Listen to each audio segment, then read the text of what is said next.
This is Audible. Tantor Audio, a division of Recorded Books, presents Run to Ground by Katie Ruggle, narrated by Callie Bollier. Chapter 1. The new waitress was hot. Squirrely, but hot.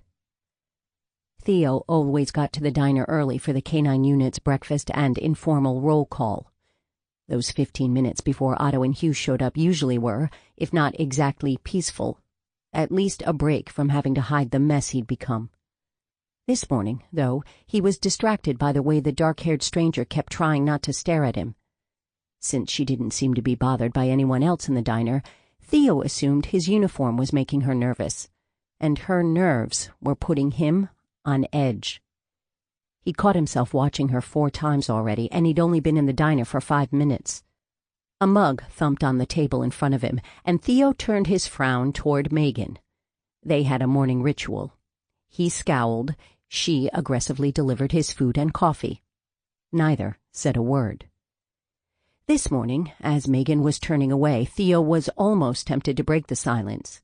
He caught himself before a question about the new server popped out of his mouth. Stopping the words just in time, he snatched up his coffee and took a drink, burning his tongue in the process. He set down the mug with enough force to make the coffee almost slosh over the rim. Shit! Before Theo could stop himself, his gaze searched out the new waitress again. She was delivering 2 plates of food to a table across the diner. By the look of concentration on her face and the exaggerated care she was taking, Theo assumed she was new to waiting tables. She was definitely new to Monroe, Colorado. If she'd been around, he would have noticed her. There was no doubt about that. As she turned away from the table, smiling, their gazes caught for a second before she ducked her head and hurried toward the kitchen. He knew he shouldn't take it personally. Theo had the feeling she would have had the same response to any cop. "Who's that?" Otto dropped onto the bench next to him. Tearing away his gaze, Theo gave his fellow canine officer a flat stare. "Move." "No."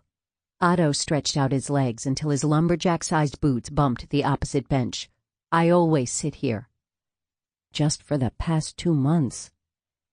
Theo didn't want to say that, though. That might have led to talking about what had happened 2 months ago, and he really didn't want to discuss it. Still, he couldn't let it drop. "I'm not one of your wounded strays." Otto made a noncommittal sound that heated Theo's simmering anger another few degrees. Before he could rip into Otto, Hugh slid into the opposite side of the booth. "Hey!" Hugh greeted them with his standard, easygoing grin. "Who's the new waitress?" "You're not going to squeeze onto this bench, too?" Theo asked with thick sarcasm. Hugh gave Theo an earnest look. "Did you want me to sit with you two? Because I can. It'll be cozy." Several smart-assed retorts hovered on Theo's tongue, but he swallowed them down. All that would do was convince Hugh to move to Theo and Otto's side of the table, and they'd be uncomfortable and awkward all through breakfast. Behind Hugh's placid exterior was a mile-high wall of stubbornness. Theo stayed silent. With a slight smirk, Hugh settled back on his side of the table. "Anything fun and exciting happened last night?" Otto said with a lift of one shoulder. "Carson Byers got picked up again." Hugh frowned. "That's not fun. Or exciting. In fact, that's something that happens almost every shift. What was it this time?" "Trespass." He was drunk and thought the Andersons' house was his again? "The Daggs' place this time." "Wait, isn't that on the other side of town?" "Yep." "Dumbass." "Yep." Only half listening, Theo let the other men's conversation wash over him. His gaze wandered to find the new server again. She was topping off the coffee mugs of the customers sitting at the counter as she listened to something Megan was telling her. "I ran into Sherry at the gas station last night." Otto's too casual statement jerked Theo's attention back to their conversation. Rubbing the back of his head, Hugh asked, "How's she doing?" "Well, not good, but what do you expect when her dad—" "Let me out!" Theo cut off the rest of Otto's words, glaring at him until the other man slid out of the booth. As Theo stalked from the table, there was only silence behind him, a heavy, suffocating silence. He didn't have a destination in mind, except away, but his feet carried him toward the new server as if they had a mind of their own. The woman watched him, her blue eyes getting wider and wider until he stopped in front of her. They stared at each other for several moments. She was even prettier and looked even more scared up close. There were dark shadows smudged beneath her eyes, and her face had a drawn, tight look. Her throat moved as she swallowed, and her eyes darted to the side. Theo tensed, his cop instincts urging him to chase her if she ran. When she ran. "Theo!" Megan barked as she passed. "Go sit down. You're being creepy." He shot her a frown, but most of his attention was still on the new server. "What's your name?" She swallowed again and tried to force a smile, but it quickly fell away. "Jules. For Julie." Even in those few words, her southern drawl was obvious. "Last name?" Jackson." Her gaze jumped toward the door. "Where you from?" He couldn't stop asking questions. It was partly his ingrained curiosity and partly a personal interest he couldn't seem to smother. "Arkansas." Theo called bullshit on that. While she'd said her last name too slowly, this had come quickly as if she'd practiced her answer. He could see the tension vibrating through her, her body projecting the urge to flee. What was she running from? An abusive husband? The consequences of a crime she'd committed? "What brings you to Colorado?" "It's a nice state." Her eyes squeezed closed for a second as if she was mentally reprimanding herself.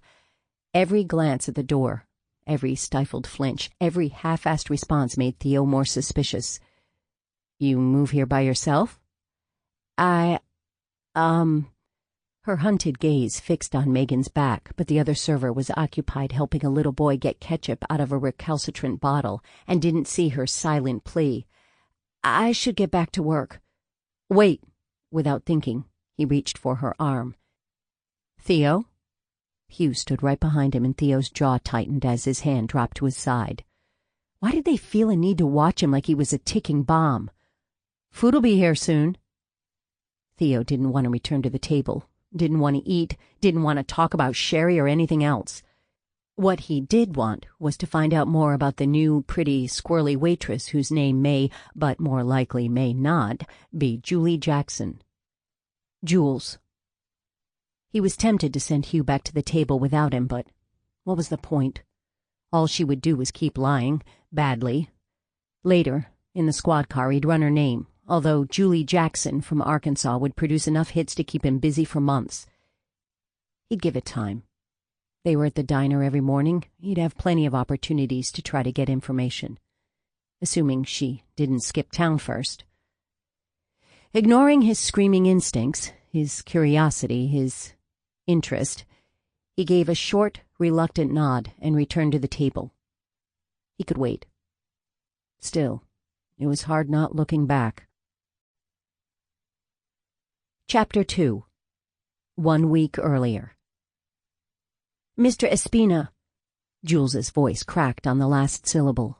Clearing her throat, she forced her fist to release the crumbled handful of skirt and tried again. "Mr. Espina, I need your help." Mateo Espina didn't say a word. In fact, he didn't even twitch a muscle. It was a struggle not to stare at him.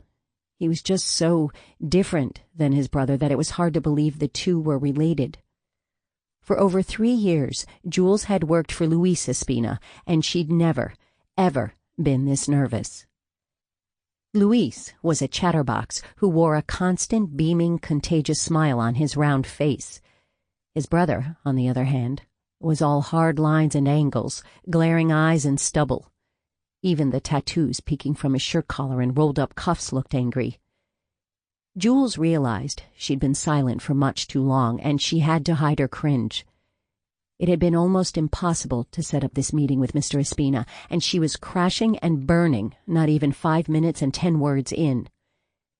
As she opened her mouth to say who knew what, a bored voice interrupted. "What can I get you to?" Although Mr. Espina ordered a beer from the server, Jules stuck to water. The meeting would be hard enough with all of her wits about her. Besides, the sad fact was that she was broke. Drinks were the last thing on her stuff-I-need-to-buy list. Lawyers were number one. Good lawyers, miracle-working lawyers. "I was hoping," she said, "that you could give me a reference." There was a reaction to that. It wasn't much of one, just the slightest lift of his eyebrow and a twitch of a small muscle in his cheek. "Although I wasn't charged with anything, I lost my CPA license and all my clients when Luis was investigated." The remembered terror and humiliation of being questioned by the FBI made her hands shake, and she clutched them together to keep them still. "I didn't give them any information about Luis's finances, though, even after they told me I'd be able to keep my license and my business if I did. My client's confidentiality is sacred." Instead of looking pleased by that, Mr. Espina's entire face drew tight, stiffening into a hard mask. His voice was smooth, deep, and as cold as ice. "Are you threatening me, Miss Young?" Horror flashed through her, turning her blood cold and then hot enough to burn. "No! No! God! No, I'm not an idiot. I mean, it was probably dumb of me to work as Luis's accountant when I knew he wasn't great at, well, coloring inside the lines, but I'm not trying to threaten you. I just wanted—" The sheer futility of what she was attempting flooded her, and she started to stand. "Never mind. I'm sorry to have wasted your time. I'll figure something out." "Sit." Something about his clipped tone made her obey before she realized what she was doing. "What do you want?" "A job." Once again, the command in his voice had her answering before she considered whether it was wise to be so blunt. "I know Luis would give me a reference and, well, new employer contact information if he wasn't—" She paused, trying to think of a polite term. "Dealing with more serious concerns right now." Those dark, dark eyes regarded her over his raised beer for a long time. Jules let him stare, determined not to break again. "You want me to hire you?" he finally asked. "Oh, not you," she blurted, and then cringed. "Sorry, that came out wrong. I'd be happy to work with you, of course. It's just, I have expenses, so I need to have more than one client, unless I find a single client with extensive accounting needs. I was thinking I could work for some of Luis's colleagues, since they'd probably not care about the whole FBI thing as long as I know what I'm doing and can keep my mouth shut." Mr. Espina didn't hurry to answer her. Instead, he eyed her for another painfully long time before finally speaking. "Anyone specific in mind?" "The Blanchetts," she suggested tentatively. Most of Luis's business associates had been names on a computer screen to her. At best, she'd met a few in passing. "Maybe the Jovanovics?" He choked. Actually choked on his beer when she said the second name. Carefully placing the bottle on the table, he sat back and closed his eyes for several seconds. "So that's a no on the Jovanovics." Disappointment flooded her. They'd been her best prospect. With their hands in what seemed like every not-quite-legal pie, their empire was huge. She'd imagined that the Jovanovics needed a good accountant, and a discreet one. "It's a no. On the Blanchetts, too." "Oh."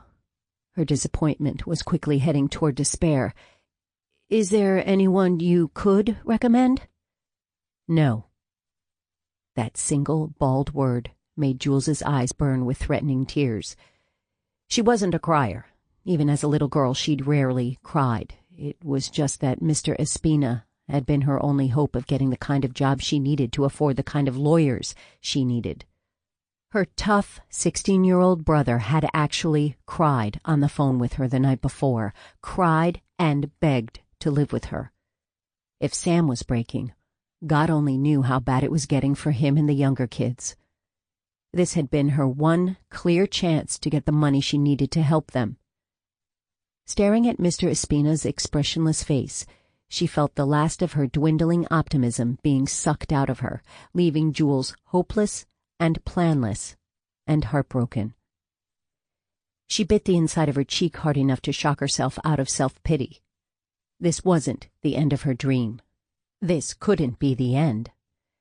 She'd keep fighting for her brothers and her sister until the youngest, Dee, turned 18.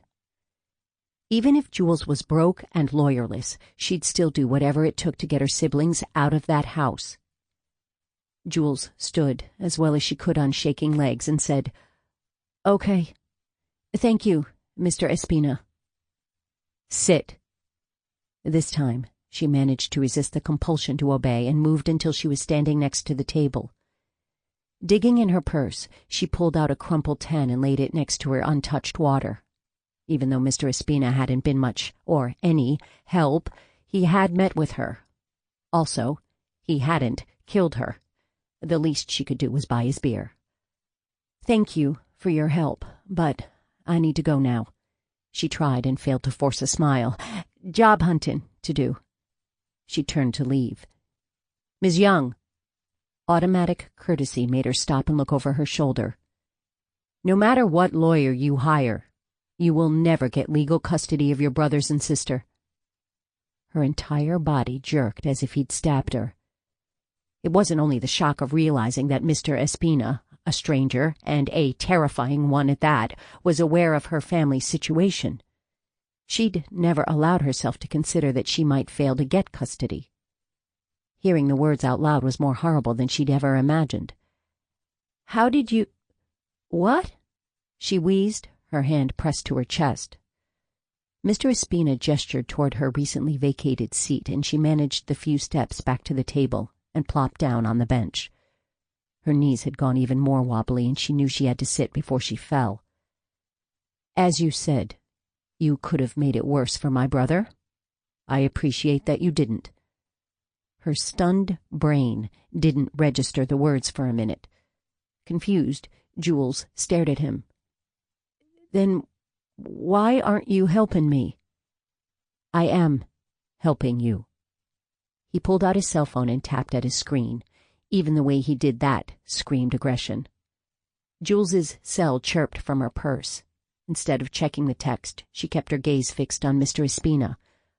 "Call Dennis Lee. I just sent you his number. He'll get you what you need to take your family elsewhere." "Take," she repeated, knowing she sounded dazed. The conversation felt surreal. "Ms. Young." His gaze sharpened as he leaned forward slightly. It was the most engagement he'd shown for the entire meeting, and she mimicked his posture before she realized what she was doing. "Your father's Alzheimer's is getting worse. Your stepmother is not a good person. Your brothers and sister are in a bad situation. You need to get them out." "But—" her voice lowered until barely any sound escaped. "Kidnapping?" Sometimes you have to trust what you feel in your gut to be right, even if others are telling you it's wrong. The idea was overwhelming, terrifying, and wonderful all at the same time. For years, through countless frustrating, futile, expensive custody battles, Jules had followed the rules. It had gotten her nowhere. Her siblings were still stuck in hell, and Jules was broke and desperate enough to work for criminals. Maybe it was time to change the rules. Maybe, if she started playing dirty, her family could win for once. Maybe instead of working for criminals, she should become one. It'd never work. The tempting dream of just stealing her brothers and sister away crumbled. There'd be an Amber Alert. Their pictures, my picture, would be everywhere. We wouldn't even make it out of the state before someone would recognize us. My stepmother would paint me as a monster. No one would believe that she— Jules couldn't finish the thought. It was too awful. I'd go to prison, and the kids would lose their last hope of escape. Mr. Espina didn't look bothered. "I'll have a talk with your father's wife. After that, she won't report the children's disappearance." What kind of talk?" "Nothing violent." He seemed amused by her wary tone. "I'll just make her aware that I have information she won't want getting out." Jules clenched her hands into fists. "That won't work. She won't care. I've been trying to get people to believe me for years, but Courtney has the perfect mother act down." His unruffled expression did not waver. "It will work. I have video." "Video?" Her stomach lurched. "You can't make that public. Sam—" He raised a hand, and her objection trailed off. "The threat will be enough. She won't go to the police." Jules studied his face as she chewed the inside of her lip. "She won't just let them go. She'll hire private investigators if she has to. If that happens, you'll deal with it." Yes." His calm certainty brought a trickle of optimism. She could deal with a PI. Just one person searching for them, rather than every member of law enforcement, every concerned person who saw their pictures on TV or the Internet. Mr. Espina's threat just made kidnapping, as crazy as it seemed, a viable possibility. "Ms. Young." She was jerked out of her thoughts as Mr. Espina pushed a laptop case across the table toward her. Jules's gaze bounced from the bag to his face and back again as she tried to figure out what he was doing. "As thanks for what you did for Luis. He's a pain in the ass, but he's my brother, and I love him. But consider it a bonus that Luis never got around to giving you." After dropping a few bills on the table, Mr. Espina picked up her crumbled 10 and held it out to Jules. With numb fingers, she automatically accepted it. He slid from his seat and moved toward the exit. Jules stared at his back, too bewildered by the entire meeting to call after him. Instead, she watched as he walked out the door. Refocusing on the laptop bag, she cautiously pulled it to her. It was lighter than she'd expected, and she lowered it to her lap before tugging open the heavy zipper. Inside was a bulky envelope. Her teeth closing on the sore spot where she'd bitten the inside of her cheek earlier, Jules unfastened the clasp without taking the envelope out of the bag. The unsealed flap opened easily, and she tilted the envelope so she could see inside. Catching a glimpse of the contents, she restrained a gasp that would have carried through the bar and down the street. Instead, she made a small sound, part squeak and part sigh, touching the stacks of $20 bills with a disbelieving brush of her fingers. Her heart was racing as thoughts ran through her mind too quickly for her to make sense of any of them. The first thing she was able to grab hold of was the idea that she'd just been given a whole lot of money, most likely dirty money. Jules thought she'd accepted her decision to dive into a life of crime, but the sight of all that cash shocked her. "I can't keep the money," one part of her brain kept telling her. She barely knew Mr. Espina. For goodness sake, she still called him Mr. Espina. Who handed off stacks of cash like that to a near stranger? Apparently, Mr. Espina did. She supposed that was one more thing she knew about Mr. Espina then. A hysterical giggle bubbled into her throat, threatening to escape. She swallowed, holding down the laughter that would only draw curious stares. Jules did not want any stares, curious or otherwise, not when she was toting a bag full of dirty money. Should she keep it? Could she keep it? For her family? Yes. Yes, she could. Mr. Espina's words rang in her brain, cementing her resolve.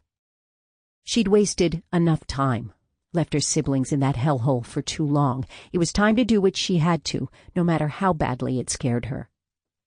She resealed the clasp and zipped the bag with hands that trembled even more than before. Jules was surprised her entire body wasn't vibrating with nerves. Gathering the precious bag and her purse, Jules stood and hurried for the door as fast as she could without looking like she was rushing to leave the bar with a bag full of money. Once she was in her elderly Camry with the air conditioner running, the windows up and the doors locked, she called the number Mr. Espina had texted her. Dennis Lee. Jules knew that if she didn't contact him immediately, she might talk herself out of it. As the line rang, Jules tapped a still shaking finger against the steering wheel. "This is Dennis." The smooth tone took her off guard. Maybe she'd been watching too many movies, but she'd expected a disappearance expert to answer the phone with a barked "What?" or even just a surly grunt. Dennis sounded like a college professor answering calls in his office. "Hello?" Jules jumped. "Oh, sorry. Yes, I got your number from Mr. Espina. He thought you might be able to help me plan a trip." She winced. Her attempt at code made her sound like an idiot. "Plan a trip." Apparently Dennis agreed with her. His words carried more than a hint of amusement. "I'm a travel agent now." "Well, She trailed off, flustered. Did he really want her to tell him, flat out, what she needed? Shouldn't they be on a secure line or something? Although Jules wasn't positive what a secure line entailed, she was fairly sure it didn't involve cell phones in a parking lot at 5:30 in the evening. "Could we meet somewhere to talk about this?" He was silent for a long, long time. As she waited for him to respond, she felt a trickle of sweat follow the line of her spine until it met the waistband of her skirt. "Let's take a walk," he finally said, and her head fell back against the seat in relief.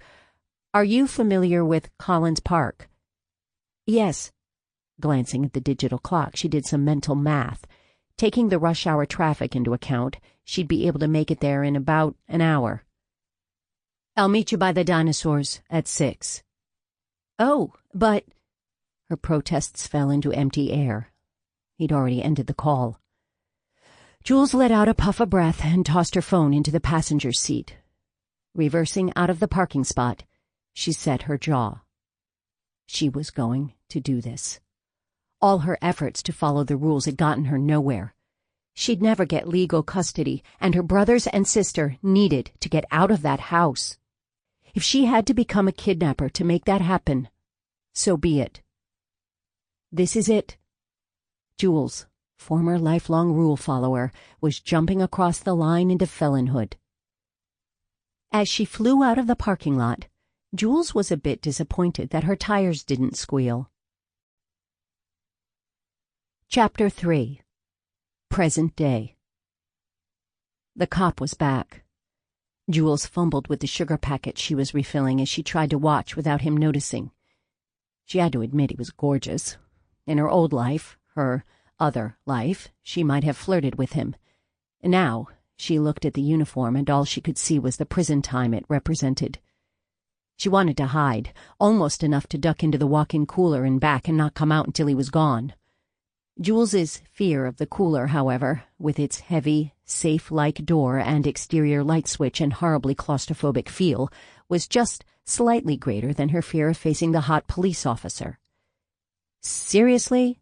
Megan muttered, making Jules jump and scatter sugar packets across the counter. "He's here again? Why can't he just keep his cranky ass at home and stop ruining everybody else's day?" Her laugh came out as more of a gasp, drawing a sharp look from Megan. "You all right? Don't you let him bother you, okay? He's surly to everyone, so it's nothing you did. He just didn't used to be this bad, at least not until... Well, let's not talk about that. Want to do rock, paper, scissors to see who has to take table 4? Jules's laugh came easier that time. She was relieved that Megan thought Jules's nerves were because of Theo's crabbiness rather than the fact that he was a cop. The last thing she needed was for Megan to be suspicious of her, too. "Sure." Under the cover of the counter, they held their fists out and chanted quietly, 1, 2, 3. Jules sighed at her smothered rock. "Shoot. Well, thanks for the offer.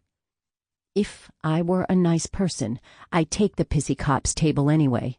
When Jules looked at her hopefully, Megan smirked. "I said, if. I'm truly not a nice person." Jules watched Megan walk toward one of her tables. Her shoulders lifting and dropping again in a sigh, Jules stiffened her spine. She just needed to be confident. She also needed to not let the cop's air of authority, as well as his muscled forearms and pretty dark brown eyes, reduce her to the babbling idiot she'd become the last time he'd been at the diner. For goodness sake, She'd messed up her name. Her name! If she wanted to survive in her new life, she needed to step up her game. Firming her jaw, she picked up a coffee pot and headed to Theo's table. He watched her, his frown deepening with each step, and she fought the urge to slow or, better yet, turn tail and run. "Mornin'." She turned the mug in front of him right side up with shaky fingers. His wary eyes, almost black and alarmingly perceptive, took in everything, including, she was sure, her obvious unease. "Did you need a menu?" Jules caught herself before he could respond. "Sorry." Her flush prickled her chest and moved up to her face to warm her cheeks. "Of course you don't need a menu. You probably know everything on there by now. Well, I'm guessing you do. I've only seen you here once, but Megan mentioned you're a regular." Abruptly, Jules stopped talking. More of the nervous babble pressed on her lungs, wanting out, afraid to open her mouth again in case she started talking and wasn't able to stop until she told this man, this police officer, everything he shouldn't know. She forced a smile and stayed quiet. She was turning out to be a terrible felon. "Number 3, he said after another pause just long enough to make her uncomfortable. "Scrambled." "Got it." Jules scribbled down the order, relieved to have something to focus on other than his too intense gaze. He looked at her like he could see everything about her, and there were so many things she wanted to keep hidden. When she glanced up, she kept her eyes away from his, focusing on his left earlobe instead. "That'll be right out." After picking up the coffee pot again, she began to turn around, relieved. A sound behind her, something halfway between a masculine grunt and a throat clearing, made her stop reluctantly. Jules focused on his other earlobe this time, trying not to show her renewed panic. "Was there something else you needed?" "Where are you staying?" He bit off each word, making him sound like he was angry he had to speak to her. The mild, unfocused fear blossomed into terror. Why was he asking? Was he investigating her? His frown deepened when she took a beat too long to answer, and she rushed out her response. In Monroe." "Where?" Her paranoia was feeding her panic, and she gave a vague wave toward the north. "On the edge of town." If he narrowed his eyes any more, he'd be squinting. "The Blue House, off of Orchard Street." "No." Her feet moved of their own volition, and she took a step toward the door.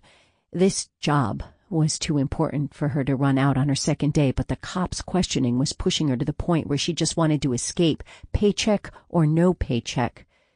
"The old garment place, then." It was a statement instead of a question, and the accuracy of the guess made her eyes widen despite herself.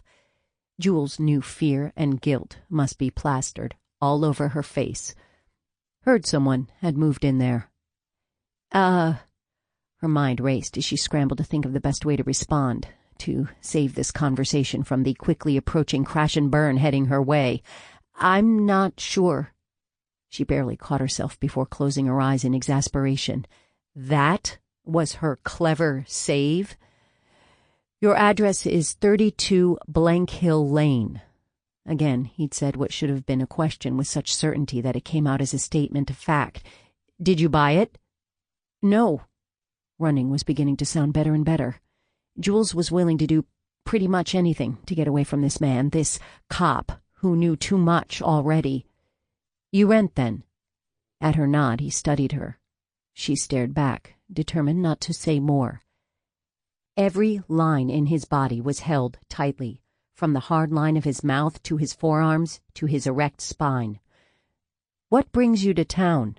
he finally asked. Her mouth opened, but nothing emerged as her thoughts bounced against each other in a chaotic mess. "This job?" Her voice was pitched too high, and the end of her sentence rose, turning it into a question. Jules resisted the urge to smack herself. Between her twitchy behavior and asinine answers, she knew that, even if he hadn't been suspicious before, he would know for sure now that something wasn't right. Her shoulders curled in as she wished for the power of invisibility. Either that, or better acting skills, or any acting skills. "What the hell Theo? Megan appeared out of nowhere, grasping Jules's elbow and tugging. Although she jumped initially, Jules relaxed and allowed herself to be pulled a few steps away from the extremely awkward conversation, or interrogation. I finally find an employee who can do basic math and doesn't spit on people's eggs, and she's the one you inflict yourself on. Drink your coffee and be all broody like you normally are, quietly broody. The tiny muscle in Theo's jaw pulsed with tension. Jules didn't breathe as she waited for him to react. There was strained silence for several seconds before Theo spoke. Which one spits? You missed my point. Whatever else Megan was going to say was interrupted by the thump of the front entrance as it closed behind some new customers. Be right with you!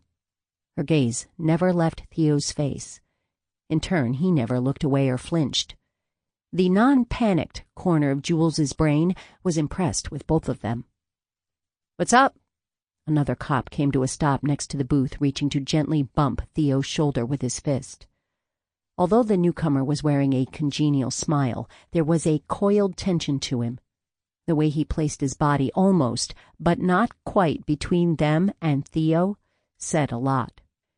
It was protective in a got-your-back kind of way, but it also showed that Theo had the lead, that the new guy wasn't taking over the situation. Theo's scaring my new waitress. Megan's glare shot toward the new arrival, the one who can do math. And doesn't spit. Leo's deadpan delivery made Jules start, and an unbidden smile curled her mouth. Their gazes met, and the cop's eyes seemed to soften for the shortest of moments. Even before Jules was certain she saw it, it was gone. Are those your only hiring qualifications? Adding, subtracting, and saliva control? T. Maybe we need to look for a new place for our breakfast meetings. There was humor in the cop's voice, although his gaze was ready and watchful, moving from Theo to Megan to Jules. Turning toward the kitchen while keeping a firm grip on Jules's arm, Megan said over her shoulder, Your food is safe, Hugh. His snort followed them out of the dining area. Sorry it took me so long to rescue you, Megan apologized under her breath as she slammed through the kitchen door. Vicky glanced up from the grill, startled, but the cooking bacon quickly demanded her attention again. I'd forgotten how weird everyone in this town gets with strangers. After you've been here a while, the newness will wear off and things will go back to normal. And for Theo, normal is being all moody in his corner, muttering and glaring. Jules's laugh sounded stilted, even to her own ears, and Megan gave her a concerned look. He didn't say anything offensive to you, did he? Oh, no. Waving a hand to dismiss the earlier conversation, Jules tried to force some sincerity into her reassuring smile. He was just curious, I think. I'm just awkward with strangers, especially strange police officers asking probing questions. Megan eyed her doubtfully. So you're okay? You're not going to quit and leave me? Now that Jules's heart had a chance to slow down, her fear seemed a little extreme for the basic questions the cop had been asking. She reran their conversation in her mind and felt a little sheepish. There'd been nothing strange about his questions, considering she was new to town. Theo's manner had been abrupt, but from what Megan had said, that was his standard behavior. He doesn't know, she tried to reassure herself. He doesn't know, or you'd be already in handcuffs in the back of his car. Jules?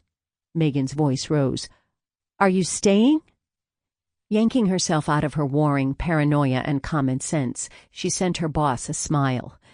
No, yes, I'm staying, and no, I'm not quitting. Shouldn't we get back to the front now? Yes, Vicky's testy voice answered from the grill. Get out of my kitchen before I chop up your bony asses and add you to today's chowder. Megan widened her eyes at Jules in a mock, terrified way, and Jules had to smother a laugh. We're going, Megan said, shooing Jules toward the front and following close behind. Sorry, Vicky. There was an only slightly mollified grunt behind them. As soon as they emerged into the dining area, Jules shot a nervous glance toward Theo's table and swallowed a groan. Now there were 3 cops waiting for her. Her shoulders drooped for a second before she stiffened her spine. There were 5 more occupied tables in her section, and Jules needed to get to work. Giving Megan a final tiny wave, Jules headed toward the new customers, grabbing a fresh coffee pot on the way. Deciding to get the scariest table over with first, Jules forced herself not to slow as she approached the cops. "Mornin'!" She busied herself pouring coffee into the 2 new guys' mugs. "What can I get you?" Proud that her voice had wobbled only slightly, she topped off Theo's cup and then dared to look at the men. That was a mistake. They were all staring at her. Only the one Megan had called Hugh was smiling, but all 3 were watching her with assessing gazes. Jules gripped the handle of the coffee pot tighter. "Don't run, don't run, don't run," she repeated in her head. "They don't know you. They don't know what you've done. Quit acting like an idiot." She couldn't help it. Panic was rising, threatening to blow off the top of her head. If her fingers squeezed the handle any harder, it was going to crumble to dust in her fist. "Sorry," she blurted, knowing she was talking too fast but unable to stop.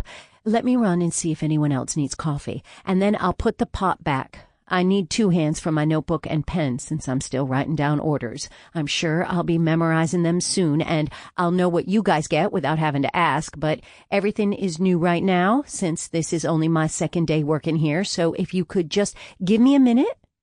Sucking in a quick breath when she finally managed to pause, she took advantage of the cops' startled reactions and darted toward her next table. "Wait!" Hugh called after her, but she pretended not to hear as she smiled at the man sitting 3 booths down. She started to raise the coffee pot to fill his mug, but she hesitated when she saw how hard her hand was shaking. As she tried to calm her wild nerves, she focused on the man at the table. The best word to describe him was nondescript. Jules got the feeling that she could stare at him for hours, but even then she'd only be able to give the vaguest description of his features. Average height, average weight, washed-out hair and eyes that weren't really any color at all, even features, and bland clothes. Forgettable. A study in beige. Looking at the man was almost soothing after the dramatic smack in the face that was Theo, with his flashing dark eyes, demanding questions, and muscular form. Shaking off the urge to peek over her shoulder, she forced a smile for the bland man. "Coffee?" "Yes, please." He gave his mug a small nudge in her direction. The beige stranger had a voice as unremarkable as the rest of him. "I'm Norman Rounds." "Jules," she replied automatically as she poured his coffee. Although she hadn't blurted out her last name, she still mentally reprimanded herself. Julie Jackson, Julie Jackson, Julie Jackson. Juliet Young was no more, and her family's safety depended on her remembering that. Norman's voice brought her out of her head. "You're new." "Yes." She felt so noticed. Maybe Dennis should have sent them to a bigger city where they could have blended into the crowd. "Where are you from?" "Arkansas." The lie rolled off her tongue and she resisted the urge to smile proudly. That was better. Now she just had to learn to do that when faced with a cute cop. "Really?" Norman's tone barely changed, but the faintest note of skepticism made Jules's inner alarm begin to chirp. Why would he question that? He leaned toward her, and his expressionless face suddenly seemed unnerving rather than bland. "You running from something?" Barely resisting the urge to lurch back a step, Jules frantically reran their conversation in her head. There was nothing she'd said that had given her away, so why had he jumped to that conclusion unless he knew something? Even the nosy, hot cop hadn't guessed, and she'd been a lot calmer, normal, even, with Norman Rounds. Did he know? She stared at him, as if her gaze could strip off his overly normal exterior and reveal his true intentions. Had her stepmother hired him? Was he a private investigator? He couldn't be, right? Norman leaned even closer, and this time Jules couldn't stop herself from taking a step back. She could barely keep herself from racing out of the diner, from grabbing the kids and running out of this whole town. As if sensing that Jules was about to flee, Norman froze, his unnerving gaze locked on her. He doesn't know. If he did, he'd be dragging me out of the diner himself, or calling for the cops a few booths away to arrest me. With a huge effort of will, Jules stood still, clutching the coffee pot, trying to calm her racing mind and think of how to answer, what to say to keep him from being even more suspicious. Norman shifted ever so slightly, his body tensing as the mild mask slipped even more. He knows. Although she tried to tell herself she was being paranoid again, that he was just a harmless, oblivious guy, albeit a strange one, it didn't work. Her instincts were shouting at her that she and the kids were in danger. She opened her mouth, still unsure of the best way to reply, when a growly voice interrupted. "What's going on here?" Her head whipped around. Theo was standing right next to her, so close that his arm was almost touching hers. This time, however, Theo's glare wasn't directed at her. Instead, all of his angry attention was focused on Norman. "Are you bothering this woman?" Theo demanded, shifting so he was ever so slightly in front of Jules, as if shielding her from harm. A rush of relief and gratitude hit her. Theo's take-charge manner was exponentially more attractive when he was defending her. Norman's bland expression had returned, which upped Jules's suspicions even more. A normal person would at least flinch. As she knew from first-hand experience, Theo was hugely intimidating. "Of course not. Jules and I were just getting to know each other." With Theo's back to her, Jules couldn't see his expression, but there was disbelief in the tight lines of his shoulders, his very broad shoulders. Jules quickly shook the thought out of her head. Now was not the time. In fact, there was never a good time for her to be attracted to a cop. "Why don't you just let her do her job, rounds?" Theo's voice was even and calm, but there was a menace to him that would have left her shaking if it had been directed at her. Instead of looking worried, Norman seemed almost amused. "Of course. Carry on, Jules. We can talk later." "No," Theo snapped. "No talking later. Just eat your breakfast peacefully and then leave." There was a tense silence before Norman said, "Sure." After a long moment, Theo turned to face Jules, and she was startled by his proximity. It wasn't nearly as scary as it had been earlier when Megan had saved her from him. Now, Theo had turned into her hero, and the oddness of that made her smile. Theo's gaze lowered to her mouth, pausing there for a moment before he abruptly turned and headed back to his booth. Jules watched him join the other two cops. Looking up, Hugh caught Jules's gaze. His expression changed before she could get a beat on what he was thinking, and he widened his eyes in an exaggerated, pleading expression. "Can we order now, please? We're so hungry it's possible we might die if we're not fed soon." Residual relief made her want to laugh. The third cop, whose name she didn't know, looked amused, but Theo's scowl had returned, even more ferocious than before. "Be right there," she called, her voice only slightly shaky. Turning back to Norman, she gave him a quick, insincere smile. "I'll be back in a minute to take your order." Before he could respond, she darted away toward the counter. She returned the coffee pot to its warming station and pulled her notebook and pen from her pocket. As she hurried over to take the cop's orders, she marveled that she was actually relieved to be at Theo's table when just 5 minutes earlier she'd been anxious to leave it. Now that she was away from Norman's odd and probing gaze, Jules began doubting her reaction. He was a strange guy, sure, but it was highly unlikely he was an investigator or that he knew anything about her except that she didn't sound like she came from Arkansas. She had to keep her guard up, though. In this new life of hers, pretty much anyone could be a threat.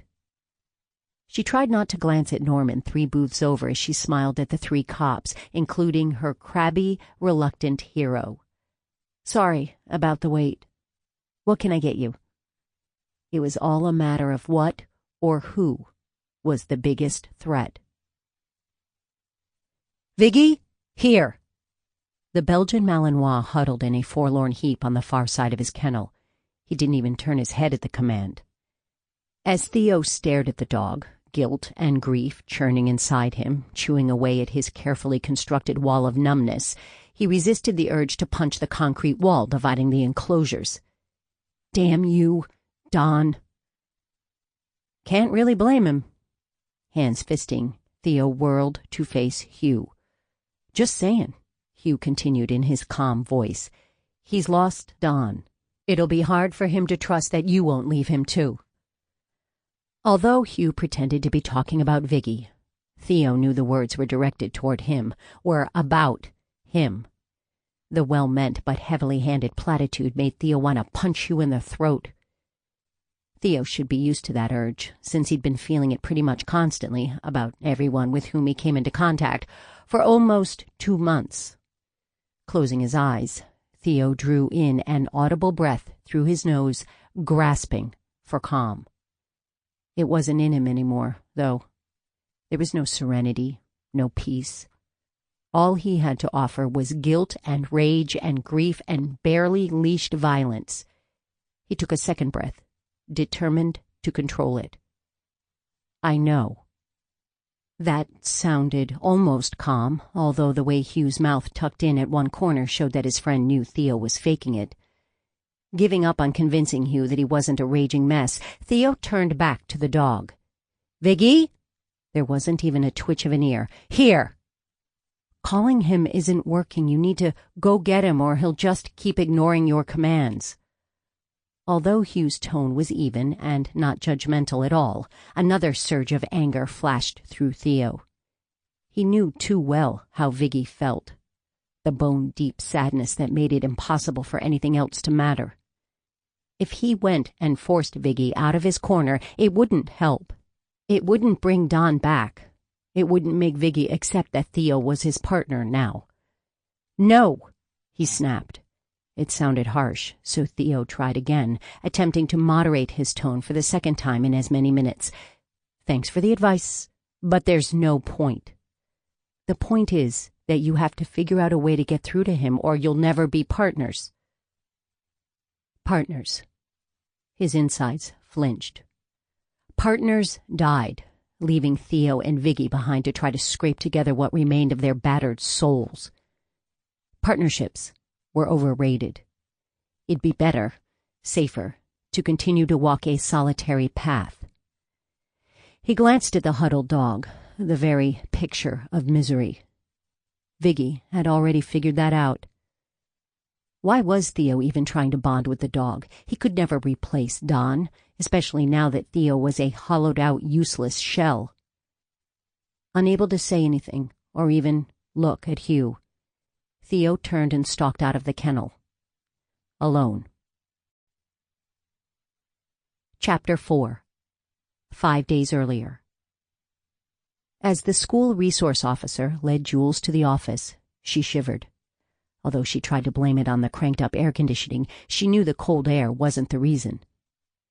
This was it. These were her last few seconds to change her mind, to not go down the road of crime. She knew there was no turning back, though. Sam, Tio, Ty, and Dee had to get out of that house. With the SRO's attention fixed on the hall in front of him, Jules forcefully rubbed her eyes, trying to generate some redness. Her acting skills were minimal, and tears on command were way beyond her abilities. There was a reason why she'd been stage manager rather than the female lead in her high school's production of Bye Bye Birdie. "Thank you," she told the SRO as she stepped through the office door he held open for her. He dipped his head to acknowledge her thanks, and then left. Mrs. Juarez was behind the high counter, just as she'd been for the 4 years Jules had attended Lincoln High School, and probably 20 years before that. "Hi, Mrs. Juarez." Recognition lit the older woman's face. "Juliet Young, how good to see you again." "You too." Despite the circumstances, Jules felt a flicker of nostalgia. "How are you?" Mrs. Juarez rolled her eyes. It's the usual zoo here. There are always those few troublemakers, but I suppose they make life interesting. Not that you would know anything about being a problem child, since you were always an angel. What brings you in here?" It wasn't hard to put a quaver in her voice. "My dad isn't doing well. Courtney is with him, so I told her I'd pick up the kids and take them to the hospital."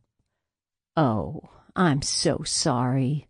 Mrs. Juarez hurried around to the front of the counter and enveloped her in a hug, sending a wave of guilt crashing over Jules. "You poor things." "Thank you."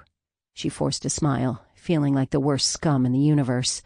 The thought that Mrs. Juarez might be blamed for releasing the kids to her occurred to Jules, but she forced the fresh surge of guilt from her mind. "Could you get the boys out of class?"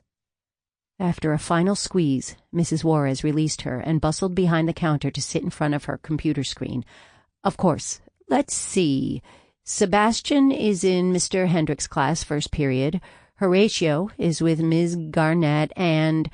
Sorry, dear, what's your other brother's name?" Jules was impressed she knew 2 out of the 3 off the top of her head. "Titus." "How could I forget that little scoundrel?" Mrs. Juarez chuckled, tapping at the keyboard. Ty must not have done anything too bad, though, judging by her amused tone. "Those twins are smart ones. Only 13 and already freshmen. Very impressive." As Mrs. Juarez made the calls to the 3 classrooms, Jules caught herself before she could start to fidget, to shift from foot to foot and tap her fingers against her leg. She forced herself to be still, not wanting her twitchiness to give away her nervousness. If her father really had been hospitalized, it would be understandable for Jules to be upset, but there would be no reason for her to be nervous. It was just a few minutes before Tio arrived, quickly followed by Sam and Ty. Only Tio opened his arms for a hug, but Jules wasn't surprised. Sam didn't like to be touched, and Ty was at the stage where he found public hugs embarrassing. She squeezed Tio, pulling his lanky body close and getting a momentary release from the tension that gripped her insides. "Thank you, Mrs. Juarez," she called over her shoulder as they left, trying to resist shoving the boys out the door. Their presence made the plan seem suddenly plausible, and she wanted to grab all 3 and tear out of the school. "Of course, dear. Please tell your father I'm thinking of him." "I will." Giving the receptionist a final, forced smile, Jules closed the office door behind them and hurried after her brothers. They obviously felt the same need to flee, since she had to jog to keep up with their long strides. That could have also been because even the twins, at 13, were already significantly taller than she was. All 4 of them were quiet as they pushed through the exterior doors and stepped into the muggy heat. When Ty opened his mouth, Jules shook her head. Even outside the school, she felt the creeping sense of being watched. She wondered if she'd feel secure when they were in her car, or when they had left Florida, or maybe when they were ensconced in their new lodgings. Something told her she'd never feel completely safe again, but she quickly slammed the door on that thought. This was getaway time. She had to concentrate on that. She opened the trunk with a press of the key fob button, and the guys tossed in their backpacks. Tio grunted as he swung his off his shoulder, and Jules's eyebrows rose as she looked at his overstuffed pack. The zippers looked like they were straining to stay closed. As she shut the trunk, she just hoped he'd included a change of clothes along with whatever other must-brings he'd packed. The silence continued until they were loaded into the car, the twins in the back, and Jules had turned out of the parking lot onto a quiet residential street. Sam's voice was the first to break the silence. "Thanks, Ju." Unable to resist, Jules reached over to squeeze his arm. She released him quickly before he could get uncomfortable and pull away. "Sorry I couldn't get y'all sooner." "That's because you had to go all outlaw to get it done," Ty said, bouncing in his seat. "That was awesome, like a prison break or something." When Tio didn't say anything, Jules glanced in his tense face in the rearview mirror. "You okay, T?" He didn't answer for several seconds. Jules bounced her gaze between the road and her youngest half-brother's face. "It was difficult to decide what to pack," he finally said. Jules chewed on the inside of her lip.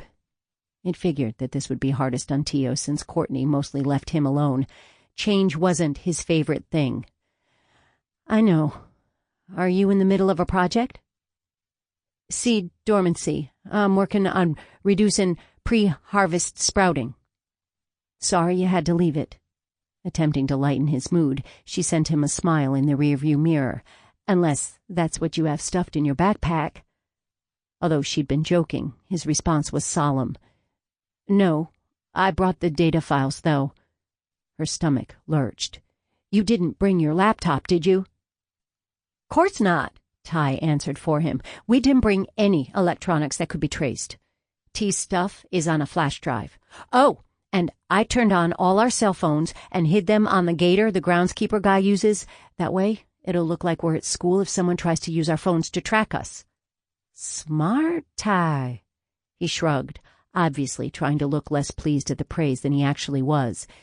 It was Sam's idea. Turning into the St. Francis School parking lot, she glanced at Sam. Good thinking, Sam. His head was turned toward the window, so she couldn't see his expression. I saw it in a His frustrated exhale was audible. On TV. Frowning, she pulled into a visitor's parking spot. The stuttering worried her, but so did grabbing Dee, and kidnapping trumped all other problems at the moment. I have new phones for you. First, though, let's get Dee. Ty whooped and reached for the door handle. Hang on! All three boys looked at her. Sad faces. Dad's in the hospital, remember? Sam and Tio already had their mournful expressions in place, and Ty tried to mute his excitement, with mixed results. Ty, maybe just keep your head down. Y'all ready? They nodded. Let's go. Just like at the high school, silence fell over their group as they entered St. Francis. The office was right past the door, and they filed inside, Jules at the front. May I help you? The woman behind the desk wore a dark suit and a crucifix. Her nameplate announced that she was Sister Mary Augustine. Jules wondered whether lying to a nun was an automatic go-directly-to-hell card, and then pinched the back of her hand sharply to refocus her wandering brain. Yes, I'm Juliet Young, Desdemona Cortland's sister. She realized she'd forgotten to redden her eyes before leaving the car. Our father went to the hospital this morning, and my stepmother asked if I could pick up Dee and bring her there. This time, Jules didn't get a hug. Instead, Sister Mary Augustine frowned at her before turning to her computer. After a few tense seconds with the only sound being the click of the mouse, she shook her head. You're not on the list. Jules's insides jumped. She'd been afraid of that. If Mrs. Juarez had checked her brother's approved pickup list, Jules wouldn't have been on that one either. If not for stealthy visits and burner phones, she wouldn't have any relationship with her siblings at all. Ever since Jules had started her crusade to get custody, Courtney had gone from simply hating her stepdaughter to loathing her with the power of 1,000 suns. Oh, she feigned surprise. Well, her brothers are all here. Are Sebastian, Horatio, or Titus on the list? Sister Mary Augustine didn't even look at her screen. No. Desperation started to seep in, but Jules fought it back as she attempted to pull a solution from her whirling brain. Even if we could get her to leave Dad's side, poor Courtney isn't in any condition to drive. Is there some way I could pick up Dee? Pressing her lips together in a tight line, Sister Mary Augustine shook her head. Maybe I could call Dee's mom and get permission. Jules frantically tried to think of someone who could pretend to be Courtney. Too bad their father was hospitalized, or Dennis could impersonate him for the length of a phone conversation. It didn't matter, anyway, since the nun was still shaking her head. Only people on the list can remove students from the building. Think, Jules, think! No avenues of persuasion occurred to her, and she gave Sister Mary Augustine a weak smile. Okay. Thank you. Instead of responding to the courtesy, the nun just glared at them until they were once again in the hall. Even when the door was closed, she still scowled through the large window. It would be impossible to pass by the office without Sister Mary Augustine seeing them. "New plan," Jules hissed quietly, ushering them away from the window. "Ty, you're the nun-distractor. Sam, I know you haven't had driver's ed yet, but do you think you could start my car and move it to the east side? When we came around the school, it looked like there's a door there." "I think so." The uncertainty in his voice worried her, but she still dug her keys out of her pocket and handed them to him. He shoved through the front door as she turned to Tio. "T, you're with me." His eyes grew wide. "Ty, go." Jules tipped her head toward the office door. He took a step and then stopped. "What should I say?" "Anything. Just distract her for a few seconds so we can get by the windows. Pretend like you're sick or something. Once we're past, head to the car." With a resolute nod, Ty re-entered the office. Jules watched, waiting for her brother to pull the eagle-eyed nun's gaze away. Even through the closed door, she heard some realistic-sounding gagging noises. Sister Mary Augustine apparently found them to be convincing as well, since her horrified attention focused on Ty. Grabbing Tio's hand, Jules ran down the hall. She knew Dee was in Ms. McCree's fourth-grade classroom for everything except math and reading. Dee had also told her that this was Ms. McCree's first-year teaching, and Jules hoped she could use that to her advantage. She quickly figured out that the classrooms were arranged around a square with the lunchroom and library in the center. Each door was marked with the grade and teacher, making it easy to find Dee's room. Jules was panting from nerves and exertion, so she took a few seconds to get her breath before she knocked. Tio hovered nervously behind her. A woman opened the door. If not for her lack of uniform, Dee would have thought she was one of the students. "Hi." Her voice was still breathless from her dash. "I'm Juliet Young, Desdemona's sister." "Hello." Ms. McCree looked confused. "Our dad is in the hospital. Dee's mom sent me to get her." "Oh." The teacher's face puckered, and Jules wondered if she was about to get her second sympathy hug of the day. "I'm so sorry." Over Ms. McCree's shoulder, Jules could see her stepsister pulling on her backpack, and she had to smother a smile. Smart Dee knew the plan, and she was getting ready to go. "Thank you." Jules forced herself back into a grief-stricken expression. "You'll need to go to the office first, though." "Oh, I did. There's a boy there who was throwing up, so Sister Mary Augustine told us to just come here and get Dee out of class." Ms. McCree nodded her fingers together, looking anxious. "I'm not sure." "It's okay, Ms. McCree," Dee said, slipping around her teacher to stand next to Jules. "My sister's on the list. I should go to the hospital now to see my dad." Jules resisted pulling Dee into a hug and took her hand instead. On her list of things to be concerned about later, Jules added the ease with which Dee lied, next to Sam's worsening stutter. "Well, I guess that's okay." The teacher still looked like she was about to change her mind, so Jules started moving away from the classroom. "Thanks, Ms. McCree." With Tio close behind them, she and Dee speed-walked toward the side door she'd spotted earlier. Morning sunlight illuminated the glass panes set in the door, making it look like a beacon, and Jules increased her pace until they were nearly running. She reached out to push the door handle and then yanked back her hand. "Dee, the fire alarm isn't going to go off when we open this, is it?" Dee shook her head, blonde curls bouncing with the movement. "No, we go out this way to get to the soccer field." Blowing out a relieved breath, Jules pushed down the handle and opened the door, holding it as Dee and Tio hurried through. She grinned when she saw the Camry sitting at the curb, the driver's door open for her. Sam was circling behind the car, heading for the front passenger seat, and Ty climbed out of the back seat, rushing toward them, grinning with obvious pride of his non-distraction skills. Jules' happy smile dropped when the car began to roll forward. With a yelp, Sam grabbed at the open door to catch the runaway Camry. It slipped out of his grasp. Jules ran toward the car, but it picked up speed, the slight downward incline of the lot allowing it to roll straight toward a blue, new-looking hybrid. "No, no, no, no, no!" Even in her panic, she kept her voice low. not wanting to draw attention from anyone inside the school. If her car crashed, however, people, like Sister Mary Augustine, were going to come running. Dee would be yanked back into school, the police and Jules's stepmother would be called, and that would be the end. Jules ran faster, sprinting toward the Camry, her heart pounding more from fear than exertion. She drew closer, but it continued on its course, headed straight for the hybrid like a missile locked on its target. She could almost hear the crunching sound her car would make as it connected, the shrill squeals of the alarm, and she shot forward in a burst of panic-fueled speed.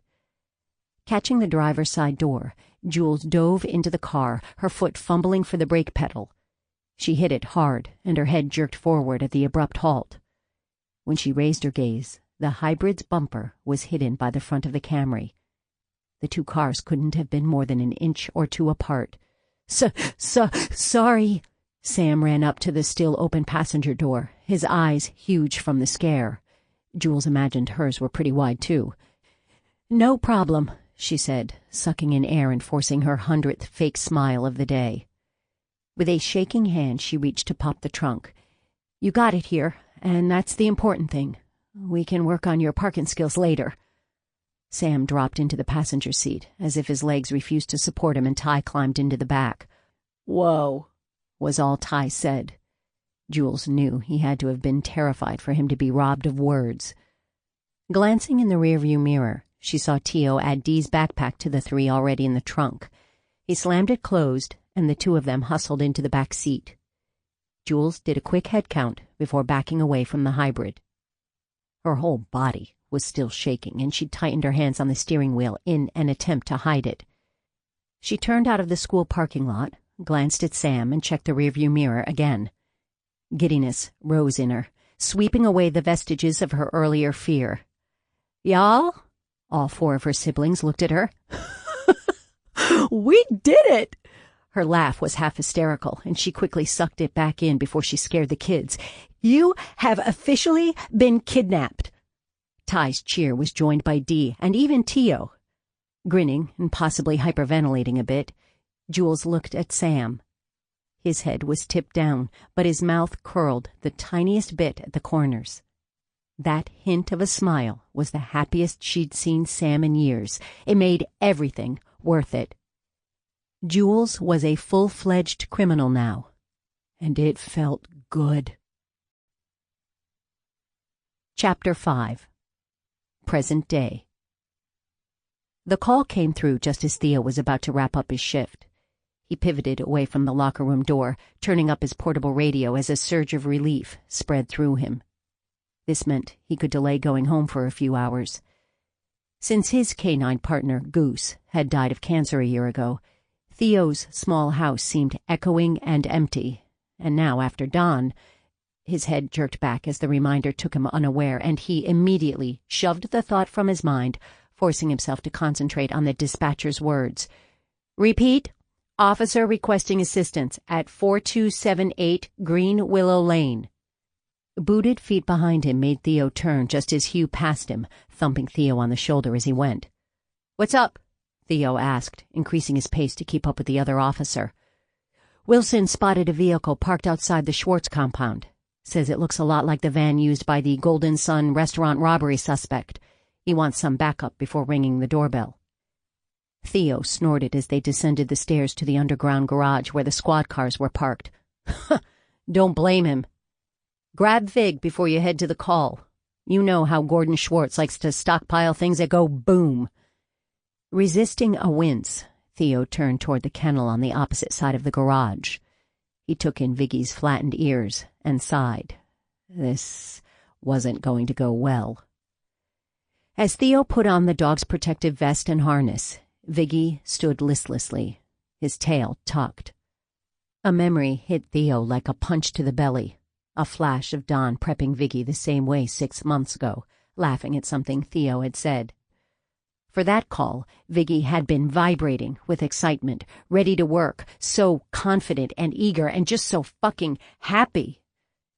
The passive, dull-eyed dog standing in front of Theo now was just a shadow of that canine officer. That was Theo, too. a shadow of the person he'd been a few months ago. Theo gave a rough, humorless laugh. "We're a pair, aren't we, Vig?" The dog didn't react, didn't even glance at him, and Theo swallowed a bitter surge of grief, gathering the numbness around him like a security blanket. "Come on, Viggy." The weary resignation in his voice would have worried him if he'd managed to care. "Let's get this over with." With a reluctant Viggy in the back of his squad car, Theo pressed the accelerator, flying past vehicles that had pulled over in response to his overhead lights and siren. That low burn of anticipation he usually got when heading to a call wasn't happening, though. There was no surge of adrenaline, no bouncing nerves. He didn't feel anything. Viggy shifted, drawing his attention for a split second before Theo returned his gaze to the road. It was strange having a dog in the back of his squad car again. After Goose died, Theo had successfully managed to put off getting a new dog for more than 10 months. He didn't think he'd have the same connection with another canine that he'd had with Goose, not ever again. Ever since Theo had picked up Goose from the training facility, the two of them had clicked. Goose had been an amazing partner, a once-in-a-lifetime canine officer. His eyes flicked to the rearview mirror again as guilt burned in his chest. Viggy had been a good dog too, was a good dog. They just weren't right for each other. Vig was Don's partner. At least, he had been. A dull pain throbbed in his stomach, and Theo tightened his grip on the steering wheel until his knuckles whitened. As they left quaint downtown Monroe and headed toward the west edge of town, Theo slowed. The twists and turns of the narrow mountain road were treacherous even at normal speeds, and Theo didn't want to plow into one of the vertical rock faces that bracketed the pavement. Monroe was just west enough of the Front Range to be officially in the mountains rather than in the foothills. Nestled in a valley, the town could be accessed by only 2 roads, one to the east and one to the west.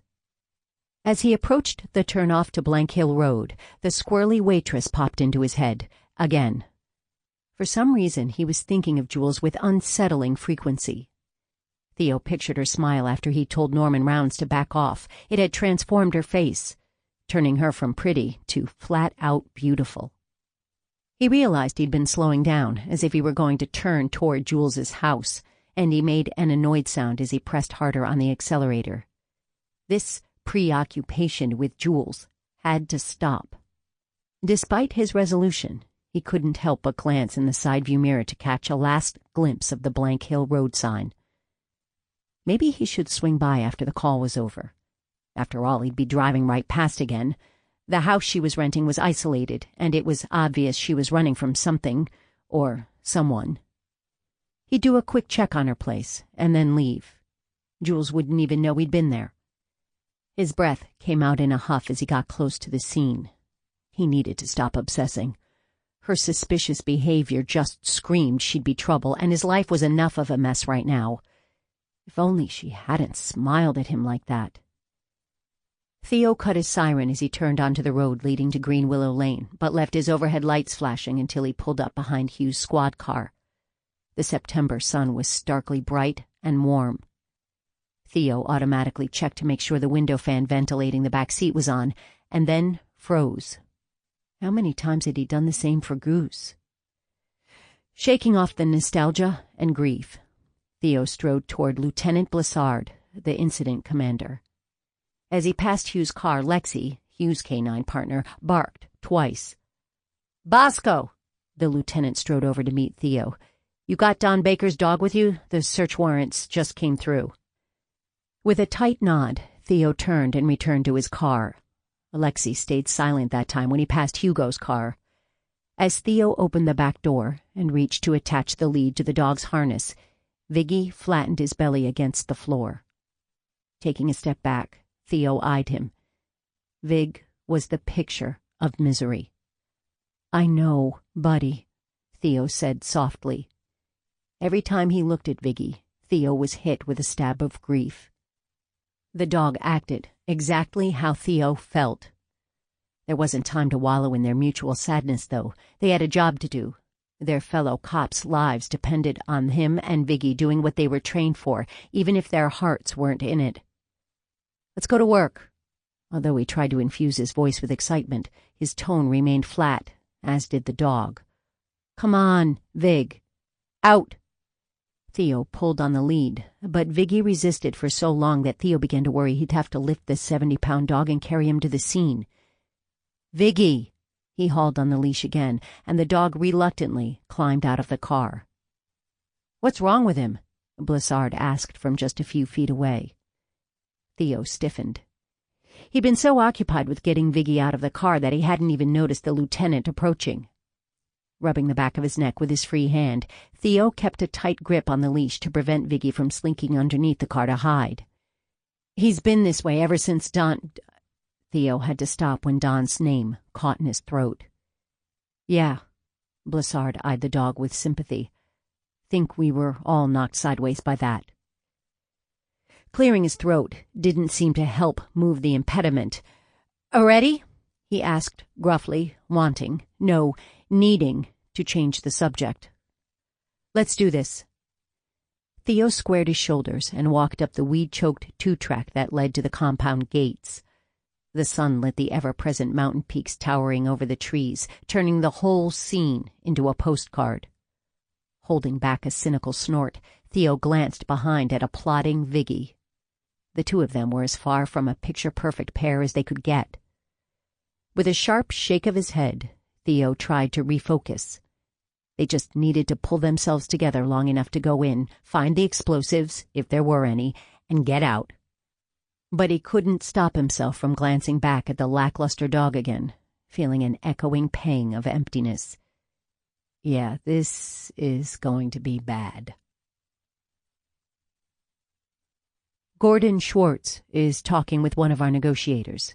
Says he's trying to convince Romanowski, our robbery suspect, to voluntarily come out and talk to us." Blissard spoke quietly, his usual carry-through-the-crowd voice muted. "Glad Schwartz didn't manage to talk him into that yet.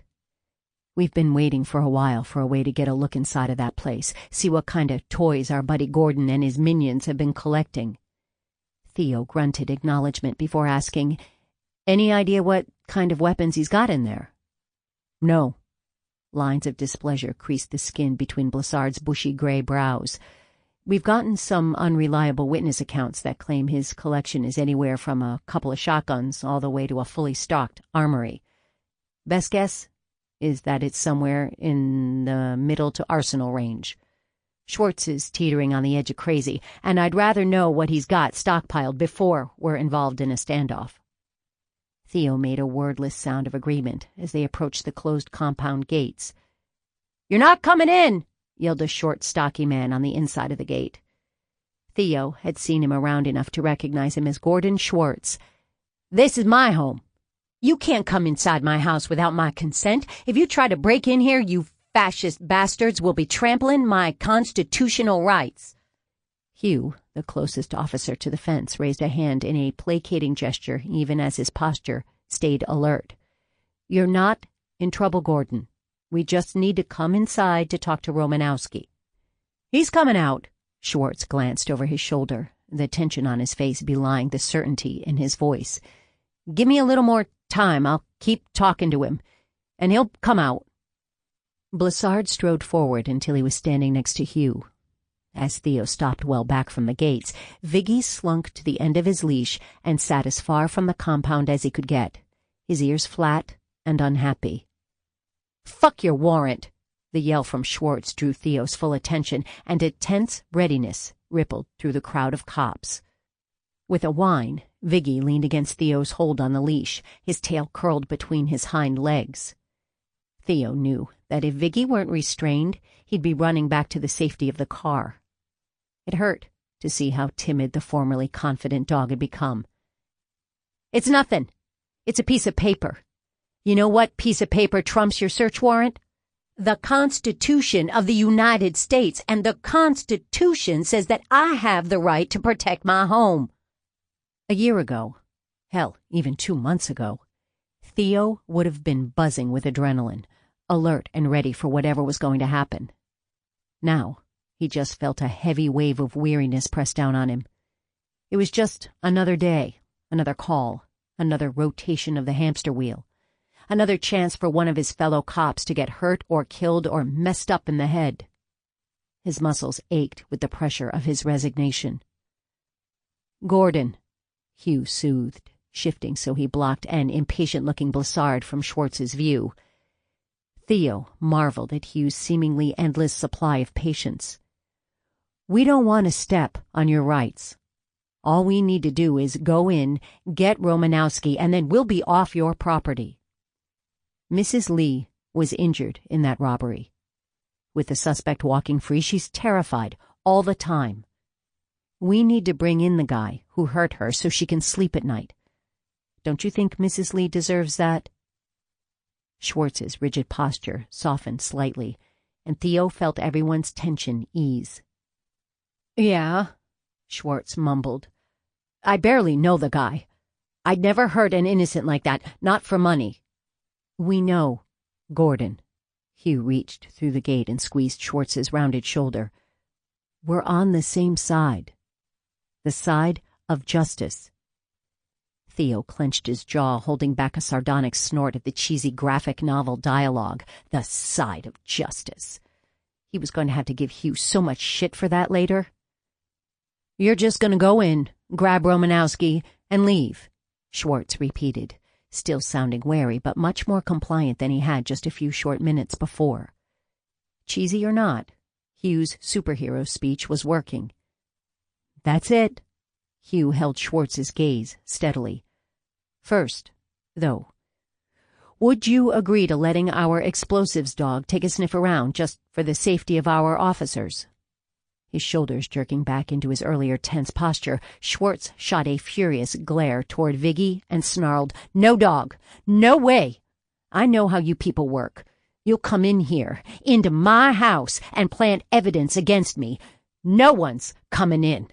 His hand jerked slightly, and Theo had his gun holster unsnapped before he even paused to think. He wasn't the only one who'd noticed the threat. Theo saw that Blessard had his taser drawn, holding it behind his left hip, out of Schwartz's view. Hugh hadn't made a move toward his weapon. "How about this, Gordon? Why don't we let the dog go first? At the entrance to each room, we'll have the dog check things out, but we won't go in until we get an all clear. That way, we couldn't plant anything, even if we wanted to, and our guys will be safe from any explosions. Romanowski doesn't want us to bring him in. Who knows what he's doing right now? I need to keep my friends safe, just like you want to keep your friends safe. Sound like a plan?" Even before Schwartz reached reluctantly for the lock on the gate, Theo knew that Hugh had succeeded in talking him into letting them on his property. Giving a cowering Viggy a sideways glance, Theo felt his stomach begin to burn. Everyone's safety depended on their ragtag team of two. They were so screwed. Chapter 6. 5 days earlier. The boys looked startling enough with their new buzz cuts, like junior military recruits, but Dee was the real shocker. Jules kept glancing in the rearview mirror of their new-to-them SUV, unable to keep her eyes off the small stranger in the back seat. Dee had the same problem. At the garage car exchange new identity pickup, disappearance expert Dennis had given Dee a makeover and a pocket mirror, and her eyes had been fixed on her reflection ever since. "You okay, Dee?" Jules asked, starting to get uneasy about the mesmerized silence behind her. "Yes." Her eyes didn't move from the mirror. "Do you like your new look?" "I love it," Dee breathed. "I look so different." She did. Her long blonde curls were now a dark brown, cut in a pixie that made her blue eyes look huge. The fake pageant glamour was gone, replaced by a normal, cute little girl. She'd also changed out of her school uniform into a pair of jeans and a t-shirt. "We look like real sisters now, too." Jules shifted so she could see part of her own face in the rearview mirror. Her hair was the same color as Dee's, but Dennis had cut it so it just went past her shoulders. He'd also given her cute bangs. Except for the way Jules's blue eyes were narrow and tilted up at the corners rather than round, she and Dee did look a lot alike.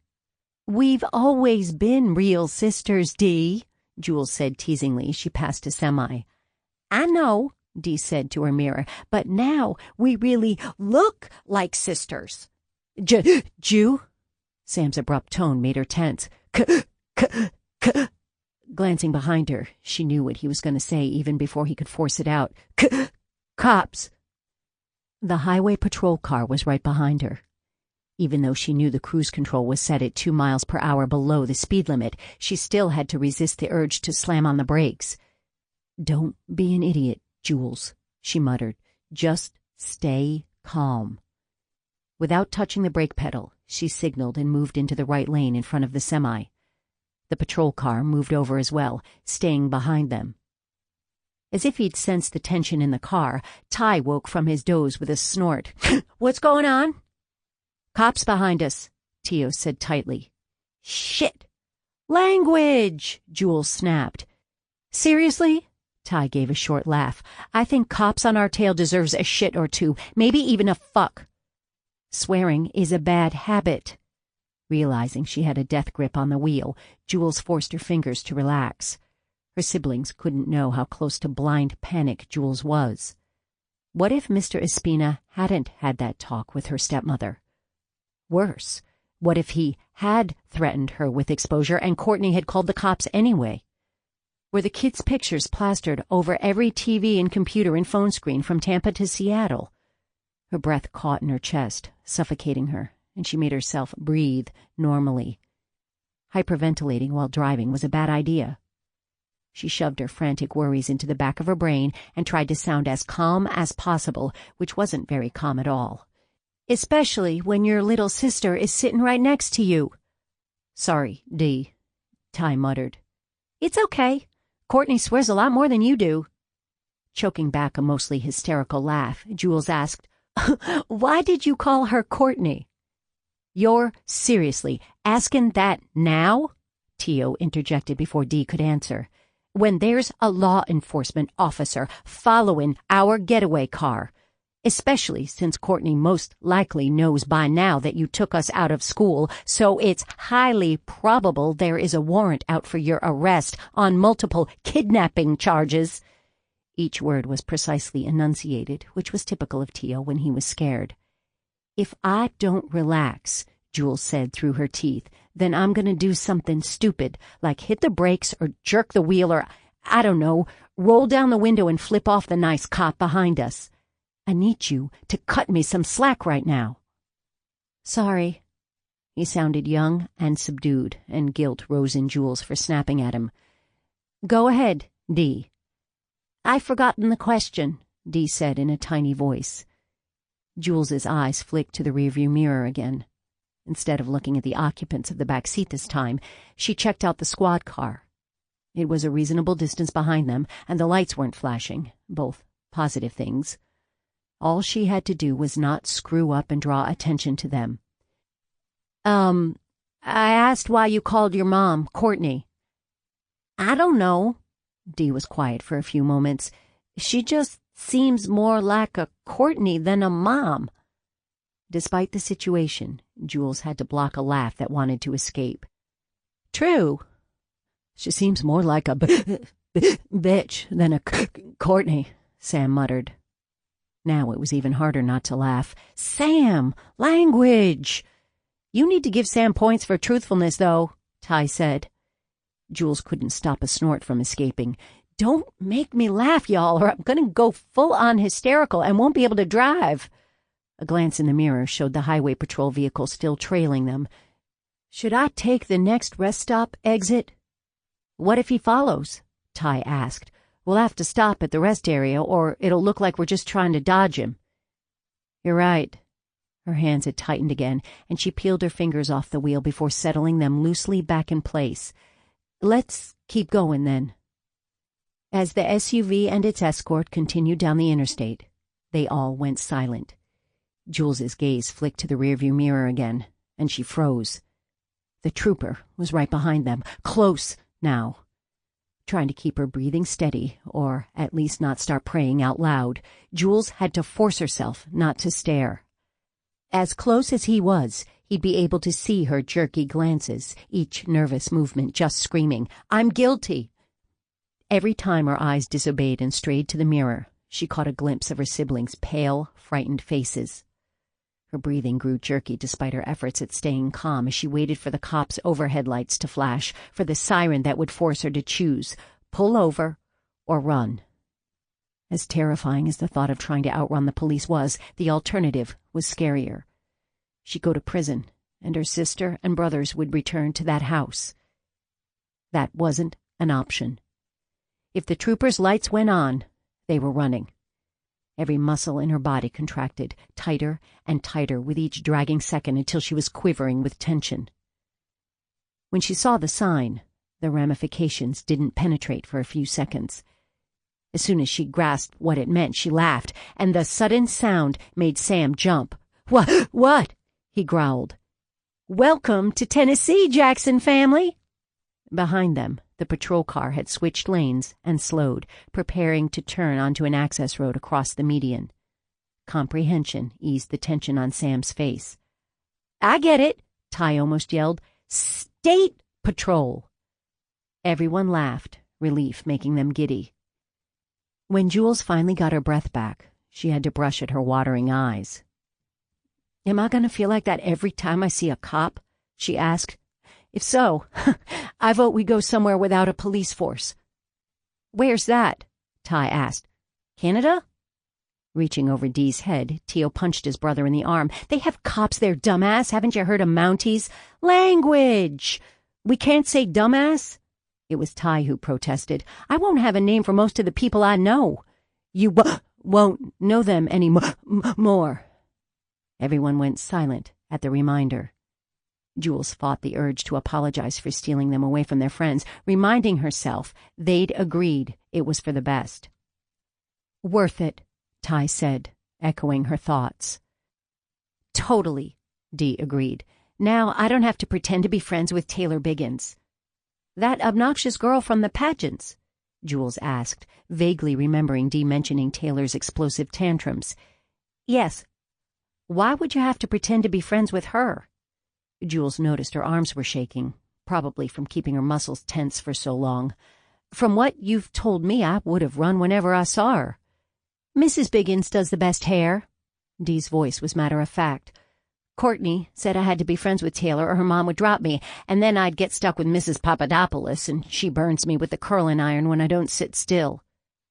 Everyone besides Dee sucked in a horrified breath. "Does Courtney know that this woman burns you?" Ty asked. Each word was carefully precise, making him sound like Tio. When Jules glanced at him, Ty's face was tight and he was staring at Dee with intense focus. "Sure." Dee's casual tone made the answer so much worse. "What did she say about it?" Jules asked, even though she was pretty sure she didn't want to know the answer. "Sit still." When her fingers started cramping, Jules realized she was strangling the steering wheel again. "I'm sorry y'all had to leave your friends, except for Demon Taylor. But I'm not sorry I kidnapped you." "Me neither," Dee was the first to agree. Ty was next. "Nope. Kidnap away." "It's not the ideal situation." Tio never used one word when he could use a dozen, but it was necessary under the circumstances. "Thanks, Juju." To her shock, Sam reached over and patted her forearm. It was a quick movement, his hand landing for just a second, but he'd actually touched her voluntarily. Her eyes burned, and she blinked hard to wrestle the threat of tears into submission. "Okay," she said a little too loudly. "Enough talking about our real past. Let's make up a fake one. Where should we tell people we're from?" "California," Ty suggested, making Jules snort. "Only if you can control that drawl of yours." "Drawl?" Ty protested. "I don't have a drawl." Even Sam laughed at that. "We could be from Texas," Dee suggested. "From a ranch with horses." Tio vetoed Texas. "The accent is wrong. Georgia would be a better match." That made Jules shift uncomfortably in her seat. Georgia feels too close. What's the most northern state with a southern accent? Arkansas? Ty suggested doubtfully, just as Tio said, West Virginia. Either one was fine with Jules. Let's vote. Who wants to be from West Virginia? Tio was the only yes. Arkansas?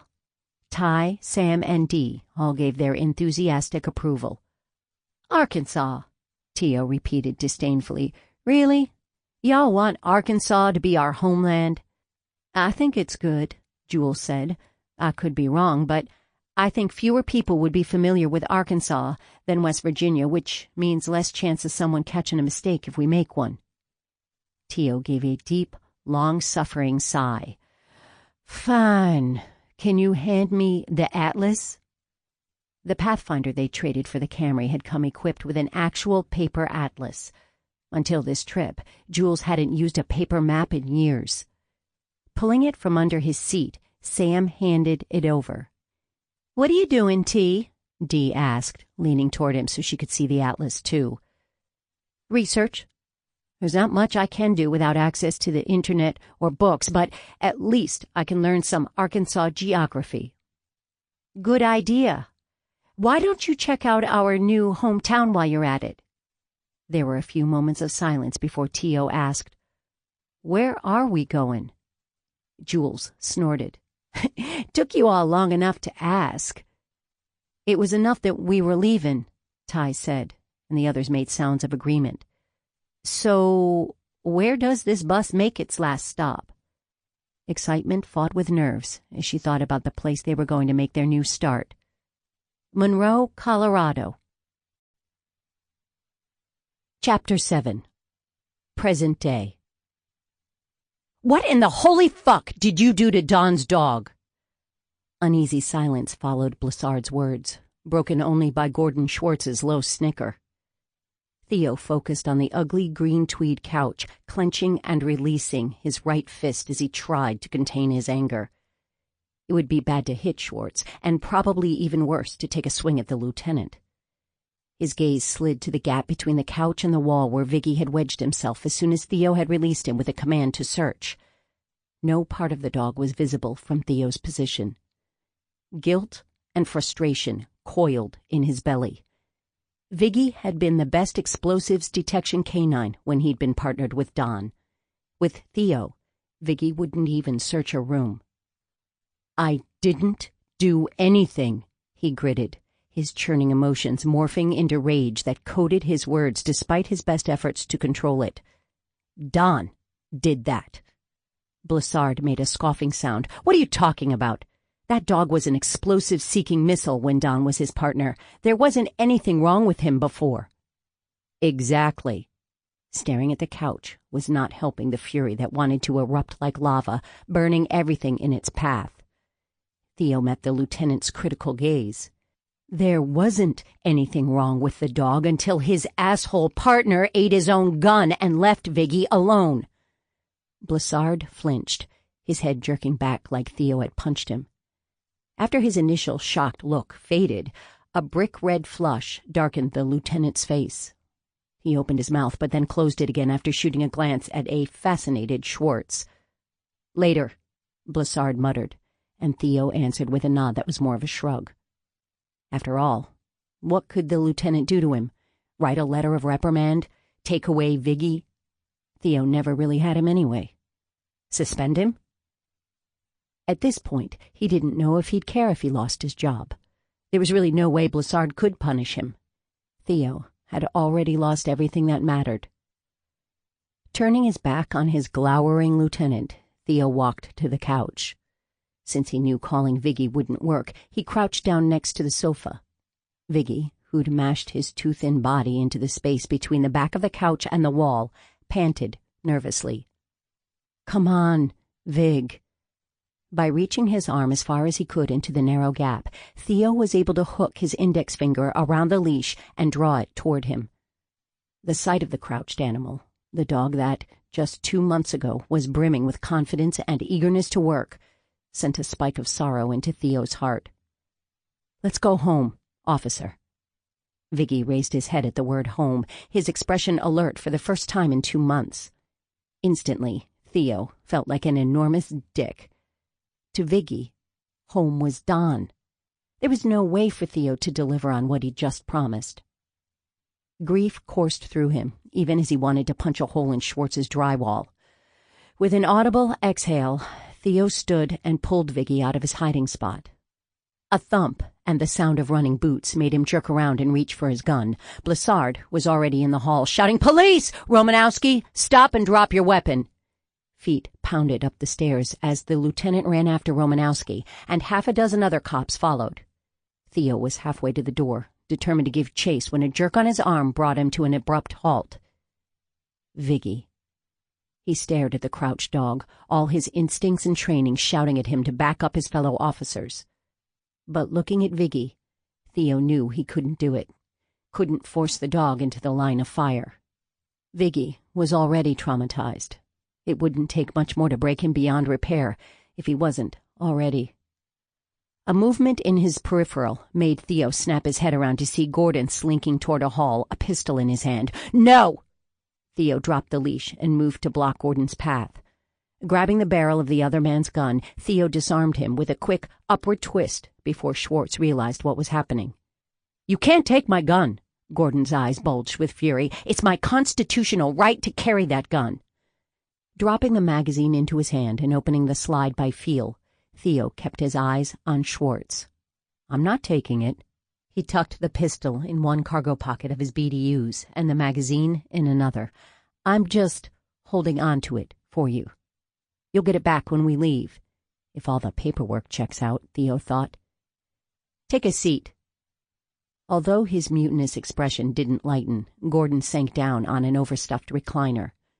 Theo stayed by the door in a spot where he could keep an eye on Gordon and another on the hall. More cops, including Hugh, thundered past the doorway. While the rest dashed up the stairs, Hugh paused when he spotted Theo. "You good?" Hugh's eyes swept the room. "Where's Vig?" "Behind the couch. I've got this. Go." With a short nod, Hugh ran up the stairs. "Is there anything up there we should be worried about?" Theo asked, trying to channel Hugh's negotiator skills. He was pretty sure he failed, judging by the way Gordon jerked back in his seat. "Guns, bombs, knives." "Everything's locked up," Gordon said, "and nothing's live." When Theo looked at him steadily, Gordon scowled. "Why would I blow up my own home?" "Romanowski can't access anything, then." Theo relaxed slightly. Maybe his and Viggy's complete failure wouldn't be an issue. "I told you," Gordon snapped. "Everything's locked up. All but the—" His face turned a pasty green color. "What?" Theo barked, all thoughts of diplomacy gone. "All but what?" A loud boom shook the house. Dust and small chunks of drywall rained down on top of Theo, and he staggered to keep his balance. There was sudden silence, a complete stillness, before all hell broke loose. Shouts and running feet came from above, and more debris fell from the ceiling. From his spot behind the couch, Viggy's whine slid into a howl. Theo ran to the doorway, taking the stairs 4 at a time, terror and guilt accelerating his steps. He'd caused this. It was his fault. If he hadn't failed so dismally, failed the search, failed Vig, failed Don, then this wouldn't be happening. How many cops were hurt? How many were killed? Officers started streaming past him, running down as he ran up. Theo scanned them quickly, looking for blood, but everyone looked uninjured. "Hey!" one of them called to him. "LT wants everyone out. That blast could have damaged the structure." Ignoring him, Theo tore down the second-floor hall, running toward the sound of loud voices. The air was thick with smoke and dust, tightening his lungs. "Bosco?" Except for a layer of soot and dirt covering him, the lieutenant didn't look injured. "Get out of here." "How bad is it?"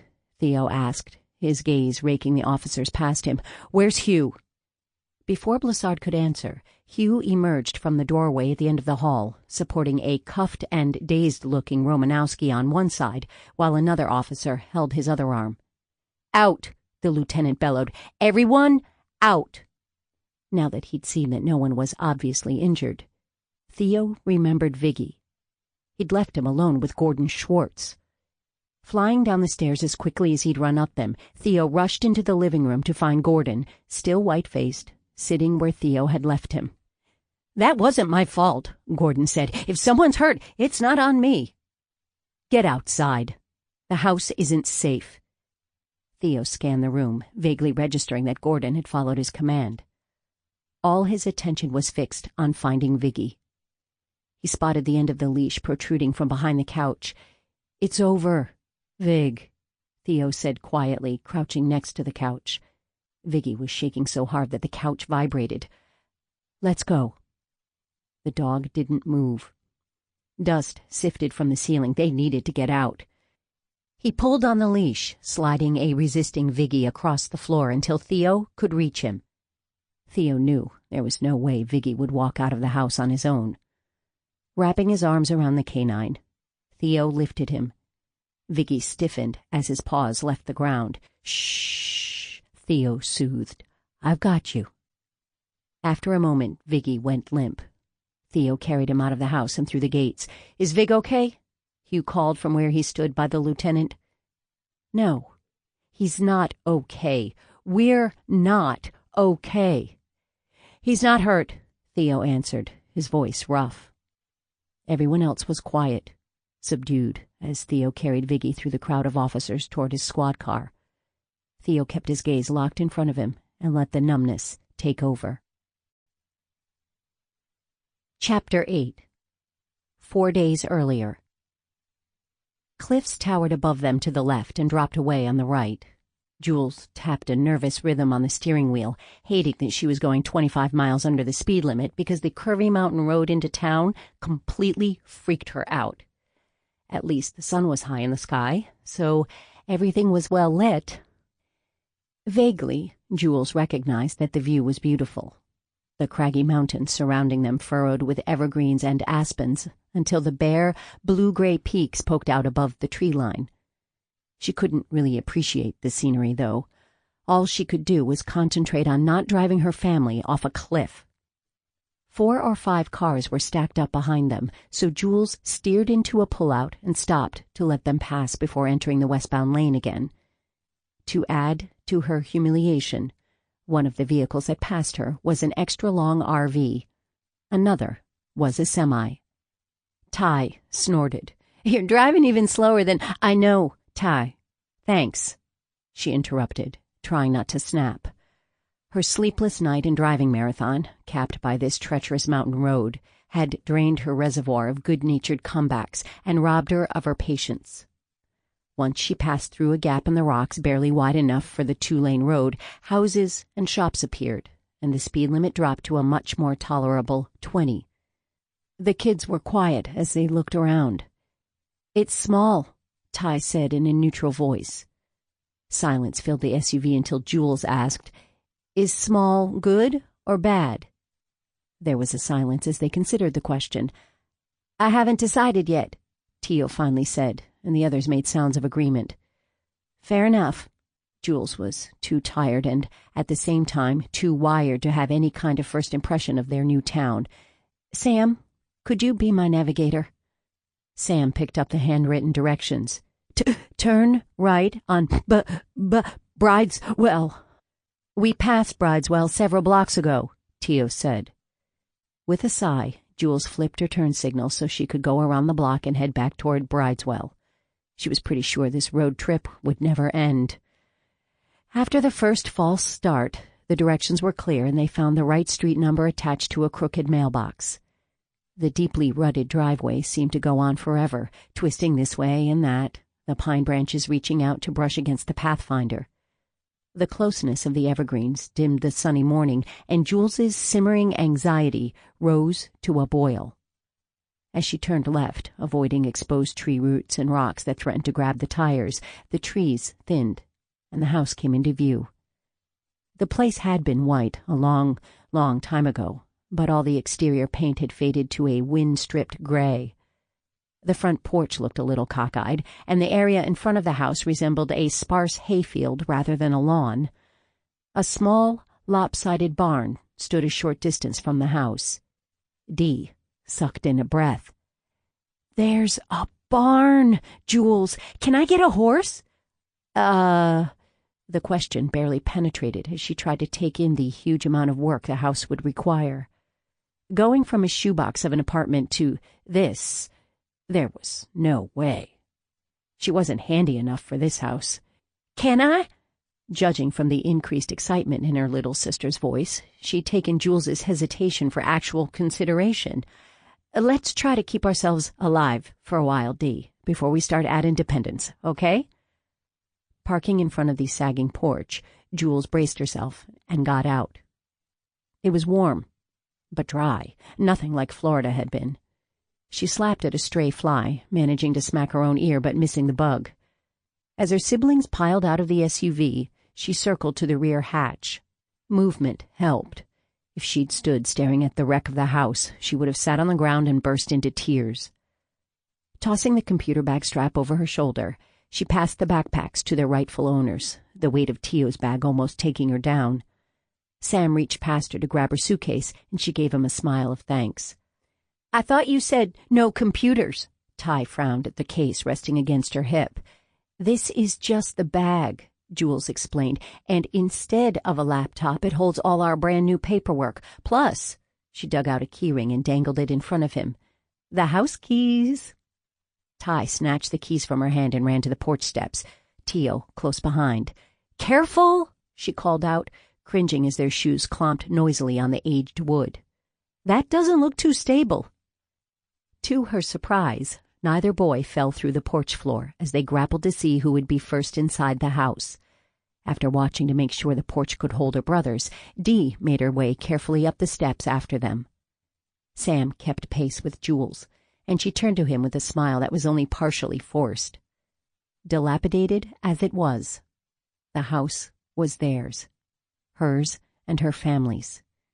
This had always been her dream, and she wasn't going to let a few loose shingles ruin the moment. "Ready to see the inside?" His doubtful look was enough to make her laugh.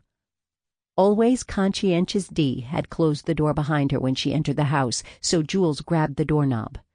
Straightening her shoulders, she patted the laptop bag holding their new identities and pushed open the door. The interior was dim after the bright, late-morning sunshine, and the kids' excited voices echoed off the walls deep inside the house. Taking a long, slow breath, Jules stepped into their new life. The house was a wreck, and yet gorgeous at the same time.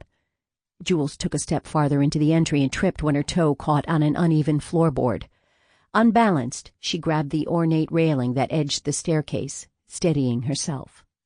Voices and alarmingly loud squeaks from overhead told Jules the three younger kids had made their way upstairs. The dated wallpaper was peeling and gouged in spots, revealing sections of an even more dated pattern. Cobwebs and dust covered every surface, and dead leaves and corpses of miller moths were piled in corners. Through a wide, arched doorway, she could see what was most likely a living room, although the age of the house made her want to refer to it as a parlor. Living rooms were in modern homes, places for televisions and wall-to-wall carpet. This looked more like a room where they'd gather around the fireplace and knit. Jules snorted. She'd never held knitting needles in her life. Glancing at her brother's impassive face, she quickly sobered. "What do you think, Sam I am?" Instead of answering, he made his way down the hall, silently glancing through doorways as they passed a wood-paneled, shelf-lined room that Jules mentally dubbed the library, a bathroom with an honest-to-God clawfoot tub, and a room she assumed was the dining room, judging by its proximity to the kitchen. She followed Sam into the expansive room that bore no resemblance to her apartment's tiny galley kitchen. There were numerous cupboards, although several of the doors were hanging cockeyed or missing altogether. To her relief, the appliances, as ancient as they appeared, did not require firewood or hand-cranking or whatever else century-old appliances had needed to operate. The room was large enough to hold a good-sized table and chairs. Her attention left the worn counters as she focused on Sam. "We can fix it up."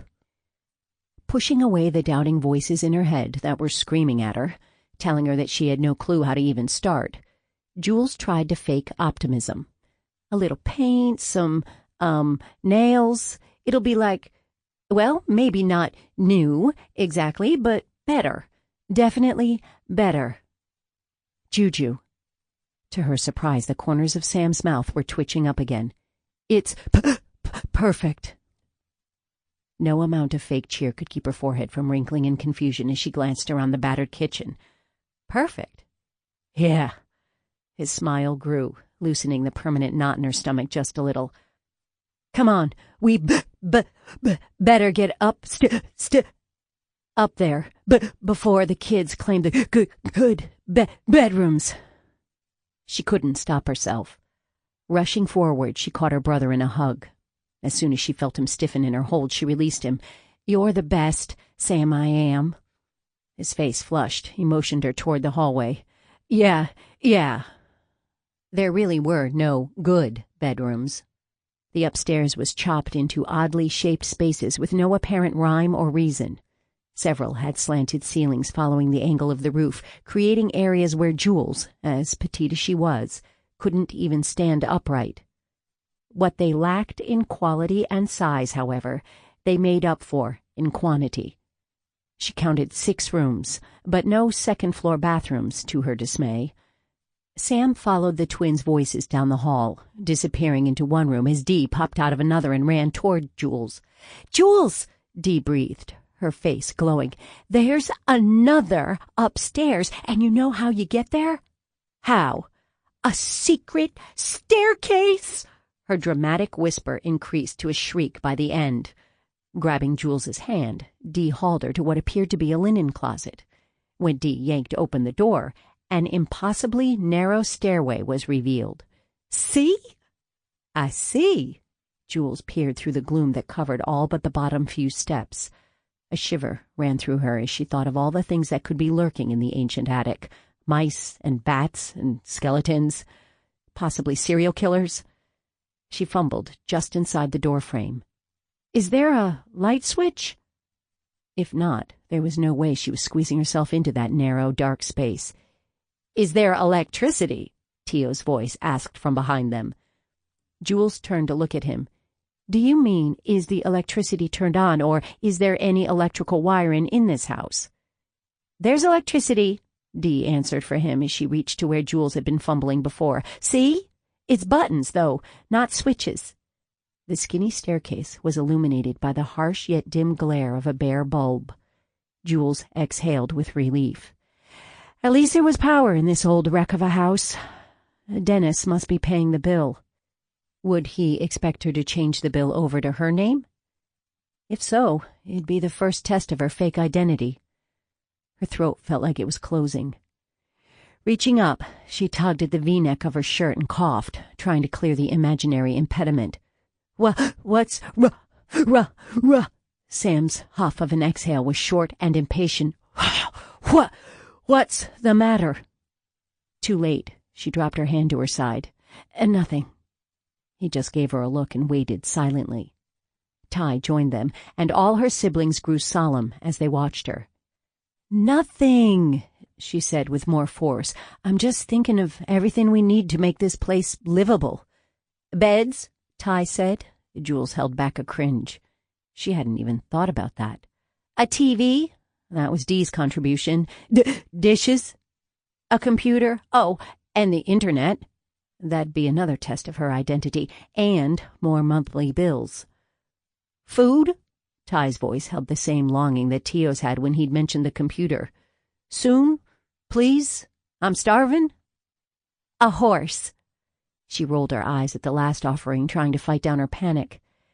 After paying for their new identities, Jules had very limited funds to set up a household of 5, 4 of whom were still growing out of their clothes. Her initial impression of the house was that it would take an enormous influx of cash just to keep it from falling down on top of them. As if to underscore her growing anxiety, a heavy rumble of thunder echoed through the house. Jules shot a nervous look at the ceiling. If the roof was weatherworthy, she'd be shocked. Come on, Jules, Dee urged, tugging on her hand. Let's look upstairs. Deciding that whatever lurked in the attic couldn't be worse than the worries that were multiplying in her mind, She allowed her sister to pull her up the narrow stairs. Each one creaked worse than the one before, and Jules's stomach lurched with every step. She expected to fall through the ancient treads at any second, and she clutched Dee's hand a little harder. The heavy clomping of the boys' feet behind them made her cringe. As they passed through a door at the top of the stairs, she exhaled for the first time since they'd started ascending. Her relief at not falling to her death made her slow to take in her surroundings at first. When she finally looked around, Jules blinked in surprise. She'd been expecting an unfinished, dirty attic, but the room, although definitely needing a good cleaning, reminded her more of an artist's studio than a storage space. A stained glass window set in the triangular east wall lit the space with muted colors. Wow! I know! Dee was practically dancing in excitement. Isn't it the best? If I hadn't already picked the elf room, I'd totally want this room. Hey, there's stuff over here, Ty called from across the space. He'd opened a short door set in the wall and was pulling things out of the storage space. Dee ran over, and Tio joined them more leisurely. Elf room, Jules repeated absently, watching Ty drag out an antique-looking trunk and a globe. She wondered how out of date it was, with no longer existing country borders and names. It might be a good history lesson, at least. Juju? Sam's serious tone made her focus on him. What is it? I want it. Please? It took her a second to realize he meant the attic rather than the old globe. She'd already mentally assigned the room to Ty and Tio, since they'd always refused to be put in separate rooms, and she wasn't sure if there was a room on the second floor that would fit both of them. A single glance at Sam's tight expression and clenched fists was enough to immediately change her mind. Okay. For a long moment, he watched her warily, studying her face as if to make sure she was serious. Eventually, his shoulders relaxed slightly. Thanks. It's going to be freezing in the winter and broiling in the summer, you know, she warned. His almost-there smile was back. No. I have no idea how we'll get a mattress up those steps. The thought reminded her of all the things they would need to get that day. Thunder, louder than before, crashed, sounding as if it was right above them. In the crackling silence following the boom, there was the tinny sound of a doorbell. They all froze, none of them even breathing, until lightning lit up her siblings' faces, the stark light emphasizing the terror in their expressions. The sight reminded Jules that she was the responsible one now, the one who had to pretend not to be scared out of her mind that the cops were at the door, ready to break in and grab the kids, to drop them back into Courtney's clutches. The horror of that thought snapped Jules out of her temporary paralysis. Everyone, stay up here. No, wait. There were no exits on the third floor. Jules made a frantic mental note to install some way to escape from the attic in the near future. If she was hauled off to jail right now, though, that wouldn't be necessary. Wrestling her panic thoughts back under control, she took a deep breath and let it out in a shuddering exhale. Okay. Head for the kitchen and out the back door to the barn. Y'all can hide in there or behind there if it looks like it's going to fall down on your heads. She met Sam's frantic gaze and tried to force a smile. Maybe it's just the welcome wagon. The doorbell rang again, longer and more insistently that time, and Jules started down the narrow stairs, her heartbeat hammering in her ears. The kids followed her, their tentative footsteps a heartbreaking contrast to the pounding joy they'd shown running up them just minutes earlier. Did I do the wrong thing? Jules wondered as her teeth found a raw spot on the inside of her lip. The physical sting wasn't as painful as the rush of guilt. She'd taken her siblings from a life of affluence and in exchange forced them to live in fear, always hiding, always having to look over their shoulders. I don't want to go back, Dee said in a tiny voice as they descended the stairs to the main level.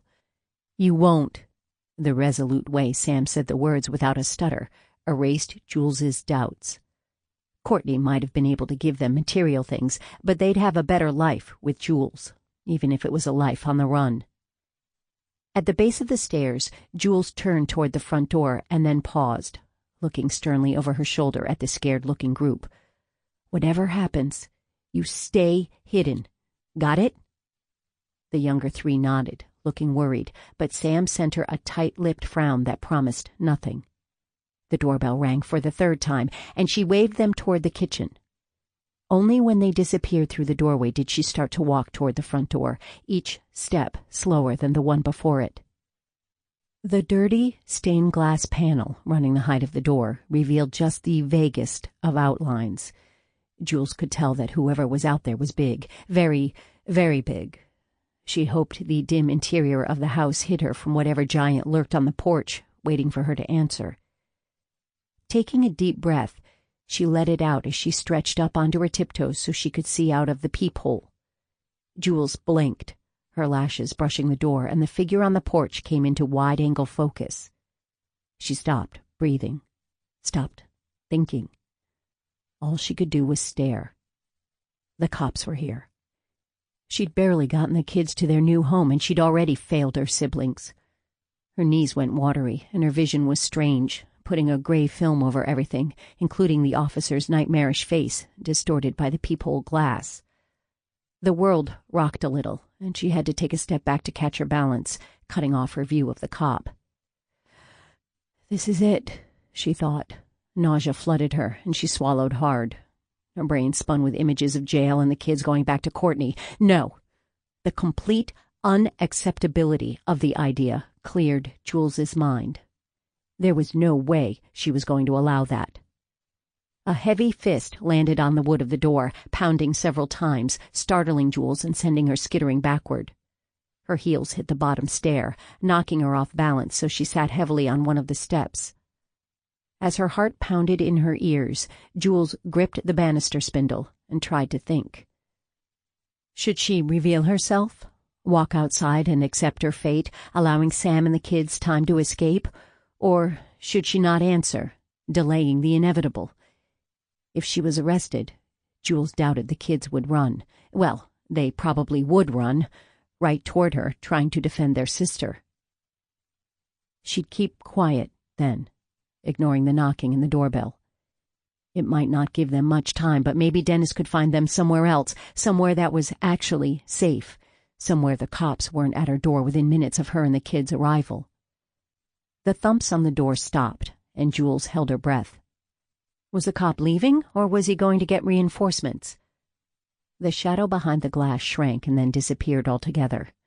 Jules stayed frozen, waiting for the next step.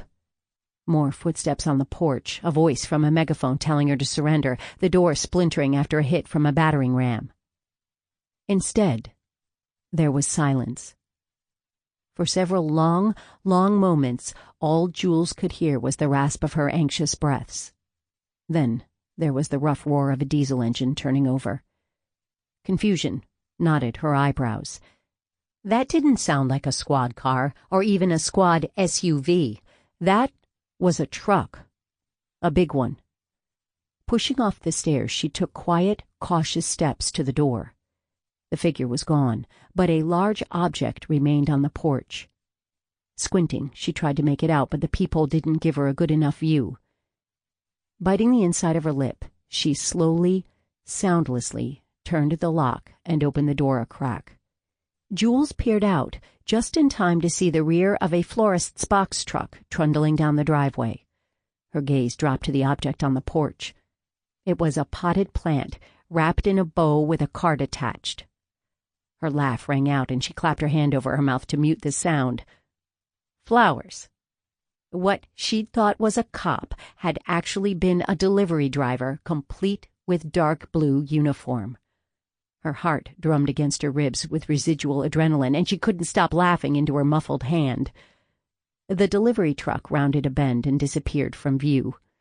Still feeling spooked, Jules opened the door just wide enough to grab the pot.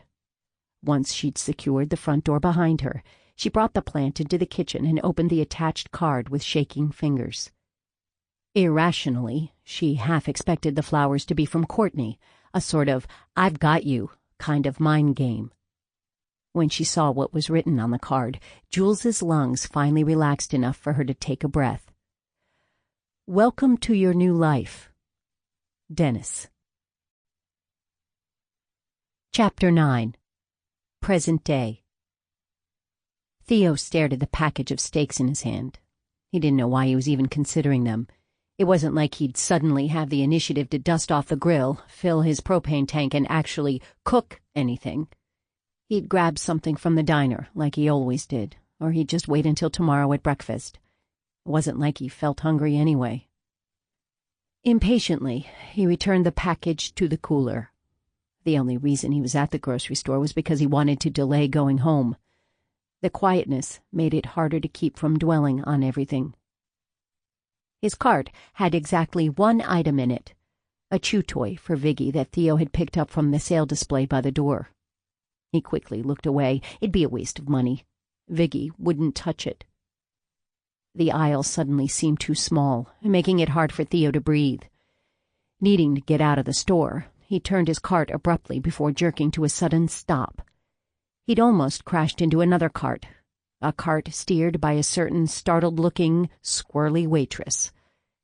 They studied each other, his claustrophobia fading as curiosity took its place. He couldn't put his finger on why, but she intrigued him in a way nothing had for a long time. All the questions she'd evaded or answered with lies filled his head, and he was suddenly glad he'd stopped at the grocery store. A conversation with Jules, as frustrating and unilluminating as it promised to be, was so much better than the gut-wrenching emptiness of his house. "Hello," she broke the silence first, as her gaze darted around, searching for the closest escape route. "Jules." Her nervous gaze bounced off him and landed on the lone dog chew in his cart. "Not very hungry, I'm guessing." He liked her southern drawl. It was almost relaxing. No. Her cart, by contrast, was heaped with food, more than one woman could eat in a month. Interesting. Although she must have noticed the direction of his gaze, she just shifted her weight and changed the subject. "Are you done for the day or just starting?" "Done." He looked pointedly at her cart and then back at Jules. "Feeding an army?" He didn't expect her to laugh. It startled him how it transformed her. Theo had thought she was beautiful before, but when she laughed, it took his breath away and made him forget his next question. "You could say that." He blinked, looking down for a moment so he could get his thoughts in some sort of order again. What was he doing? He was interested in her as a cop would be interested in a suspicious stranger. There was nothing personal about it. Even as the thought passed through his head, he knew it was a lie. Self-directed irritation made his next question come out more harshly than he'd intended. "Who lives with you?" She flinched, her fingers turning white as they tightened around the cart handle. Sorry," he grumbled, rubbing a hand over his closely shorn head. He could be an asshole. Theo fully accepted that. He'd never been a bully, though.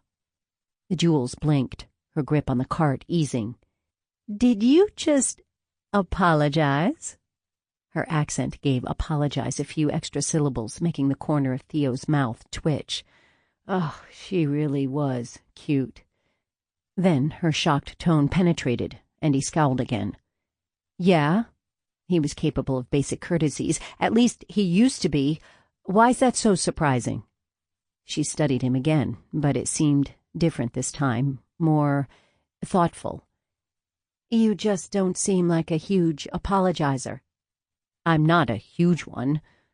Her smile returned as Jules tilted her head down a little, although she still held his gaze in a way that was almost flirty. "You look pretty big to me." He found himself leaning a little over the cart handle, as if his body was trying to get closer to her. He was fighting a smile again. His end of this back and forth felt a little stiff and rusty, but enormously good, too. It was like when he took an old, corroded engine and brought it back to life. He opened his mouth to respond, but another cart crashed into the side of his. "Imagine bumping into the two of you here." It was Hugh. Of course it was. "Are you stalking me?" Theo demanded, glaring at Hugh, who just looked amused. "Me?" he gasped, a meaty hand pressed against his chest. "Me? Stalking you? How do you know I wasn't here first? Maybe you're the one stalking me." Theo narrowed his eyes. His glare could convince armed criminals to back down, but Hugh just kept grinning. "What were the two of you talking about?" Hugh leaned on the handle of his cart. "Were you harassing our nice, non-spitting waitress again, T?" The smoldering anger that sat in Theo's chest flared at the thought of Hugh trying to save Jules from him. It stung sharply that Hugh thought Theo couldn't be trusted, even to grocery shop for Christ's sake, without going on a rampage. It wasn't just Hugh, either. Everyone at the station, from his lieutenant to the rabbity guy in charge of parking control, treated Theo with the same caution they treat a bomb about to explode. Theo was sick of it. Before he could verbally rip Hugh apart, Jules spoke. "He's not harassing me." Theo looked at her in surprise, his mouth snapping shut. "He's just telling me things I need to know about the grocery store, since it's new to me and all." Theo cleared his throat to disguise his snort. Jules really was a terrible liar, and she'd lied to protect him, even though he'd been interrogating her earlier. After a startled pause, Hugh leaned forward, focused on Jules. "Really? Tell me, I've lived in Monroe my entire life, and I didn't think there was anything to know about the grocery store. Come on, share. I'm dying to know the Monroe Market secrets." Shifting uncomfortably, Jules sent Theo a frantic "help me" glance, and Theo suddenly understood the lure of a damsel in distress, especially a hot damsel who just lied to protect him. "Don't you have shopping to do?" Theo asked, giving Hugh's empty cart a pointed glare, "unless you're here just because you are stalking me." Hugh grinned at him. "You wish you had a stalker as fine as me." He looked between Theo and Jules, his pointer finger following his gaze back and forth like a metronome. "And don't think I didn't notice this sudden, disturbing alliance between you two." "You're delusional," Theo said, giving a side glance at Jules while suppressing yet another almost smile. It was a nice feeling to have someone on his side, even in such a minor way. Hugh and Otto had been teamed up for months in a save Theo from himself effort. Even though Theo knew it was well-intentioned, it still made him feel like an outsider. Delusional and a stalker. A delusional stalker, Jules added, her mouth quivering as if she was hiding a smile. Hugh shot her a displeased glare, but Theo held out his fist to her. She stared at it, looking startled for a moment, but then grinned and bumped her knuckles with his. As soon as they connected, he knew he wouldn't be interrogating her anymore.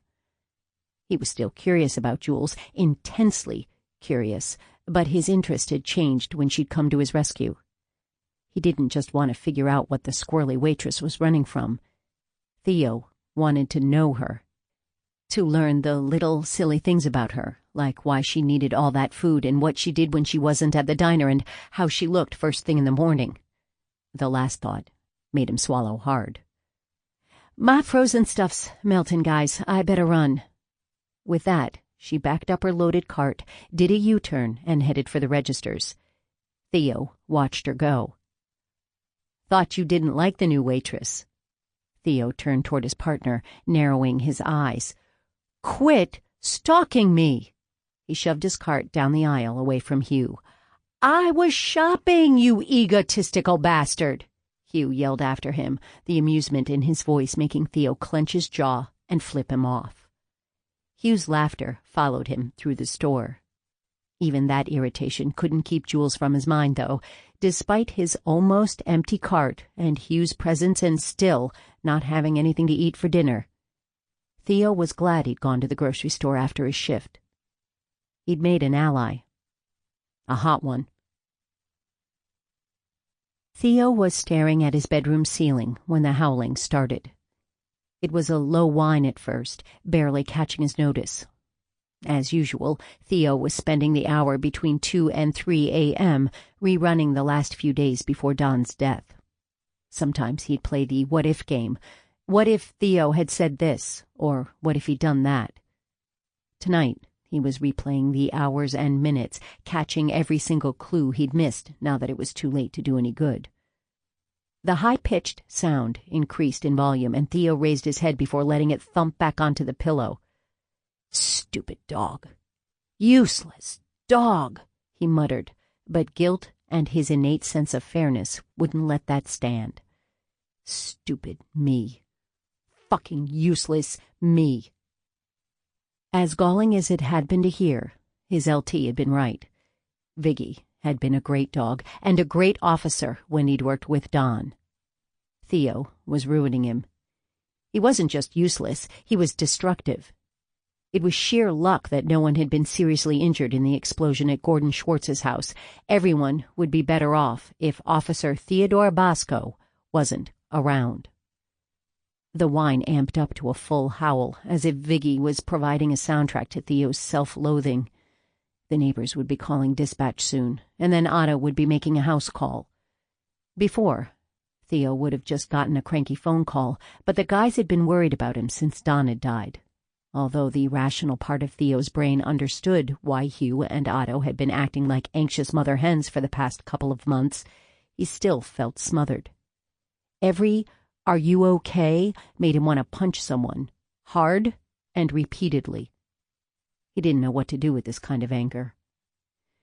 The howl switched pitches and increased in volume. With a huff of mingled annoyance and concern, Theo got out of bed, yanking on track pants before heading to the back door, turning on the porch light on his way. The second he stepped outside, the howling stopped, as suddenly as if someone had flicked a switch. Theo peered through the gloom to see Viggy slip into his shelter, tail tucked. Feeling like he was suffocating on his pity and hopelessness, Theo headed back to his bedroom. He wasn't even through the kitchen before the mournful howl began again. Shoving the heels of his hands against his eyes, he sucked in an audible breath before dropping his hands. He reversed his path and returned to the back door, not bothering to turn on the porch light this time. Again, Viggy went silent, darting back into his shelter as soon as Theo came into view. As he stood on the porch, the cool air of the now silent night brushing over his bare skin, Theo's annoyance trickled away, leaving only guilt and sadness in its wake. He picked his way toward the fenced enclosure, careful not to step on anything prickly with his bare feet. For a long time, he stared at the dark entrance to Viggy's shelter. Theo was suddenly exhausted, more tired than he'd ever felt, and he sank down to sit on the rough grass next to the chain link. "I'm sorry, Vig," he said, his words sounding loud in the quiet darkness. "I should have done something. Not sure what exactly, but there had to have been something I could have said or done or something. I'm sorry for being an oblivious asshole and not seeing when Don was hurting so bad he thought death was the better option." Viggy's muzzle poked out of the shelter, followed by the rest of his shape, silhouetted dark against darker. When he was several feet away from Theo, the dog sat and watched him. "And now you're fucked up and I'm fucked up and I don't know how to fix it." Leaning forward, Theo felt the cool chain link press into his forehead. "Don't really see the point in fixing it." With a low, almost soundless whine, Viggy lowered his front end to the ground and rested his head on his paws. The silence stretched, filled only by the low whistle of the constant wind, and it felt like he and Viggy were the only living things in the world. Loneliness hollowed him out, and he tried to think of something, anything else. Jules popped into his mind, and he relaxed fractionally. As messed up as he was, there couldn't be anything between them. But it was nice to have an ally, or maybe, possibly, eventually, a friend. From the little information he'd gotten from her, it seemed like she could use one as well. Their grocery store encounter gave him an excuse to talk to her, too. He'd found himself actually looking forward to going to the diner, and it had been a while since he'd looked forward to anything. And he was back to thinking about Don. Viggy shifted and whined, as if sensing that Theo's mood had dimmed. "I know you miss him." His voice came out rough, almost hoarse. "I do too."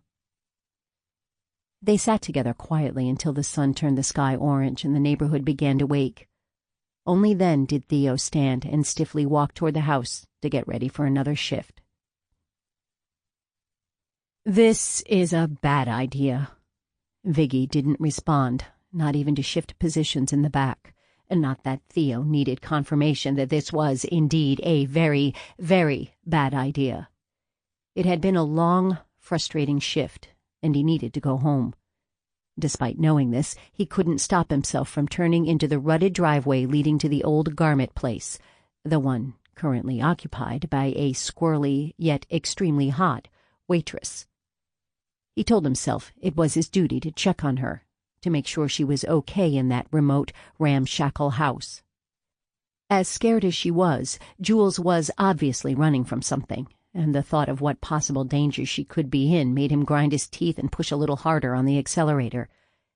Even as he tried to convince himself that his impromptu visit was for Jules's safety, Theo knew the real reason he was dodging potholes and tree branches along this godforsaken excuse of a driveway was because he wanted to see her. He needed to see her, to feel the stirrings of excitement and even happiness he always experienced when she was around. Before he returned to his tiny, too quiet, suffocating house and everything inside him returned to its usual deadened state, he was going to grab a few minutes with Jules so he could feel alive for once. As he rounded the final bend, he saw smoke billowing from the open front door. A curl of tension tightened his stomach, and he reached for his radio as his gaze scanned the house, searching for Jules. Her SUV was parked in the front, so she was probably home. The door was open, but she wasn't outside. He brought the radio to his mouth, ready to call in the fire, but then he hesitated as he stopped his blazer abruptly, right next to the front porch.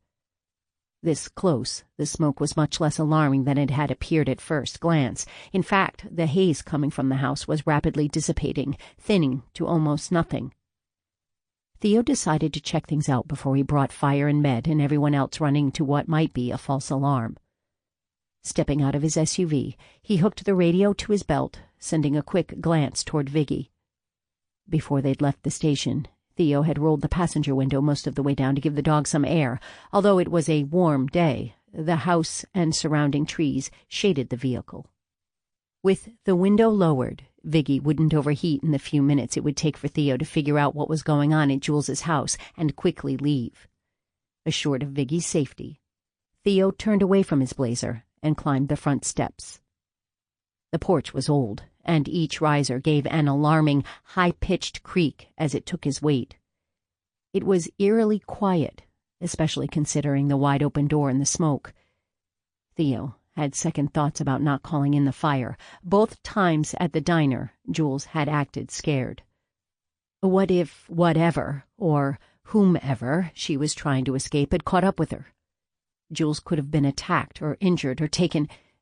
Theo firmly cut off his escalating thoughts, shoving out any what-ifs and firmly blanking not only his mind, but his emotions. He'd gotten pretty good at that over the past few months. His cool shell was firmly reassembled as he stepped over the threshold, quickly checking right, then left, before entering the house. What a pit! Theo couldn't believe someone lived there. It'd been empty for at least 5 years, and looked it. The previous owners hadn't done much in the way of maintenance either, and the final result was a house that needed to have a date with a bulldozer. "Police!" he called to the open, still smoky hallway. "Anyone here?" There was no response, so he took a couple of steps inside. The remaining smoke tickled his throat and gave the old place an eerie cast. Theo held back a cough. He walked down the hallway, checking in each room as he passed, but except for a few items, a bright green beanbag in the living room, an old chest in the library, a cheap drinking glass with awkwardly cut flowers mashed into it on the windowsill in the dining room, the house was empty. Empty and smoky and wrong. With Jules's SUV out front and the door open, She should be here. He automatically unsnapped the top of his holster, resting his hand on the butt of his gun. He felt his muscles tighten with each new empty room he saw. The smoke was lightening, but a haze still lingered, dimming the light, struggling to find its way through the windows. There was an almost closed door on his left, and he pushed it open. The hinges protested with a squeal, but the door reluctantly swung to reveal an empty, old-fashioned bathroom. He continued down the hall, his imagination going wild again with thoughts of what could have happened had Jules's past caught up to her. The thought of something happening to Jules made his stomach clench, and he moved more quickly. As Theo got closer to the final door on the right, the one he was fairly sure was the kitchen, he finally heard people. Multiple loud voices piled on top of each other, making it difficult for Theo to hear what anyone was saying. Pausing next to the entryway, keeping his body hidden from whoever was in the kitchen, he listened, trying to pick out individual words. "If he comes back," a child's voice wailed, rising above the babble of the others. Theo's muscles tightened. Who was he, and why was the kid so upset at the thought of this man's return? "Long gone." Theo barely made out a few words from Jules, but he was certain it was her speaking.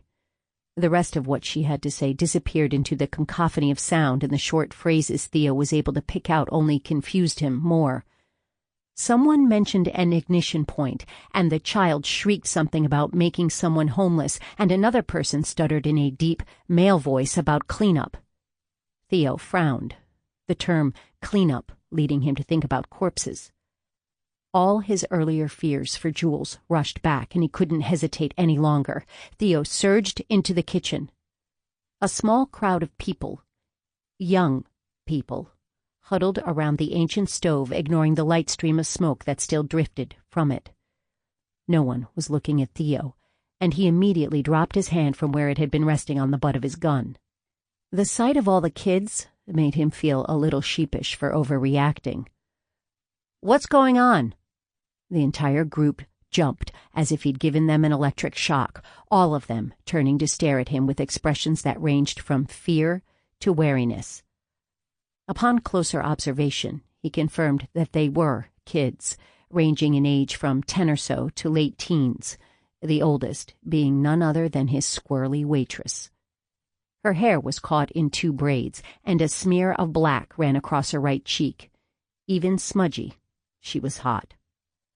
Not liking the prickle of emotion she woke in him, he'd looked at the stove. "Is the fire out?" he asked, when it appeared that no one was going to answer his initial question.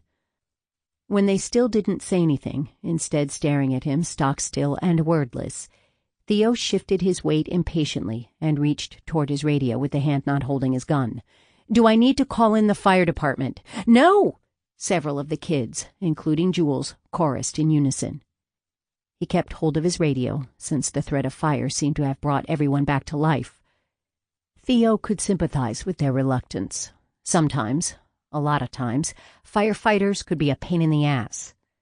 "It's out," Jules said, taking a step toward him and positioning her body between Theo and the kids. Her slight figure wasn't much of a barrier, but there was something in the way she held herself that reminded him of a fierce mama bear. There wasn't really a fire. It was more... She waved a hand toward the stove, as if what had happened was written on its ancient surface. "It was more of an explosion," one of the younger boys offered, but his brother, a twin, Theo assumed by their almost identical size and appearance, cleared his throat. "It wasn't actually an explosion," the second one explained earnestly. "The debris just ignited extremely quickly, mimicking an explosion, a small one." Theo wasn't any more enlightened than when he'd first seen the smoke. "Debris." Jules cringed. "An old pack rat nest." A visible shudder rippled through her. "The rat wasn't hurt," the youngest of the group, a girl who looked like a younger Jules, said solemnly. "He left a long time ago. We're hoping he doesn't come back, because it would be very upsetting if he did and found out his home had burned." "Didn't you check inside the oven before you turned it on?" Theo asked, stepping closer to the stove so he could look inside. Unfortunately, that move brought him very close to Jules. Under a layer of smoke, she smelled really nice, like vanilla and sugar and baking things. Her mouth-watering scent was overlaid by the stench of charred rodent, which refocused him. What was wrong with him that he was sniffing squirrely waitresses? He reached for the numbness, but for the first time it eluded him, and he was stuck with feeling the irritated fascination Jules inspired in him. "No," she glared up at him, her gaze hotter than he thought blue eyes could be. "I normally do not look inside an oven before I turn it on, because who would ever think a huge rat would build a house inside an appliance in which we cook food that we eat?" Her voice had risen to a decibel that made Theo's ears hurt, but he found himself fighting the beginnings of a smile. Jules was just so outraged that a rat dared take up residence in her stove. Judging by the condition of the house, especially the rough state of the kitchen, Theo was not even a little surprised that a rodent had made its home there. In fact, he wouldn't be surprised if one ran across the floor in front of them. Theo almost hoped one would, so he could play hero, and Jules could thank him in that sweet southern accent of hers. Startled by the daydream, he shook it off and tried to distract himself by belatedly trying to place her dialect. She'd mentioned Arkansas, but her drawl didn't match.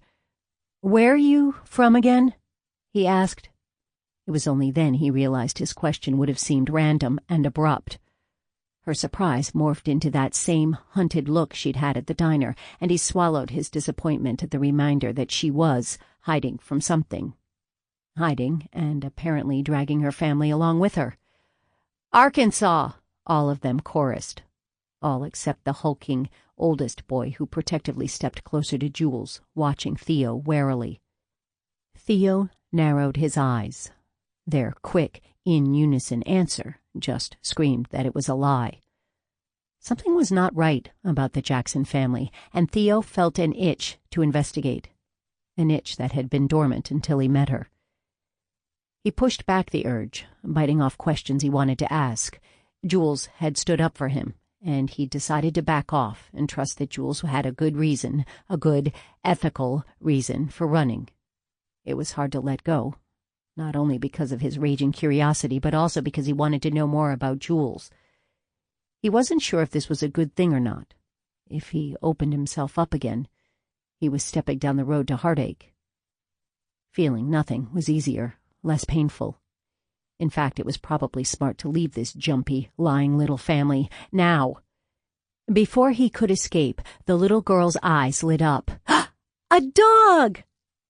As Theo started to turn, Viggy shot past him, heading straight for the huddled family. The small girl stepped forward, hands outstretched. "Stop!" Theo barked, not sure if he was talking to the dog or to the kid. In the scant seconds it took for Viggy to reach the child, Theo's stomach twisted. With Viggy acting as unpredictably as he'd been, Theo had no idea how the dog would react. He just knew it wasn't going to be good. "Viggy, here!" The dog didn't even glance at Theo. His focus was locked on the girl, and he shot toward her as straight as an arrow to a bullseye. Visions of vulnerable flesh, bitten and bleeding, flashed in Theo's mind, and he lunged after Viggy.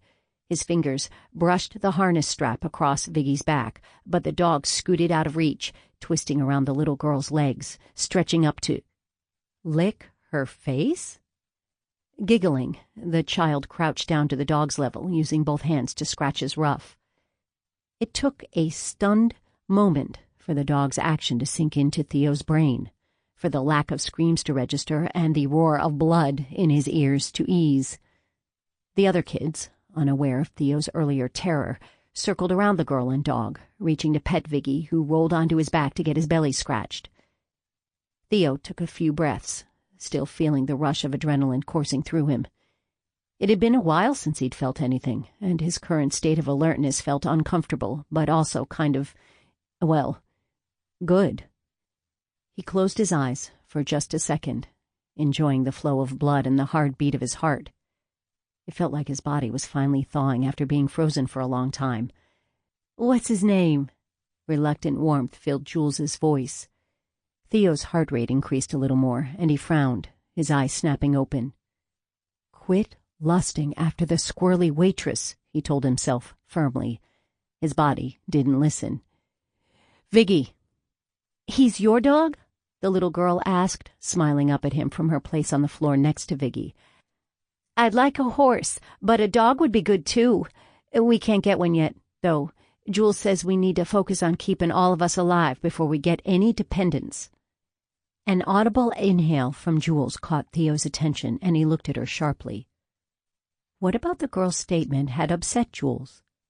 Was it the implication that they didn't have much money, or had Jules meant survival in its most immediate form? Were their lives in danger?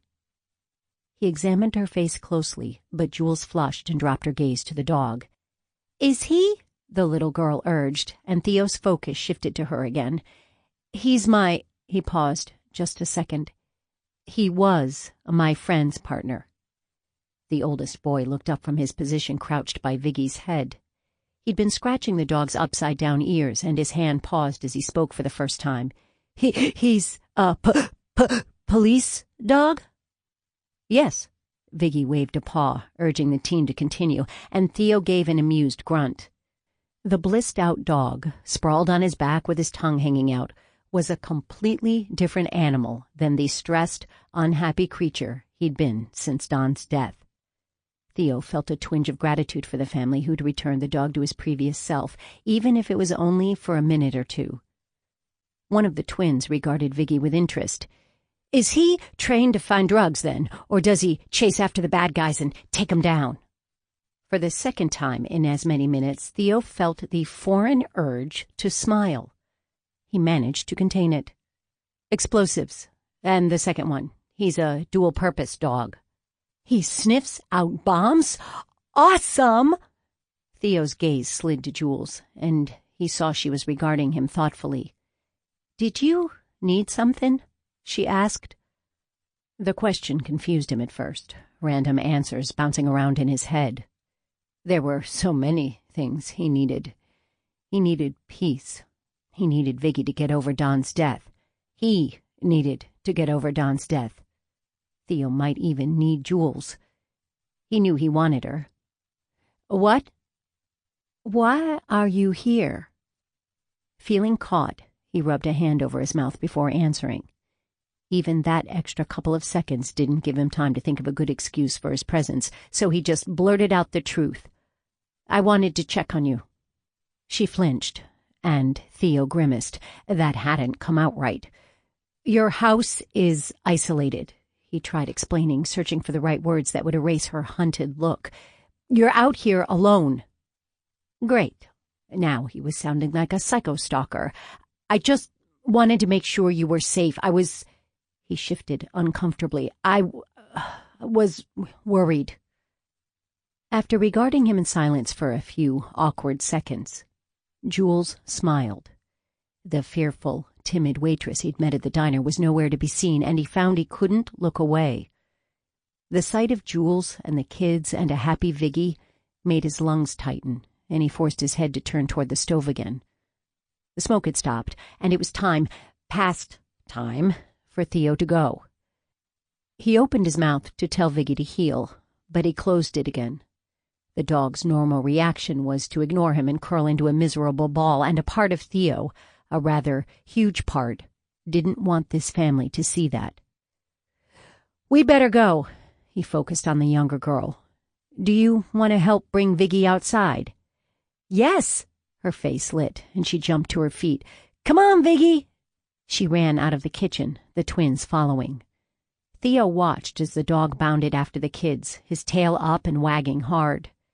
It was the first time in a long time he'd seen Viggy without his tail tucked between his legs.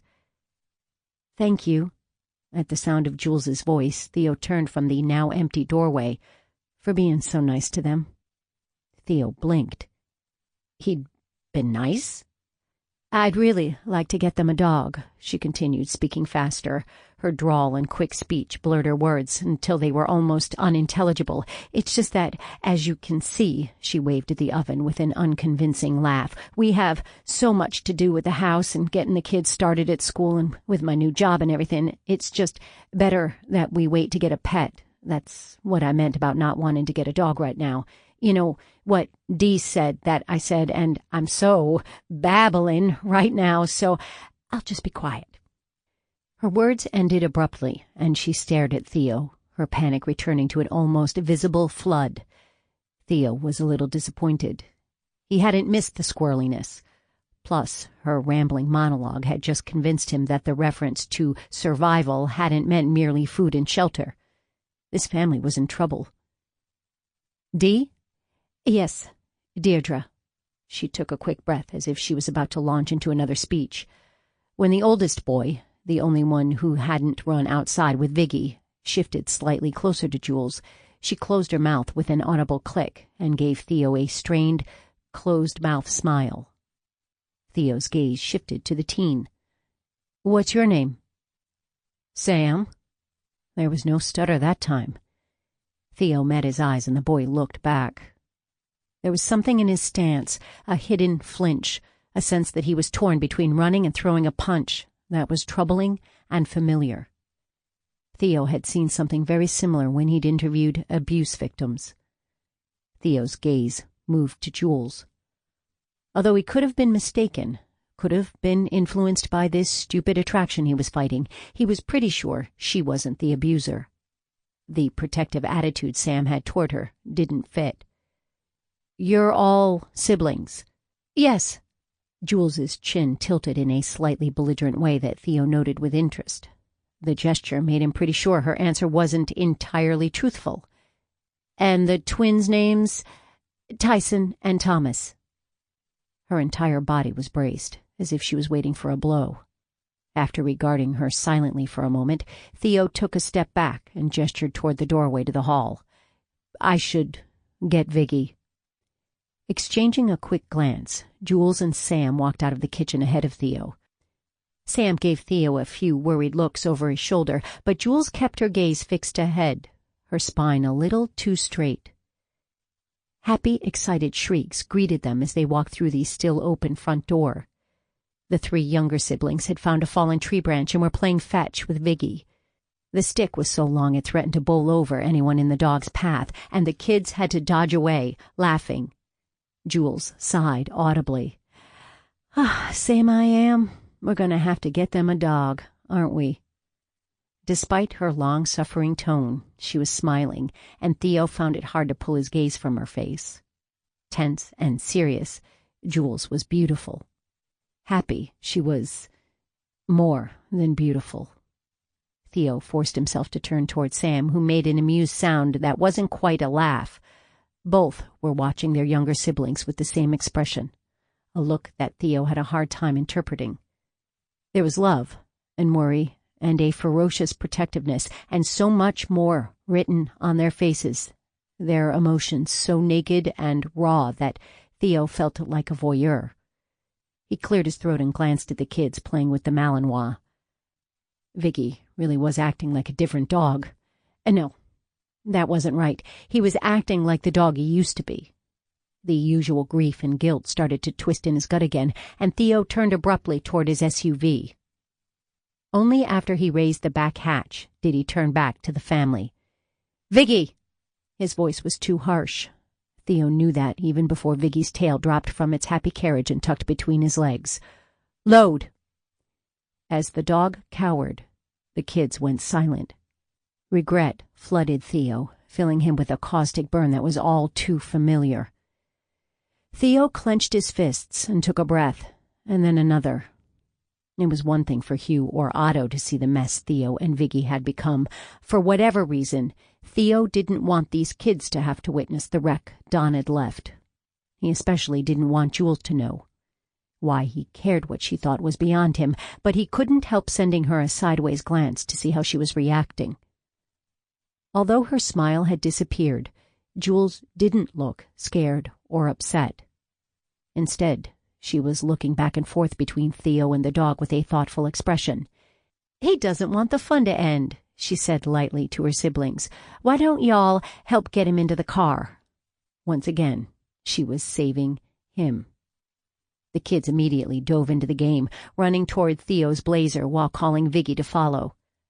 After a few seconds, he perked up slightly and trotted after the children. When he got closer to the SUV, he slowed, his whole body seeming to shrink in on itself. Theo moved away from the open hatch and watched as the kids crowded around the back of the SUV, urging Viggy to jump inside. "Load!" The word came out too loudly, making the kids and the dog jump and look at him anxiously. Theo gritted his teeth, sucking in a breath through his nose before trying to moderate his tone. "The command is load." The three kids relaxed and returned to their efforts. "Viggy, load!"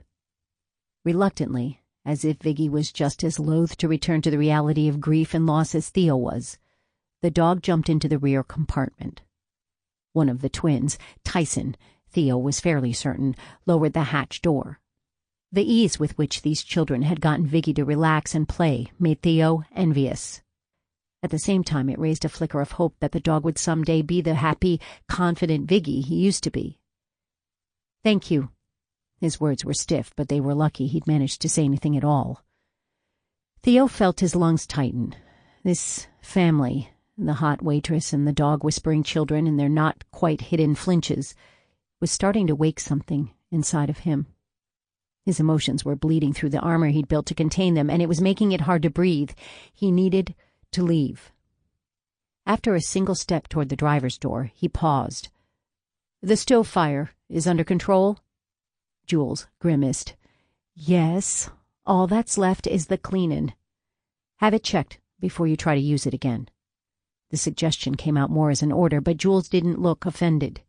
She did appear tired and a little sad as she gave him a forced smile that could have meant anything. Theo was pretty sure it wasn't the response he wanted. "Something could have been damaged by the fire, and that thing is ancient. You don't want to mess around with gas. Have your landlord get it checked." "Okay." Jules held up her hands, palms out in a gesture of surrender. "I'll have someone look at it." Her promise was too vague to satisfy Theo, but there was nothing he could do except call the stove repairman himself. As much as he wanted to do exactly that, he barely knew this family. They'd never accept his help. With a stiff incline of his head to Jules and her siblings, Theo got into the driver's seat and started the SUV. As he eased down the driveway, Theo glanced in the rearview mirror at the family watching him leave. He'd expected to feel relief at being away from their agitating presence, but he didn't. All he felt was hollow. "I like that dog," Dee said, watching the SUV disappear around the first curve in the driveway. So had Jules. The dog's partner was a different story. It wasn't that she didn't like him, but like was such an inadequate word for what she'd felt. His continued visits to the diner and their unexpected alliance at the grocery store had made most of her initial cop-sighting panic fade. Despite that, she'd been shocked to see him in her house, all her fears returning in a crashing wave, and she'd had to shove back the instinctual urge to tackle him and yell at her siblings to run. He'd just been concerned about their oven fire, though, and he'd been worried about her. Contented warmth flowed through her at the thought. "Jules!" The impatient note in Theo's voice told her it wasn't the first time he'd said her name. She tore her gaze from the spot where she'd last seen the cop, who was a little too fascinating and around a little too often for her peace of mind. "Sorry, T. What's up?" "Can we go to the library?" he asked. "I'd like to see if someone scanned in an owner's manual of our stove." She nibbled on the inside of her lip as she studied him, her mind working. "Don't you want me to go to the library?" Theo finally prompted when her silence went on too long. "No." She shook off her distracted thoughts. I mean, I'll take you. I'm just wondering if it's irresponsible of me to let you work on the stove. Shouldn't we have a professional, oven person look at it? Like Theo said, gas is nothing to fool around with." He gave her a look of mixed condescension and long-suffering patience that sat oddly on his 13-year-old face. "I'll be fine, Jules. I know what I'm doing. At least I will when I get that manual." He tilted his head toward the SUV, meaningfully. "Okay," She headed for the house to grab her keys and lock up, calling over her shoulder, "But if you get blown up, I'm gonna be annoyed." Sam followed her, and she gave him an inquiring look. "Theo?" he repeated, frowning. Examining her brother's extra tense face, unsure of what exactly he was asking her, she said, "The cop who was just here. How do you know him?" She grabbed the keys and her purse from the kitchen table they'd found at the thrift store. It was a little small for all of them, and the 5 chairs didn't exactly match either the table or each other, but the set had cost a total of $17. With their supply of cash dwindling painfully fast, affordability beat out aesthetics. "I wouldn't say I know him. He's at the diner every morning, that's all."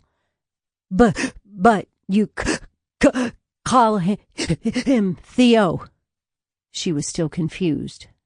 "Yes. Why?" Because that's his name. What else should I call him?" His fists clenched at his sides.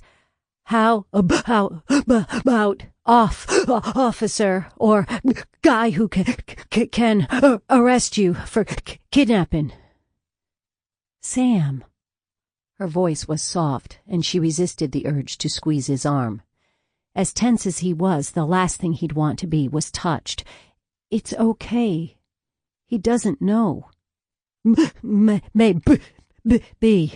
He closed his eyes for a second as his jaw muscles worked, and she knew he was trying to get his stutter under control. Not yet.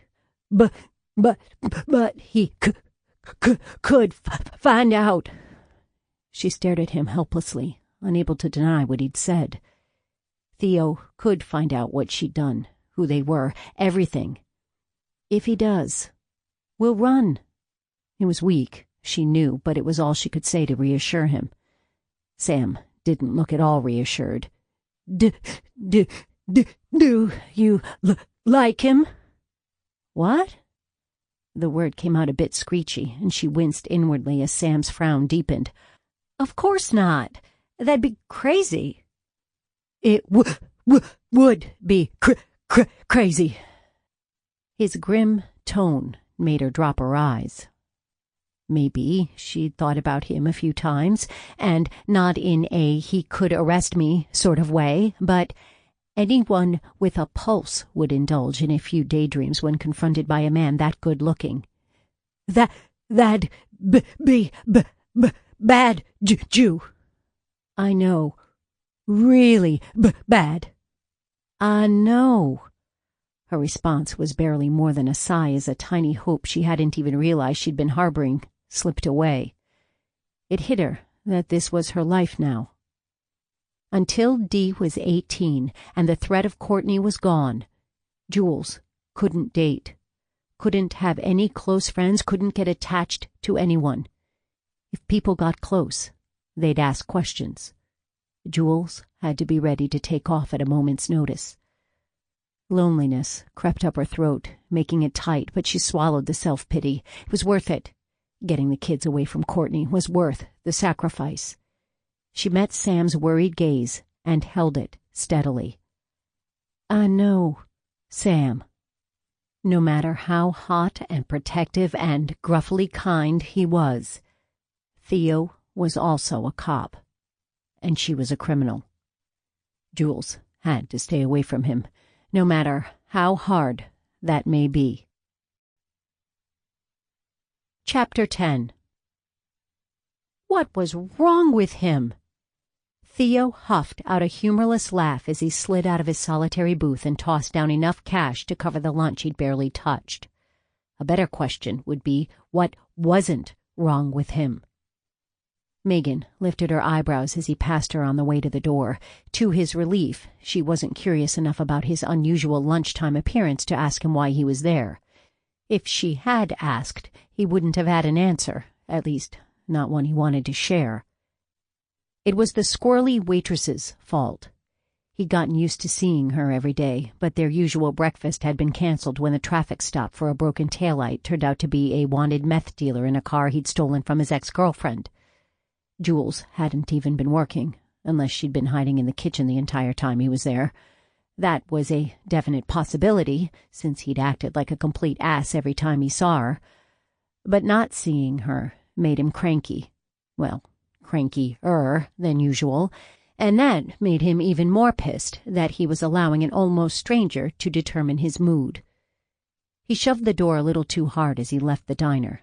The perfect September weather mocked his bad mood. The sun was a little too bright and cheery, the air just cool enough to feel good against his face. His frown deepening, he shoved on his sunglasses.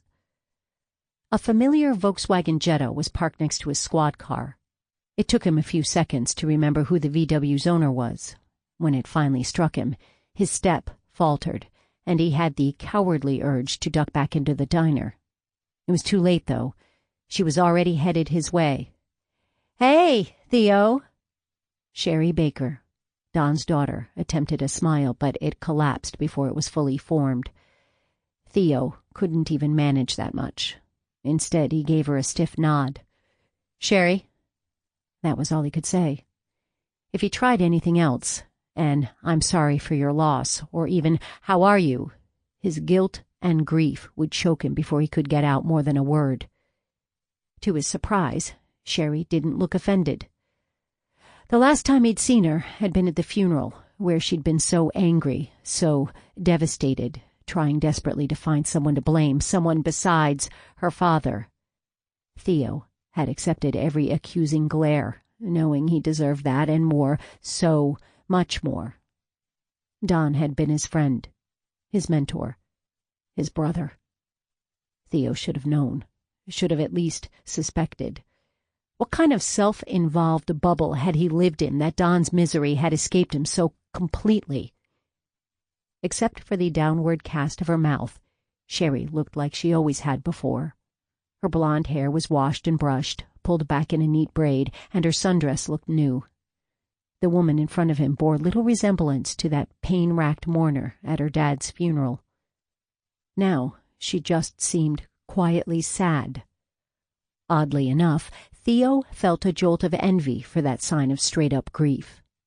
He wished that was what he felt, rather than this seething mass of angry emotions that was corroding his insides.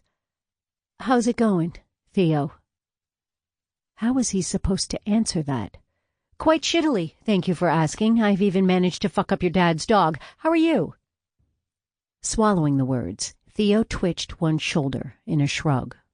When Sherry's mouth flattened and her eyes glossed with tears, he knew it had come off as callous and uncaring rather than the truth, that he was so locked up by regret he couldn't even talk to her. It was Sherry's turn to offer a jerky nod.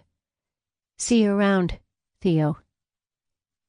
He watched her go into the diner, his guilt multiplying into a giant churning mass so huge it felt as if his skin couldn't contain it. Clenching and unclenching his fists as the urge to punch something or someone surged through him, he stalked the rest of the way to his squad car and jerked open the door. His bad day had somehow magically become so much worse. Her body was an idiot, a self-destructive idiot, an all-around destructive idiot. There was no other explanation for the way her heart leapt when she saw Theo sitting at his usual booth. He was watching her, so she knew he saw her stupidly huge grin and the way she barely paused to snatch up a coffee pot before heading in his direction. It had to be hormones or pheromones or some primitive instinct that made her body react to Theo that way. After all, it wasn't like he was even nice to her, except for that one bonding moment in the grocery store, that one fist bump, that one mention that he'd been worried about her, and her body had gone haywire. Her brain knew better, but somehow she was at his table, grinning at him like the fool she really, truly was. "Hey," she said, flipping his mug with unsteady fingers. He gave her an upward tip of his head, and even that ultra-masculine gesture made her melt in her comfy, completely unattractive shoes. She had to look away. There was no way she could stare at him and pour coffee. That would only result in second-degree burns and a huge mess. "Your usual?" "You know it already?" he asked. Jules swallowed back the words before she could tell him that memorizing people's breakfast choices wasn't that hard compared to getting her accounting degree in 3 years. Instead, she just smiled and nodded. There was no excuse for her to stand there and stare at him anymore, no matter how much her stupid eyeballs wanted to. So Jules started to turn away. "Oh, wait!" She stopped mid-turn and looked over her shoulder at Theo. He didn't respond right away, and her brows lifted in question. "Thanks," he finally said, gripping his mug but not taking a sip. "For yesterday, at the store. Hugh can be—" Theo grimaced and stared into his coffee as if searching for the right word. "A good friend," Jules finished, and his gaze jumped back to hers. Although he scowled, there was a hint of amusement there, too. "I was thinking more along the lines of an obsessive stalker." She laughed. "Sometimes the line between a good friend and an obsessive stalker is a fine one." With the hand not holding the coffee pot, Jules reached out and patted Theo's forearm. He instantly focused on her hand, the muscles on his arm tightening under her fingers. After a charged, silent moment, she pulled her hand away, oddly flustered. "I'll just, get your order in." This time, he didn't stop her as she hurried away.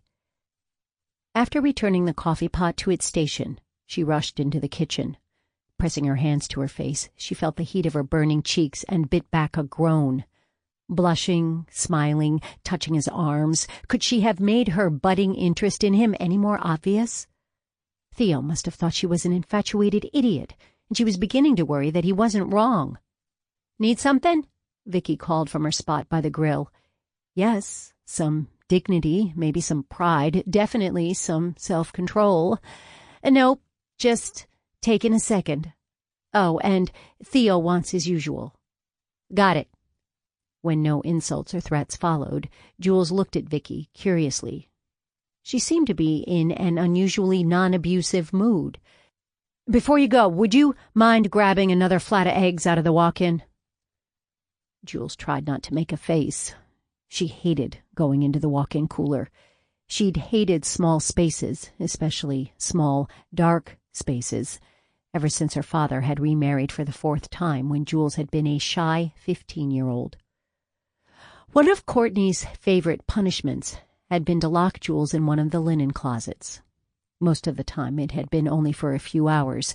A few memorable times, though, Jules had been trapped in the tiny, dark space overnight.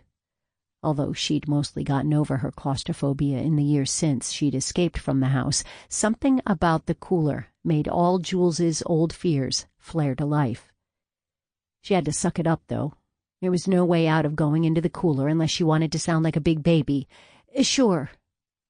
Flipping on the light switch, Jules closed her fingers around the metal handle.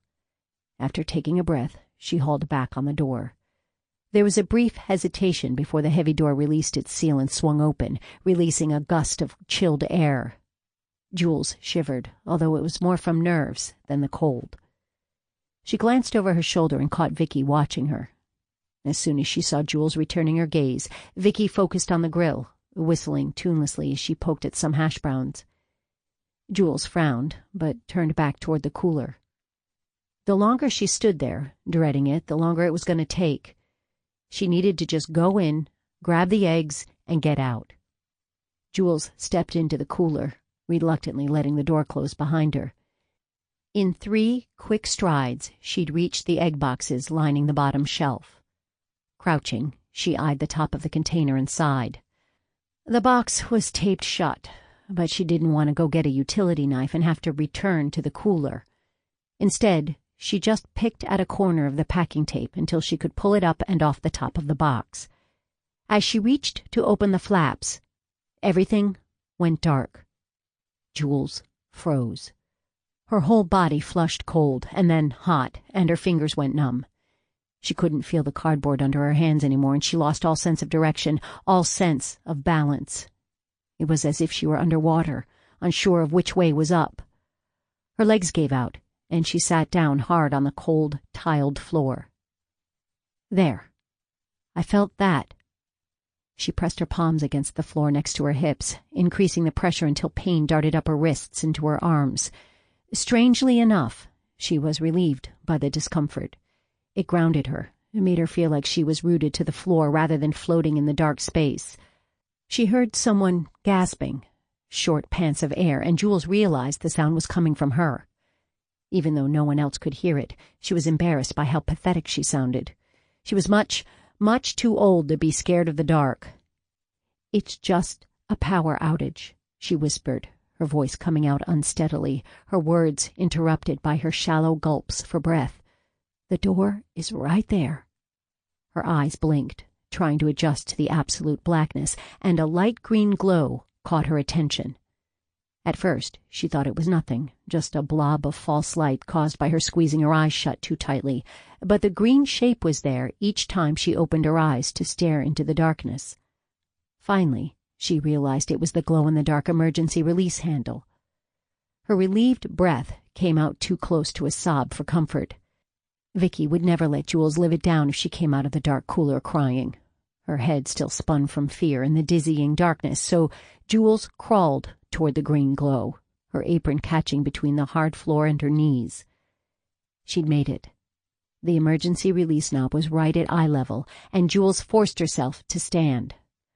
Crawling out of the cooler would be almost as bad as being in hysterics. Jules' hands followed the metal-lined surface of the door, helping her keep her balance as she rose to her feet. Once she was upright, she pushed against the door. Nothing happened. It didn't budge. Her breathing immediately sped up again. Was she trapped in the dark space? Jules could hear her heartbeat pounding in her ears, the thumps so close together that it created a steady thunder.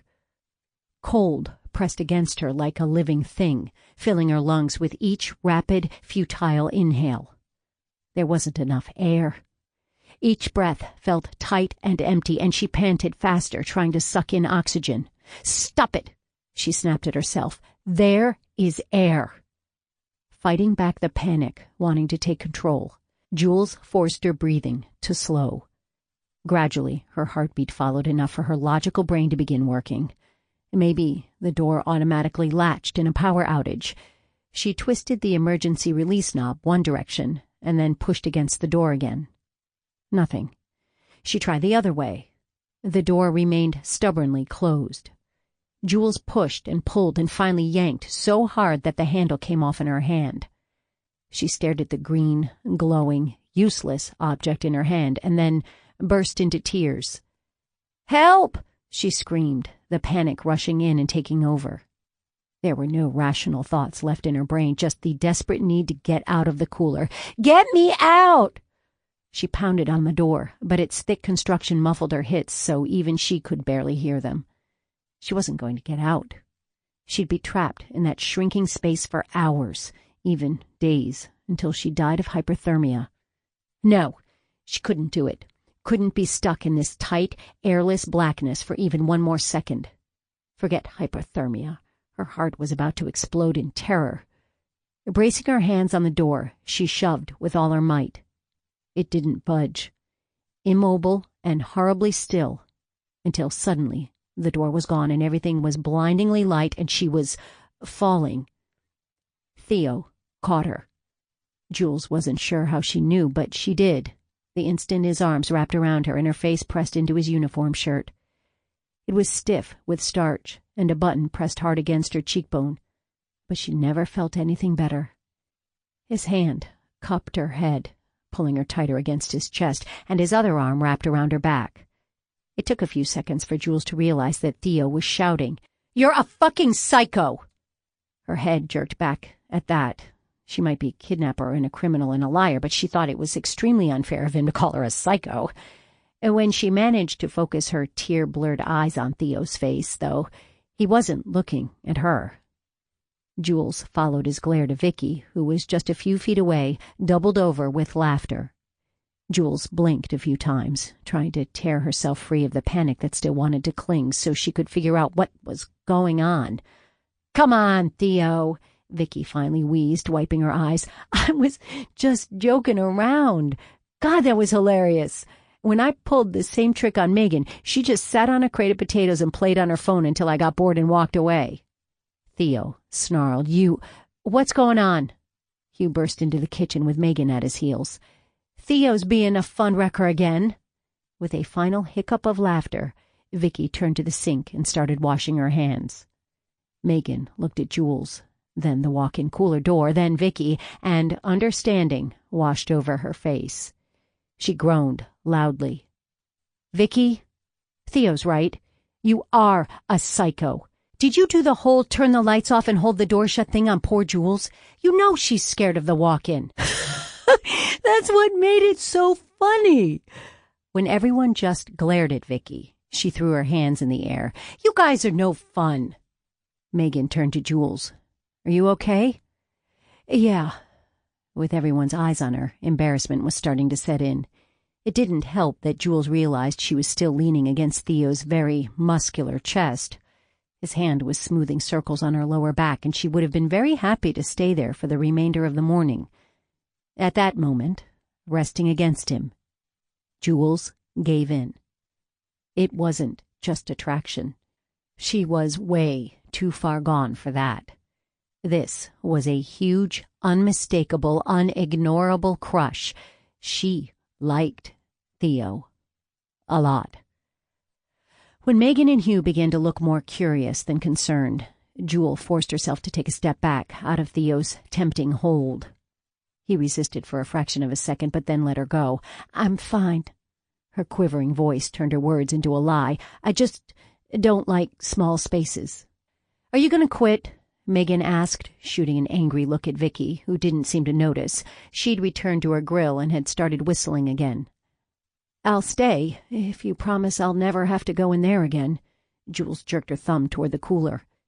"Deal." "Sorry about Vicky," Megan said. "I should have warned you that she has a messed-up sense of humor." Hugh nodded. "We all carry scars from Vicky's jokes." There was a snort from the direction of the grill. "You're not scarred, dumbass. How did giving you swirlies in 5th grade scar you?" He placed a hand on his chest. "My heart, Vicky. You scarred my heart." Letting his hand drop to his side, Hugh tilted his head. "And my pride. My pride definitely took a beating. I was so grateful that 6th grade growth spurt finally made me taller than you." "I could still take you," Vicky grumbled. "You sure you're okay?" Megan asked Jules. "I'm fine." "Good, because there are hungry people waiting for us." Pointing at Hugh and Theo, Megan jerked her head toward the door. "You two, out." Jules wanted to get back to work. All she'd do if they kept standing around was mentally relive her humiliating experience over and over. As Theo gave her one last penetrating look and stepped toward the door, she caught his hand. "Thanks." His gaze ran down her body as if checking to see if she was intact, and then he gave her one of those short nods she loved so much. He squeezed her hand before releasing it as he moved away. She watched him, remembering the feeling of his shirt against her cheek. The terror of being trapped in the dark walk-in cooler had been almost worth being held against his chest. Shaking her head, she forced herself to look away from his retreating form. Why did he have to be so heroic? Her crush on Theo had just grown 1,000 times bigger. At the heavy knock, all conversation around the dinner table ceased. Everyone went still, not even chewing. Since her freak-out in the walk-in cooler that morning, Jules had been jumpy, and an unexpected visitor didn't help matters. Their new life in Monroe was so fragile. The unknown person at the door could be the one who would destroy it. Jules exchanged a look with Sam, and then he ushered the other 3 kids out the back door toward the barn. Taking a shaky breath, she walked toward the front door. "I won't let them get the kids," she told herself as she approached the entryway. "I just need to buy them time to get away." Her hand shook as she flattened it against the door, rising on her tiptoes to look through the peephole. Her lungs and heart stilled for a second, only to rush into motion again when she recognized the person on her porch. Light-headed with relief and a giddiness she felt only around Theo, she yanked open the door. "Hi." "Hey. What are you doing here?" For some reason, his scowl deepened. "This porch is a death trap." Confused, Jules looked down at the boards under his feet and then back up to his face. "Okay. Should you be standing on it, then?" His snort could have been a laugh if he hadn't looked so cranky. "Probably not. He shifted, looking away, and Jules could have sworn he seemed uncomfortable.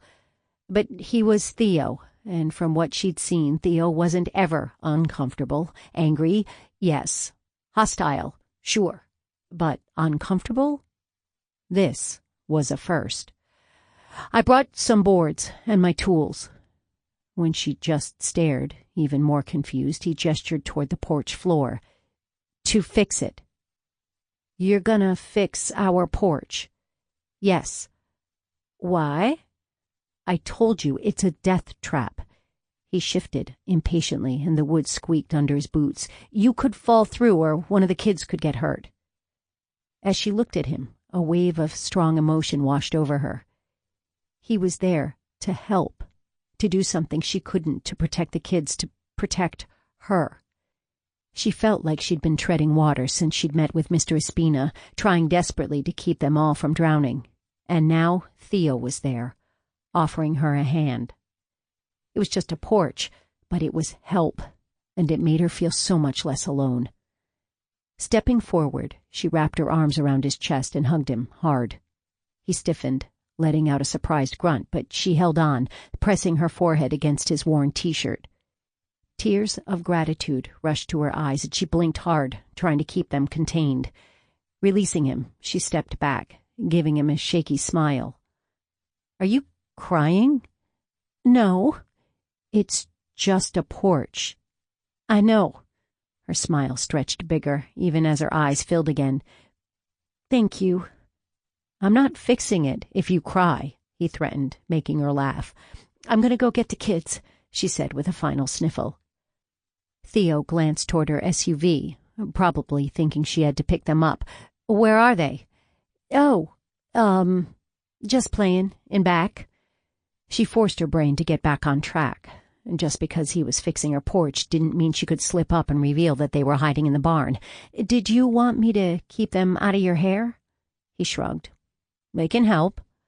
Jules beamed at him. "What?" "You are such a sweetheart." His wary look shifted back into his usual scowl. "Am not." With another laugh, she turned away, moving toward the back door so she could give the kids the all clear. He really was a porch-fixing, heroic, heart-stealing sweetheart. "Maybe we could be homeschooled," Ty asked hopefully. As the five of them stared at the two-story building, a mustard-yellow box with just a few narrow windows on each corner, Jules was tempted to agree. Then she thought about the reality of trying to teach her siblings, especially Theo, and she sighed. "Come on, y'all." She shoved the driver's door open with more confidence than she felt. "Dee, you too." Even though just a few people were around, and the few extra early students were headed into the school, Jules didn't want Dee to be left alone. It was going to be hard enough having them out of her sight for the whole day while they were in school. Ty groaned, but Theo got out of the back seat more enthusiastically. Sam didn't say anything, but Jules could feel his tension. If he'd been drawn any tighter, Sam would have snapped like an overstressed steel cable. Catching his sleeve, but being careful not to grab his arm, she held him back a few steps, allowing the twins and Dee to walk slightly ahead of them. "Dennis is good at what he does," she says very quietly, so only Sam could hear. "We have new names, new social security numbers, new ages, new lives." Sam stared straight ahead, the muscle in his jaw working. "She won't find us." She looked for any sign that her words had reassured him, but his expression hadn't changed. "If there's any chance she even has a clue where we are, we'll run again. I'm sure Dennis has a new life warranty of some sort." It was a sad attempt at a joke, but it made Sam finally meet her eyes. "I'm okay, Juju. It's just..." He gestured toward the ugly building. New school." "Oh." It shouldn't have been such a surprise that Sam was worried about such a normal thing as his first day at a new school, but it was. They'd been freaking out over getting away and staying away from Courtney so much that Jules had forgotten any other worries existed. "You'll do great, Sam.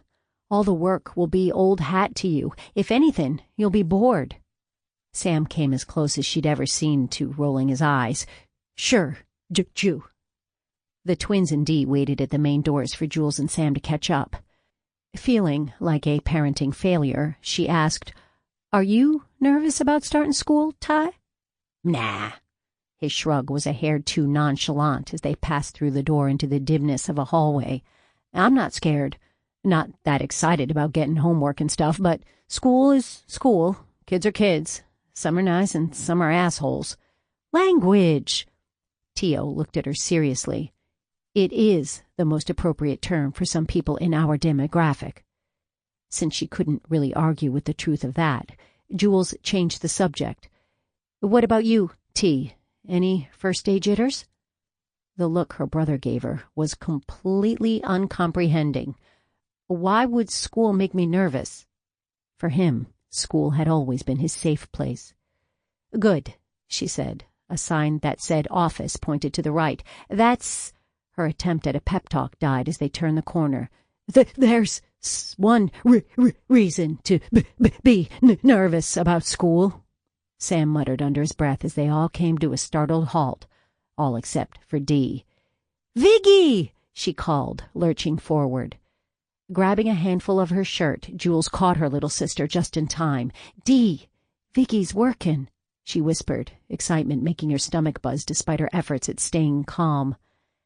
After Theo had fixed their porch the previous evening, she'd spent a sleepless night alternating between grinning like a besotted idiot and scolding herself for being a besotted idiot.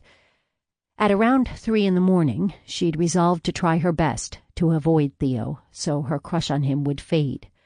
Apparently, the universe was not cooperating with her plan. Theo, looking like hot, broody, forbidden fruit, was already turning away from Hugh and moving toward them.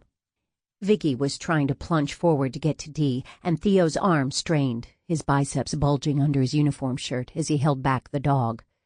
Jules's attention was caught by the way his sleeve looked on the verge of ripping, as if it was struggling to contain the impressive muscles underneath. Theo stopped a few feet from them, greeting them with a short jerk of his head as he half-wrestled, half-ordered Viggy into a sit. When Dee lurched forward again, yanking against Jules's hold, Jules realized she still had a grip on the back of her sister's shirt. "Dee!" she said, focusing on the girl in front of her so Theo's Theo-ness didn't take away her ability to speak. "Stop!" "But I want to pet him!" Viggy's tail thumped against the floor, as if in approval of that plan. "He's on duty." That deep, clipped voice made the hairs on Jules's arms stand up straight, and it wasn't from fear. "He can't play with you when he's on duty. He needs to focus." "Oh," Dee drooped a little, but she didn't make any additional efforts to get to Viggy. "What's he focusing on today?" Jules asked, trying to keep the question light and casual and not get distracted by how good Theo looked in his uniform. Theo eyed her with a look filled with so much interest that she had to bite the inside of her lip hard to keep from babbling and filling the silence. "It looks like a false alarm," Theo finally answered. "False alarm?" Jules repeated in her head, confused until she remembered what Viggy's job was. "A bomb threat?" Her voice went a little shrill on the last word. Her paranoia about the kidnapping made her forget that there were other dangers in the world, and she needed to protect her siblings. After all, they were her kids now. "Happens a lot." Theo seemed awfully casual about the threat of a bomb. "It's usually some kid who's pissed at a teacher or wants a free day." Jules's brain seized on what she saw as the most important word in that sentence. "Usually? Shouldn't you have evacuated the school just in case?" "We try to keep it low-key, unless we believe it's a legitimate threat. Otherwise, we're just giving the kid who called it in what he or she wants." Theo explained. "If I thought there was a chance there really was a bomb, Viggy and I wouldn't be in here. We'd get everyone out of the building and call the bomb squad in Denver." Although his words were reassuring, Jules still felt jumpy. She glanced around, trying not to think of all the possible hiding spots, that locker, that recycling bin with the lid, that janitor's closet. She nibbled on the inside of her lip as she forced herself to quit looking and focused on Theo's face. If she was honest, that last part wasn't a hardship. "Jules!" Theo tipped his head toward the office. The flow of students had increased, although most of them were making a wide berth around the cop and his dog, and Jules wasn't sure how long it would take to complete the admissions paperwork. She'd hate it if the kids had to walk in late to their first class. Being the new kids was bad enough without drawing extra attention. There was already a lot of staring going on, although Jules wasn't sure if that was due to them being strangers or the canine cop in their midst. Taking a step toward the office, she said, "I need to get the kids registered." His nod was just a short dip of his chin. "I'll wait." Jules stopped and blinked at him, trying to keep from smiling. One glance at Theo, and her newly formed resolution was tossed out the window. If only he wasn't quite as nice to look at. Maybe she could resist him, or if he wasn't so nice, period. "Come on, Jules," Theo began nudging her in the direction of the office. "I'm coming." As she walked, keeping a firm hold on Dee just in case her sister decided to bolt for the dog, she refused to glance behind her, refused to check if he was keeping his word and waiting. She definitely didn't want him to wait. She shouldn't want him to wait. As she completed the necessary paperwork, she mentally thanked Dennis. Everything was perfect. There were immunization records and transcripts and custody papers. The administrative assistant, who had severe glasses and not a hair out of place, even gave her an approving look, murmuring, "Very organized." They managed to get all 3 boys registered and sent off with a student buddy to find their lockers. Jules watched them go, feeling a little scared and helpless that they'd be out of her reach. A squeeze on her hand brought Jules out of her distracted worry. "They'll be okay," Dee said quietly. "I know." Giving her sister a small grin, the best she could manage, Jules added, "I'd just like to keep them close." Looking much older than 11, Dee tightened her grip again. "They're used to taking care of themselves." That made Jules frown as they left the office. "They shouldn't be." "Right. That's why you stole us." Even though Dee had used her quietest voice, Jules still bugged her eyes out at her. "Ixnay on the Olstay octay." "Ori say," Dee whispered, making a zipping motion over her lips. "Done?" The deep voice made her jump, and Jules barely held back a startled shriek. When she turned to Theo, Jules couldn't help but marvel at how he got better looking every time she saw him. Despite his scowl, or maybe a contrary part of her brain whispered because of it, he really was the poster child of masculine beauty. When his eyebrows unsnarled enough to lift in question, Jules realized he was waiting for an answer. Yes, sure. Right. We're all done getting them registered. The boys, at least. I mean, for this place. So everyone except for Dee. The elementary school starts later, so we decided to come here first. It helps that the junior and senior highs are both in one building. This, building. I mean, because if they were separate, we'd need to go to a third school. She was painfully aware that she was rambling, and that Theo and Dee and even the dog were staring at her like she'd lost her mind. But Jules couldn't manage to stop the flow of words. "Yeah, so, anyway, did you need to talk to me?" "I'll walk you out." "Don't you need to do—" Jules waved a hand in the general direction of the lockers, recycling bin, and janitor's closet she'd eyed so suspiciously before. "Bomb stuff?" There was the tiniest movement at the corner of his mouth, just the barest twitch of his lips, but it was enough to startle her. Was he actually almost smiling? "Bomb stuff is done. Hugh and I are the last ones here finishing up the paperwork." Any sign of amusement was gone now, and Jules decided she'd imagined that hint of a smile. No sign of any explosives. It was just a prank call. "Did Viggy figure that out?" Dee asked, looking at the dog with equal parts fascination and awe. The frown was back, heavier than before. "No." Jules flinched slightly at the snap in his voice, startled by the abrupt change in his manner. In their last few encounters, Theo had been different with her, gentler. "No," he repeated in a softer tone, as if he'd noticed her reaction. Jules suspected there wasn't much he didn't notice, which could be a problem. After all, she had a lot she wanted to hide. "Cliff County lent us one of their explosive detection dogs. Viggy's—" He looked down at the dog. Viggy was sitting slightly crouched, as if he was trying to appear smaller than he was. His jaw tight, Theo brought his gaze back to Jules. "Never mind. Don't you need to get over to Cottonwood Elementary?" "Right." Jules glanced at Dee, who was still focused on the dog. The hot cop had a knack for getting her to forget where she was and what she was supposed to be doing. That also could be a problem. "Come on, Dee. Let's get you educated." When Theo fell into step next to her, Jules gave him a surprised glance. From his fierce scowl, she'd assumed he'd no longer be accompanying them outside. Although he kept his body low to the ground, Viggy walked on the other side of Theo, willingly enough. Jules wondered what the story was. Had the dog had a bad experience? Had Theo as well? Was that the reason for his perma-scowl? Jules felt her stomach twist as she thought of what possible tragedies could have left such a mark on the two. "Someone look at your stove?" Once again the question startled her. Jules didn't know if it was his gruff manner of barking out conversation, or if she was still jumpy about the whole bomb threat thing, and the being away from her brothers thing. "Yes." "A professional?" He knew what he was doing. It wasn't an outright lie. After finding a manual for the stove online at the library, Theo had managed to get it working without any additional explosions. By the time he'd finished fiddling with it, he was confident in his stove-fixing abilities. It was Jules who was a nervous wreck the whole time he was working. Theo gave her a hard look, as if waiting to see if she was going to confess to her half-truth, but Jules put on her most innocent expression. After a long moment, Theo gave an accepting, or possibly skeptical, grunt.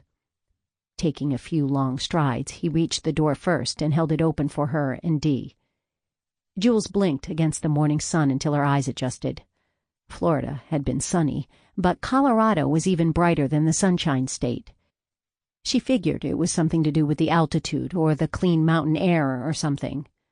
The first thing she saw when she was no longer blinded was that Theo had slid on his sunglasses, which made him improbably hotter. Jules bit the inside of her lip, hard. She needed to nip this crush in the bud immediately. Even if she hadn't accepted that any relationship was not in the cards for years, just being friends with this man was a bad, bad idea. Her eyes lingered on the way his upper arm stretched his uniform shirt.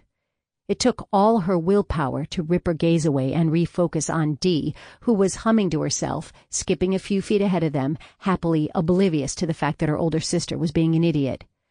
There was a strange sound, something between a crack and a thump, and then she was on the ground, a very large, very heavy cop on top of her. The sidewalk was hard beneath her, and Theo was just as hard above her, and Jules couldn't figure out why he'd tackled her. She turned her head, meaning to ask him, but the intense, grim look on his face stopped her. Something was happening. Something bad. "Stay down," he ordered, before rolling to his feet and running the few steps to Dee. She turned to look at him, her eyes and mouth rounding with surprise as he snatched her off her feet. Spinning around, Theo hunched over the little girl as if protecting her. Jules's brain still refused to work, refused to make sense of what was happening.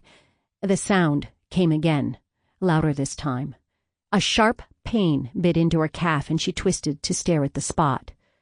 A drop of dark red blood welled before trickling across her leg.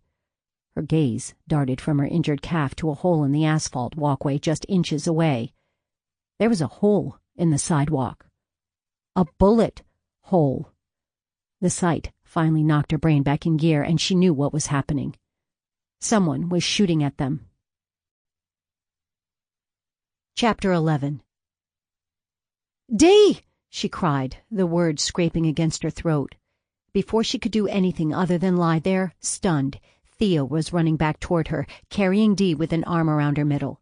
His other hand clutched Vicky's leash, holding the dog tight to his side. He used his body as a shield between Dee and the shooter. "Inside! Go!" His commanding tone had Jules scrambling to her feet even before her brain processed the words. Theo fell in behind her, urging her forward with the fist clutching Vicky's lead pressing against her back.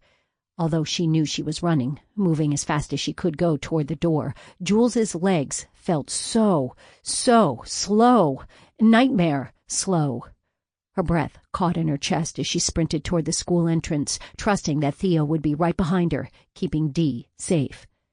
Hugh slammed through the doors, gun drawn but held low. "Get inside," he bellowed, his usual good-natured expression sharp and focused. He ran, slightly crouched, toward the stone school sign.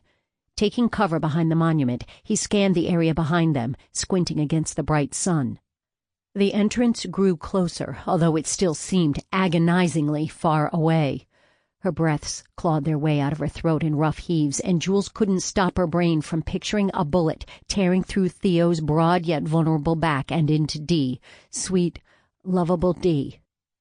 Even though she knew that Theo was wearing a bulletproof vest, the image kept running itself through her frantic brain.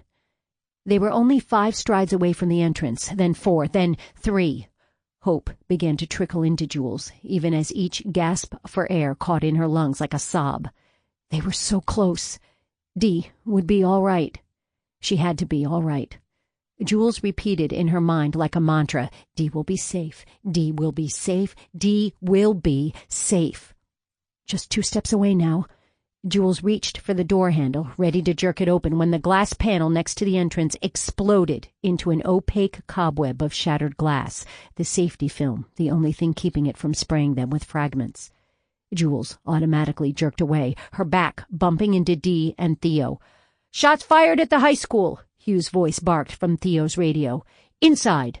Theo snapped, drowning out a rush of tense radio transmissions. He used his body to propel her forward again. Her hand shook as she fumbled for the handle, jamming her knuckles against it before she managed to grip the metal. Her fingers felt thick, clumsy, as she closed them around the handle and jerked open the door. There was barely enough room for her to fit through the opening before he was shoving her into the entry. "Take them!" Theo ordered, shoving the end of Vicky's lead and Dee toward her. Jules automatically grabbed both the dog and the girl. "Go! Get away from the door!" Turning, he reached toward his holster as he sprinted back outside. Clutching Dee and Vicky's leash, Jules watched Theo run back into the line of fire. He'd saved them, and it might be the last time she'd see him alive. Slightly crouched, Theo ran, his gun up and ready as he scanned for the shooter. He'd never thought Monroe would have a school shooting. They'd trained for an active shooter situation, but it had seemed like such a remote possibility. An attack like this was something that happened elsewhere, somewhere they didn't know every kid and parent at least by name. He rushed toward Hugh. The 6-foot-high stone slab bearing the words Monroe High School was the best cover in the area, providing both concealment and fairly good protection from the bullets. Theo just had to cover an open stretch of ground in clear view of the shooter to get there. Gunshots rang out, so distinctive yet so foreign here at what should have been a peaceful place. A dart of pain sliced his forearm, and he went faster even before his brain processed that a bullet had grazed him. The sound of gunfire was louder, and the section of his brain that had gone on autopilot, hours and hours and hours of training kicking in and directing his actions, told him Hugh was returning fire, attempting to give Theo the few seconds he needed to reach cover. It felt as if he were miles away, but suddenly he was there, next to Hugh, and he had to slam on the brakes so he didn't run full tilt into the stone. Panting, more from adrenaline than from exertion, Theo crouched behind the sign. "Shooter's position?" Theo asked as his breathing steadied. "No fucking clue." Dropping his magazine, Hugh reloaded his Glock. "Second floor of a tornado block, maybe?" "Not the second. Theo brought up a mental image of the dilapidated apartment building that looked like it was a strong wind away from collapsing completely, hence the nickname. No, openable windows on this side, unless he's on the roof, or behind the dumpsters at the southeast corner. Angle's wrong for him to be ground level. Hugh shifted slightly, which was the equivalent of a jiggling knee for most people. The man knew how to be still. Roof, then. Theo's gaze scanned the area, as much as he could see with the stone barrier blocking his view to the north. A flicker of movement behind the school doors caught his attention. Jules and Dee had run through those doors. Panic darted through his gut at the thought that they might be coming back through them. Hugh's grunt was affirmative. What the... shit! One of the doors swung open and someone charged outside. It was Jules's oldest brother, Sam. The teenager's gaze darted around, his face drawn with fear. Theo's muscles tightened as he crouched, ready to run out to get Sam to safety. A bullet struck the corner of the sign they hid behind, and Theo ducked automatically. Hugh was going to have to give him some cover so Theo didn't get picked off the second he took a step toward Sam. What's the shit? Shit. Check it out. At your 4. The person had quit firing, and Theo risked a glance toward Tornado Block, ready to sprint into the open. Shit! Hugh echoed Theo's thoughts. Cover me! Then he was running toward Sam. The voice in his head had changed to fuck! Hugh, you asshole! Theo hissed even as he crouched, getting into position. Leaning out just far enough to see Tornado Block, Theo scanned for any movement, any sign of the gunman, while mentally swearing at Hugh. Theo was the one who should have gone to get the boy to safety. It would have been easier to run across that open space than to watch his partner do it. If anything happened to Hugh, Theo had to cut off that line of thinking before it completely destroyed his focus. The seconds ticked past, horribly, slowly. Theo kept his gaze and his weapon aimed at the top of Tornado Block. The mechanical equipment, scattered over the flat roof, offered too many hiding places. He paused, catching the slightest flash of light reflecting off metal. Was that the shooter? He stared at the spot until his vision blurred. At the sound of swearing, Theo risked a quick glance toward his partner. Although Hugh had reached Sam, the teen shied out of his reach. "They're inside!" Hugh yelled, giving Sam a push toward the front entrance. His words must have convinced Sam because he started running in that direction. Hugh followed, trying to provide some cover for the kid. The snap of a gun caught Theo's attention, and he immediately began returning fire.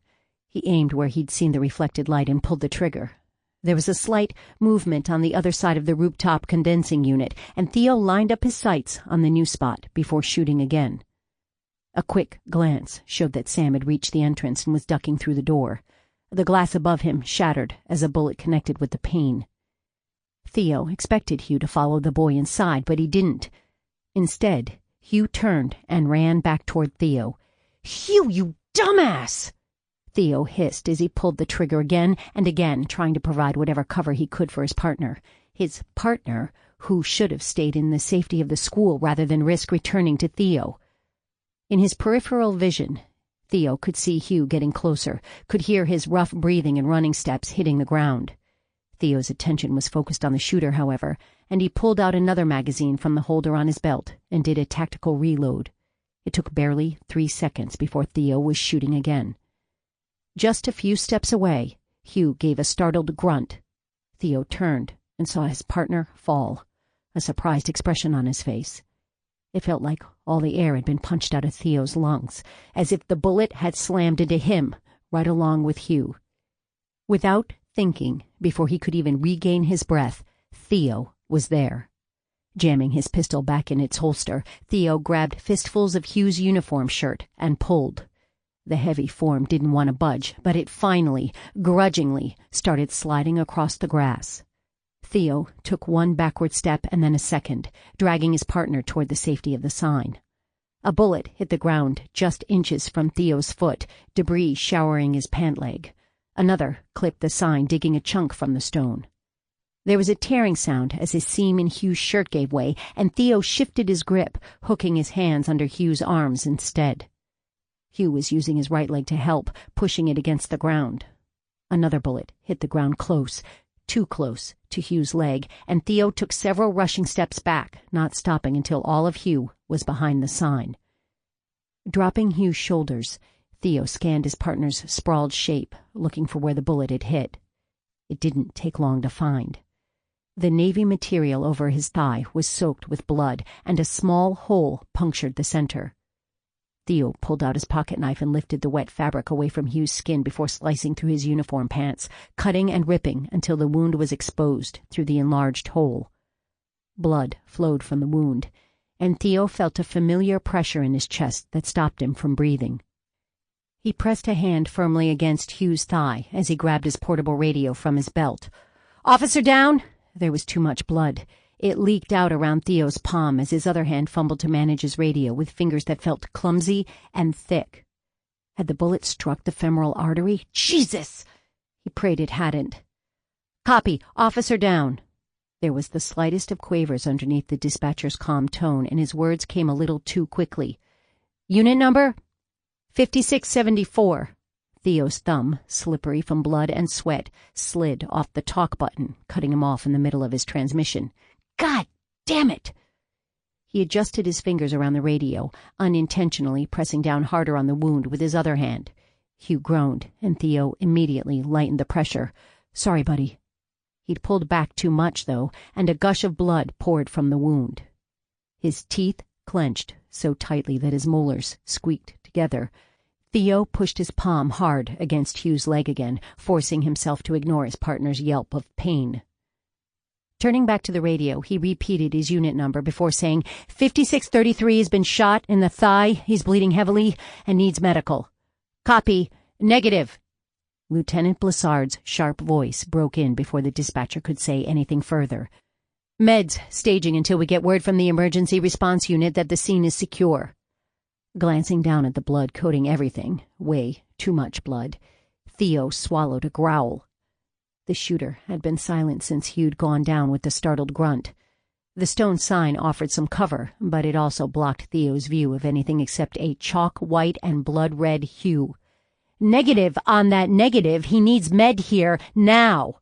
We're not sending medics in to get shot at, Bosco. Blissard dropped all attempts at radio etiquette. Keep pressure on the wound, and I'll kick some ERU ass into high gear. They'll send out the beast for you. We need to secure the scene before anyone else can get out there. Clenching his teeth to hold back a profanity-heavy retort, Theo gripped the portable so tightly his fingers turned white. It's okay, Theo. Hugh's voice was rough and breathy and didn't even sound like him. They're moving as fast as they can. He paused to suck in a breath in through his teeth. LT's right. Fuck that. Bosco!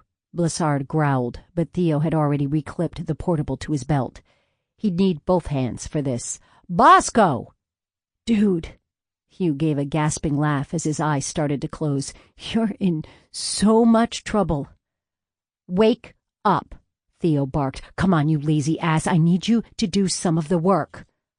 Although Hugh forced his eyes open with obvious effort, he was so pale there was a green undertone to his tan skin. What are you talking about? You're the lazy one. Give me your hand. Theo was almost snarling by this point. He'd lost so much this past year. He knew, just knew, that he couldn't survive losing Hugh. If Theo let another partner die, that would be the end of him. Hugh, you fucking asshole, give me your goddamn hand. There was a pause, just a single second of stillness, but long enough to make Theo's heart stop. Such language, Hugh tisked, his voice weak but present, the hint of a teasing smile on his face. He slowly raised a visibly shaking arm. Relief flooded Theo, making his heart thud with such force it felt like it was pounding against his rib cage. He grabbed Hugh's hand and positioned it over his own, where he was futilely trying to staunch the bleeding. Press here, hard as you can, got it? Got it. Theo slid his hand free and pushed Hugh's palm against the gushing hole. He didn't think it was possible for Hugh to blanch any paler, but somehow he managed it. Theo hardened his heart against the grimace on his partner's face. Harder, don't be a baby. That got a pained chuckle, but Hugh's shaking hand obediently pushed more firmly against his leg. After a final glance at Hugh's face to determine exactly how close he was to passing out, Theo yanked his uniform shirt over his head. Without bothering to remove his badge or name tag or even the pen in his chest pocket, Theo hurriedly folded the shirt into a rough bandage and wrapped it around Hugh's thigh. "Move your hand," he ordered, and Hugh did, his arm dropping like a dead weight to his side. Theo pulled the shirt tight and then tied it on the side of Hugh's leg. The improvised bandage immediately became stained with blood. "Think you can run? With help?" There was no answer, except for the continuous chatter on the radio. Glancing at Hugh's face, Theo saw his partner's eyes were closed and his head lolled to the side, looking so lifeless that Theo's stomach twisted hard. "No," he said, although no sound emerged.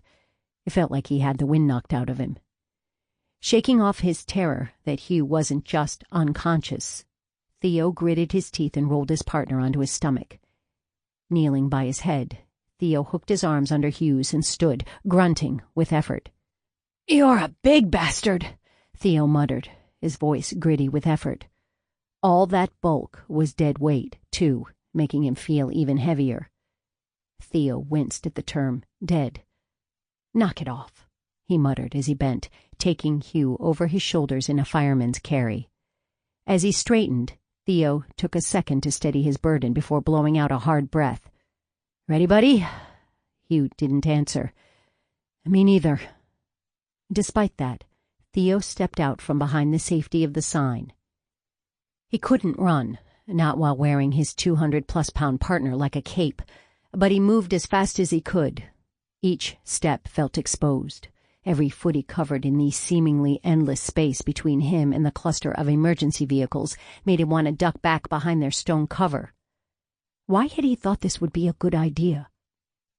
Theo wasn't worried about his own unprotected parts. It was Hugh. His partner's vest seemed too small and useless. Sure, it covered some vital organs, but what about his head, or his neck, or that femoral artery Theo worried was already nicked? He expected the lieutenant to be screeching at him, but his portable had gone silent. Blessard had probably ordered the radio silenced so as not to draw the shooter's attention. There were no shouts coming from the first responders' camp either, just an expectant, waiting silence. His boots hitting the ground sounded too loud, as did each breath as it tore in and out of his lungs. The space between them and the police staging area was still too far, hopelessly far. Clenching his jaw and tightening his grip on Hugh's limp form, Theo kept moving, one step after the other, braced for the bullet that would bring him down or, worse, hit Hugh, ending Theo just as surely. The thought pushed him to move faster, despite the unconscious man weighing him down. His feet shuffled forward in an attempt at a run. The vehicles were getting closer, near enough to see Otto's distinctive form running toward them. Other cops grabbed at him, but he shook them off like they were pesky mosquitoes and kept running. "Stay back, Otto," Theo shouted in his head, but he didn't have the breath for anything except taking one step at a time. He tried to hurry, tried to get Hugh to safety before Otto could get hurt as well, but his body would not obey, would not go any faster, and they were still much too exposed when Otto reached them. Otto was a monster of a man, 4 inches taller than Theo's 6 feet, and with an extra 50 pounds of muscle. Between the two of them, they quickly shifted Hugh so his arms were over their shoulders, his weight divided between them. With enormous relief, Theo realized he could run that way, and he picked up speed. The staging area grew closer and closer, and a faint tendril of hope worked its way through Theo's dread. Theo felt the punch to his ribs before he heard the shot. He lurched sideways. Only Otto and Theo's grip on Hugh kept him from falling. Otto visibly braced, supporting all 3 of them for a moment until Theo regained his balance. "I'm fine," Theo barked in answer to Otto's concerned look. "Let's go." They resumed their dash to safety, but every breath sent fire through Theo's side. The distance between them and the staging area suddenly looked impossibly huge. His toe caught, making him stumble, and agony shot from his side through his whole body. "You good?" Otto asked. "Fine." The word was a grunt. Theo needed all his air, all his energy, everything he had inside of him to keep going without dropping Hugh's dead weight. No, he thought fiercely, not dead. He had to believe Hugh would live, or Theo wouldn't be able to make it. "Stay with me, Theo," Otto said. Digging for his last reserves of strength, Theo plowed forward. The gap between them and safety narrowed with each painful, dragging step, and then they were surrounded. Helping hands reaching for them, taking Hugh away, tugging on Theo's arm in an attempt to get him to sit down. Theo shook off the EMTs. "Help Hugh. I'm fine." "I'm concerned about how you're breathing," Claire, a serious-faced EMT in her 40s, told him. "Bosco!" Lieutenant Blissard snapped, elbowing through the surrounding crowd. Theo braced himself for a lecture about ignoring orders and dragging Hugh into danger. "Sit your ass down and let them check you out." Surprised into compliance, Theo sat on the back bumper of a fire rescue truck. When an EMT, this one a redhead named Scott, reached toward the front of his vest, scissors in one hand, Theo waved him off and pulled at the Velcro fastenings, holding back a frustrated sound when his fingers wouldn't stop shaking. "How's Hugh?" "Alive," although the LT's tone was as gruff as always. The pat he gave Theo's shoulder was almost gentle. An ambulance siren started to wail, making Theo jump and then wince as pain shot through his chest.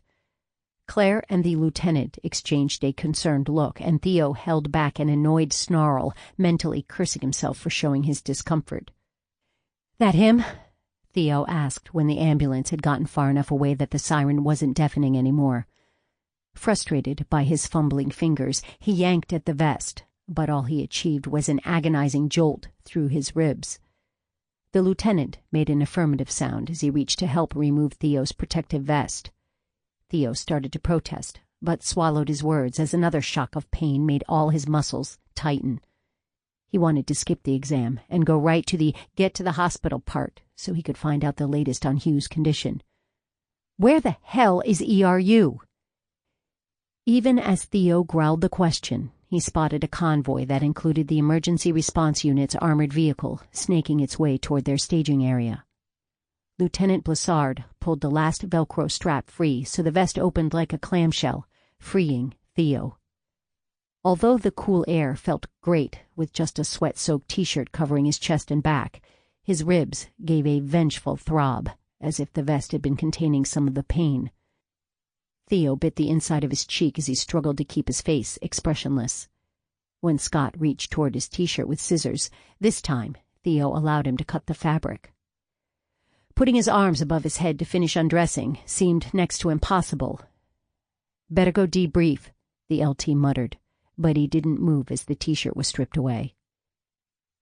Instead, Blissard kept his gaze dispassionately fixed on Theo's side. A downward glance showed Theo that it was already bruising, the immediate red mottled with black. Claire pressed around the injured area, and Theo sunk his teeth into his inner cheek so hard that he tasted blood. He'd always gotten along with Claire, but he hadn't realized she had such a sadistic streak. "Broken?" "He'll need an X-ray," Claire answered the LT, "but I'm guessing they're just bruised." "Good." Blissard strode toward the arriving ERU members. "I'll check in with you later." "Enough!" Theo twisted away from an especially vicious poke. Unfortunately, the evasive movement hurt even more than Claire's examination. "Can we just get to the hospital already?" "You're going willingly?" Claire's eyebrows shot up to hide behind her bangs. "I figured we'd have to strap you down and sedate you like an ill-tempered wild boar." Standing up, Theo decided he didn't really care for jokey Claire. He headed for the only remaining ambulance, the one he assumed would be his ride. "Let's go." Before he climbed in, he sent a glance toward the front of the school. It sat silent and looked as empty as if it were the middle of July. He knew the kids and teachers were huddled inside locked classrooms. Theo wondered about Jules, her little sister, and Viggy. Where had they ended up hiding? Were they scared? Shaking off his useless preoccupation, he stepped into the back of the ambulance, a breath catching in his lungs as his ribs screamed from the movement. Why was he so concerned about people he barely knew? Theo couldn't answer that question any more than he could stop worrying about them the entire ride to the hospital. When Theo turned and ran back toward the sign, Jules had to keep herself from lunging after him. He'd been her shield, and now, standing behind fragile glass doors, Jules felt horribly exposed. She shook off the desire to chase him. With Dee and Viggy to think about, Jules needed to be their protector now. Clutching Dee's hand in Viggy's leash, Jules tore through the empty hallway, automatically heading for the office. Theo's absence made her feel raw and vulnerable, as if she'd had body armor that had been stripped away. Jules had to resist the urge to glance behind her, but focused on her goal instead. Dee and Viggy running on either side of her. The office door was locked. Jules gave a short sob of fright and frustration, but then forced herself to think. The school must be in lockdown. Jules huddled against the wall for a moment, but the hallway didn't feel safe. Someone could come in at them. The shooter could come at them from too many directions. Her hunted gaze scanned the area, the sure-to-be-locked doors lining the hall mocking her with their close inaccessibility. "There!" she cried, hauling Viggy and Dee past the office and down the hall. "Where?" Dee gasped. "Here." Darting into the girls' bathroom, Jules didn't stop until they were in the farthest stall, huddled against the wall. It took forever for her breathing to slow enough to hear any sounds other than her oxygen-starved gasps. Finally, she was able to listen. There was only silence. They sat for what seemed like an eternity. Viggy was the first of the three of them to shift, lying down and putting his head in Dee's lap. "Juju?" Her sister's voice was tiny despite the echo in the tiled bathroom. Resisting the urge to hush Dee, Jules looked at her solemn face. "Viggy shouldn't be in here," Dee whispered, massaging the dog's ears. "He's a boy." For some reason, Dee's lame joke struck Jules as hysterically funny. Pent-up adrenaline pushed for relief, and she struggled to silence her laughter. It didn't help when Dee began to giggle as well. They eventually trailed into silence, and they waited, still and quiet, not even shifting positions on the hard, uncomfortable floor.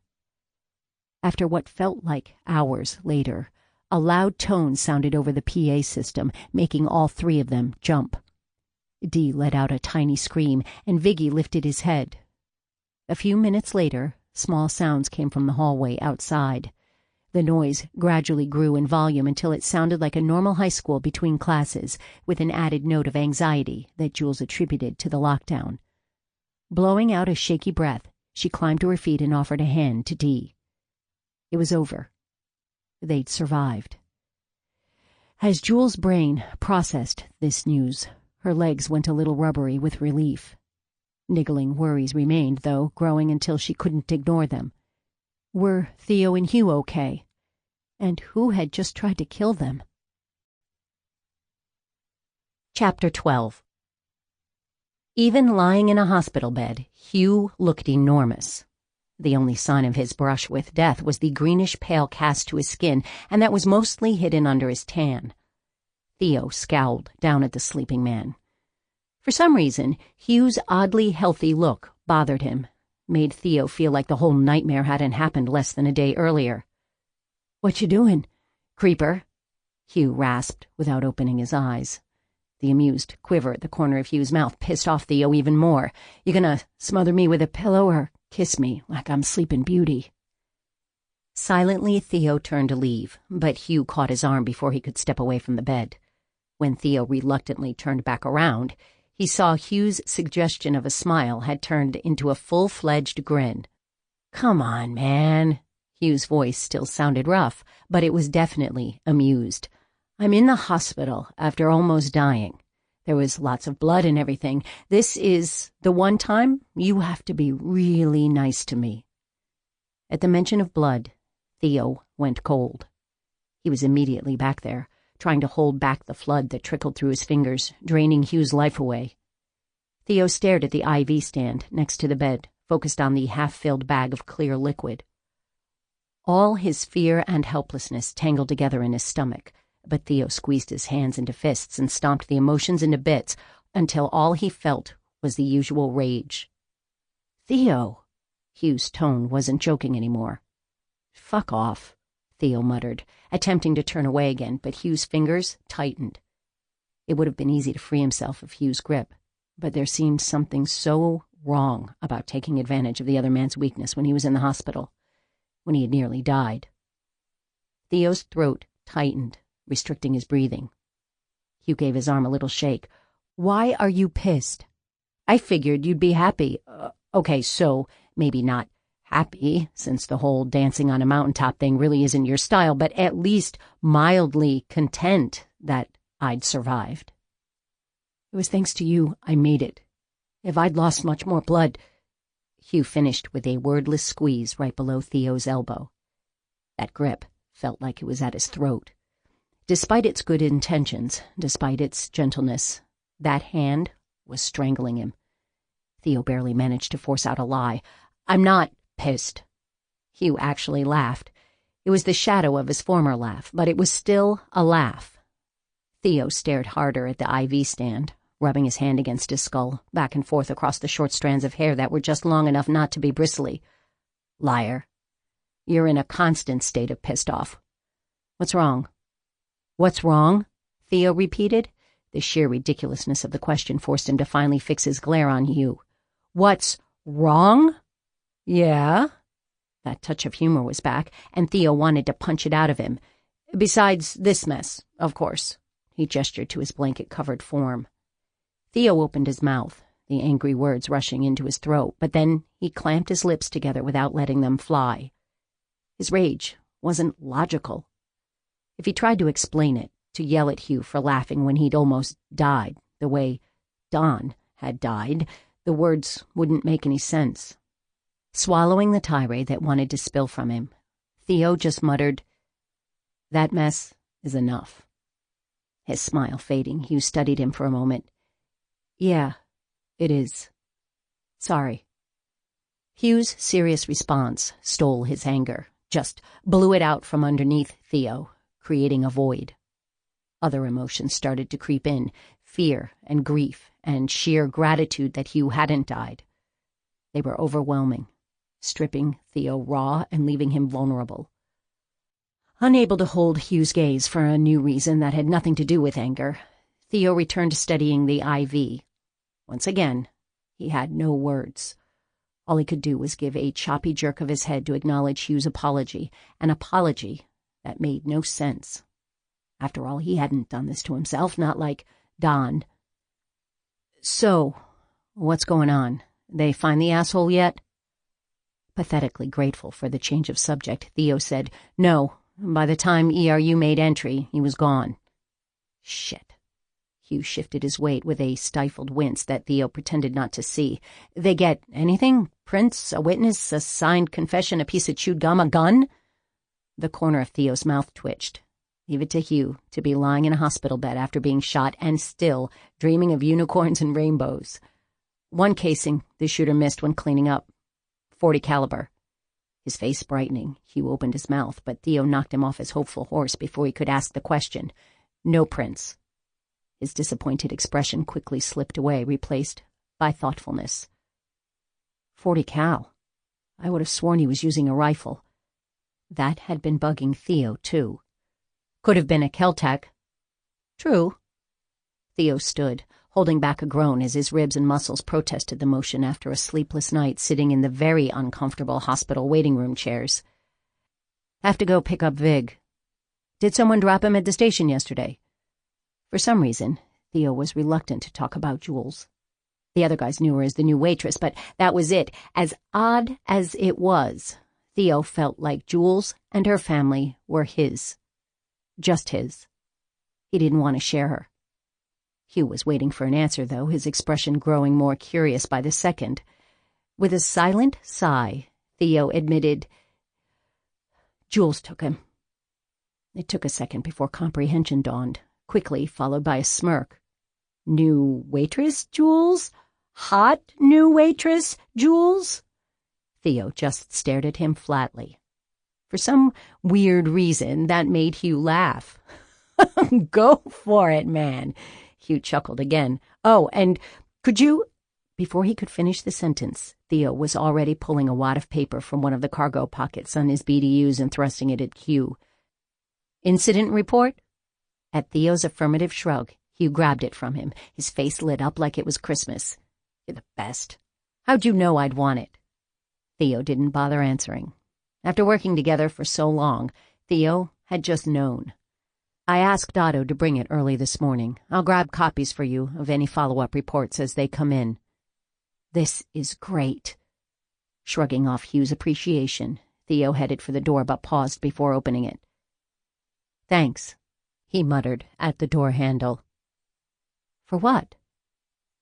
Holding on. Yanking the door open, Theo escaped into the hall so fast he barely caught Hugh's response. You're welcome, partner. They couldn't have been aiming at you. No one wants to kill us. Ty tipped his chair back to balance on 2 legs. I vote we stay. Sam frowned. They still haven't found the shooter. They will. At least, Jules really hoped they would. Looking up from where she sat on the kitchen floor with Viggy's head in her lap, Dee said, I don't want to leave. We just got here. I don't want to go either. Tio was sitting in the seat next to Ty, although all 4 of his chair's legs were solidly on the floor. Looking around at her siblings' faces, seeing everything from worry to hopefulness to Sam's closed-off, unreadable expression, Jules felt inadequate. How was she supposed to be a parent and make these kinds of decisions? How could she manage to let them head off to school every morning, a school where she'd been hiding in the bathroom a day ago because someone was shooting a gun at them? Would a new place be any better, or was this just life? Was death and danger around every corner going to be an ongoing part of their new post-kidnapping existence? It had seemed like such a peaceful, pretty town. Jules, Dee said tentatively, can we stay? Please? Jules squeezed her eyes closed for a moment so she wouldn't have to look at their hopeful faces. They depended on her, and she had not a single clue what she was doing. Opening her eyes again, she took a deep breath. The doorbell rang. All the air in her lungs escaped into a relieved rush at the interruption, allowing her to delay her decision, this huge decision that would affect all of their lives, for a little bit longer. Immediately after, however, familiar panic sparked to life, fueled by her siblings' anxious expressions. Giving them a look she hoped was reassuring, she headed to the door. The kids knew the drill already. They waited in the kitchen and listened. If they heard Jules say they were at the park, then they were supposed to slip out the back door and run to the barn to hide. After 15 minutes, if Jules hadn't joined them, they were to grab the money hidden in the loft and run. Each step tightened her stomach more as she approached the front door. Holding her breath, Jules peeked through the peephole. When she saw who it was, her muscles relaxed and a smile crept onto her face. Who would have thought that, just days after she'd become a felon, the sight of a cop would be a relief? Brushing off the nagging thought that it was stupid to feel excitement fizzing in her belly, Jules opened the door. Her crush, or whatever it was, on Theo was one of her stupider moves, dumber even than working for Luis Espina. She knew this, but she couldn't help grinning at him. He scowled back at her, but for some crazy reason that only made her smile widen. His crabbiness was just part of Theo, and she liked it. It made no sense, but she couldn't help herself. It was the worst time and the worst place and the worst everything. But she still liked Officer Theodore Bosco. A lot. It was hard not to after he'd thrown himself in the line of fire to save them. Hi!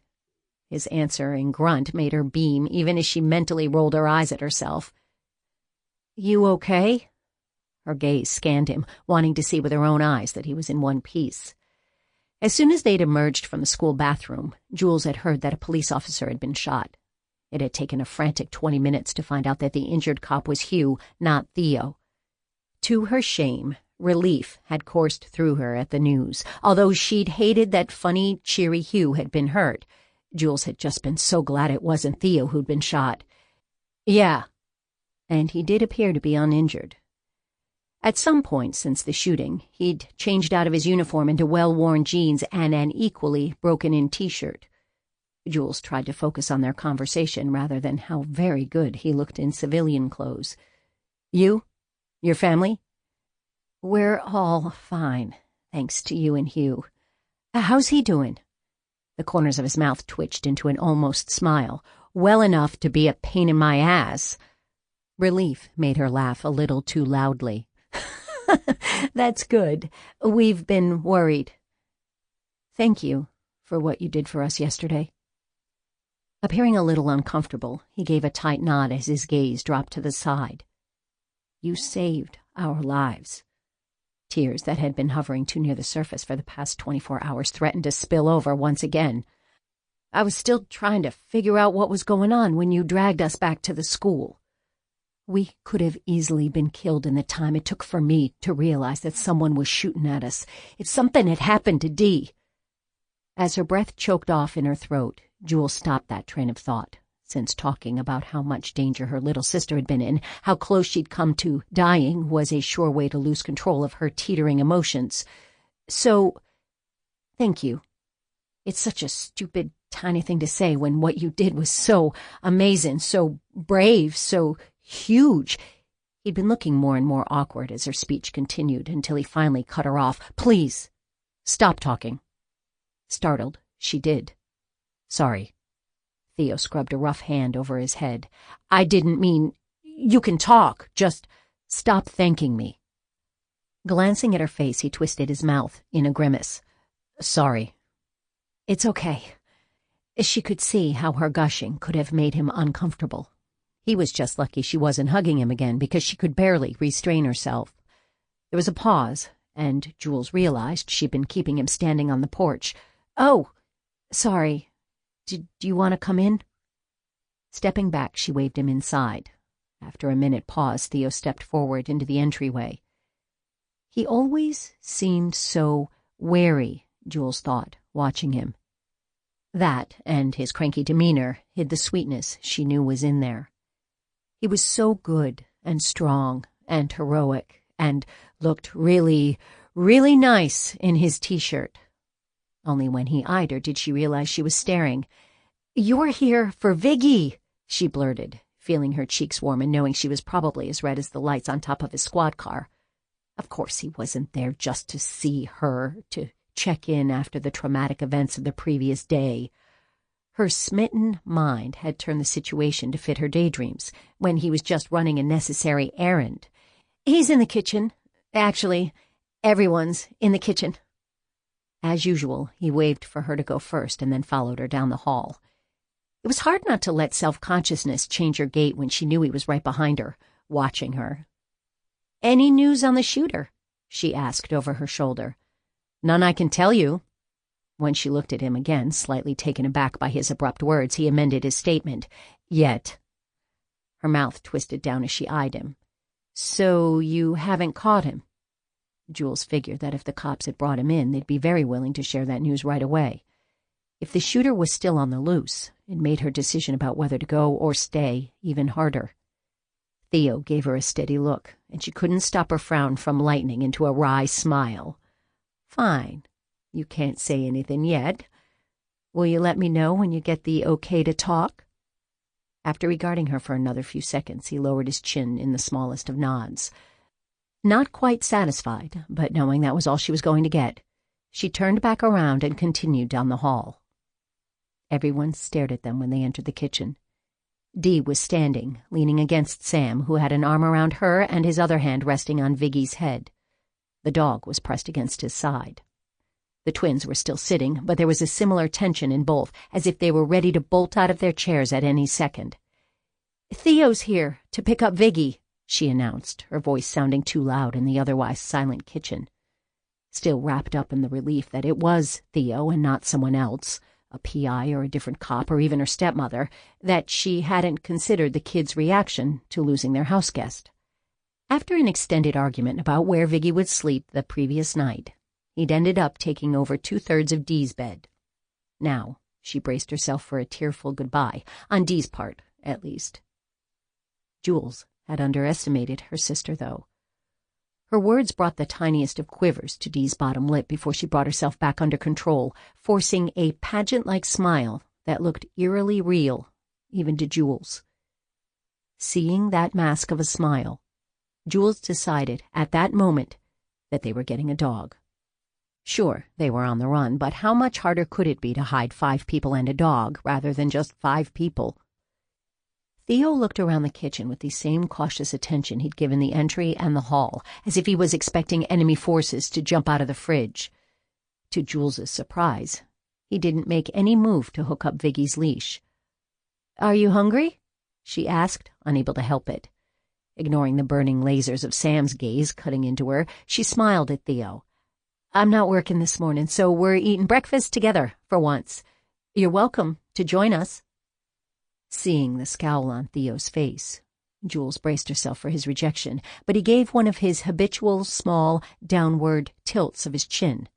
A nod. Her smile was huge. She could feel it, and she sort of regretted how happy his being there made her, but a part of her didn't care about anything except that she'd get to have Theo for the next hour or so. Theo's company, that is, her mind quickly corrected, and she could feel the heat returning to her cheeks as the other ways she could have Theo rushed through her brain in an uncontrollable wave. Caught up in her mental mortification, she forgot about avoiding Sam's eyes and met his gaze full on. His huge frown told her exactly what he thought of her excitement. "Can we have bacon, please?" Dee's careful request brought Jules out of her thoughts. She frowned at her sister. "Bacon? Since when do you like bacon?" Dee shot a quick side glance at Viggy. "I love bacon. I've always loved bacon." Jules let the complete and utter falsehood go, turning to the ancient refrigerator that they'd learned made alarming whining noises on a semi-constant basis. Today, the usual sounds were joined by a few loud thumps. "It's going to explode," Ty warned. Theo sighed. "It won't explode."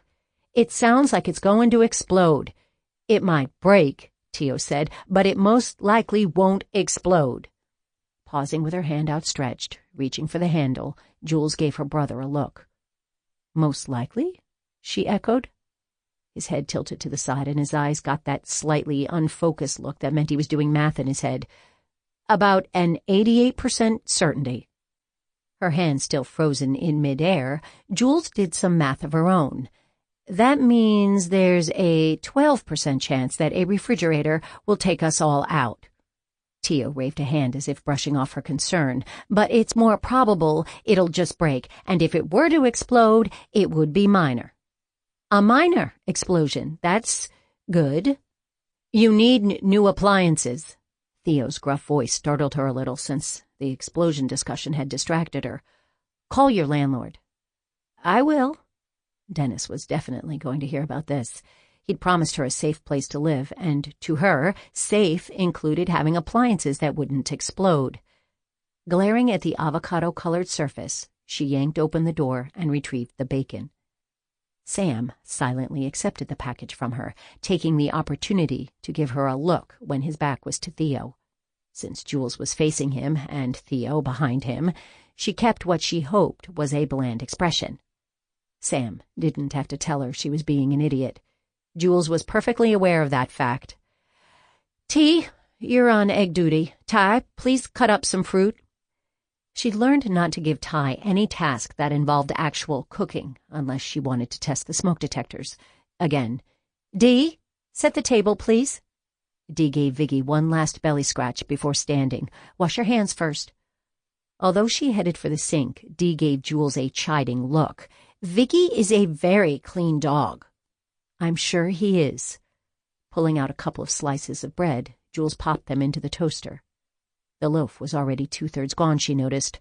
Her stomach gave a nervous twinge. The 5 of them went through food so fast.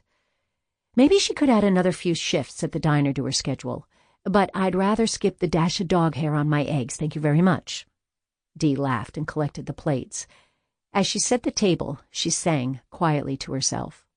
Ty and Tio were having a conversation about eggs. Only Sam held his silence, keeping his gaze focused on the cooking bacon. Jules sent a quick glance in Theo's direction and had to quash a smile when she saw how bewildered he appeared as he looked around the crowded room. He was probably telling himself exactly the same thing she'd been repeating in her mind.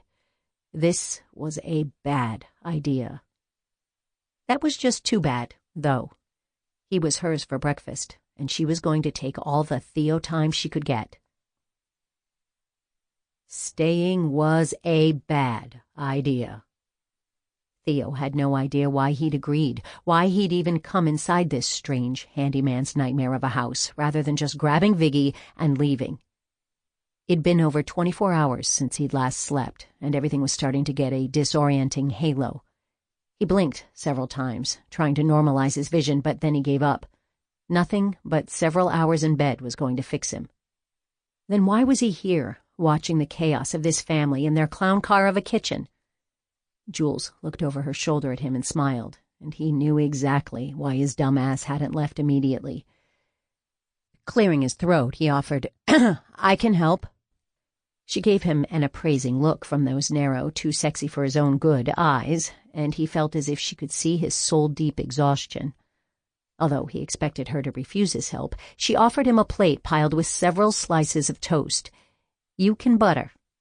Accepting the plate, the butter, and a table knife, he glanced around looking for enough counter space to create a station. Apparently, seeing his dilemma, Jules waved him over to the spot next to her. The spot right next to her. He hesitated long enough for her to notice, and she raised a questioning eyebrow. With a soundless sigh, he wedged in beside her. They were close.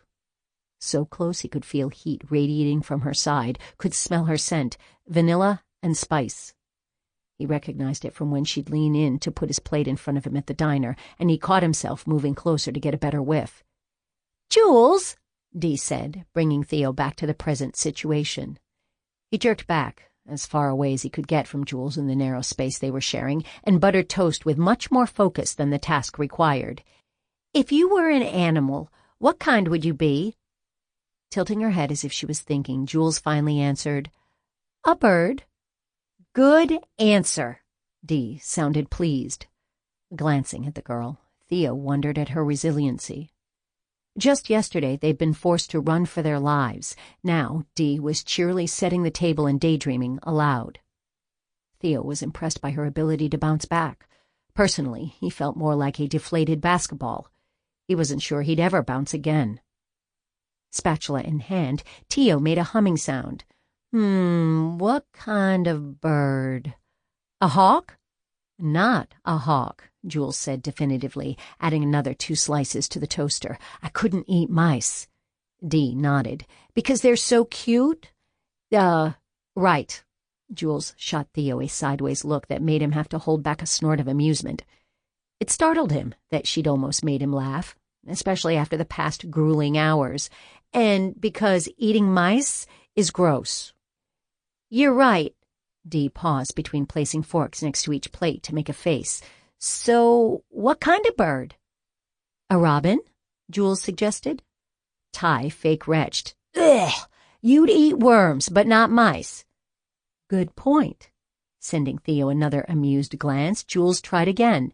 "What about bluebirds? Do they eat bugs?" "Even if so, I pick a bluebird. They're so bright and flashy."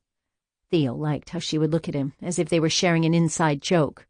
"Just the males," Theo piped in, scraping scrambled eggs into a big serving bowl. "The females are a dull grayish blue." "Typical." Jules eyed Theo from under lowered lids with an expression he wasn't sure how to interpret. "The guys are always prettier." Clearing his throat, Sam said, I'd be a shark." Theo glanced at him in surprise. That was the first he'd spoken since Theo had gotten there. "Sharks don't sleep." Theo's tone indicated approval of his brother's choice. "They just swim and eat. And nothing attacks a shark," Ty added enthusiastically. "They're the badasses of the ocean." "Language," Jules sighed, but no one seemed to pay attention. "Except for humans," Tio corrected Ty. "People hunt sharks." Sam scowled and jabbed fiercely at the sizzling bacon strip. Pickle. A heavy silence settled over the kitchen until Dee broke it. "What animal would you be?"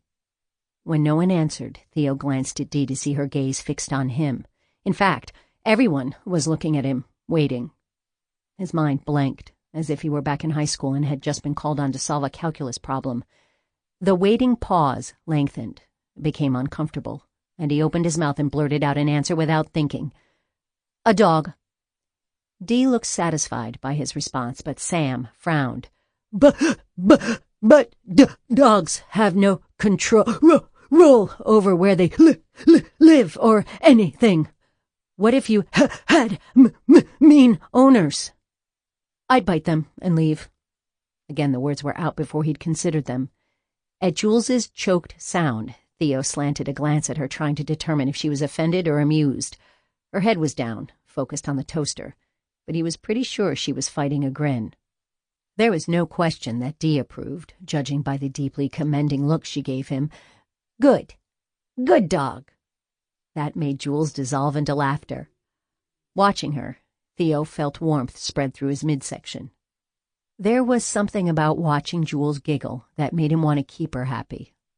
Her gaze met his, and her laughter faded, but her smile remained. Theo realized he was actually smiling. It had been a long time, and it felt strange, really good, but strange. A clearing throat made him turn his head. Sam was watching him with a thoughtful expression. When Theo raised his eyebrows in question, Sam turned back to the bacon. His silence seemed different from a few minutes earlier, though it was a little less hostile. A gentle elbow in his side brought his attention back to Jules.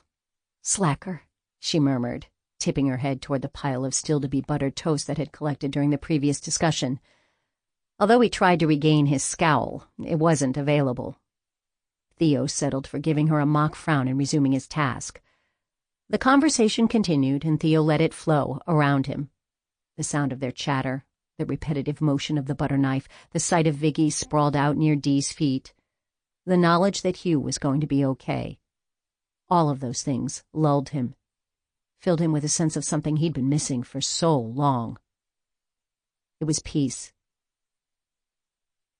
Jules couldn't help it. Even though there were 1,000 things to do, she found herself outside the archway into the living room, again. "Just a quick peek," she muttered under her breath, and then mentally scolded herself for being, what? She wasn't sure. A voyeur? A creeper? A dumbass who was already in over her head and should immediately return to installing the window fan in Sam's attic room? Despite her internal talking to, she leaned sideways, just far enough to see the figure sprawled on the couch. It was a big couch, but he managed to make it look small in comparison to his sleeping bulk. After breakfast, Theo had begun swaying with exhaustion. Although he'd made noises about going home, she'd been able to steer him to the couch without too much opposition. Only seconds later, he was sleeping, his breathing heavy, just short of snoring. Jules had covered him with a blanket and tiptoed away, only to keep returning to eye the sleeping man. He was normally so guarded, so angry that seeing him vulnerable as he slept was a revelation, a dangerous one. If she went all mushy for the scowling, hostile Theo, Jules knew she had no chance of protecting her heart from this sweet and sleeping version. This time, Theo wasn't alone. Dee was sitting on the floor reading a library book, her back against the couch next to the sleeping man's feet. Viggy was lying next to her. His tail thumped the floor in greeting, making Dee look up and give a tiny wave. Jules returned the wave and slipped out, heading back upstairs to try to make the stifling third-floor space a little less unbearable. Something about the scene of the sleeping man and reading girl and relaxed dog niggled at her, though.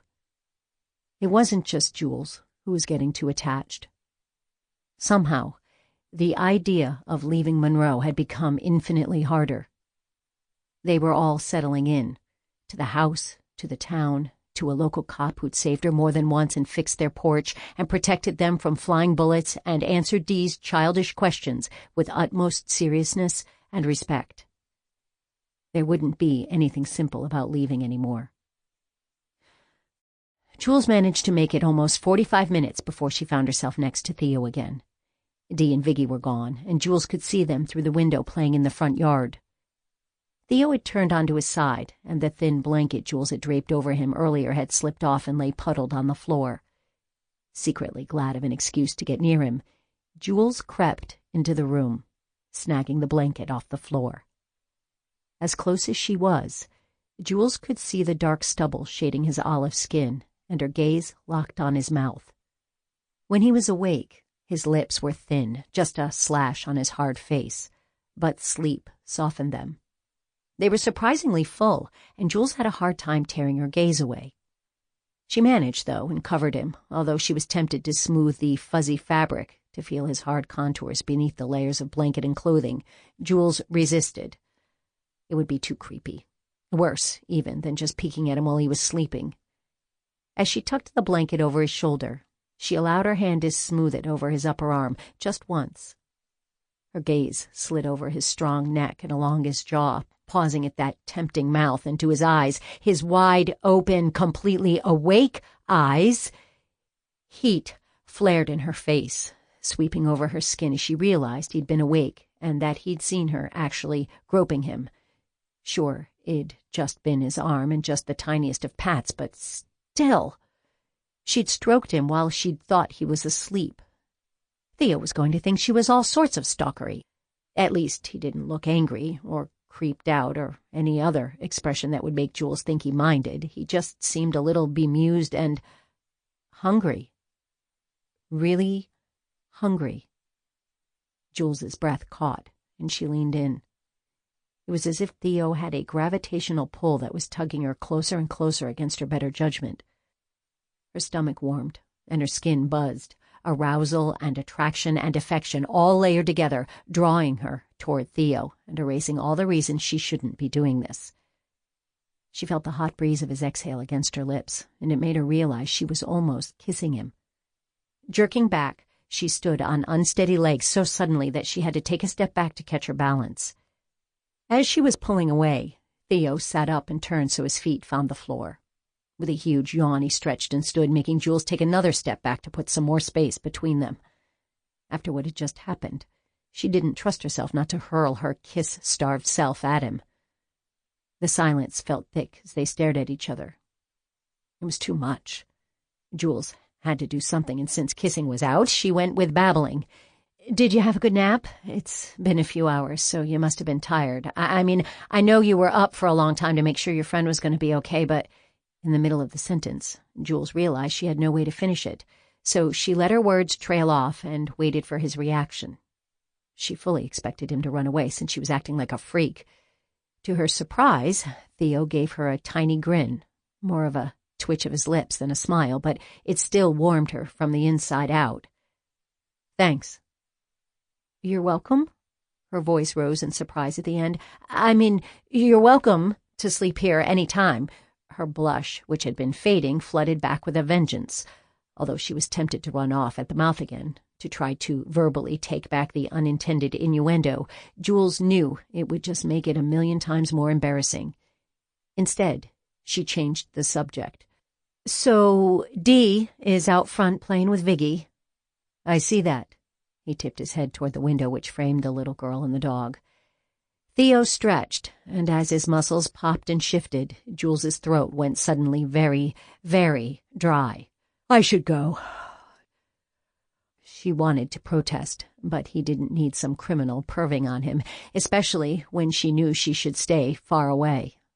Instead of chaining him to the couch like she wanted to, Jules trailed Theo to the front door. He opened it and then paused, turning to look at her.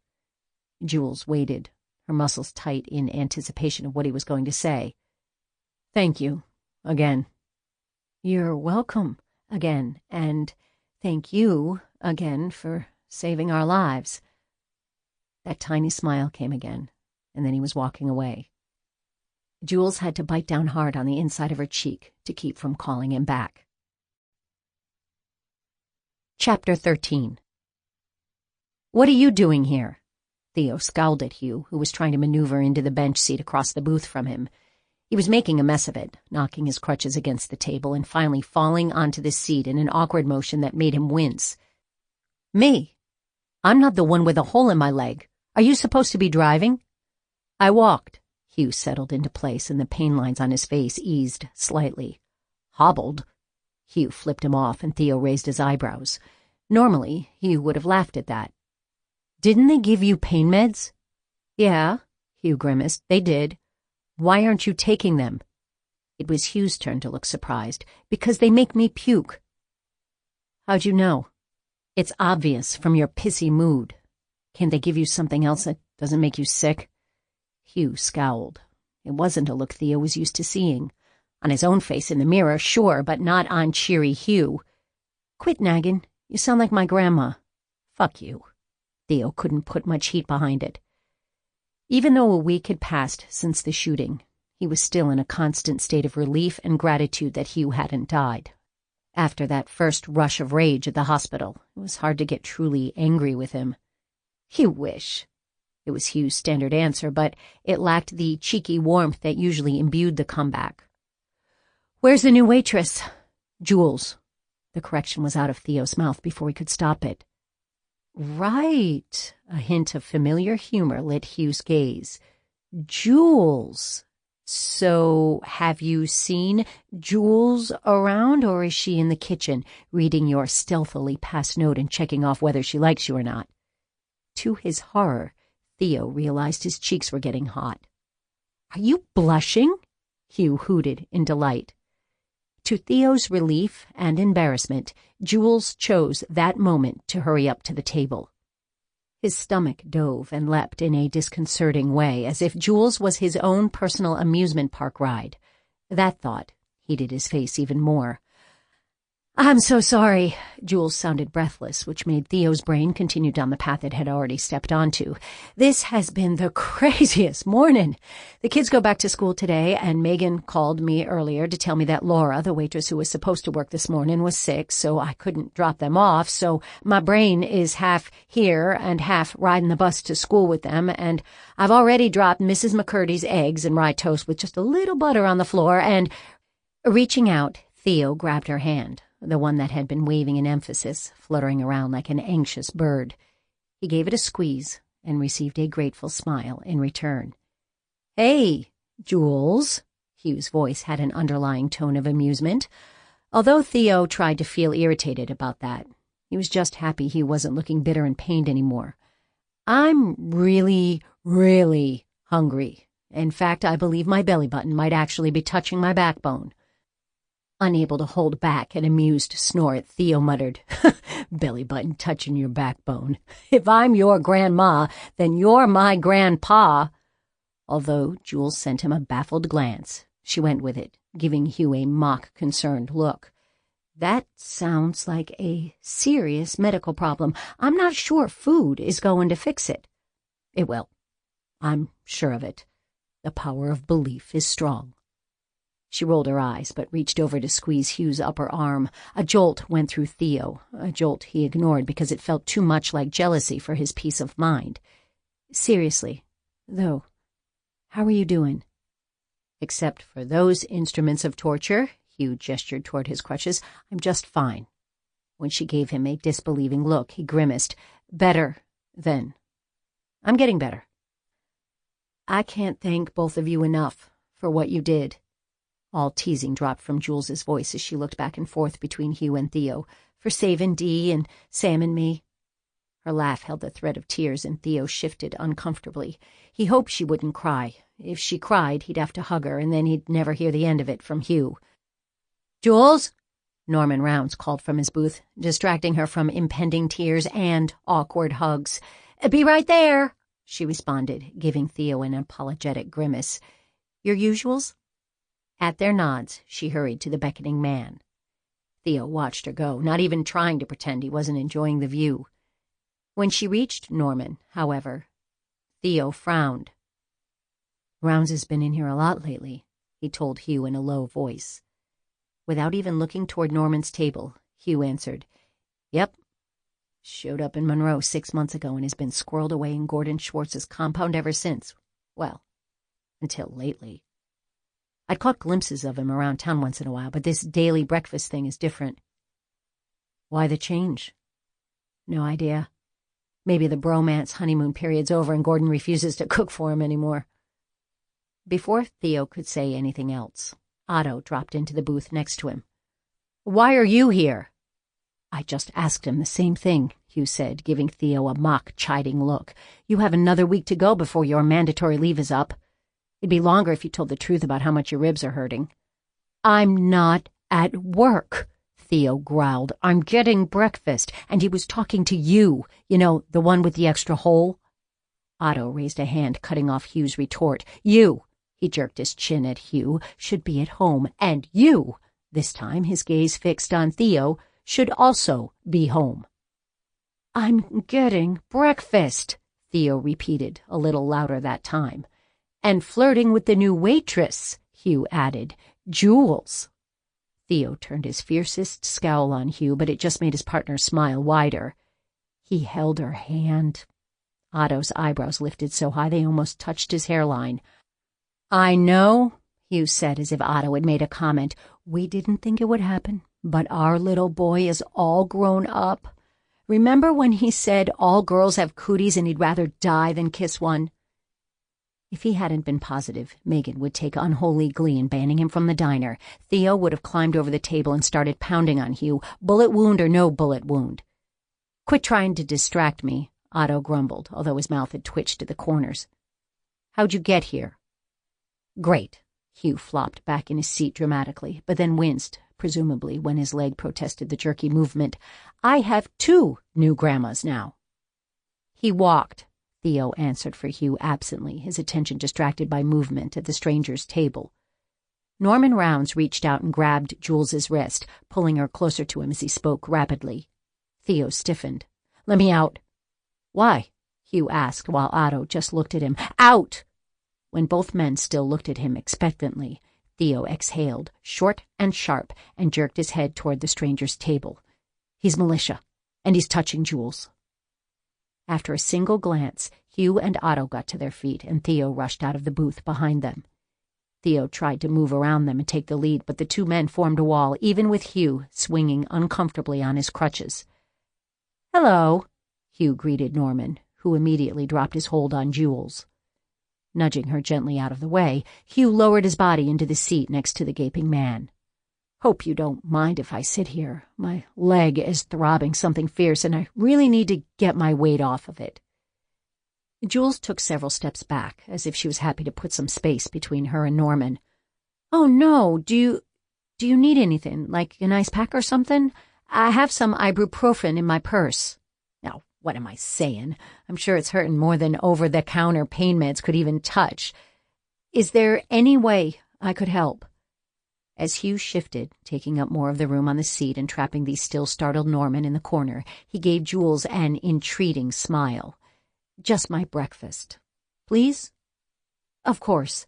She gave Hugh another one of those shoulder pats that made Theo unreasonably jealous. Right away. Theo watched her hurry off before sliding into the booth across from Norman. For once, when Otto followed him in, Theo didn't complain about being trapped. This time, it was someone else. Norman, to be exact, who was the animal caught in the cage, and Theo was one of the hunters. Hello, Hugh said amiably, shifting another inch toward Norman. Now that he'd recovered from his surprise, Norman wasn't acting like most people would have. Instead of cringing or getting hostile, Norman just pasted on a bland smile that eerily matched Hugh's. I don't believe we formally met. Hold up! Megan grabbed her arm as Jules rushed past, swinging her around with the force of her momentum. I promised the guys their breakfast, Jules protested. They just got creepy Norman to quit being handsy with me. Plus, and much more importantly, Hugh was shot in the leg while saving my brother. The least I can do is make sure they get fed. Vicky's in a mood and can't promise to put a rush on their order and she demanded that I get out of her kitchen, so I grabbed some biscuits and gravy to tide the guys over. I put it on my tab. Those 3 will be fine, waiting a few minutes for their food. Did Hugh do his starving puppy imitation? Well, he had looked a bit like a starving puppy. Besides, Megan continued before Jules could answer, they're doing their thing. Thing? Jules looked over at where the 3 cops had joined Norman in his booth, since she'd been distracted by Hugh's mention of his leg hurting, and Theo just being Theo, and relief at getting away from Norman's tight grip as he babbled about needing to tell her something important. She hadn't wondered why the guys had sat down with Norman. What thing is that? Their cop thing, Megan said, as if it were obvious, and it's about time. Norman Rounds has been here every morning for the past 2 weeks, staring at you with his weird creeper stare, and now he's started grabbing you? That's not okay for anyone to do, but especially Norman. He's one of Gordon's bomb nuts, so he's not one you want to have as your very own super special stalker. Bomb nuts? Seriously, as if she didn't have enough to worry about, now Megan was telling her that a guy who was into bombs had a crush on her. This was bad. Yeah. Gordon has a group of guys living at his place, and they build things that go boom while discussing how much the government sucks. Theo will have a talk with him about how there's only one creeper allowed to stalk you at a time, and Theo's called dibs. Ignoring Jules's stare, Megan continued. Those 2 are your only tables right now. Why don't you go sit down, eat your biscuits and gravy, and ignore those guys for a few minutes? If anyone else comes in, I can babysit your section while you take a breath. Shaking off the disturbing information overload Megan had just dumped on her head, Jules glanced around. It was true. There was a lull, rare for this early in the morning. Even in the short time she'd been working as a server, she'd learned to grab breaks when the opportunity presented itself. Jules wasn't about to turn down Megan's offer, especially as frantic as the day had already been. Thank you, Megan. With a final, curious glance at Norman's table, where the 3 cops seemed to loom over the strange man, as much as 3 people sitting down could loom, Jules obediently headed for an unoccupied booth in the corner. She chose the side that had an excellent view of whatever was going down at table 12. Jules was curious to see what doing their thing entailed. Norman had become an early morning regular at the diner, always sitting at table 12, and she'd started to dread seeing him walk in. She would have asked Megan to switch sections with her, since the other woman didn't seem to be as bothered by Norman's weirdness, or much of anything, actually, but then Jules would lose the cops table, too. She was willing to put up with Norman in exchange for an excuse to talk to Theo every day. Speaking of Theo, he was saying something to Norman, who looked how Norman always looked. Bland, possibly mildly amused. Although Jules had a more oblique view of Theo's face, she didn't have to see his expression to know he was frowning. In fact, his entire body was scowling. It would have been better if she could have heard what they were saying, but the men kept their voices low. She gave up trying to figure out the gist of the conversation and just enjoyed her biscuits and gravy, as well as her chance to stare at Theo as much as she wanted without anyone noticing. As soon as she had that thought, she caught Hugh's amused glance and held back a sigh. Oof. Busted. Well, even if her gawking had been noticed, at least she still had her food. Jules tried to stay focused on her plate, but her disobedient eyes kept glancing at the cop.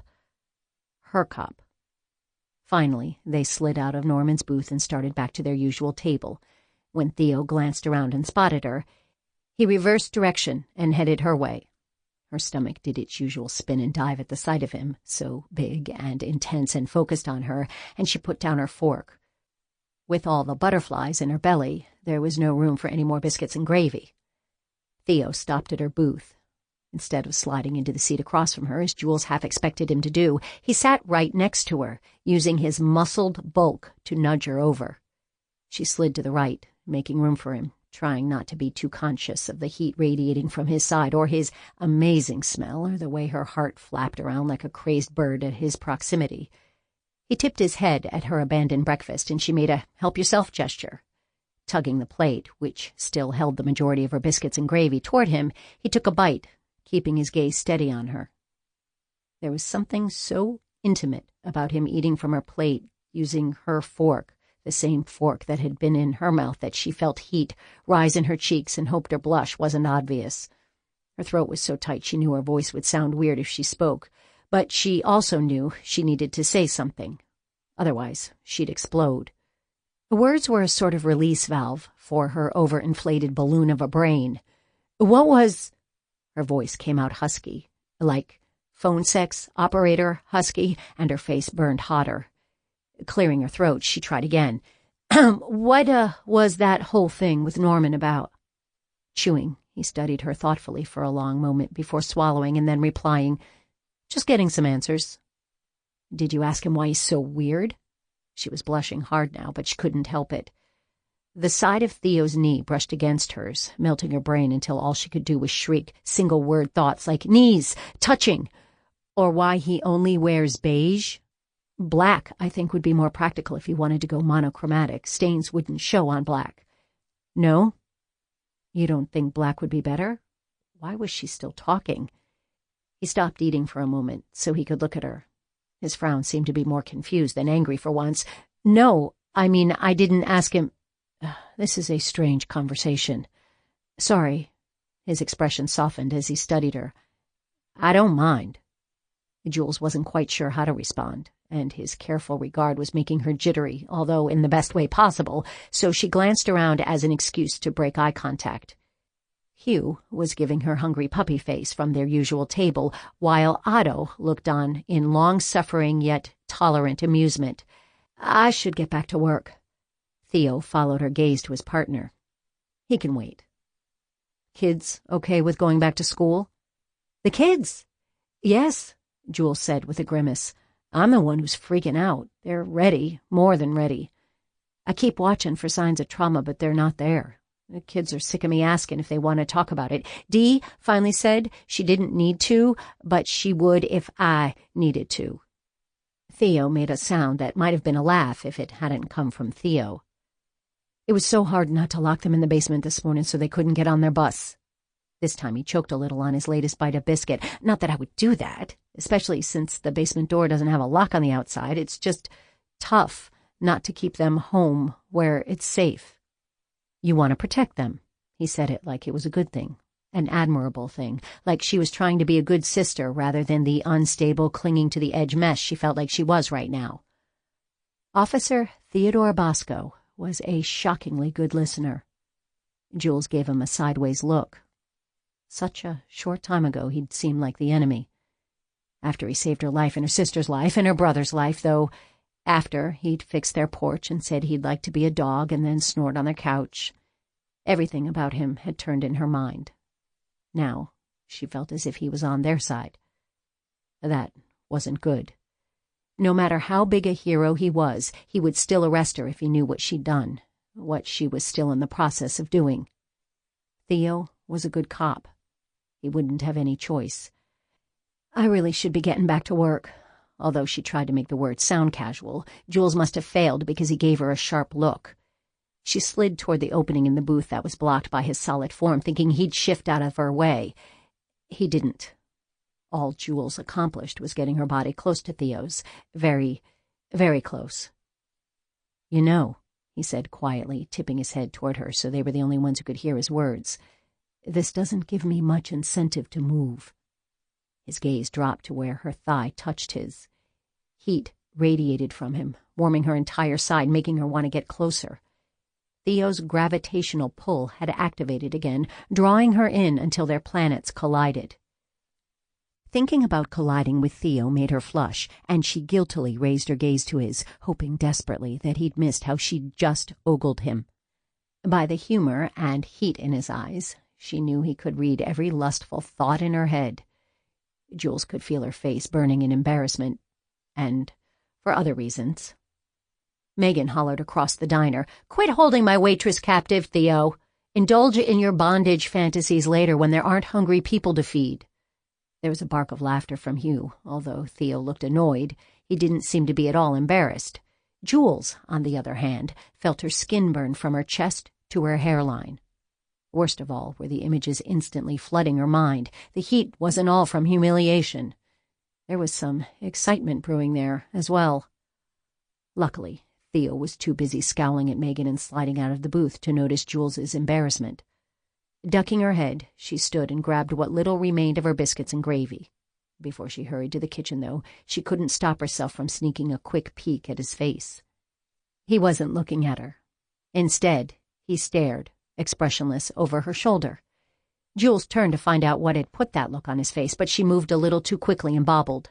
Theo caught her upper arm, steadying her. She automatically put out a hand and it landed on his belly. Her breath stopped as soon as her fingers landed on his solid belly, only a t-shirt blocking skin-to-skin contact. "Theo!" The woman's voice was sweet and feminine, and it yanked Jules back to the present in a disconcerting rush. Turning toward the speaker, she dropped her hand too quickly, blushing as hotly as if she'd been caught fondling his naked stomach. Her embarrassment increased when she saw the woman was insanely perfect, enough so that her beauty melted Jules into an insecure heap. "How are you? I heard about the shooting. Oh, how terrible. I'm so glad you're okay." Theo's response was more a grunt than a word, and his tension was so obvious that it made Jules intensely curious. Was she an ex-girlfriend? Or, and her heart dissolved at the thought, maybe a current girlfriend? Jules could easily see it. The woman was gorgeous, tall and willowy, and even featured, like a model who specialized in the girl-next-door look. "Who is this?" The too-attractive stranger turned to Jules with a friendly smile and held out a hand. "I'm Sherry Baker." Off balance from imagining Theo and this woman together, Jules automatically accepted the handshake but waited a second too long to answer. "Oh, I'm Jules. Julie Jackson." She tried to hide her wince. The last time she'd bungled her new name so badly was when she'd been interrogated by Theo. It made it worse when Sherry gave her a sympathetic smile as if she knew too well what it was like to act like a babbling idiot. It'd have been much easier to hate Sherry if she hadn't seemed so stinking nice. "Sherry," Otto said, startling Jules, who hadn't noticed his approach. For a big guy, he sure moved quietly. He must have taken Sherry by surprise as well, because she quickly twisted around. "Hey, Sherry." Hugh swung up on his crutches. "How are things?" Glancing between the two newcomers, Sherry laughed. "What a reception." "Hi, Otto." "Hugh. I didn't see you two when I came in." "Oh, Hugh, I can't believe you were shot. I think I must have left the lieutenant 50 messages after I heard. I was going crazy with worry until he finally called me back yesterday to tell me you were going to be okay. How's the investigation going? Any idea who it was?" "Thanks," Hugh said lightly. "I'll be fine. We're following up on some leads, but there's nothing definite yet." Jules studied his face, pretty sure the tension in his expression wasn't from pain, not all of it, at least. She wondered if she'd guessed wrong about which cop was interested in Sherry. "Jules," Megan bellowed from across the diner, "if you don't get back to work right now, I'm never going to offer you a break ever again, and by never, I mean not until the end of time." Jules took a step toward the kitchen. "I'd better get back," she said. "It was nice to meet you." To her embarrassment, her voice rose at the end, turning the pleasantry into more of an insult. Sherry's smile faltered, and Jules felt like a rude toad. It wasn't Sherry's fault that residual, unwarranted envy still churned in Jules's stomach, making her regret eating the biscuits and gravy. She gave Sherry an apologetic grimace, and the other woman's expression brightened again. "You too, Jules." Jules started to take another step away from the group, but Theo caught her hand, squeezing it briefly before releasing. That was the second time in less than an hour that Theo had held her hand, Jules realized, and her smile grew huge as she met his gaze. Thanks to that realization, Jules was almost skipping as she returned to work. There had been hand-holding and thigh-touching and same-plate eating. Jules had no idea what, if anything, all of that meant, but she was happier than she'd been in a long time, and she was determined to enjoy that feeling as long as she could. Chapter 14. "How about a Great Pyrenees?" Dee asked on the tail side of a yawn, wiggling down on the bed. It was too warm for covers, even with the window open, so they were bunched at the bottom of the mattress. "My books said they're excellent family dogs. They guard sheep when they're, well, in the mountains, I suppose. We'd be like their sheep. They'd protect us." Jules wished something as simple as getting a dog could keep their family safe. "Did your book happen to mention how big they get?" Dropping her eyes to the side, Dee gave an unconvincing shrug. "The girls don't get more than, 80 pounds, or Her voice dropped to a mumble. "What was that?" Jules cupped her ear, leaning closer. "Huh? I didn't quite catch that last part about how they get to be super-duper enormously huge and would take up all the room in our big new SUV, even where the driver is supposed to go." She poked a teasing finger into her sister's ribs, exactly where she knew Dee was the most ticklish. Starting to giggle, she twisted away from Jules. "We just have to teach her to drive." "Or you could find a smaller breed to obsess over," Jules suggested. "Keep reading that dog book." "Okay." Dee yawned again. "Love you to bits, Dee." "Love you too." "Good night." "Night, Jules." Although she'd been sitting on the side of her sister's bed for the past 20 minutes, Jules was reluctant to leave. It had been almost impossible to let the kids finish their first full day at school and not run in and drag them all out of class. Kind of like when she'd kidnapped them, she realized. Even if the mention of homeschooling had been a joke, it was enormously tempting after the shooting. Dee, who had closed her eyes, peeked at Jules before quickly snapping her eyes closed again. With a snort, Jules stood. "Don't stay up too late reading." Keeping her eyes shut, Dee gave a tiny, guilty smile. "I won't." Jules knocked on the odd, small elf door before ducking into Tio's room. As she'd expected, it was empty. Crossing the room, she stepped into the open closet, pushing a few shirts aside, their hangers scraping against the rod, and knocked again, this time on the side of the opening they'd created. Ty, lounging on the bed, and Tio, sitting in the hardback chair, which, along with the adjacent desk, had been another thrift store find, glanced over at her as she entered. Their weighted silence hung in the air, and she soundlessly sighed as she took a seat at the foot of Ty's bed. "What's up?" "Nothing." Their synchronized answer just made her more suspicious. "Is it something that will endanger your health, lives, and/or safety?" she asked, and received 2 negative headshakes in return. "Okay, just try not to damage anything or anyone. How was school?" "Fine," the chorus had returned. Crossing her arms, she settled herself a little more firmly on the bed. "I can stay here all night." Ty was the first to crack. "School was school. My English teacher is 1,000 years old, but Mrs. Lee, she's my math teacher, is kind of hot. I like getting to repeat stuff from last year. Sometimes I actually get what's going on. I'm thinking about trying wrestling instead of football." Blinking, Jules absorbed that flood of information. "Wrestling? Okay. You know you can do both if you want. Wrestling won't start until January, right? We'll figure out a way to pay the fees." "Yeah."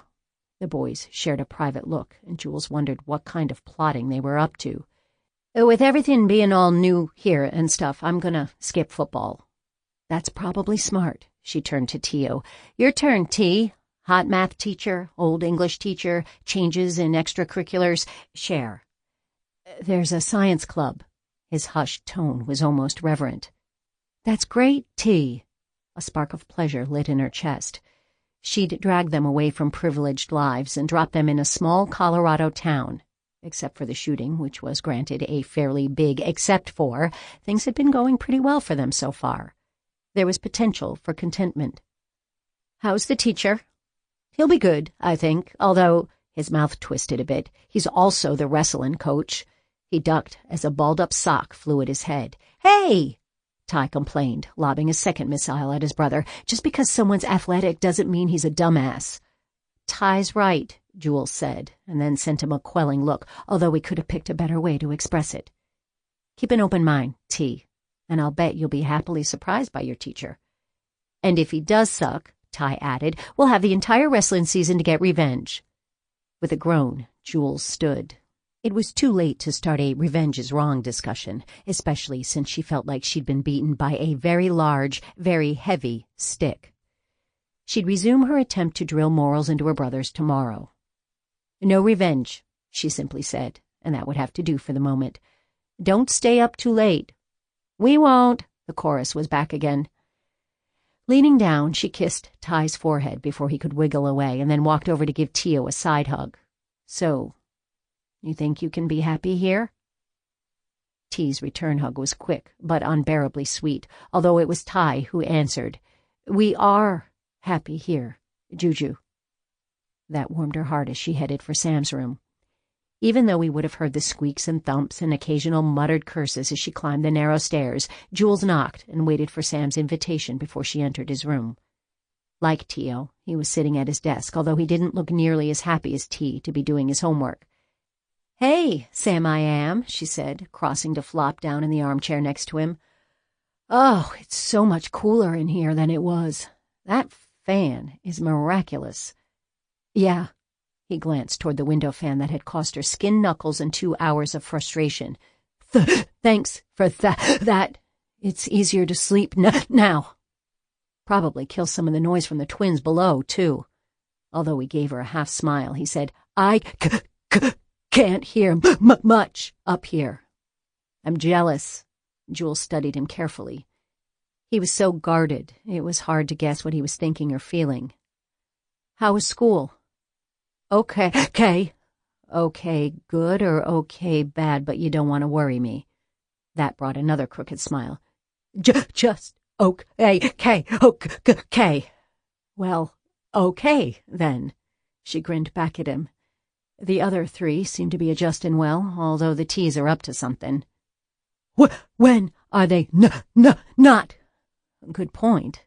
Jules brought her feet up so she could sit cross-legged. "Are you going to be bored, repeating sophomore year again?" No, the cl. He let out a frustrated breath. "Everything's different, and I get to learn to drive." "Makes up for a lot, doesn't it?" Although she said it lightly, Sam gave her a direct look, his expression serious, even more so than usual. "You don't need to make up for anything, Juju." "I feel like I do," she admitted. "I mean, I took you all away from so much." He snorted. "Yeah, so much shit." "Sam," she protested, although she laughed. He just shrugged unapologetically. They settled into a quiet moment until Jules broke the silence. "You'll tell me if things are not okay, right? So we can figure out how to fix whatever's wrong?" Sam studied her for a moment before answering. "Yeah, Juju, I promise." A few hours later, Jules started awake, her body jerking into instant awareness. She lay unmoving, trying to quiet her breathing so she could hear what had woken her. Everything was silent. Even the usual groans and squeaks of an elderly house were absent. Somehow, the absolute stillness was more unnerving than any sort of suspicious noise would be. After a long minute of fruitless listening, as her muscles grew tighter with each passing second, she slipped out of bed and turned on her lamp.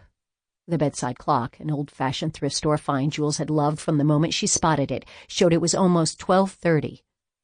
Closing her eyes with a sigh, she accepted that waking up in 3.5 hours was going to be rough. She couldn't sleep now, though, not while this unnatural silence was eating at her nerves. Opening her eyes again, she grabbed her cell phone and slipped into the hall, trying to keep her bare footsteps quiet. With each press of her weight, the ancient floorboards whined and complained with small cracks and squeaks.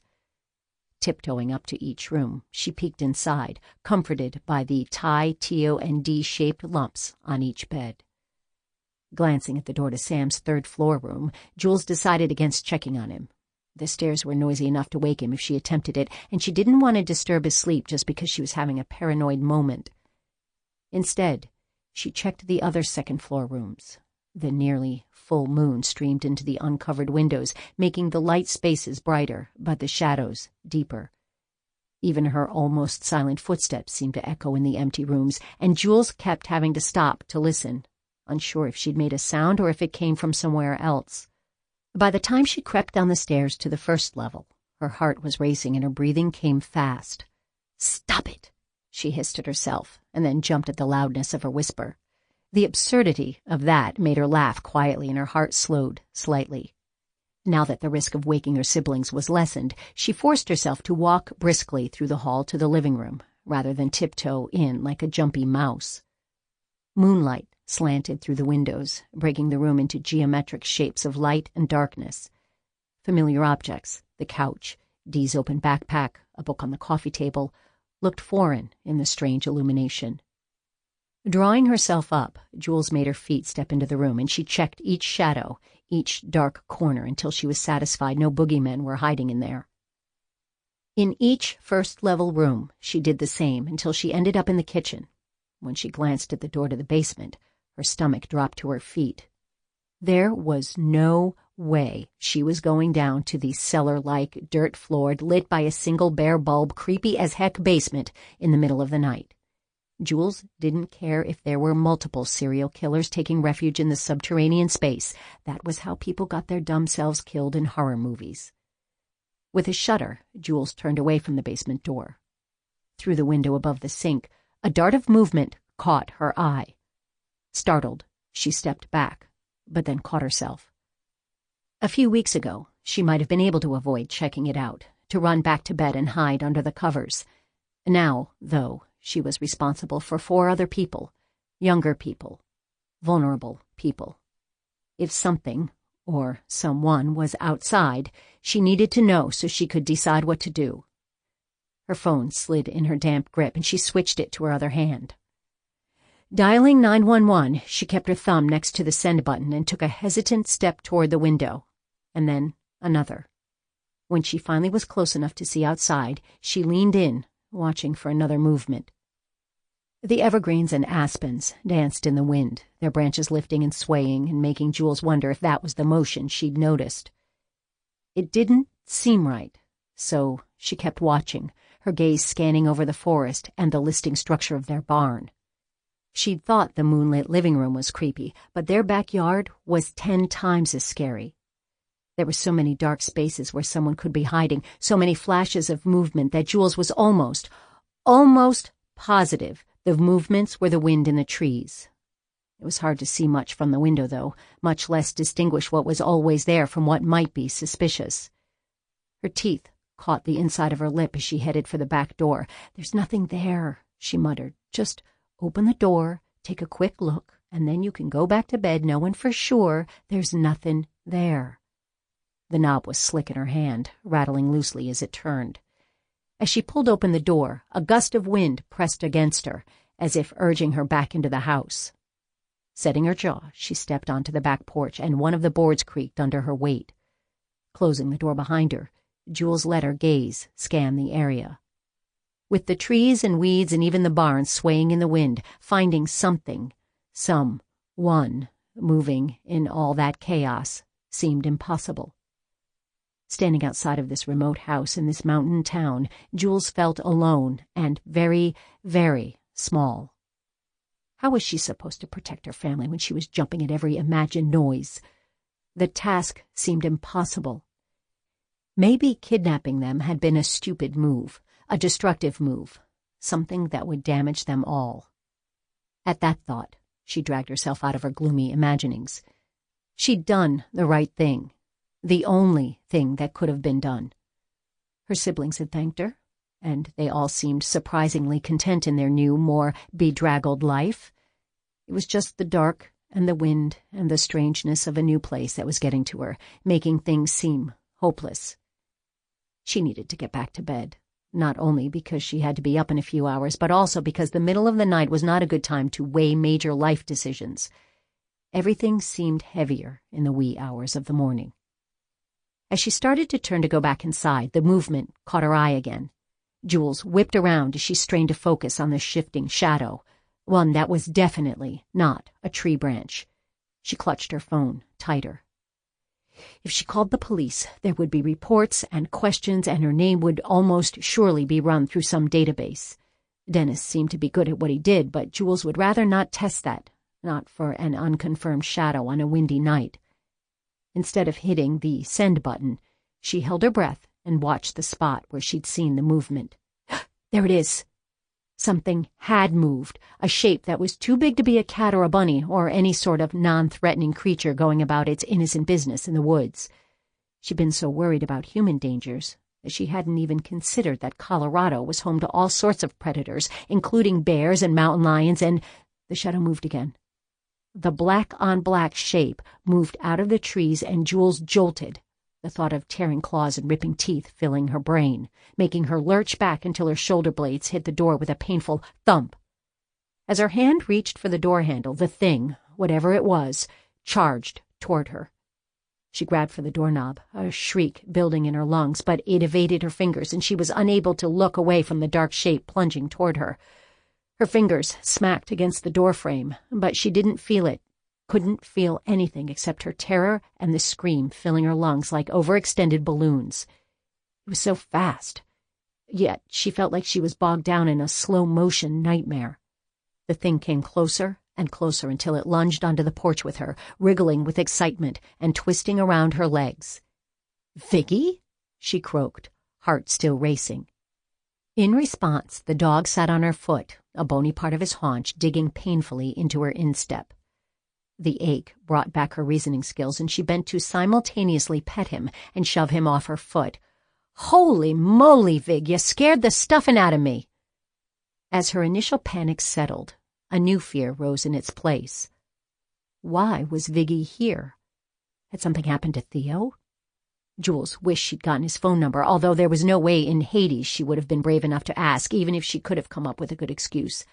After all, how was she to know his dog would end up on her back porch in the middle of the night?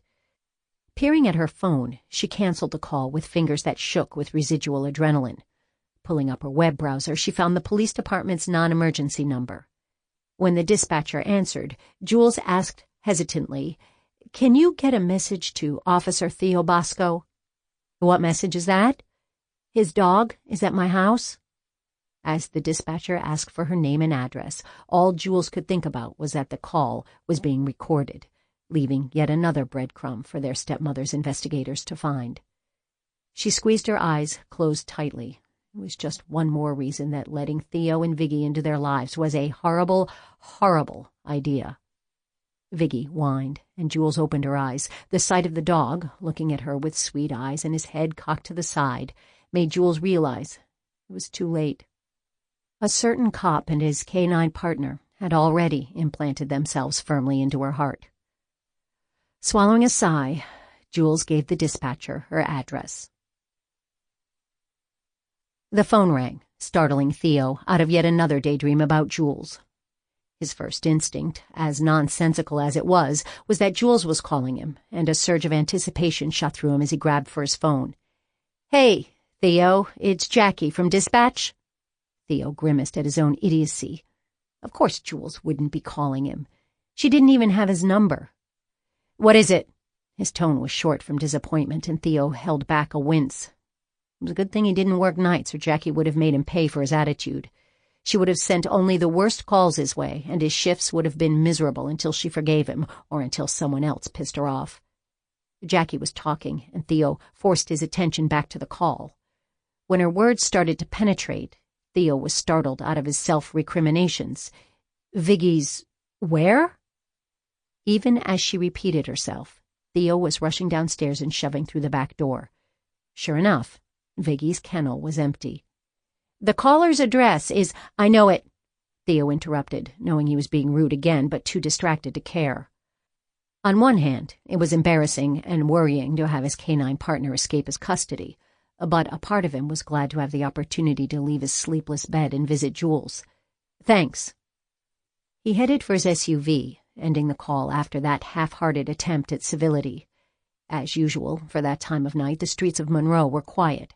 If any wildness was happening, it was behind closed doors. Glancing at the darkened houses, he wondered what crimes were being committed, what arguments were being held, what desperation was being felt. That's the problem, Theo thought as he turned onto Jules's street. How was he supposed to help people when they hid their problems, acting like everything was fine until it all went to shit? Things were fixable up to a point. After that point, all he could do was grieve. Shaking off his introspection, Theo slowed to a crawl when he saw the start of Jules's driveway. He scowled. The mailbox listed to the right, just waiting for the gentle breeze that would send it to the ground. The landlord needed to step up and start fixing some of these issues. A crooked mailbox was one thing, but Jules shouldn't have to deal with faulty appliances and a leaking roof and the 100 other dangerous situations in the making.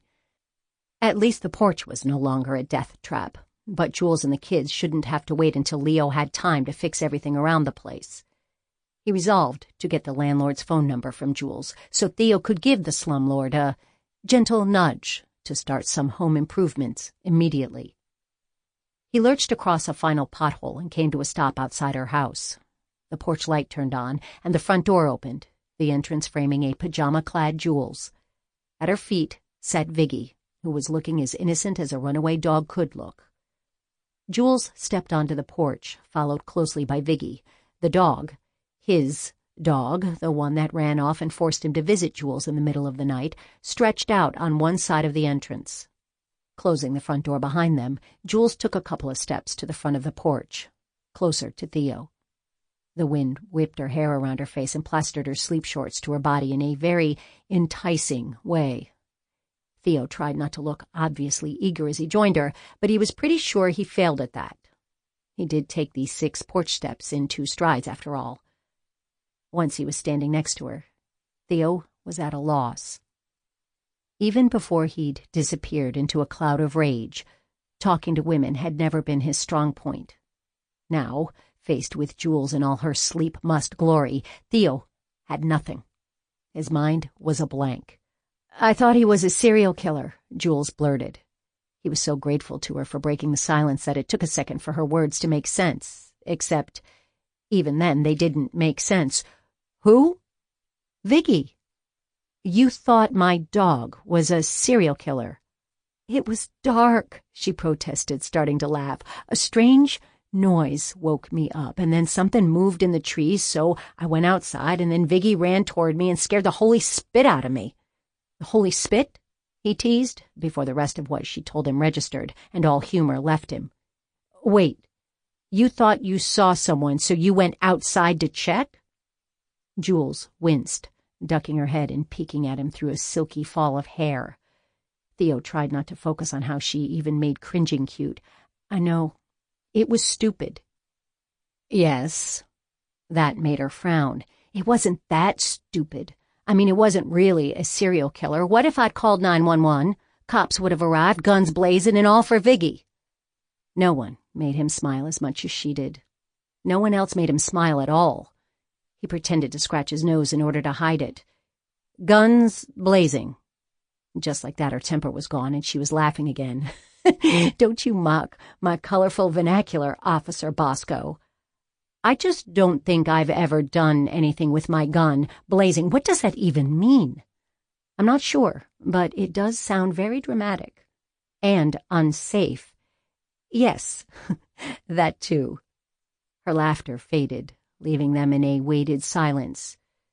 "So Viggy is your dog, then? I thought you said he was your partner's." "He was." A wash of grief ran through him, erasing any traces of laughter. "He was Don Baker's dog." "Was?" she asked tentatively, looking at him in a way that made him feel like he could tell her anything at all, and she'd get it. She'd get him. Jules settled onto the top step, patting the spot next to her. As he struggled to find the words, Theo sat down next to her. "Don was my partner, my friend. More than that, he was like a dad to me." His throat got tight, making it hard to continue, but he forced out the words. It seemed important, somehow, for Jules to know this, for Jules to know him, the real him, not the angry mess he'd become. "He killed himself 2 months ago." Her breath caught, her hand flying up to cover her mouth. "Oh, no, I'm so sorry." Her free hand reached out and caught his. As she squeezed, he braced for the flare of anger to hit him, for the need to escape, to overwhelm him. But it never did. Instead, he felt relief, as if telling her about Don had opened up something inside him, allowing all the anger and pain to escape. "Since I lost my canine partner to cancer last year, Hugh assigned Viggy to me. It's been tough." Theo almost laughed at the understatement. "He seems to be doing better, though," she said, still holding tight to his hand. "You both do." Sometimes it felt that way, but other times all the frustration and rage and grief threatened to drown him. It felt right to tell Jules, though. even though he'd known her for such a short time. There was something about her and her whole family that settled him, brought him peace. Jules's fingers tightened around his again, and he looked down at her. His blood instantly started to warm. Peace wasn't the only thing she made him feel. He squeezed her hand as he studied her, feeling as if he could look at her all night and not get bored. Everything about her was beautiful. Her eyes, her cheeks, her laugh, the smooth fall of her hair, her mouth, especially her mouth. Theo couldn't stop staring at her. At first, her full lips were curled up at the corners in a sympathetic smile, and then they grew serious, parting slightly. His breath stopped, his lungs stalling out and refusing to work anymore. He shifted toward her, unable to resist. It felt as if there was an invisible but powerful thread connecting them, reeling him closer. The wind gusted, tossing her hair across her face again. Jules reached up a hand, but Theo beat her to it. He caught the stray strands, tucking them behind her ear. In the process, his fingertips just barely grazed over her cheekbone and around the shell of her ear. Her skin was cool, and goosebumps rose on her arms. Frowning, Theo let his hand drop. Her gaze followed it down, then found his face again. Her breaths were coming quick and light, and the rise and drop of her chest was extremely distracting. Shoving away his confusing jumble of emotion for the moment, he released her hand so he could pull his hoodie over his head. Jules was staring at his stomach, making Theo realize the movement had made his t-shirt right up, exposing his abs. He tugged it back down, loving how Jules's face dropped in obvious disappointment when his skin was no longer showing. She shivered again, and he remembered what he'd been about to do. "Here," he said quietly, lifting the sweatshirt so he could put it on over her head. "You're cold." She raised her arms once she realized what he intended, allowing the Monroe Police Department sweatshirt to envelop her, the bottom hem falling to the porch floor, the fabric puddling around her hips. For some reason, Theo liked seeing her in his sweatshirt. He decided he'd give it to her. That way, during the long, lonely, sleepless nights, he could imagine her wearing it. A surge of heat ran through him, and he cleared his throat, trying to refocus. "Warmer?" "Much?" Her voice was throaty, lending the word a secondary meaning, one that Theo wasn't sure was intentional or not. Either way, it brought his attention back to her mouth. This time, when he leaned closer, there was no chilled skin to distract him. His gaze was locked on her, and hers on him, and he could see she felt the same pull of the invisible thread, that same irresistible tug that linked them together. It didn't matter whether he had the right thing to say. Silence was fine. Fraction of an inch by fraction of an inch, he came closer and closer until he was enveloped in her scent, spicy vanilla, and her heat and the puffs of excited air that warmed his throat. Finally, he was there. The first spark of their lips meeting startled him, making him jolt and pull away just a little until he couldn't feel her breathe anymore. Almost as soon as he separated from her, he was back, needing to kiss her more than he'd needed anything. Then she moaned. It was a tiny sound, cute, like so many things she did, and hot and perfect. It vibrated against his mouth, and he was done thinking or debating or being angry or anything else. All he wanted to do was kiss Jules Jackson, who was very likely not Jules Jackson. At this moment, he didn't care if she was Al Capone's zombie in drag. Whoever she was, whatever she was running from, it wasn't going to stop him. He gently nipped her full bottom lip, and she gasped. Theo took full advantage, deepening the kiss. Stroking both hands down her sides, he shifted forward, erasing the last half-inch between their upper bodies. The feel of her pressed against him was overwhelming. Theo had to break the kiss for a moment just so he could suck air into his oxygen-starved lungs. At some point, he was not sure when, Jules's hands had slid to the back of his neck, and she was massaging the muscles there. It ramped up his arousal, but at the same time, it soothed him. After a few ragged breaths, he kissed her again. Immediately, he was consumed. Need and pleasure raged through him, burning as they flared to life after months of numbness. It was like his emotions had fallen asleep, and now they were waking with a wonderfully painful tingling. Theo kissed her harder, his hands flattening at the small of her back so he could press her against him. She groaned into his mouth, and he loved hearing that, loved knowing their kiss was affecting her this way. Theo felt so wrapped up in her, always thinking about her, wanting to be with her, and it was a heady sensation to know she wanted him just as much. He stroked up and down her spine, running his hands over the small but strong muscles in her back. Jules scraped her nails lightly over his head, and it was his time to shudder. Even as lost as he was in her, Theo heard the click of the latch. Ripping himself away from the most intense kiss of his life, he stood and whirled toward the sound, keeping his body between Jules and whoever was interrupting. "Theo?" Jules's husky voice questioned. At the same time, Dee barreled onto the porch, making a beeline for Viggy as she squealed with excitement. "Hi, Theo!" Dee greeted him absently, all her attention on the dog. "Dee?" He'd regained most of his composure, although hearing Jules's audible breaths was not helping in that regard. "Did we wake you?" He wondered how loud they'd gotten. Although it had only been a kiss, he'd been completely immersed in the moment. It had felt so huge, so explosive, and he didn't know how anyone could have slept through it. "Yes, but that's okay." Dee hugged the dog. "If you hadn't, I wouldn't have gotten to see Viggy. What are you doing here?" Since making out with your sister seemed age inappropriate, Theo just said, "Viggy decided to visit you." "On his own? He ran off?" Her arms squeezed tightly around Viggy. The dog didn't seem to mind. On the contrary, he leaned into the girl with a low groan. Dee's expression was guarded as she asked, "Did something happen? To make Viggy want to leave?" When she nodded, Theo continued, "No. I think he just wanted to see you." Dee's face lit up, and she turned her attention back to Viggy, talking inaudibly to him. "That was kind," Jules murmured, standing and leaning into his back. Her breath warmed his skin through his T-shirt. Theo got goosebumps. He wasn't sure how to respond, so he didn't, out loud, at least. Turning, he looped an arm around her waist and tugged her in front of him, pulling her close. She leaned back against him, and he couldn't resist wrapping his arms around her. The wind had quieted to a light breeze, and Theo just reveled in the moment.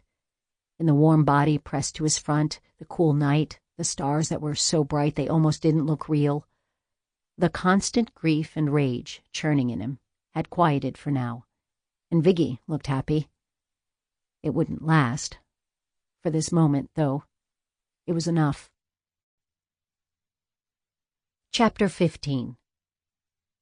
As she bussed the table, picking up the few coins wedged between two plates and trying not to think about all the things her family needed and how quickly that 71 cents would be spent, her stomach buzzed with excitement. He'd actually kissed her. No, they had kissed. There'd definitely been some mutual lip action. Her cheeks grew warm as she rewound, for the 100th time that morning, every second of their time together on the porch. Her eyes darted to the clock on the wall, and she held back a grimace when she realized the 3 cops wouldn't be there for another 45 minutes. Jules wanted to see him, wanted to know if they were going to sneak each other secret looks and touches, or if the kiss was something Theo wanted to forget.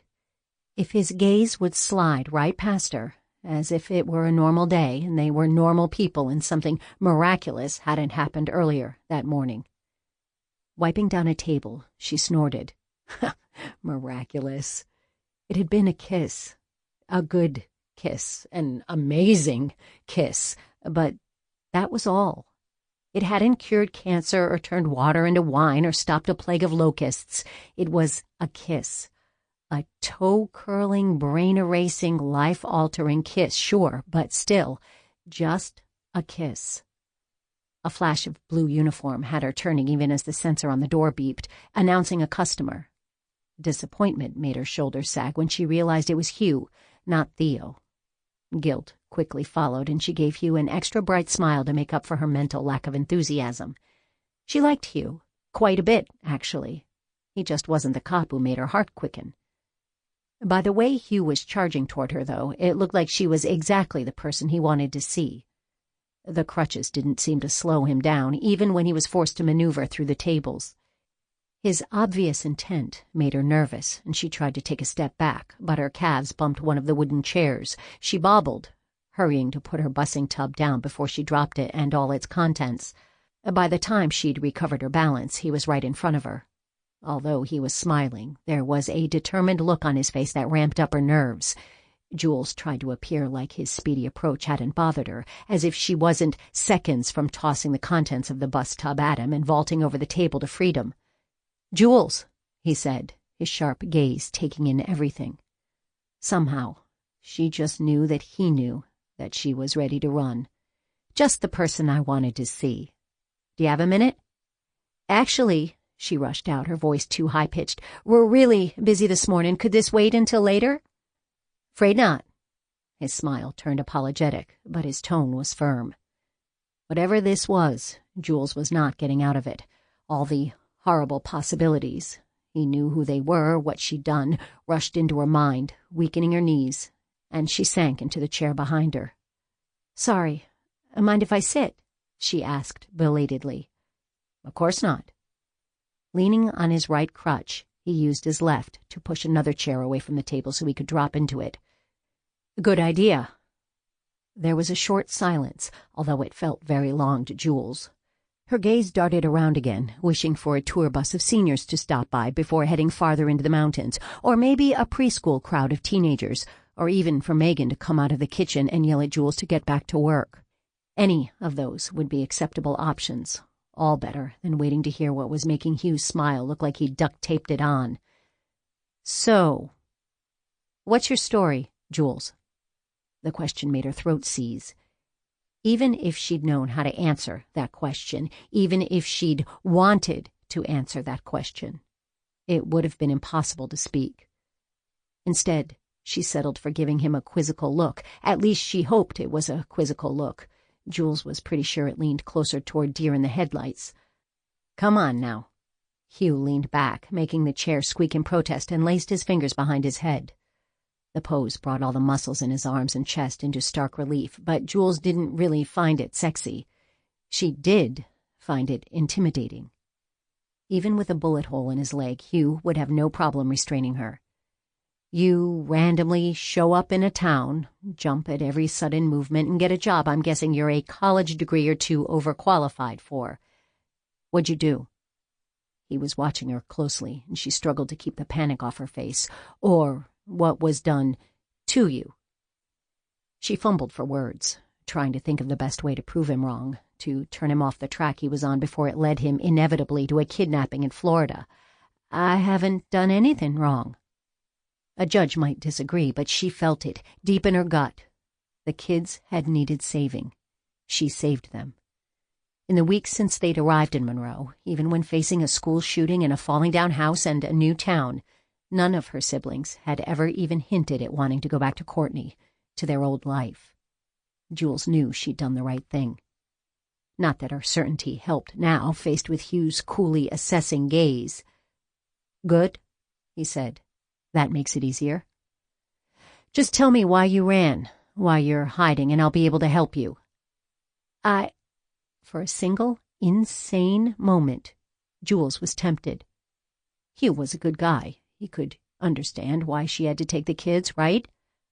The door sensor beeped, and she whipped her head around to see Norman coming in. He started to head to his usual booth, but then he noticed Jules and Hugh, and his footsteps slowed. For just a second, his bland countenance focused and sharpened, making him look like a completely different person. Jules inhaled quickly, and Norman dropped his gaze, returning to the beige, slightly off customer she saw every day. Even though she was pretty sure he wasn't a private investigator hired by her stepmother, he still set off her internal alarms. When she'd grabbed the kids and run, she'd been so focused on the possibility of her stepmother finding them that Jules hadn't even considered that their new life would hold other dangers. Although she wasn't sure what kind of threat Norman presented, all of Jules's instincts were insisting he was dangerous. Turning her attention back to Hugh, she saw he was glancing back and forth between her and Norman, as if he'd noticed her reaction, was trying to figure out the reason for it. The pause had allowed her to regain her common sense, and the moment of craziness passed. Hugh was, first and foremost, a police officer. If he even had the smallest suspicion she'd kidnapped her siblings, he'd be arresting her immediately. That temptation to confess was just a moment of weakness, a wish that someone would help them, would share the burden of responsibility that weighed so heavily on Jules. "What were you about to say, Jules?" Hugh asked. His tone, a mix of command and persuasion, was the same, but any chance of her confessing was gone. "Just that I need to get back to work." Standing abruptly, she rushed toward Norman, making as large a circle around Hugh as possible. Unfortunately, it wasn't wide enough, and he caught her wrist, gently but firmly, pulling her to a stop. The fingers locked around her wrist reminded her viscerally of handcuffs, and she fought the urge to twist free. "Jules." There was no softness to his voice or his hold. "Know this. If you break Theo, I will break you. Understood?" There was no way she could answer immediately. Too many emotions spun through her, from bewilderment to fear to shock to anger. When she finally managed to arrange her scattered thoughts into a sentence that made sense, Hugh had already gathered his crutches and was swinging his way toward his usual booth. "I would never hurt Theo." Hugh paused to give her a measuring look over his shoulder, but he didn't respond except for a grunt that could have meant anything from "I believe you" to "You're a Theo-breaking liar." Then he crutched the rest of the way to his booth, leaving her feeling shaken and scared and guilty. It was a good reminder, though.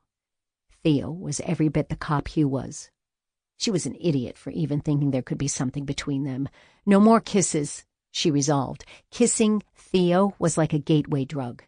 It started small, but if she let it continue, it would be so easy to slide into other things. Then, all of a sudden, she'd be in love, and it wouldn't be Theo who'd get broken. It'd be Jules. The encounter with Hugh threw her off her game for the rest of her shift. She mixed up more orders and fumbled more plates than she had on her first nerve-racked day. It didn't help that Norman Round stayed all morning, his creepy gaze locked on her. In the lull before the lunch rush, she slipped into the kitchen. She needed a short break before putting on her happy waitress face again. The customer's main topic of conversation was the school shooting. Who could have done it? Why the police hadn't caught the shooter yet? Which family had started homeschooling afterward?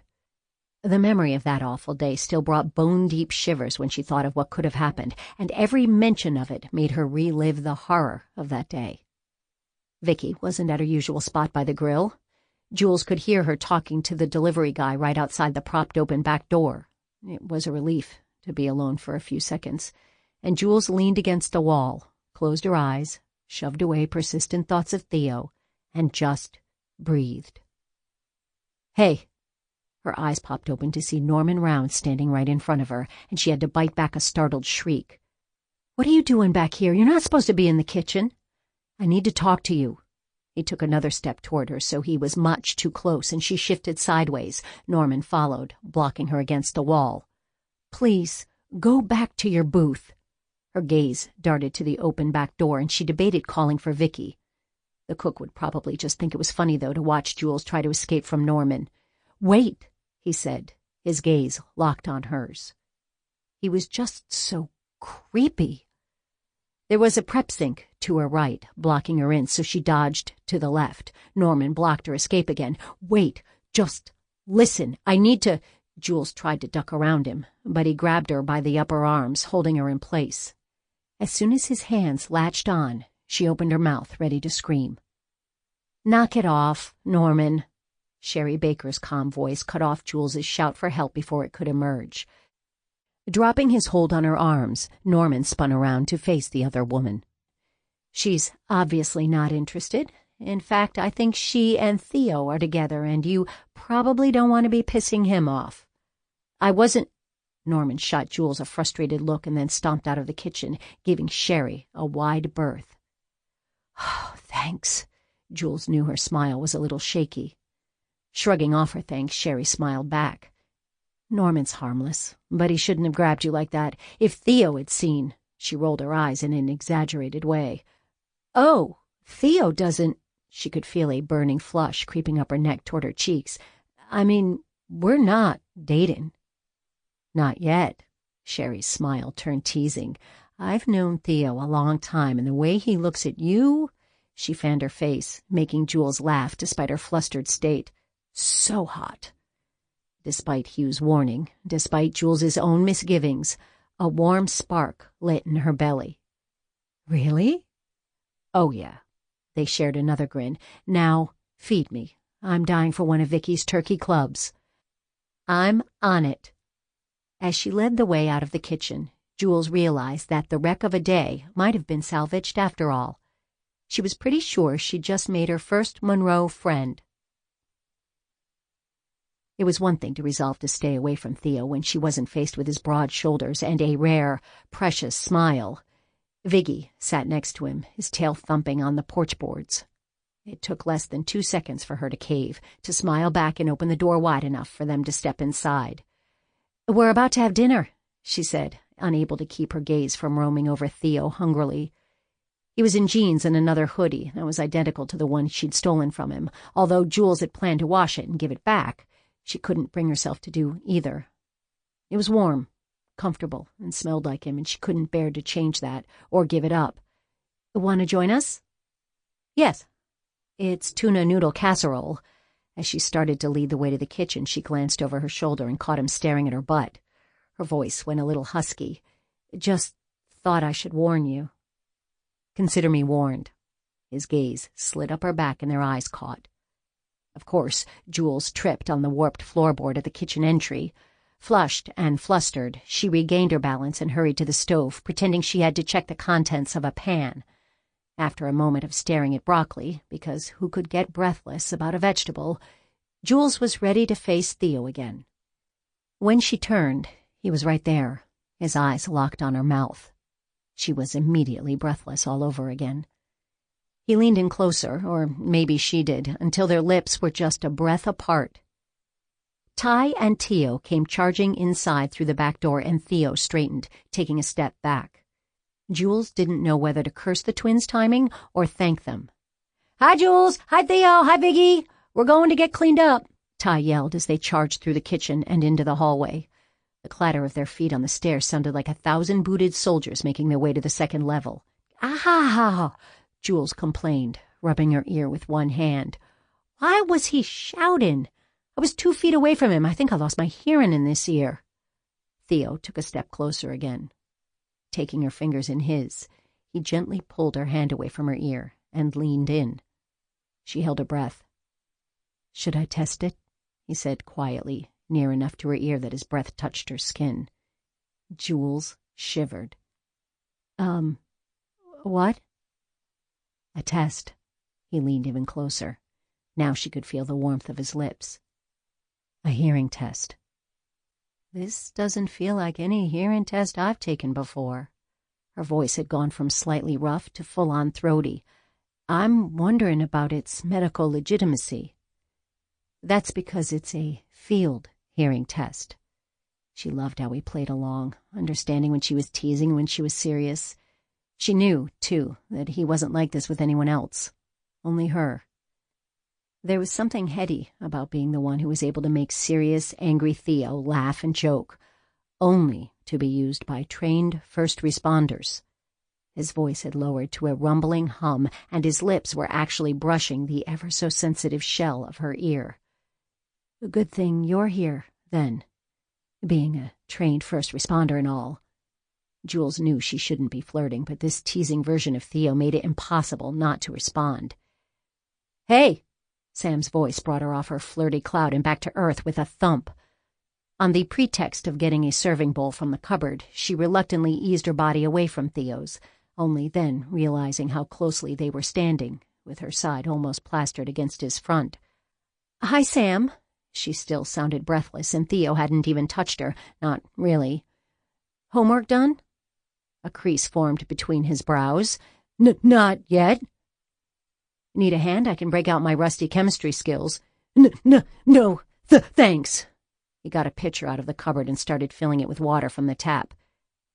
"Hey, Theo, does Viggy need a water bowl?" "Sure. Thanks, Sam." Theo leaned against the counter next to Jules, close enough that she was continually aware of him. She held back a snort. Who was she kidding? She'd be hyper-aware of him even if he were in another room. Did you find the shooter? Theo's expression turned grim. Not yet. Jules! The twins shouted in unison. Jules knew that tone. That was the something else's broken tone. Her shoulders sagged before she stiffened them. No matter what had broken or collapsed or fallen off or stopped working, it was better than not having the kids with her. Even if the house toppled around their ears, at least they were together. Sorry. She gave Theo an apologetic smile. Dinner might be delayed a few minutes. He took a step toward her. Need help? No, she frowned. Maybe. I'll call you if it's something beyond my abilities. My fix-it record is actually pretty good. Sam snorted. All you do is put duct tape on stuff or kick it. When Theo coughed, Sam looked over at him, and the two exchanged a look that was so full of manly condescension that Jules propped her fist on her hips, now determined not to ask Theo or Sam for help. Sam, she said, her voice sugar-sweet, and Sam gave her a wary look. Since it might take a while for little old me to duct tape whatever it is that's broken, why don't you finish your homework in the meantime? He made a face, but answered politely enough. Yes, ma'am. Jules! The shout from upstairs had a hint of hysteria to it, so Jules hurried out of the kitchen, hoping she'd be able to solve whatever was wrong. Now, it was a matter of pride. A half-hour later, she proudly sailed back into the kitchen. Passing through the doorway, she opened her mouth to brag about how the toilet had been successfully unclogged, no duct tape necessary, when she stopped abruptly, the words catching in her throat. Theo was sitting next to Sam, their heads bent over an open textbook. If I can't see it, I just don't get it.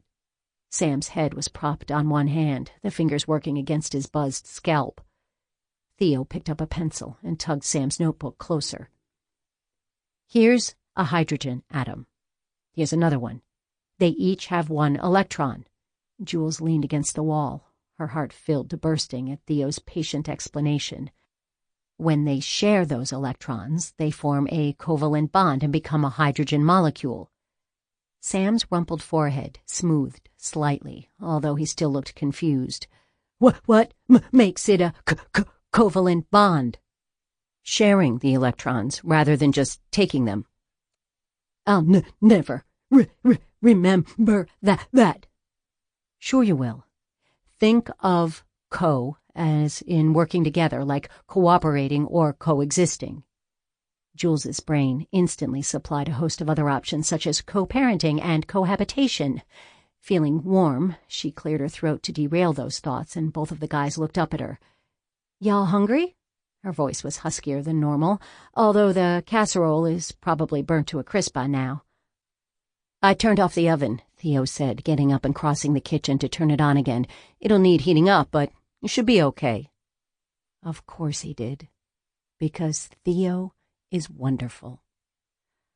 How was she supposed to resist him when he looked like he did and saved people's lives and rescued dinner and helped Sam with his homework? It was impossible. Theo, could I see you in the hall for a second? Although he gave her a wary look, he followed her out of the kitchen. As soon as they were out of Sam's line of sight, Jules shoved Theo against the wall. With both hands knotted in his shirt front, she yanked him down until she could reach his mouth. Then she kissed him. Hard. For a fraction of a second he froze, his muscles tight and his lips unresponsive. Jules didn't even have time to feel awkward, though, before Theo wrapped his strong arms around her, yanked her so close her front was plastered against his, and completely took over the kiss. It was even better than she'd remembered from the night before, and she'd remembered it as feeling pretty darn good. One of his hands cupped the back of her head, while the other arm was a steel band locked across her lower back. He turned, rotating them with dizzying speed, so Jules's back was now the one pressed against the wall. As his tongue played with hers, it felt as if she was surrounded by him, like he was body armor protecting her from the world. Being safe was the best feeling. No, the best feeling was his lips on hers, his teeth dragging gently over her lower lip, their bodies pressed against each other. Feeling safe was just a really, really nice bonus. His tongue slid against hers, sending a mix of heat and happy chills through her. Jules released his shirt so she could move her hands to the back of his head, run her fingers through his short hair, and massage his scalp. She felt an almost silent groan rumble through his chest, felt the vibrations in her body and against her lips, and Jules clutched him to her more tightly. There was a clatter of footsteps on the stairs, and Jules wanted to whimper. How was she supposed to let go of Theo now when she'd discovered how very, very nice it was to hold him? The thought of the kids seeing them kiss, of having to explain exactly what she and Theo were doing, gave Jules the strength to step back. He resisted for a brief moment, but then released her, although his gaze remained fixed on her lips and his eyes were so hungry she almost hurled herself back into his arms. The twins and Dee raced around the corner, putting an end to any thought of continuing the kiss. The kids didn't ask why Jules and Theo were out in the hall, but just tore into the kitchen. "Hi, Theo," Dee called as she passed, although her attention was already fixed on the dog. After a final, heated look that warmed Jules from her toes to her eyebrows, Theo ushered her back into the kitchen. All three younger kids were clustered around Viggy. Once the initial round of petting was done, they moved toward the table, but Jules, still feeling flushed and spacey and extraordinarily happy, blocked them with her body. "Hands!" Reversing direction, they stampeded to the bathroom to clean up. Theo and Sam, who'd cleared his homework while they'd been in the hall, helped her get everything on the table. She felt a warm rush of contentment as she watched them. As unexpected as it was, Theo seemed to fit effortlessly into the family, as if they'd been holding a spot open with his name on it. Even Viggy, who'd stretched out across the ancient linoleum, had become one of them. Shoving away her fanciful thoughts, Jules headed for her chair, only to find Theo there, holding it out for her. "Thank you," she said as she sat, the gesture making her wonder what it would be like to go on a real date with Theo. The return of the youngest three distracted her from the pang of longing that hit her, a wish to be a normal, law-abiding woman, someone who could be with Theo without wondering when he was going to find out about her past. A memory of Hugh's accusing words flashed through her mind, and, stomach clenched, she looked down at her plate. "Jules?" When she glanced up, Theo was watching her. "You okay?" "Sure." Painting on a smile, she brushed off his concern. "I'm great. How about y'all? What happened in school?" "I got a job," Dee bounced in her seat. "A job?" Jules repeated, feeling her eyebrows climb toward her hairline. Was there a child labor-based sweatshop in Monroe she didn't know about? "Doing what?" "Mrs. Vang said she'd pay me $5 a day to feed her cat while she's on vacation. She said she'd have to talk to you first, though, to make sure it's okay." Dee clasped her hands together and pressed her fist under her chin. When Dee put her mind to it, she could outdo even Hugh in the hungry puppy eyes department. "So, is it okay?" "Who is Mrs. Vang?" "One of the lunch ladies. I know we don't have much money, so I want to help. I put up some dog walking flyers at school, and Mrs. Vang saw one, and she's going to Hawaii next week, but she doesn't want to bring Mr. Sylvester to the usual boarding place because they charge so much, and he hides for a long time after he gets home because he's so mad at Mrs. Vang for leaving, so she's going to see if it's better if he can stay home. So, is it okay?" Jules was pretty sure Dee didn't breathe once during the entire monologue. "Dee," Jules said firmly, "we talked about this. It's my job to make money. It's all y'all's job to go to school and be kids and have fun." Dee's face fell, and her bottom lip quivered for a second before she put on her pageant mask. If Dee had thrown a tantrum, or cried, or whined, or acted like a normal kid, Jules could have held strong. But her sister's stoic acceptance of disappointment was unbearable. "But I'll talk to Mrs. Vang." "Really?" Dee's eyes got even larger than normal. "Yes." With a look Jules tried very hard to make strict, she added, "But nothing's set in stone until I talk with her, okay? So try to keep the excitement to a minimum." Even as she said it, Jules knew she was too late. If Dee had been any more excited, the top of her head would have blown off. Okay. She took a big bite of casserole, smiling the whole time. Thank you. You're welcome. And don't talk with your mouth full, please. Jules had lost any last hints of sternness, though. Dee's huge grin was too contagious. We have a job, too, Ty blurted. There was a thump from under the table, and he winced. Tio, did you just kick your brother? Jules demanded. Yes. Why? She darted a glance at Theo, wondering what he made of their antics. To her surprised pleasure, he wasn't wearing his usual scowl. In fact, he looked almost relaxed and amused. He was definitely amused. To remind him to keep his mouth shut. Why should he keep his mouth shut? Jules was simultaneously grateful for and exasperated by Tio's blunt honesty. What exactly is this job of yours? They exchanged one of their looks. Finally, Tio answered. I'd rather not say. Why not? It's not something illegal, is it? As soon as the words were out, Jules felt like the world's biggest hypocrite. After all, by taking the kids and keeping them, she'd committed, and was continuing to commit, crimes much more serious than whatever scheme they'd come up with to make money. At least, she hoped they were more serious. She sent another glance at Theo, who looked to be taking a great interest in the conversation. Great. Now, if the twins were breaking the law, a cop would know about it. Jules had a feeling she was in the running for the worst parental figure ever. The twins did their look communication thing again, but it was more thoughtful this time. We do not believe so, Tio finally said. You don't believe so, Jules echoed. Why don't you tell us exactly what you're doing, and I'll let you know if you're breaking the law. Theo's even words caught the twins' attention, as if they'd forgotten a cop was in their possibly law-breaking midst. It's not illegal, Ty said reluctantly after yet another silent conversation with his brother. I'm like 99% sure. Tio frowned. I'd put that closer to 84%. With a sigh, Theo made a get-on-with-it gesture. We're offering protection services, Ty blurted, the words tumbling quickly from his mouth as if he wanted to get them out and have it be done. Blinking, Jules tried to absorb his answer. It wasn't what she'd been expecting, although with the twins, she never knew what to expect. Protection services, like the mob? Guilt rose up in her again. Was this because of her influence? She'd tried to keep the whole mess of her involvement with Luis's business away from her siblings, but it had been a fairly high-profile case. Once she'd refused to turn on Luis, the FBI had no incentive to keep her name from the media, so the kids almost certainly knew at least the basics of the situation. To her relief, both twins were shaking their heads. Not extortion, Tio explained. We're not charging for protection from us, we're charging for protection from others.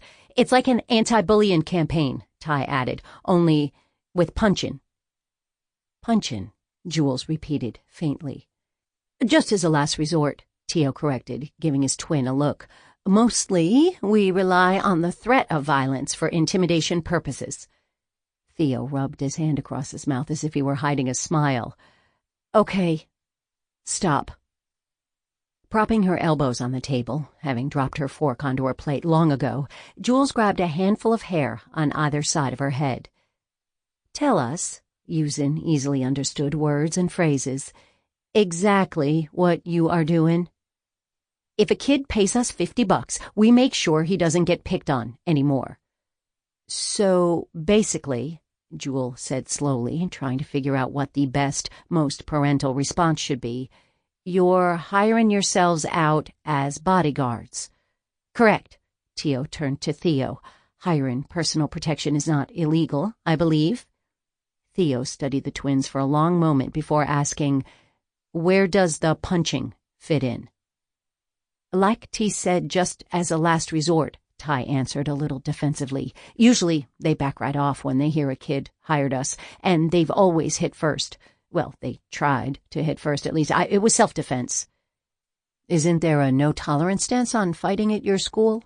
Theo asked mildly, and Jules turned to the twins as horror filled her.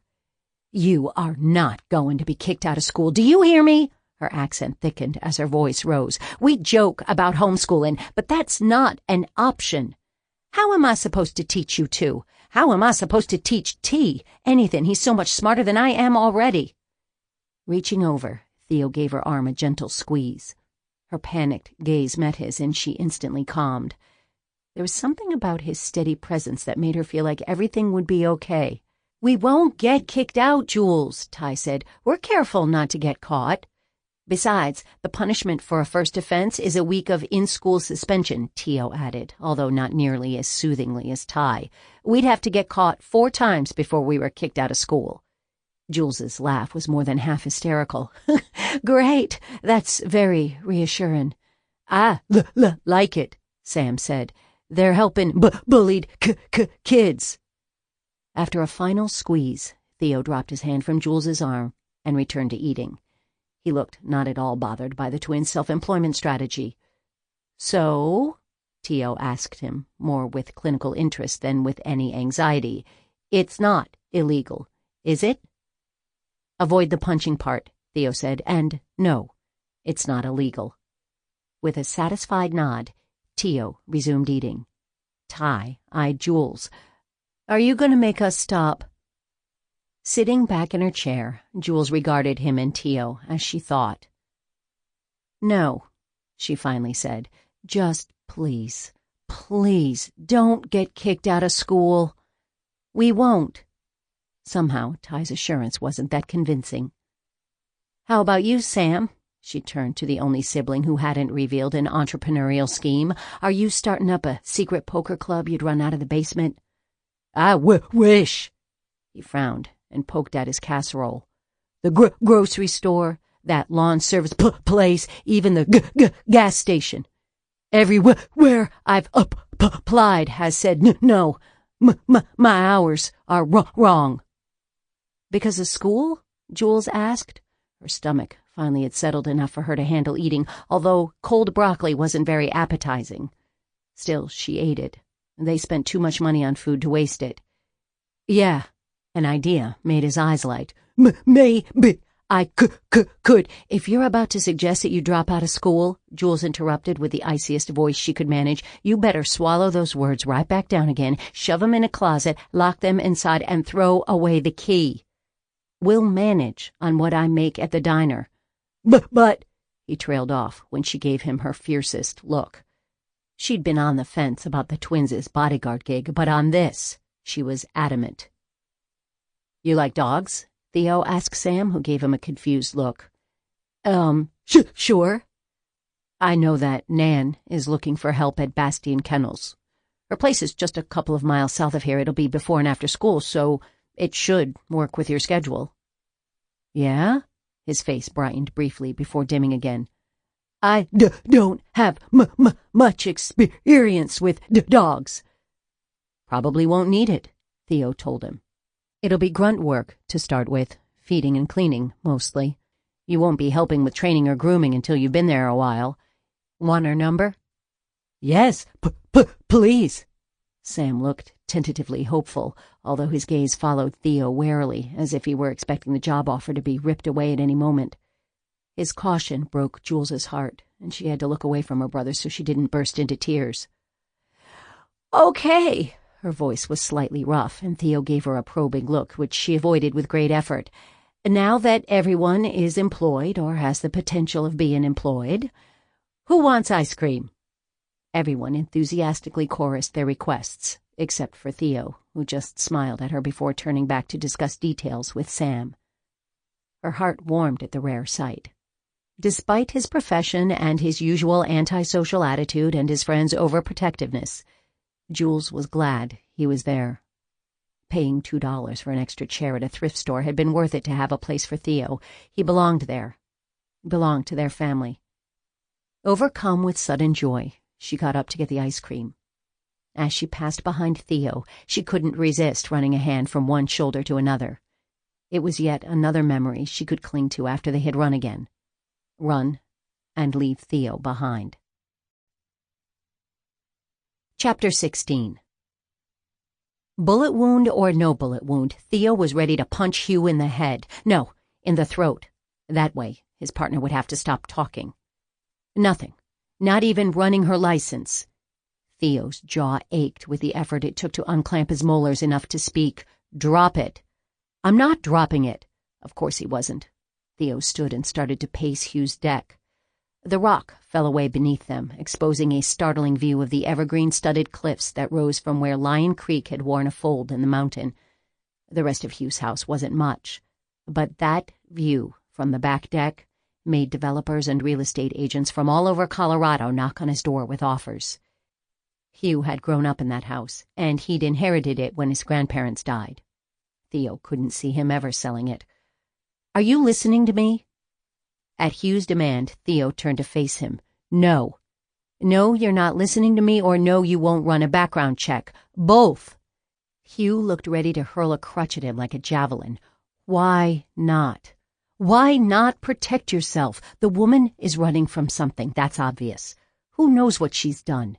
She could be one of those black widows who marry men for their money and then kill them." Theo actually laughed out loud at that.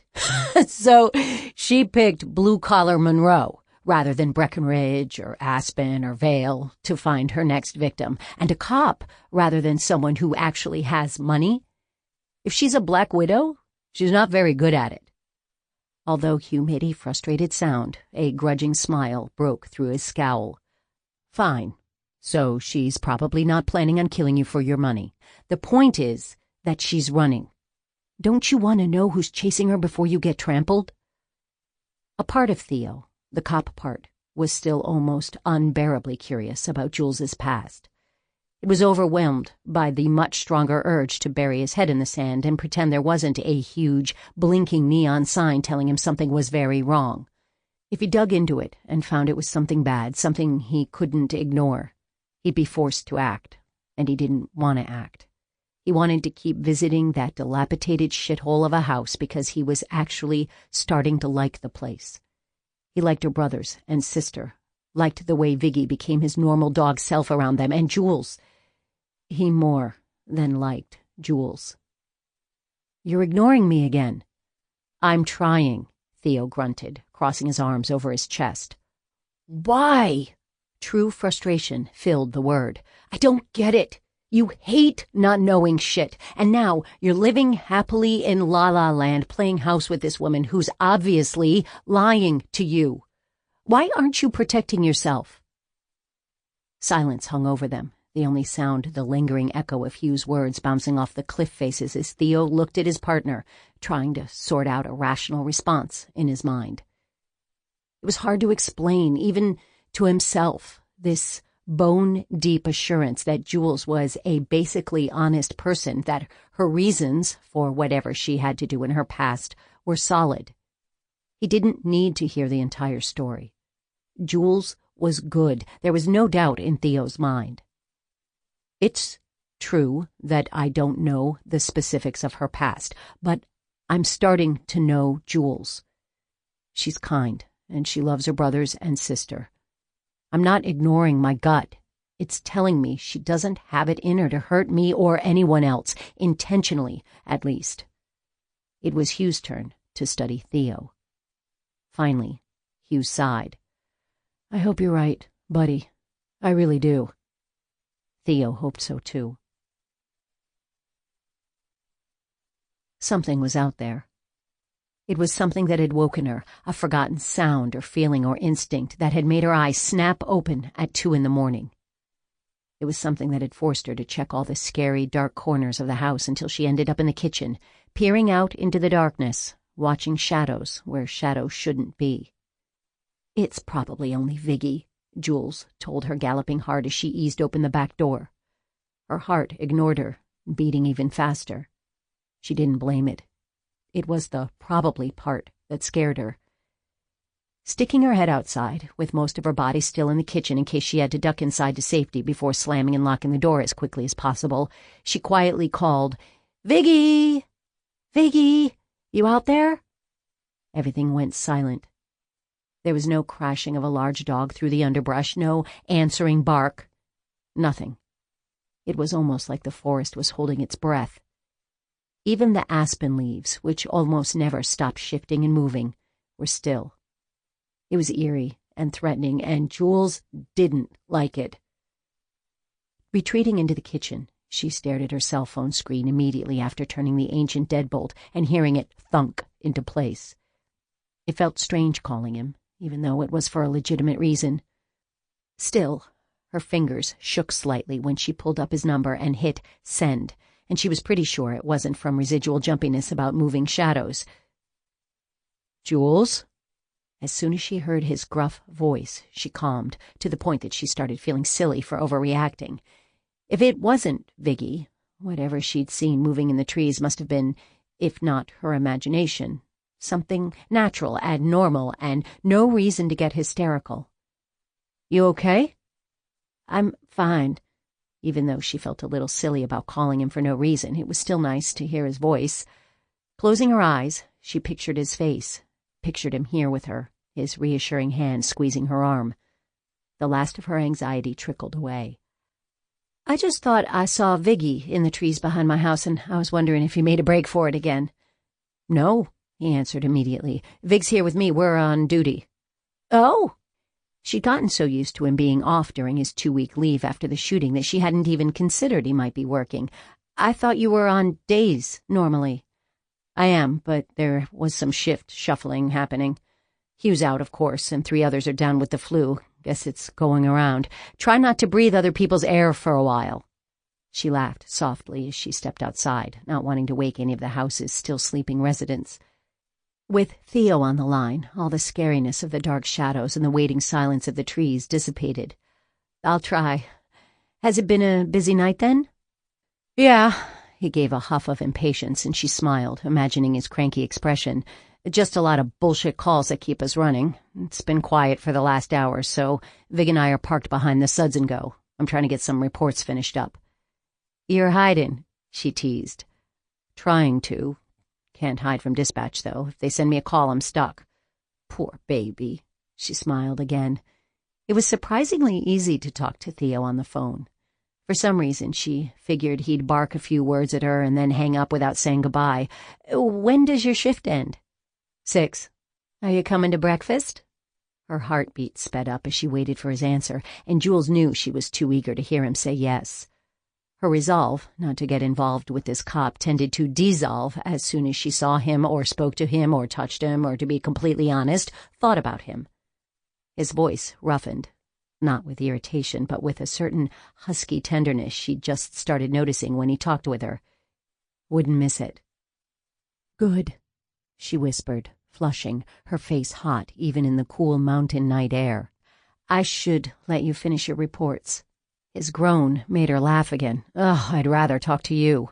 Her face flamed even hotter, and she used her free hand to fan herself, not that it helped. Okay." This time, it was Theo who laughed, a low chuckle that raised goosebumps along her spine, up her neck, and under her hair. "Good night, Jules." "Good night, Theo. Be safe."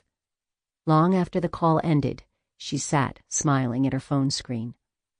A shiver brought her back to reality, and she slipped back into the kitchen. It was hours before she had to leave for work, but there was no way she was going to get back to sleep. Jules figured she might as well do something productive, rather than lying in bed, staring at the ceiling, replaying the phone conversation in her head and smiling like a maniac. There was no reason she couldn't clean the kitchen while replaying the call and grinning. She was an excellent multitasker. She reached for the light switch when she heard a creak above her head. Possibilities raced through her thoughts as she froze, staring at the ceiling, her arm still outstretched. It's just the house settling, or one of the kids headed to the bathroom, or there's someone else in the house. Once the idea popped into her head, it wouldn't leave, no matter how many times Jules told herself she was being paranoid. "Just check it out," she told herself as her hand dropped to her side and she moved toward the dark doorway. "You'll see it's nothing, and then you'll be able to sleep, or at least you'll be able to clean and think of Theo."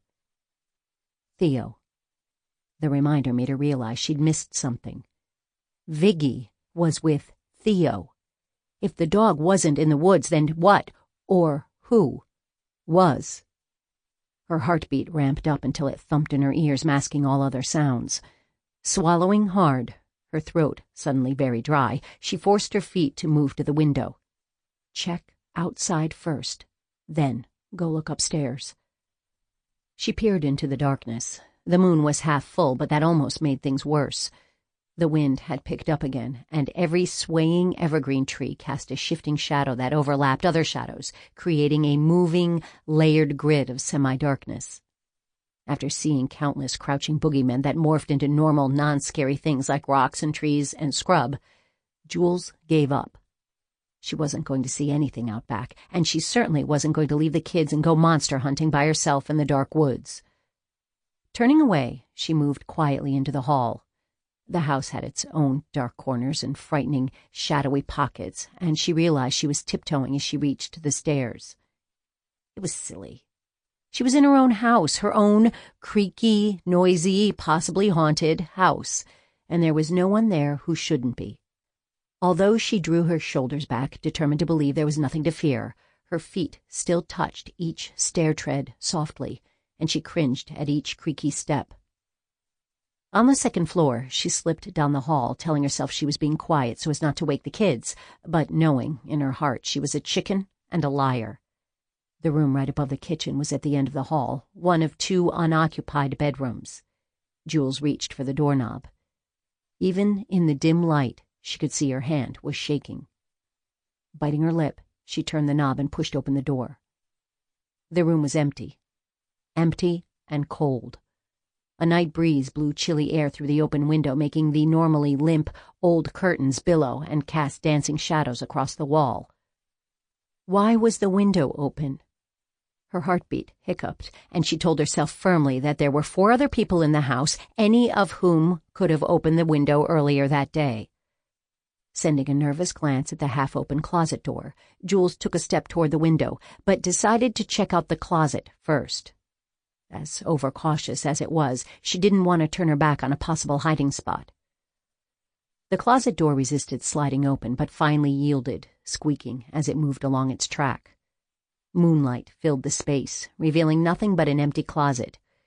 Jules's heartbeat settled slightly. She crossed to the window quickly. Now that she knew the room was empty, she wanted to shut it, to have that barrier between her and whatever was moving in the trees. As she closed the window and wrestled the rusty latch back into the locked position, she looked out into the backyard. The roof of the small porch was right below her, and she bit her cheek, trying not to think about how easy it would be to climb from the porch rail to the roof to the open window. Jewel! She jumped and spun to see Sam in the doorway. Pressing a hand to her thundering heart, Jules glared at him. "What are you doing up?" He frowned right back at her. "You were being kinda loud." "Sorry." Jules took a deep breath and let it out again before forcing a smile. "I'm just being a nervous Nellie. You should go back to bed." Instead of responding, he just crossed the room to look over her head out the window. "Is someone out there?" "No." The answer came too quickly to be believable, and she grimaced at his skeptical expression. "Really, truly, there's no one out there. I'm just letting the night worries get to me. Let's go to bed." After studying her for a long moment, he nodded, but he didn't head for the 3rd floor stairs. "Where are you going?" she asked. Where are you going?" he shot back. "I figured I'd sleep with Dee." "I'll sleep in Tio's bed. You know he's in Ty's room." Something inside Jules finally relaxed. They'd all be together. "Let's leave the doors between the rooms open." "Of course." It was hard to return to the drudgery of reports after talking to Jules, listening to her sexy, sleep-roughened laugh and the warm note in her voice as she told him good night. He wondered if she'd made up the possible Viggy sighting to have an excuse to call him, and then Theo frowned. If she hadn't, if Jules really had seen something moving in the woods, what had it been? Just a mule deer or a coyote, or it could have been something more dangerous like a mountain lion or a bear or a person skulking through the trees. Although Monroe was a fairly quiet town, it did have its share of troublemakers and criminals. He should stop by. Check things out. "Better look around, just in case," he said out loud, making Viggy raise his head. Although the dog wasn't plastered against the seat like the first few times Theo had taken him out, his body language was still screaming that he was unhappy. "Want to go see Jules?" he said, feeling like an idiot. Viggy wouldn't understand him. For some reason, though, Viggy thumped his tail weakly against the seat. Despite knowing Viggy couldn't understand English and that the dog had responded to something in Theo's tone rather than the words, he chose to take Viggy's reaction as affirmation that he was doing the right thing. "Okay, then." Ignoring the little voice in his brain that was mocking him for his pathetic attempt at finding any excuse to visit Jules, he shifted into drive. He just pulled out of the car wash parking lot when his radio came to life. "Unit 5449 requesting assistance on a traffic stop in the 300 block of Timpson Street." Theo was less than a mile away. As he picked up the mic to tell dispatch to put him on the call, he resigned himself to waiting to see Jules. At least he knew she'd be at the diner later. Dispatch copied his transmission, and Theo flicked on his overhead lights, accelerating down the abandoned street. With as little traffic as there was, he kept his siren silent. No need to wake the sleeping neighborhood, he figured. "Ready for this?" he asked Viggy. There was no tail thump that time, just a mournful look that Theo caught in the rearview mirror. "Sorry, buddy. You'll have to wait to see your fan club. Otto needs our help." His foot pressed harder on the gas, and a tiny shock of excitement bubbled up in him. It was familiar, yet foreign, since he hadn't felt anything except for numbness on a call for months. Theo welcomed that surge of adrenaline. He'd missed it. Turning the corner onto Timpson, Theo saw the front of a newer Ford pickup. Behind it, Otto and another man were silhouetted by Otto's squad car headlights. "Vehicle belongs to Gordon Schwartz," the dispatcher continued, and Theo's shoulders tightened. Schwartz meant possible explosives, which meant Lieutenant Blessard was going to want Viggy to do a check. Theo glanced in the rear view briefly as he pulled up behind Otto's vehicle. Vig's tail was firmly tucked, and he'd started panting tensely, the very picture of canine anxiety. Quickly letting dispatch know he was on the scene, Theo got out of the car, turning on his portable radio as he did so. Otto had Gordon out of his pickup and in cuffs, and Theo cautiously approached, his gaze scanning the scene to make sure someone else wasn't going to pop out on them. As he passed the truck, he looked in the bed and then the cab. Gordon was screaming at Otto until he caught sight of Theo. "You!" Gordon gave a bitter laugh. "Why don't you sick your vicious attack dog on me? Oh, wait, because he'd run and hide. Perfect dog for a fucking useless tax-stealing pig who wants to stomp on my constitutional rights." Theo cocked an eyebrow at Otto, who gave an almost invisible eye roll in return, making Theo have to swallow a smile. The big guy was usually the king of poker faces, so Gordon must have been aggravating him. Otto started searching him, and Gordon's yelling ramped up several decibels, especially when Otto carefully extracted a Beretta Nano from the cargo pocket of Gordon's BDUs. "You're violating my Second and my Fourth Amendment rights, you fascist asshole," Gordon screamed. Otto handed the compact pistol off to Theo. He cleared it and then placed it and the magazine on the hood of Otto's squad car. There were 4 other cleared handguns there, and Theo shook his head. The guy was prepared for a battle. Theo had no doubt they'd find a lot more when they searched his pickup, too. "Theo!" Otto said, projecting his voice to cut through Gordon's rant. When Theo looked at his partner, he saw Otto was holding out yet another gun, this one a 9mm Glock. Theo accepted gun number 6 as Gordon's protests rose to an outraged howl. By the time Otto had finished patting down Gordon, there were 9 handguns and 11 fully loaded magazines decorating Otto's hood. "Watch your head," Otto rumbled as he assisted Gordon into the back seat of his squad car. Gordon, who'd gone pretty much silent by the time Otto had removed the 8th handgun from his possession, responded with an anatomically impossible suggestion. Ignoring Gordon, Otto closed the door and moved around to the front of the car, where Theo was eyeing the results of the search. "Once we search his truck," Theo said, eyeing the weapon collection, "we could open a gun store." Otto gave an amused grunt. "The man likes his weapons." "Why'd you stop him?"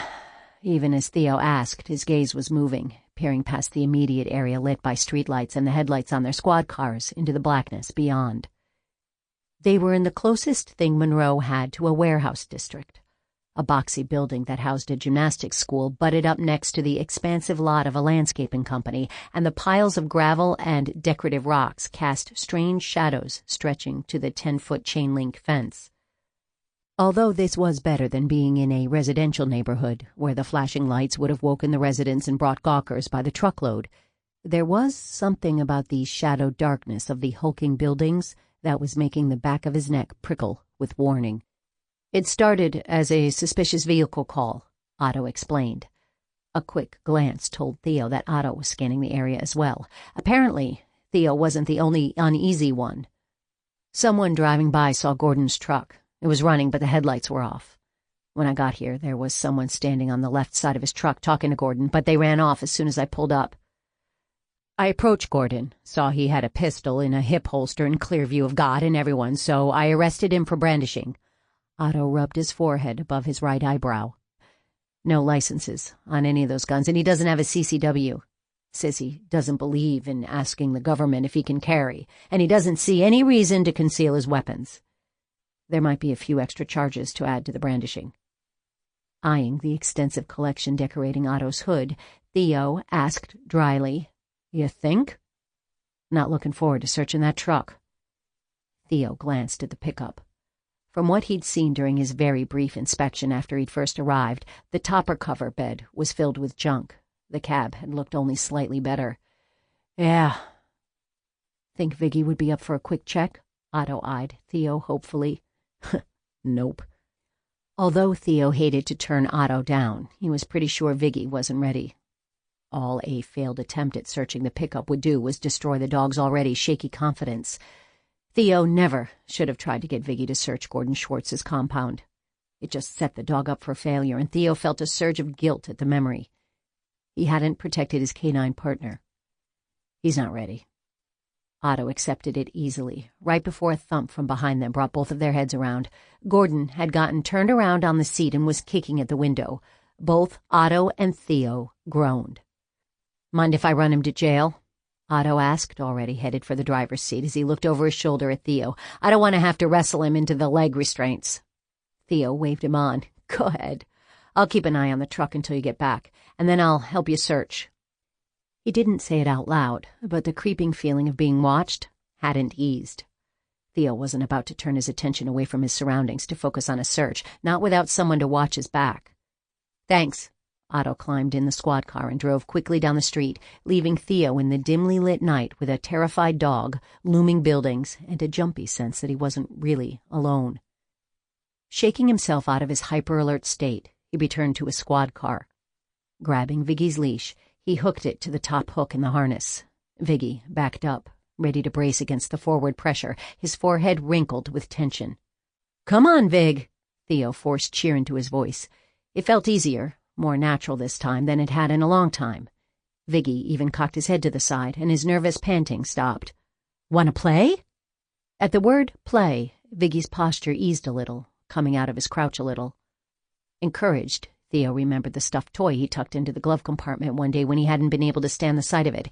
He pulled out the bedraggled plush penguin. "You've seen better days," he muttered, examining the toy under the dome light, but then snorted a laugh and looked at Viggy, who was regarding him cautiously. "Guess we all have." Viggy hopped out willingly. Thinking back to that day when he thought he'd have to carry the dog to the scene, Theo was grateful. They'd made some progress, at least. As they approached the truck, though, Viggy dropped farther and farther back until he reached the end of his lead and stopped. "Come on, buddy," Theo urged, and Viggy reluctantly walked forward again. When they were just a few feet from the truck, Theo stopped and glanced down at the dog's crouched, miserable-looking form. "Viggy?" Theo said, and the dog stared up at him, panting in the tense, nervous way that made Theo feel guilty and sad. "Sit." There was a half-second pause, as if the dog hadn't been expecting an obedience command, but then Viggy lowered his haunches to the ground. "Good boy," Theo enthused, offering him the penguin. Still eyeing Theo as if he suspected it was all a trick, Viggy shifted forward. So slowly it felt as if he were in slow motion, and closed his teeth gingerly around the leg of the penguin. As soon as the dog took hold, Theo tugged on the stuffed toy, gently, until Viggy's hold got stronger and he started pulling back. "Good boy," he called again, swinging the penguin from side to side, swinging Viggy's attached jaws along with it. "Viggy, release," Theo said, and Viggy let go of the penguin, his gaze fixed on Theo. "Viggy, sit." Again, he sat, this time as soon as the command left Theo's mouth. "Good dog, Vig." Theo offered the toy again, and Viggy latched on immediately. As he tugged, Viggy's tail slowly rose, swinging cautiously from side to side until it was wagging enthusiastically. Theo laughed, a sound of pure joy and relief at the sight of Viggy playing, of Viggy happy, and not just with Jules's family this time. He was listening to Theo, responding to him, as if they really were dog and handler. For the first time, Theo had a spark of hope they could really be partners. "Viggy, release," he said, and he did, looking up at Theo with an open mouth, his tongue lolling out in a doggy grin. "Good boy." Although it was tempting to keep going, to try other commands, to lead Viggy to the pickup and point, indicating that he should check for one of the 8 component odors that most explosives contain, Theo just led Viggy back to his squad car. They'd made a huge step forward, and it was time to stop before Theo ruined all their progress by pushing too hard. They'd worked together, and Viggy'd had fun. That was enough. That was more than Theo had expected. After returning Viggy to the back of his squad car, Theo moved closer to the pickup to wait for Otto's return. As he stood in the near dark, the sensation of being watched creeping over him again, Theo realized that, strangely enough, he was smiling. Maybe there was a chance that he, like Viggy, could be happy again. Maybe. Chapter 17. There was a boot print. Although Jules knew in her head that there was 1,000 perfectly logical, completely innocent reasons someone had left a print in the soft dirt right next to the first line of evergreens framing their backyard, her gut just knew this was bad. Really, really bad. Had the boot wearer been watching her last night? Had he climbed through the open window and been inside the house? No. Jules couldn't allow herself to even consider the idea.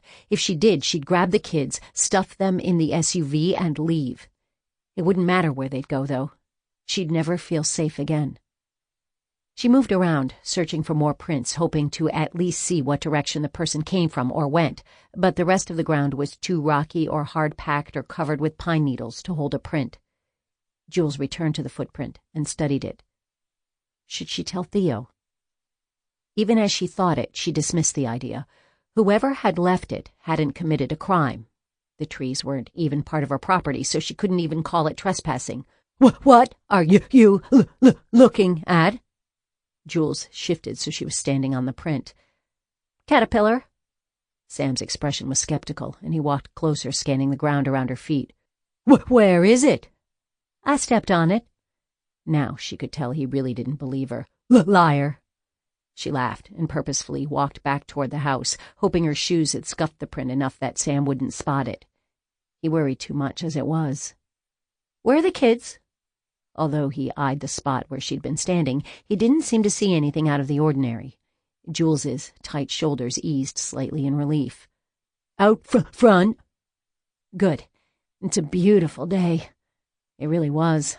The sun was warm, but the air had a crisp undertone that hinted of fall. Between the bugs and the humidity in Florida, Jules had avoided being outside most of the time. But Colorado was different. It made her want to hike and do all sorts of outdoorsy things. We should get bikes. Let's keep an eye on Craigslist. Sam just hummed, traces of his early suspicion still clinging to him. Jules! Ty's urgent sound made her heartbeat pick up immediately. He, Tio, and Dee came running around the side of the house. We heard a car coming up the driveway. Did they see you? I don't think so, Ty said, shooting a worried glance over his shoulder, even though the driveway was hidden by the house. Although Jules hated that the kids were so suspicious and wary that they'd been spooked by the sight of an approaching stranger, it was important that they stay cautious. After all, being too trusting could get them caught. Good. Jules glanced at Sam, who was already ushering the other 3 toward the barn. I'll go check it out. Remember, if you hear yelling or if 15 minutes goes by and I don't give you the all clear, grab the emergency stash hidden in the loft and go. We know the drill." Jules watched them for another second before hurrying to the back door. Rushing through the house and into the living room, she yanked the curtains closed until there was only a tiny space between them. The room was instantly full of shadows, reminding Jules of creepy nighttime searches, and she tried to throw off her unease and focus on the actual, possible threat outside. Peeking through the opening between the curtains, she saw the truck pull up in front of the house. It was an older pickup, its paint faded oddly to an uneven robin's egg blue. The sun reflected off the windshield, hiding the driver from her. She caught herself leaning closer to the window, trying to get a better look, and Jules hurried to step back before she made the curtains move and caught the attention of the person outside. No one got out of the truck, and Jules waited, breathing too quickly. She realized she was clutching the edge of the curtain and forced her fingers to slowly release their death grip. The drapery swayed once it was free, and Jules held her breath until it stilled. Had that been visible to the person in the truck? The pickup door swung open, making her suck in a breath so roughly that it hurt her throat. She watched, biting the inside of her cheek, as a man climbed out and turned toward the house. When Jules saw his face, her head jerked back like someone had slapped her. It was Norman Rounds.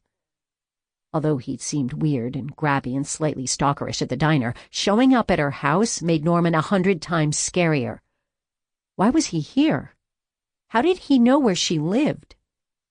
The things Megan had told her about him, about his connection with the local bomb-loving militia group, echoed in her mind, and she took an involuntary step back. From her new position, she couldn't see him through the crack in the curtains. It was so much worse, not knowing what Norman was doing, but she couldn't seem to make herself step closer to the window. Sudden, loud knocking made her jump. Jules went still, torn. She wasn't about to answer the door, but should she wait for him to go away?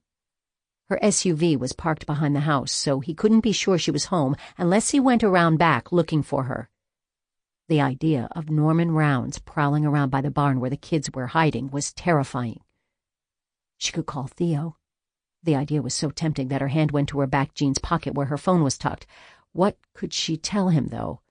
That Norman Rounds was at her door? It seemed like an overreaction. Maybe paying friendly visits was just a small-town thing. Maybe he needed to borrow a cup of sugar or some plastic explosives. A hysterical giggle wanted to burst out of her, but she clapped her hand over her mouth and swallowed the laugh. When there wasn't a second knock, she stepped close to the window and peeked through the tiny crack between the curtains. Norman was standing right outside the window. Lurching back, Jules sucked in a rasping breath. His head had been turned away as he'd scanned the yard, so he hopefully hadn't seen her. She strained to listen, dying to know whether he was still standing there.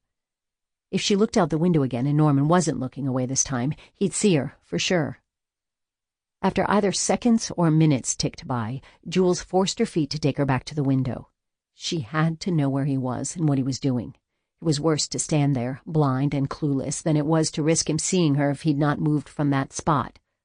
"Please, don't be there," she mentally pleaded, and then twitched the curtain aside. Her thundering heartbeat eased, and she took a long, relieved breath. Norman was gone. Then she realized his truck was still parked in front of the house. Pushing the curtains farther apart, Jules frantically raked her gaze across the entire front yard. There was no sign of Norman. Her breath started fluttering in her throat as she hurried into the library. She ran to the window, not caring at that moment that he could see her through the gauzy curtains if he was there, and looked out over the side yard. It was empty. If he wasn't in front or the side, then he was in the back where the kids were hiding. She ran for the kitchen as she pulled out her cell phone. Her hands shook as she tried to call, her fingers fumbling with 2 small buttons on the cheap, prepaid phone. It slipped out of her grip and skittered across the wood floor. "Please, don't be broken," she muttered, grabbing it from where it had come to rest against the hall baseboard. "Please, please, please." Holding her breath, she pushed the send button and waited. When it rang on the other side of the call, she let out the air in her lungs in a whoosh. Darting to the kitchen window, she caught a quick glimpse of someone rounding a corner of the barn before they disappeared behind the leaning structure. "Oh, no!" "Jules?" Theo's gruff voice was the best sound in the world. "Theo! Norman Rounds is here, and he knocked, but I didn't answer, and now he's roaming around, and the kids are out back," and she knew she was talking too fast, that Theo probably couldn't even understand her, but she couldn't seem to halt the flow of words. "On my way," he clipped, interrupting her. "Stay inside. But stay inside. I'll be there in 4. He ended the call before Jules could argue again. It didn't matter, though. Norman was out by the barn, and the kids were in the barn, so Jules couldn't just stay inside and let the kids fend for themselves. Rushing to the back door, she started to push it open when she heard the rumble of an engine coming from the front of the house. She hesitated for a second, but another glance didn't show any movement from the barn, so she hurried back into the living room and peeked through the curtains. The back of Norman's pickup disappeared around the first bend in her driveway. Relief rushed through her body, leaving her feeling limp and noodly. Leaning against the wall for support, she watched for a couple of minutes until she was sure he wasn't coming back. When the driveway stayed empty, Jules moved toward the back door again. It had taken so long that the kids were probably scared out of their minds, especially if they'd seen or heard Norman snooping around the barn. As she crossed the kitchen, her vision narrowed, growing gray around the edges, and Jules realized she was breathing in quick, short pants. She stopped by the back door, leaning her head against the cool glass, and took several deep breaths. She couldn't let her siblings see her so obviously shaken up. Once she was breathing somewhat evenly and felt a little more under control, she shoved through the back door and took a step onto the porch. There was a deep boom that Jules felt more than she heard, and the barn exploded. She staggered back, her back bumping against the siding. Blinking, she focused on the barn, on what used to be the barn and was now a burning husk of a building. It didn't feel real. Jules stared at the burning structure, unable to comprehend that it wasn't a movie, that it was her barn that flames were eating, in her yard with her brothers and sisters inside. Her brothers and sister! Oh, God! With a scream, Jules ran toward the fire. She had to get them out. She had to save them. They were in the barn because she told them to go there, because Jules had thought it would be a safe place to hide, and now they were... Oh, no! She couldn't allow herself to believe that. She'd get them out. She would save them. They would be okay. If they weren't, if she'd torn them out of their previous lives, brought them here only to lose them, Jules didn't know how she'd be able to go on. The heat was incredible. It reached out and pressed against her skin, but she still ran toward it. Every breath she took felt like she was setting her lungs on fire. The smoke was thickening, making her eyes sting and water and blur. As she ran, she blinked rapidly, trying to see, trying to make out any figures in the burning remains of the barn. She hesitated at the entrance, a huge, uneven hole gaping where the sliding door used to be. The flames roared as the fire eagerly consumed the old wood, so loud that Jules could hear it even over her thundering heart. With the two bright flames and rolling smoke, it was impossible to see anything, anyone. Taking a deep breath of roasting, smoky air, Jules held in a cough and stepped into the burning barn. She barely made it a step before she was falling backward. Something had grabbed her arm, pulling her to the ground. Jules tumbled down, her numb body not feeling any pain as her back and then her head connected with the ground. All she knew was that she needed to get up, to get to the kids, to get them out, but something was still holding onto her arm. Turning her head, she saw Viggy had her forearm caught in his jaws. She vaguely felt betrayed, but her urgency to get back up into the barn overrode everything else. Before she could try to pull free, there were human hands on her, pulling her back, dragging her away from the barn. With a boom that felt and sounded almost as loud as the original explosion, the roof caved in, sending flaming beams and shake shingles crashing down, burying the spot where Jules had just stood. Hopelessness flooded her, and Jules started to cry. "Viggy, release!" It was Theo. Theo was the one keeping her from saving her family. She barely noticed that her arm was suddenly free. "Good boy! Jules! Talk to me. Where are the kids?" His hands were turning her over and pulling her into a sitting position. "Jules! In there!" she sobbed, renewing her struggles. Maybe it wasn't too late. If she told him, maybe he'd understand she needed to get into the barn to save them. "They're in there." "Jules, no." His voice had changed, the urgency shifting to shock. "Let me up," she demanded, trying to pull away from the gentle yet relentless hands holding her. "I need to get them out." His grip didn't ease. "There's nothing left." He pulled her against his chest, wrapping his arms around her even as she still fought to get free. "The building's gone, Jules. There's nothing left of it." He was wrong. He had to be wrong. If the building was gone, then her family was gone, and she couldn't allow herself to believe that. Shoving at his chest with both hands, she managed to wrench herself out of his hold, only to be caught again. Jew? The stuttering shout made her freeze, terrified to hope she hadn't imagined it, until it came again. Jew! We're here! Her head whipped around, following that wonderful, wonderful yell, and she saw Sam and Ty and Tio, and then finally Dee running out of the trees. She pulled away from Theo's slackened hold and ran, not toward the burning skeleton of the barn, but toward her sister and brothers, her beautiful, living, not burned, not dead, not even hurt family.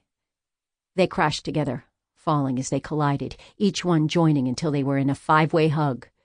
Jules clutched them to her, her hands running over each precious head and back, pressing kisses on any place she could reach, letting her touch reassure her that they were truly alive and in her arms. "That's it," she cried, her voice thick with tears. "I'm never letting y'all out of my sight ever again. Forget school, forget going to the bathroom by yourselves. Y'all will be within reach and in view at all times. Got that?" "I like the no school part," Ty said, "but hell no on the supervised showers." Jules gave a soggy, shaky laugh and kissed the top of Dee's head. "Language!" "Your arm is bleeding," Tio said, and they all looked at it. "Oh, right." She wiped at the small trickle of blood. "That's just where Viggy bit me." "He bit you?" Dee repeated, her eyes wide. "Why? What did you do?" Her laugh came a tiny bit easier that time, although she couldn't stop patting and squeezing the kids. "Why do you think I did something?" "Because he wouldn't bite you for no reason." Not really wanting to explain that she tried to run into the burning barn, Jules changed the subject. "Are y'all okay? No one's hurt, are ya?" We're fine," Sam said. "We were far enough away to be out of the blast radius." Tio sounded calm enough, but he leaned against her side like he used to when he was 8 years younger and needed comfort. He lowered his voice so only she could hear. "We waited for you for 15 minutes, and then we took the emergency money and started walking through the woods toward our meet-up spot like we planned. We heard the explosion, though, and were worried that it was the house, so we ran back here." His even tone shook slightly on the last word. "You should move farther away from the fire," Theo said from where he was standing a few feet away. Viggy sat next to him. As they climbed to their feet, Jules smiled at Theo, trying to show him the heaping piles of gratitude filling her heart. His face was sober as he moved forward to help her stand on shaky legs. And now that she knew the kids were safe, her body felt limp and heavy, and she knew she was one what-if away from bursting into tears again. The kids rushed toward the house, staying well away from the fire even as they watched it in fascination. Theo and Jules followed more slowly. When Jules tripped for the 3rd time, Theo wrapped an arm around her back, and she leaned into him, grateful for the support, and for so many other things. "Thank you," she said, quietly enough that the chattering kids couldn't hear. "If you and Viggy hadn't stopped me, I'd have run right into that fire." He pulled her even more tightly against him, and she felt the pressure of his lips on her hair. "I'm just glad you got here in time." The nightmarish thought of what would have happened if he hadn't arrived in time made her shiver. "Me too." His voice was raw, hoarse, and he kissed her head again. "Me too." The sound of sirens caught her attention, and she looked up at him. "Did you call for help?" "Yeah. I heard the explosion as I was pulling up in front of your house. I told dispatch to send fire here and send everyone else to track down that bastard Rounds. Then I dropped the radio mic and ran." The fire truck circled around the side of the house, driving across the lawn and stopping a safe distance from the still-burning barn. Another truck joined it. "Firemen!" Dee squealed. When Theo grumbled something under his breath, Jules looked at him curiously. He grimaced. "Fire can be a pain in the ass." But firemen are so hot. That just made his frown turn ferocious. Pain in the ass. Squashing a smile, amazed that she could even think about smiling after the past agonizing minutes, Jules leaned against Theo and watched the firemen extinguish the remains of the barn. Dee stood next to her as an EMT cleaned up Jules's arm and covered the 2 shallow puncture wounds with Band-Aids. The 3 boys were sitting on the back porch, watching as the firemen put away their equipment. Theo was across the yard, examining the soggy, blackened remains of the barn with some other cops and a tall woman who'd introduced herself as the county fire marshal.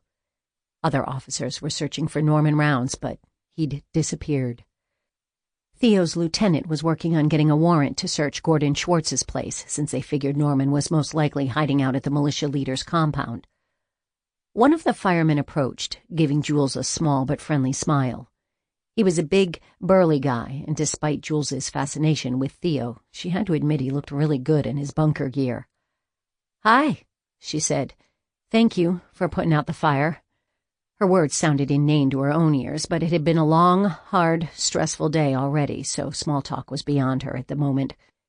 "You're welcome." He nodded at Dee. "Want to see the fire trucks up close?" Turning back to Jules, he added, "If it's okay with you, that is." When Dee turned to her with wide, hopeful eyes, Jules smiled. "Of course. Thank you, Steve Springfield. I'm Jules, and this is Dee." The EMT had finished, so Jules was able to stand and wrap an arm around Dee. "Nice to meet you. I have a daughter about your age. Dee, do you go to Cottonwood Elementary?" "Yes. What's her name?" "Maya." "She's in my class. We're both new this year," Dee said in her serious way. "I like Maya. She's nice." He gave Dee a kind smile that made Jules love him a little. "Thank you for being friends with her. The move's been hard for the kids." "Where'd you move from?" Jules asked, and immediately wanted to retract the question. She didn't need to be exchanging life stories with anyone. Every time she talked about their made-up history was a chance to screw up and make someone suspicious. "Simpson. It's a small mountain town a couple of hours away. We liked it there, but things just got too, well, dangerous." As much as Jules wanted to ask about what he meant by dangerous, she swallowed her questions and just said, "It's nice to meet you." Steve escorted a happily chattering Dee toward the fire trucks, and Jules watched them until her view was blocked by Theo. "Hey," just looking at him made her smile. "What'd the new fireman want?" She blinked at the hostility in his tone. "To show Dee the fire trucks." "Uh-huh," he said, not sounding like he believed it. "A good excuse." "For what?" "For introducing himself to you." She snorted. "Oh, please. He's a married guy with kids." "Widower." "Oh," she said sympathetically, glancing over to where Steve was helping Dee climb into the cab of one of the trucks. When she looked back at Theo, he was glowering at her. Don't get all mushy just because he's a single dad. For some reason, his crankiness made her smile. "I'm not. I'm mushy because he's a hot fireman, single dad." His expression was too much. Jules couldn't hold in her laughter any longer. "I'm kidding." "Of course, I'm kidding." Theo didn't look convinced, so she hooked a finger in his belt and gave it a teasing tug. "Hot firemen, single dads don't do it for me." "Sure they don't." "It's true." Another tug brought him close enough for her to lower her voice.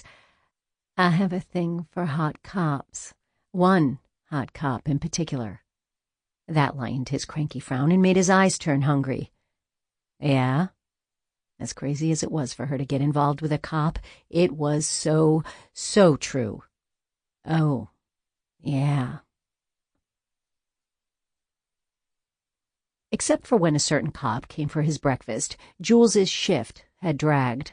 Her brain had bounced between elated anticipation and anxiety, depending on if she was thinking about Theo or exploding barns or the whereabouts of Norman Rounds or, well, Theo. As she wiped a recently vacated table, Jules reminded herself that she couldn't get involved. How involved is involved, she wondered, and then frowned at the convoluted question. What if she just kept it light, just a surface relationship? Then he'd never need to know about her past because he wouldn't care enough to ask. Jules snorted. Of course he'd ask. He'd been asking since the very first time she'd met him, and he'd known nothing about her. If she wanted to be with someone who wouldn't be curious about her reasons for moving to Monroe, she shouldn't have picked Theo. Although she really hadn't picked Theo. He just sort of slipped into her life and saved her life a few times and taken over every thought in her head. Well, except for the thoughts required to worry about the kids and getting caught and everything that needed to be done in the house. And, Jules, I think it's clean. Starting, she looked up to see Megan smirking at her. You've been wiping down that table for the past 5 minutes. It's clean. I promise. It was clean 4 minutes and 55 seconds ago. I do appreciate your dedication, though. It felt like Megan could see her thoughts, like all the obsessing she'd been doing was scribbled across her forehead. Sorry. Megan waved off her apology. Did you want to take off? I can take your tables. Frowning at her boss, Jules said, Are you sure? It's pretty busy. Yes, I'm sure, Megan smiled, a big crocodile-esque grin that made Jules shift back a step. Why are you smiling at me like that? She asked. The freaky grin sagged around the edges. Like what? I'm just being friendly. No, you're being scary, Jules said. Why? To Jules's relief, the last traces of Megan's fake grin fell away, and she returned to her usual grumpy expression. Fine. Can you open for me tomorrow? Was that your attempt to butter me up? Jules laughed. Next time, just ask. You didn't have to scare me into submission first, and yes, I can open tomorrow. She'd opened the diner only once, but Megan had a detailed check sheet to follow, so it wasn't hard. Great. Thank you, Megan scowled. But also, screw you for saying my smile is scary. It's cute and endearing. Jules coughed. Scary?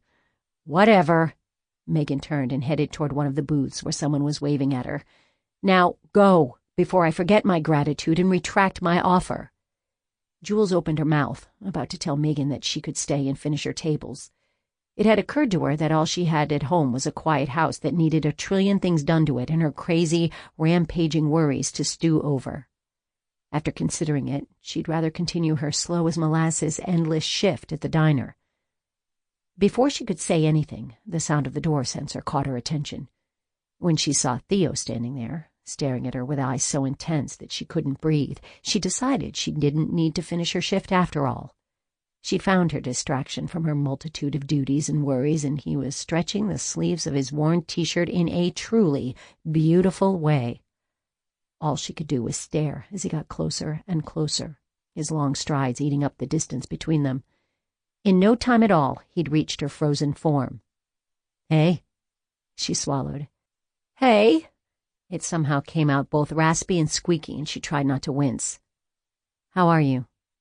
Although she rolled her eyes just a tiny bit, his concern still made her smile.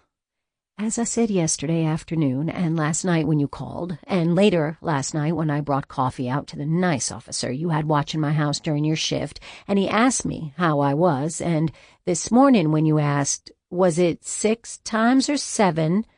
When he didn't answer, just frowned at her instead, she continued, I'm fine. Better than fine. Everyone's okay, so we're wonderful. The kids are complaining that I'm hugging them too much, but I told them they're just going to have to suck it up. He was quiet for a moment, studying her as if doing a visual health check before he gave her a tiny smile back. You heading home soon? There was a weight to his words. Instead of being merely a simple question, it was heavy and sexy and nerve-wracking, all at the same time. Her throat went dry, and she could only manage to nod. When? Again, he managed to imbue that one word with so much more. Megan told me to leave. When he cocked his head to the side, his eyebrows drawing together as if puzzled, she clarified, now? Want to go? Did she?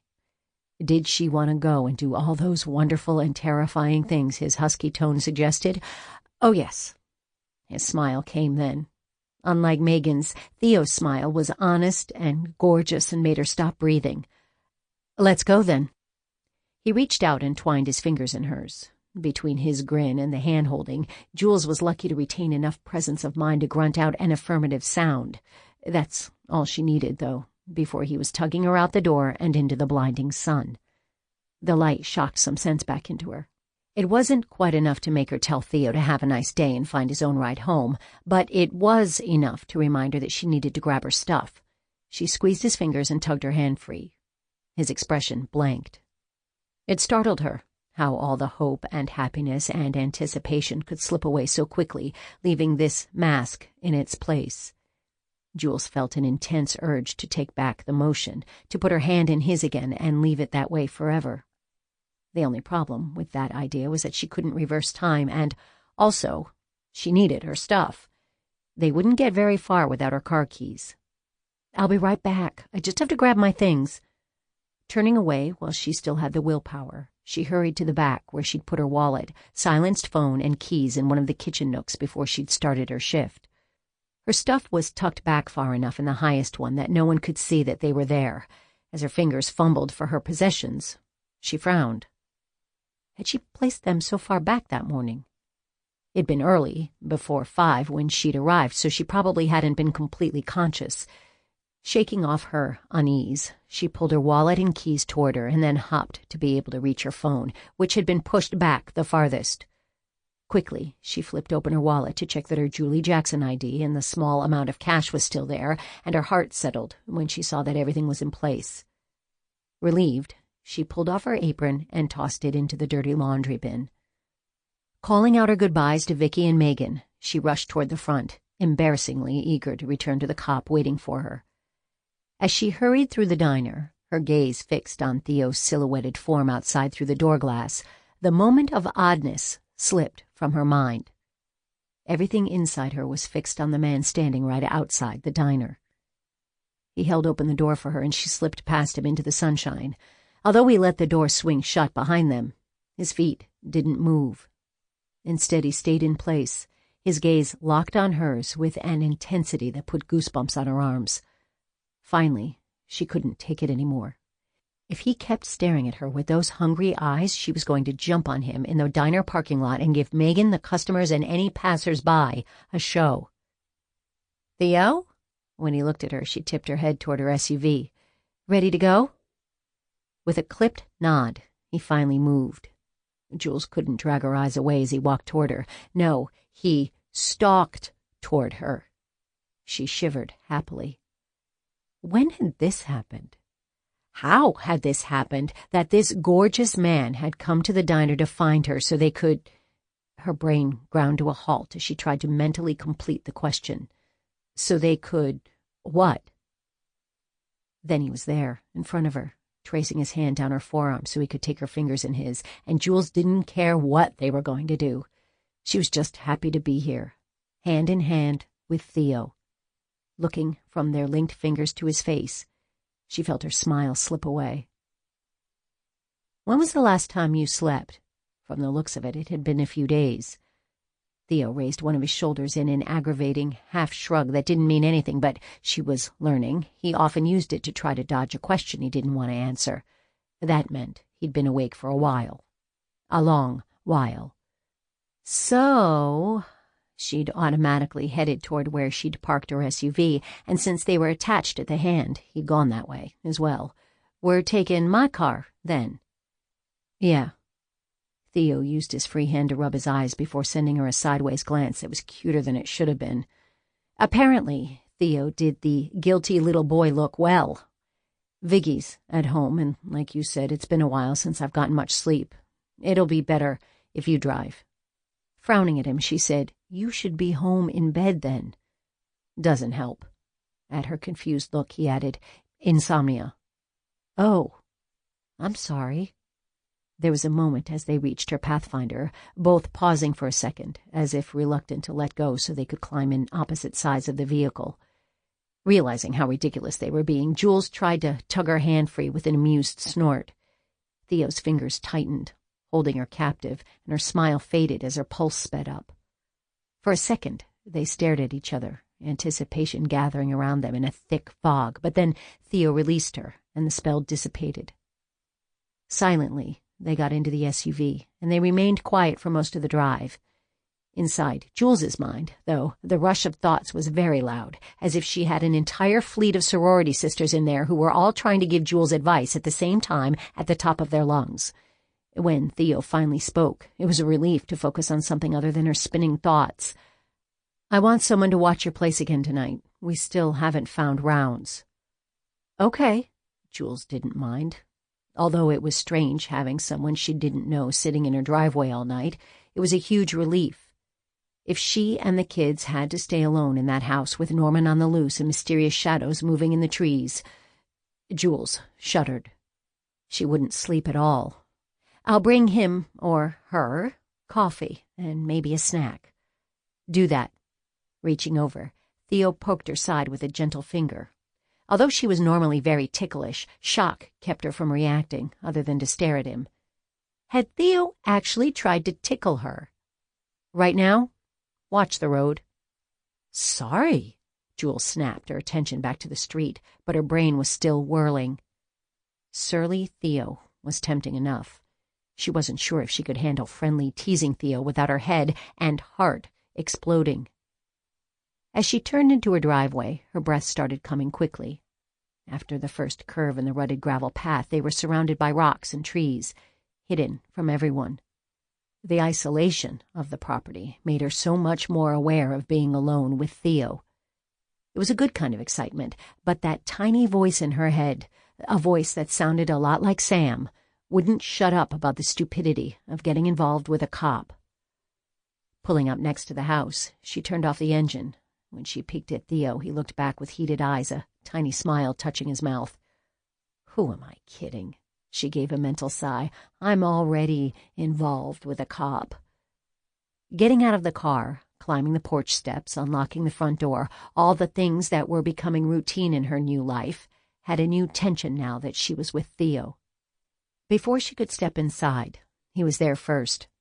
Even though he was a cop, someone who could bring her world crashing down, could break apart her family just as easily. Theo made her feel safe.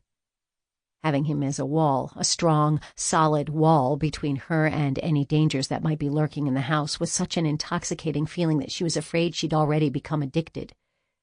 She wanted to be strong and independent. For her siblings' sake, she needed to be strong and independent. It was just such a relief to have a little help. "You okay?" Theo asked, eyeing her carefully. Jules realized she'd stopped in the doorway, half in and half out.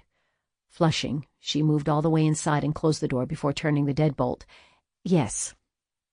He was still watching her, but his expression changed. Concern morphed into focus, and he took a step closer. Jules watched, like prey, hypnotized by a predator, as he moved in, not stopping his advance until every part of his body, from his legs to his belly to his chest to his lips, were just a fraction of an inch from hers. Her breaths were quick and shallow. Her breasts brushed his chest with every inhale. "I don't want you," he murmured, the heat of his words warming her lips. It took a second for the meaning to penetrate her brain. When it did, her gaze locked onto his, and she raised her hands to his chest, intending to push him away. "Then don't." She meant her voice to sound challenging rather than husky. The feel of his pecs beneath her palm startled her into stillness. Her hands flattened against his chest, but her touch turned into more of a caress than a shove. Too late. He moved infinitesimally closer, and his lips barely grazed hers when he spoke. It made it very hard for her to concentrate on what he was saying. "You know what's worse?" "What?" Jules asked, distracted as her desire rose. If he didn't move, didn't close that tiny gap between them so they were finally kissing for real, she was going to either scream or kiss him herself. "I actually like you." Despite her growing impatience, his words made her smile, especially the bemused exasperation in his tone that made what he was saying sound so sincere. "You know what else?" "What?" "My dog likes you too." Her laugh was soft and surprised. In the middle of such intensity, she didn't think she could feel amused, especially by Theo. "And I like your dog. Not as much as Dee, though. She really likes your dog. In fact, I think she might be in love." At the word love, his dark eyes went soft and hot at the same time. Without another word, he finally closed the gap and kissed her. Because of the long lead-up, his extended, teasing almost kiss, she'd expected to be gentle, exploratory. It wasn't. It was explosive. The touch of their mouths was the ignition switch, and Jules's brain went white as all her thoughts were blown out of her head.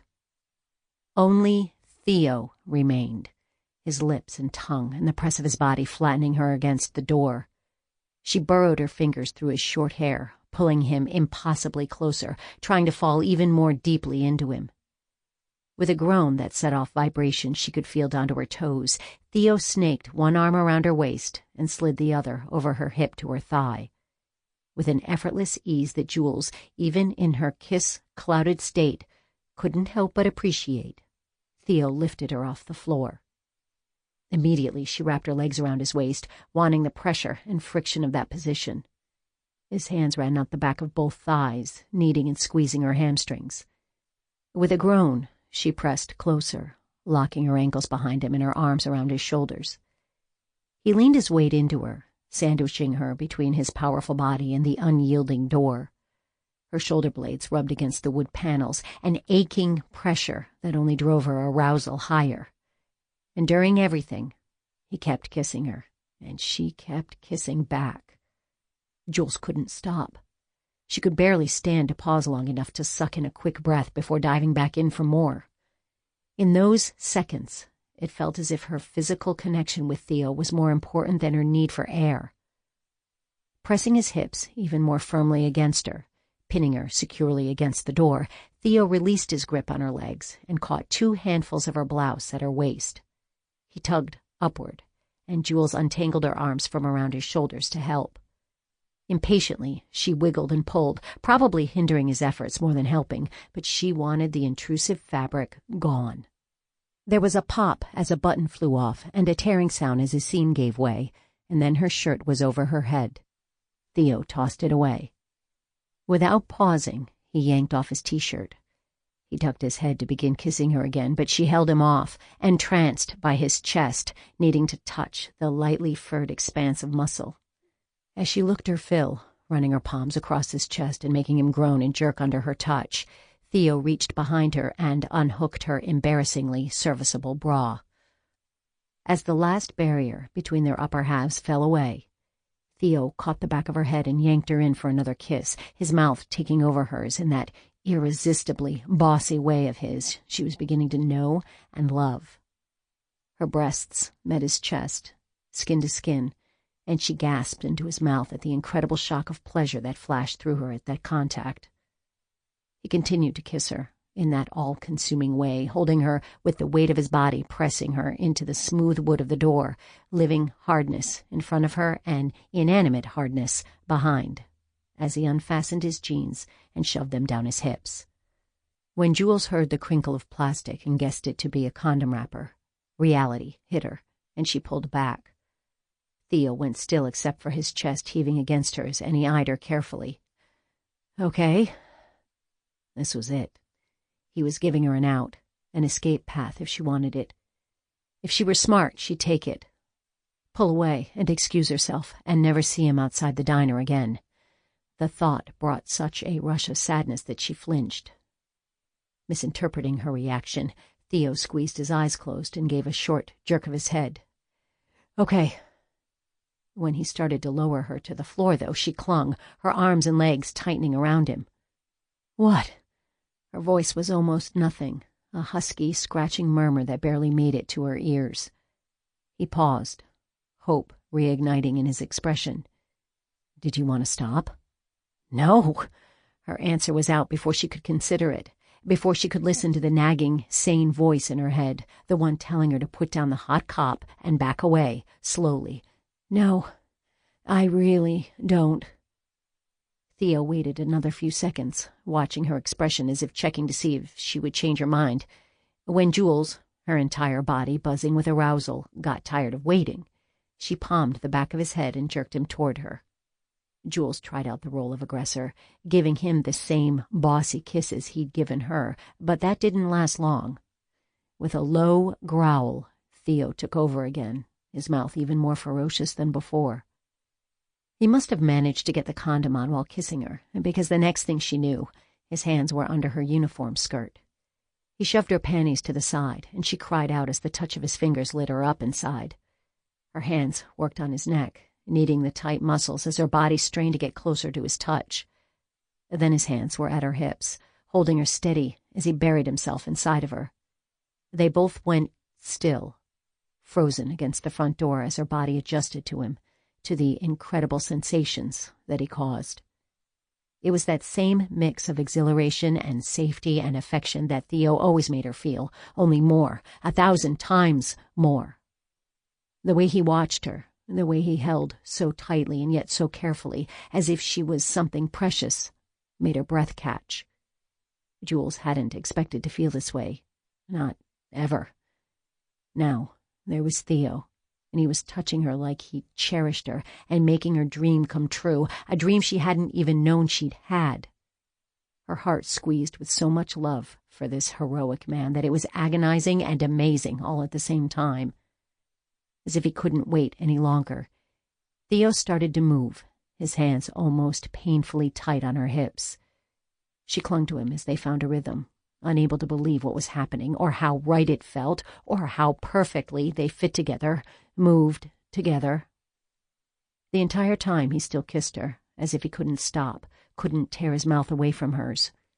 Jules didn't mind at all. He shifted his hips slightly as he drove deep, hitting a spot that sent shockwaves of pleasure through her, and Jules made a hungry sound. His muscles tightened in response, and he closed his teeth on her bottom lip. The slight sting made her gasp and then moan. From Theo's answering growl and the way he moved faster and harder, he loved her eager noises. As she lost her grip, her hand slipping from his taut, sweat-slicked back, she tensed, instinctively worried about falling. He didn't drop her, though. His hold didn't waver at all, and Jules relaxed, quickly falling into the abyss of pleasure once again. Now that her hands were free, she explored, drawing her fingers up the straining tendons of his neck and scratching lightly at his scalp. A shiver vibrated through him, and he inhaled sharply. His kiss intensified as he thrust into her, making Jules forget about everything but the feel of his body against hers, inside her. The pressure built in her, almost scary in its intensity, and she shifted against him. He tightened his grip, keeping her steady. That security, that strong hold, eased her worry and allowed her to let go, to let the pleasure flood her cells and drown everything else until all that was left was sheer joy. She cried out against his mouth, gripping him as tightly as he was holding her, and he groaned, his rhythm changing, speeding up as he looked for his own climax. Still, he kissed her, not releasing her mouth until they slid down the door and landed on the floor in a sweaty, boneless, blissful heap. It wasn't until her muscles began protesting their position that Jules reluctantly stirred, lifting her head to meet Theo's eyes. Her laugh was just a puff of air. It would take a while to recover from having her mind blown so completely. "You look so sleepy." He gave her a smile. A real smile, and what little part of her that wasn't already in a puddle on the floor melted again. "Want to take a nap with me?" "Yes." Her answer was out almost before he'd finished his question, and it was Theo's turn to give a little laugh. He stood, scooping her off the floor in the same motion, making her yelp and then giggle.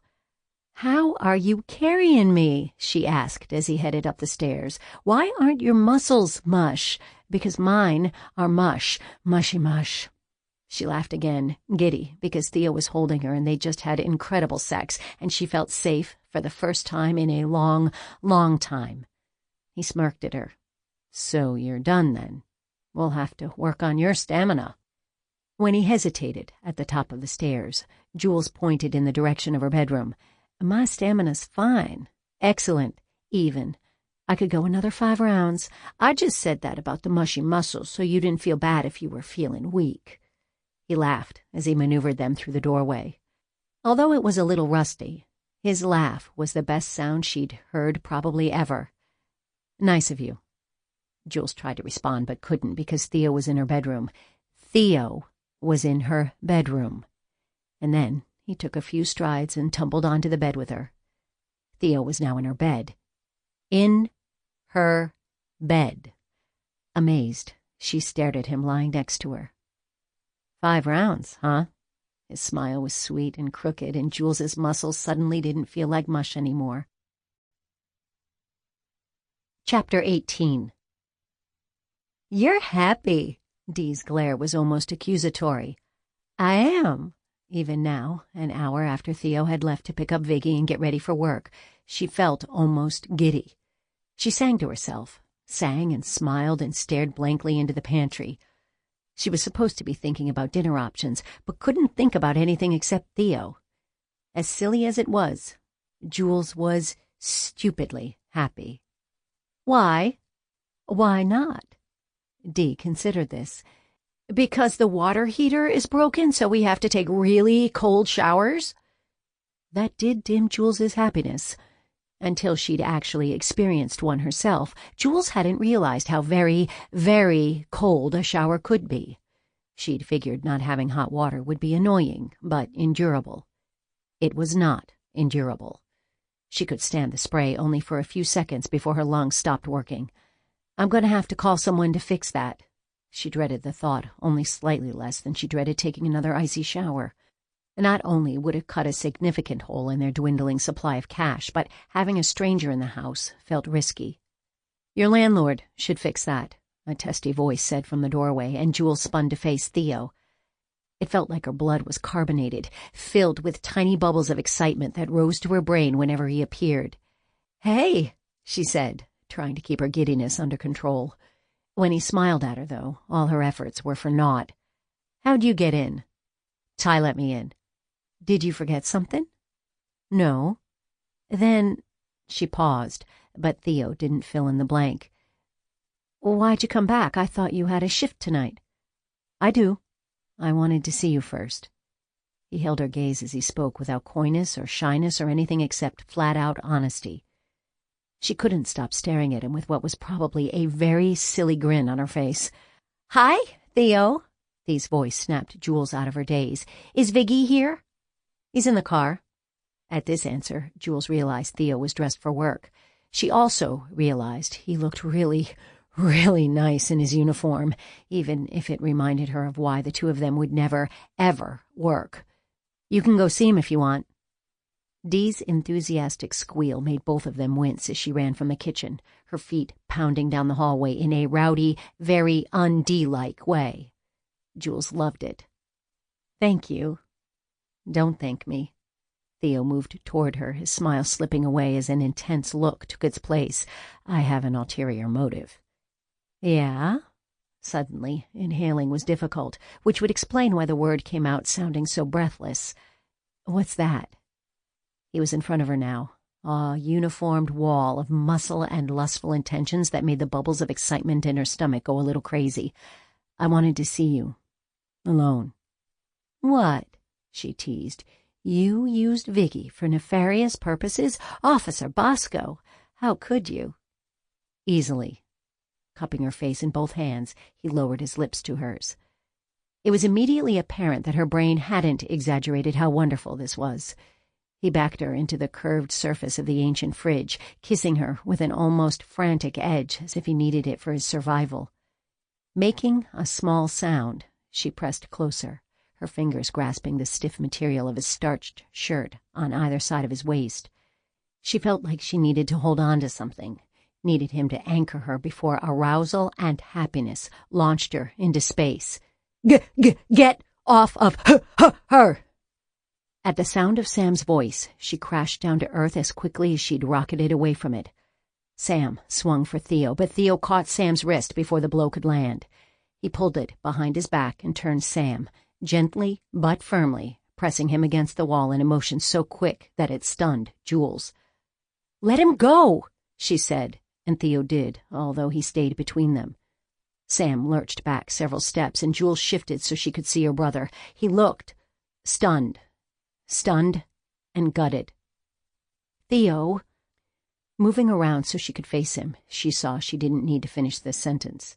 She could tell by Theo's expression that he already understood. After a sharp, assessing look at Sam, he said, "I need to head to work. See you tomorrow morning." "Okay, be careful." Sending her a warm, tender glance that was almost as good as a goodbye kiss, Theo left the kitchen. Sam's glare was not nearly as sweet. As he tried to follow Theo out, Jules grabbed his arm. "Nope, Sam, I am.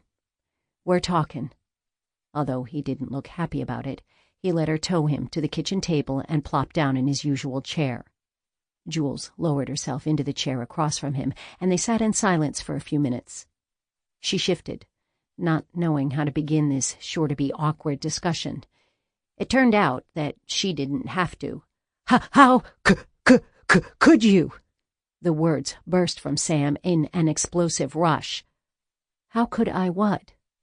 Even as she asked, she knew what his answer would be.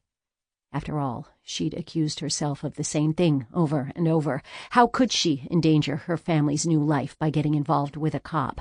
How could she put this crazy infatuation before her siblings' safety and happiness? His inhale shook. "Touch him like that. How can you stand it?" Shock made her go silent. They stared at each other, Sam breathing hard as if he'd sprinted a mile. The goal had always been to get custody, to get the kids away from Courtney. She'd never thought beyond that point. Jules had always just assumed that, once her siblings were living with her, once they were in a safe place, they would be okay. And that, she saw now, sitting across from her wonderful, sweet, tortured brother, had been really dumb of her. What could she do, though? For now, therapy was out. With the big secret they were keeping, it would probably do more harm than good. It was up to her, then, to muddle through. Suddenly, Jules felt useless. If she couldn't fix the stupid water heater, then what hope did she have of fixing her brother? As she searched for words, the perfect words, the words that would make him feel right and whole again, the silence stretched between them, and Sam started to look alarmed. Did he force you?" he demanded. "No." Mentally, Jules swore at herself for already messing up. "No, sweetie, no. I wanted to kiss him." That didn't lighten his horrified expression. Why? She never thought she'd have to explain attraction to her little brother. Jules would have paid a lot, all of her tips for a month, not to have this conversation. "Because I like him. He's kind and brave and handsome, and he saved our lives. At first, he was really surly. Well, he can still be surly, but when he smiles or listens to Dee like what she's saying is really important, or checks the house for any danger before I come in, or looks at me like I'm the most interesting and beautiful woman in the world, well, then I want to kiss him." She didn't mention that she also wanted to kiss him when he was at his crabbiest. Since Jules didn't even understand it herself, it would be impossible and embarrassing to explain that to Sam. He didn't say anything, just continued to stare at her with that baffled, betrayed expression. "Haven't you ever wanted to kiss someone?" "No." His answer came quickly, with no hesitation. His certainty made her heart break for him. "Sam." Pausing, she took a deep breath, praying that what she was about to say helped rather than hurt. Sam had been hurt enough. "What Courtney did." He scooted his chair back so quickly and violently that it slammed into the wall behind him with a loud bang. "I don't want to discuss that. Frantically trying to think of the best thing to do, to push it or let it go, to change the subject or make him face it, Jules ended up just nodding and dropping her hands into her lap. "That's fine, Sam, I am. If you ever do want to talk about that, though, I won't." "Quit interrupting your elder," she scolded, trying to put a light note in her voice as she reached over and flicked his nose. He looked startled. "I'm here," if you want to talk about anything. Got it?" After several long seconds, he grudgingly shrugged. Got it." "Good." She paused and then told herself to quit being a chicken and act like a parent. "What you saw me and Theo doing, you don't have to tell me this. I know it's not the same, okay? I just saw you with him and—" He trailed off with a frustrated sound as if he couldn't find the right words. "Sure. Now you say that." His grudging smile at her teasing sent a flood of relief through her. "And quit interrupting me. What you saw, that was completely consensual. We both wanted it, and we were both enjoying it. At least, I know I was enjoying it, and by the sounds Theo was making, I'm pretty sure he was enjoying it. Juju!" Sam groaned, but he was actually laughing a little. Smiling, Jules continued, "Hey, you asked." Her smile faded, and she leaned across the table. If Sam hadn't been out of reach, she would have grabbed his hand. "And I'm going to say this last part, and you're going to listen, and then I won't bring it up again unless you want to talk about it, okay?" He looked a little anxious, but he didn't try to stop her from continuing.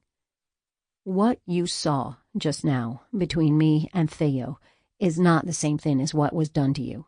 It's not even close." All trace of a smile was gone from his face, and he just stared at her, every muscle in his face and body tense. Kissing and touching and sex, those things should come from a place of affection, of love. What Courtney did came from a place of sickness, hers, not yours, and a misuse of power. Sam started to shake his head and say something, but Jules continued, flattening his protests with her words. "I just want you to know that they're not the same, not even close, so you don't look at me and Theo and think we're hurting each other like Courtney hurt you. When you find someone you love, who loves you right back because of the wonderful, amazing, lovable person you are, I don't want you to think that you're hurting them. It's not the same as the awful things Courtney did. Got it? It's not the same." Her words came faster and faster as tears pressed behind her eyes, seeking release. Jules? "What?" She sniffed and blinked rapidly several times. "Stop talking." Her laugh was watery, but it was a laugh. "Fine. Just one more thing?" He sighed dramatically, making her laugh again. "I love you, Sam, I am." His crooked smile made her want to cry again, but she managed to push the tears away. He shifted, his gaze bouncing around the kitchen. Jules could see some of the tension seep out of him, and she knew they'd moved out of crisis mode and closer to regular teenage awkwardness. So what?" There was the tiniest hint of mischief in his expression, and she had to fight down the almost irresistible urge to jump over the kitchen table and hug out his guts. Cop, Ju? Really?" "I know." It came out as a wail, and she allowed her forehead to fall to the table onto her crossed arms. "How did this happen?" "How did what happen?" Ty asked as he wandered into the kitchen. Ju's in love with a cop." "Hey!" Her head shot up as she protested. "Who said I'm in love with him?" "You did, just now." Jules reran their conversation in her head, and her head dropped back to the table. "I did, didn't I?" she wailed. "You're in love with Theo?" Although Ty sounded startled, there was no judgment in his voice. Jules's mental critic was a lot harsher than her siblings. "No." Yes." "Cool." Apparently, Ty was accepting Sam's take over her own. "This way, when we start driving, we'll never get a ticket. Just remind the cop that we're Jules's brothers." Jules groaned as Sam and Ty continued their conversation without her input, and the dirty, lovely side of her brain compiled her own list of benefits of dating a cop. When she couldn't stand either the external or internal conversation anymore, she stood. "Where's Theo?"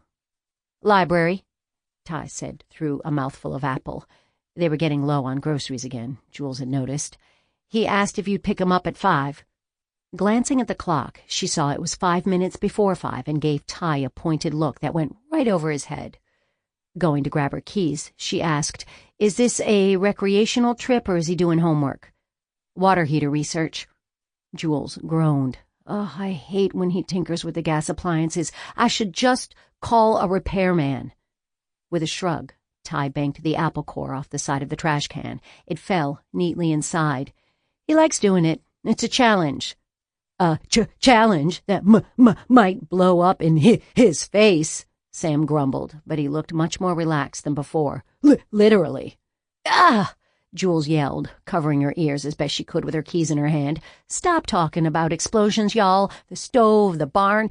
Can we please go a few days without something blowing up? Honestly, is that too much to ask?" As she left the kitchen, both Sam and Ty were laughing, and Jules had to smile. Moving to Monroe might not have fixed everything and everyone, but things were better. Things were better, and she'd sacrifice a lot to make sure they stayed that way. Chapter 19. "Pull a pan of caramel rolls from reach in cooler at 4, Jules muttered out loud as she read the diner opening list. "Leave on bread rack to proof." She yanked open the small refrigerator and pulled out the pan of caramel rolls. True to her word, Megan hadn't made Jules go into the evil walk-in cooler since Vicky had trapped her in there. Relieved that she didn't have to venture into the claustrophobic space, especially when she was at the diner alone, Jules gave Megan mental thanks and checked the next item on the list. Pull chairs off of tables. Easy enough. As she slid the chairs from their upside-down position on the tables, there was a flash of light, almost immediately followed by a crack of thunder. She jumped. Although she usually didn't mind lightning, Jules was still getting used to Colorado's violent, short-lived thunderstorms that brought buckets of rain and often hail. She was more used to the quieter sort of storm that lingered, sullen and muggy, all day. A patter of raindrops on the roof turned into a steady drumming. With the front lights off, the diner was dim, and the flicker of lightning lit the interior in eerie, uneven flashes. Her hands shook a little as she reached for another chair, and she forced a laugh at her silly fears. A thump-thump-thump on the window made her scream. Whirling around, she saw a figure in a raincoat standing close to the plate-glass window. A bluish cast to the security light drew strange shadows, hiding the person's face. Jules's heart hammered in her chest, and she took an uncertain step back, still holding the chair in front of her.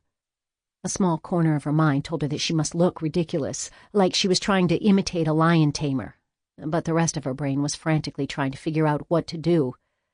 The figure at the window lifted a hand and waved. The enthusiastic, harmless-looking gesture killed most of Jules's panic, and she set down the chair.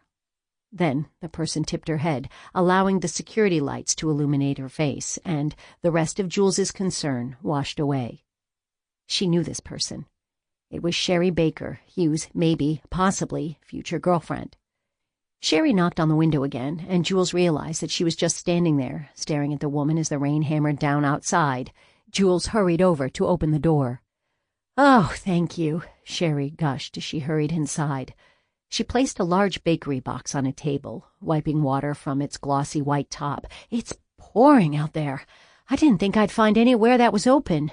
Would you mind if I stayed in here until the rain lightens up a bit?" "Of course." Jules closed the door and relocked the deadbolt, feeling a little uncertain. Although she didn't think Megan would mind that she'd let Sherry inside before they opened, it still felt strange, as if Jules was doing something wrong. "What are you doing out this early?" "Oh, well," Sherry made a rueful face. "The studio where I do CrossFit, Energy." When Sherry looked at her, Jules nodded. She was pretty sure she'd driven by the small gym on her way to Dee's school. "I usually go there very early to work out, but I forgot they're doing remodeling this week, so they're closed. My battery died and my car wouldn't start, so I figured I'd just walk to my friend's house. He's just a couple of miles away." "Bad idea." Sherry gave a little laugh. "I didn't even make it halfway before the rain started pouring down so hard I couldn't see. That's when I saw your car here, so I thought I'd see if I could get you to let me in." "Make yourself comfortable. Well, as comfortable as you can get." "Thank you." Instead of sitting, Sherry wandered around the space. Jules couldn't help but notice that, even soaking wet and enveloped in a bulky rain jacket, Sherry was gorgeous. No wonder Hugh seemed interested. The woman was so stunning that Jules felt dowdy in her waitress uniform and comfortable yet very ugly shoes. Shoving her feelings of inferiority to the back of her mind, Jules resumed pulling chairs off the tables. "So, your friend lives close?" "Yes, I'm not sure if you know him," Sherry answered absently as she peered through the blinds covering the glass door, probably at the sheets of rain pouring from the sky. "Gordon Schwartz?" The name sounded familiar, but Jules couldn't put a face to it. "I don't think I've met him yet." Maybe it came from being a cop, but Theo seemed to know every person in town. If this Gordon was more of a boyfriend than a friend, then Jules was going to have to shelve the matchmaker-type plan she'd hatched featuring Hugh and Sherry. She stifled a laugh. After such a short time of being with Theo, she'd already become one of those people, the ones who wanted to make every person as coupley and sickeningly happy as she was. "Understandable. You're new here, and Gordon likes to keep to himself." Then, as if Sherry had read her mind, she added, "Speaking of friends, it looked like you and Theo Bosco have progressed past the buddy stage." Instantly, Jules's face flamed hot, and she fumbled with the chair she was moving, dropping it the last few inches to land upright, but with an embarrassingly loud clatter. Why do you think that?" Sherry laughed. "Please. If you could have seen the pair of you the other day, I don't think Theo's ever cuddled anyone like that before in his life." What do I say to that?" Jules thought. It was still so new that it felt odd and awkward to talk about her and Theo. Just thinking about her and Theo was enough to fluster Jules, so discussing it was not going to go well. She decided to change the subject. "What about you and Hugh? You two seem to light up some sparks." She laughed again. "Me and Hugh?" Sherry asked. "No, I don't think I could date a cop. Besides, my dad never wanted that for me." Pounding on the window made them both jump. Jules peered out to see another waterlogged figure. It must be the day for rainy day refugees, she thought with a small huff of laughter. The person turned his head, and his face was lit by the streetlight. Jules's chuckle cut off abruptly as she jerked back a step. "Who is it?" Sherry asked. "Norman Rounds." Her heartbeat had taken off at a gallop, and she started breathing quickly, too quickly. Jules reminded herself that she and Sherry were in a locked building. Help would arrive long before Norman could reach them. "I should call Theo." "Why?" Sherry sounded surprised. "He's a little strange, but he's harmless. Norman's good friends with Gordon. I'm sure he just wants to get out of the rain. You don't need to let him in if he worries you, though." "He blew up my barn." The words came out too loud and high-pitched. She needed to stay calm. Jules exhaled a shaky breath, trying to think rationally. "Norman blew up your barn?" The pounding resumed, and Norman started yelling something, but the thunder and the clatter of the rain on the roof made it impossible to understand. Jules was a little grateful for that.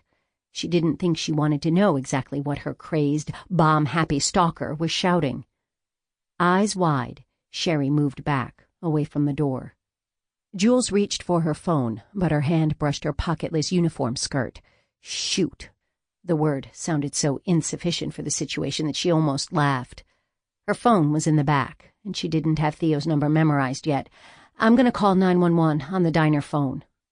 She took a step toward the counter when a loud crack made her spin around. Norman had a brick in his hand, and he was swinging it toward the large window.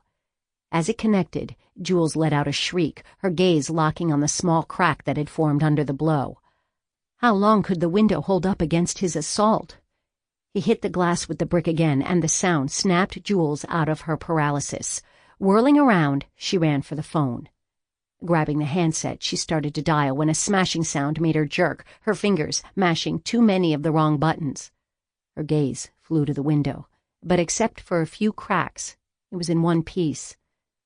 The shades on the door rattled, and Jules realized with dawning horror that Norman had broken the glass in the door, and he was shoving the shades aside so he could reach for the deadbolt. She couldn't look away from that groping hand, rainwater diluting the blood oozing from multiple small cuts and running over his fingers. He gripped the deadbolt, and Jules knew a 911 call wouldn't help them. The police couldn't get there in time. Dropping the phone, she ran for the kitchen door. "Sherry, this way!" There was no response, no sound of running feet behind her, and Jules turned. Sherry was unmoving, frozen in place between two diner tables, watching as Norman unlocked the deadbolt. Reversing her steps, Jules ran toward Sherry, intending to grab her and haul the woman into the kitchen and to the back door. It was their only chance to get out of there, to get away from Norman. She was only 10 feet from Sherry when the door opened and Norman stepped inside. His jacket hood shadowed his features, turning him into a nightmarish figure, and Jules couldn't hold back a cry. Finally, Sherry moved. Lifting her right arm, she aimed a black pistol at Norman and pulled the trigger. The blast was loud, so loud that all the other sounds went quiet for a moment. Jules skidded to a stop, turning her head from Sherry to Norman's form sprawled on the floor. Shock kept her brain from understanding for several seconds. When comprehension finally started seeping in, she was torn between checking on whether Norman was dead and running just in case he wasn't. Running won. "Sherry!" Jules said, her voice echoing strangely in her head. "Let's go! We need to get help!" Sherry finally turned, arms still outstretched. Staring at the gun that was now pointed directly at her, Jules stopped breathing. "No, we don't. Norman's been a pain in my ass since he came to town, always butting into other people's business. I thought planting explosives in your barn and pinning it on him would finally get him out of my hair, but here he is, again." She shot his crumpled form a quick, disgusted glare. "Interfering bastard." "What?" It was a stupid thing to say, but it was the only word Jules could force past her lips. Sherry's words weren't making any sense. Nothing was making any sense. Sherry blew up their barn to frame Norman? What was happening? "Please, close the blinds." Sherry smiled, a friendly, completely non-homicidal smile that made everything even more disorientating. Jules could only stare at her. It was hard to believe this was real. In fact, it was hard to believe the whole morning was real, that she was standing inside a cozy diner with the rain pattering on the roof and a possibly dead guy lying on the floor and a woman she was starting to think of as a potential friend pointing a gun at her. It seemed more like a dream. Jules waited to be woken by one of the kids or a sound or just her own fear, but nothing changed. She was still standing in the diner, Norman still bleeding by the door, and Sherry still had her gun. "Didn't you hear me?" It was strange. Even though Sherry was holding a deadly weapon, her voice stayed sweet and even. It was Jules whose thoughts were verging on the hysterical, while Sherry sounded perfectly reasonable. "Please, close the blinds."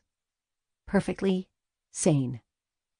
Numbly, with hands that shook, Jules walked to the window and dropped the blinds, turning the slats so they completely covered the window.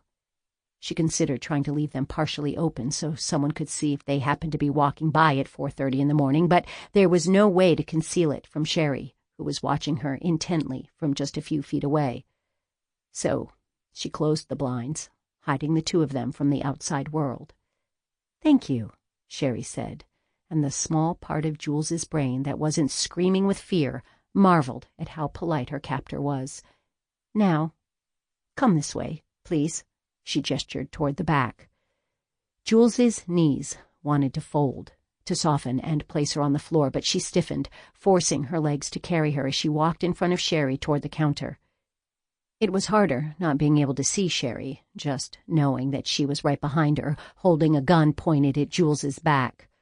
Her skin felt itchy with nerves, her body knowing that something very bad could happen at any second, but she couldn't brace herself for it. "What do you want?" she asked, more so Sherry would speak than wanting to know.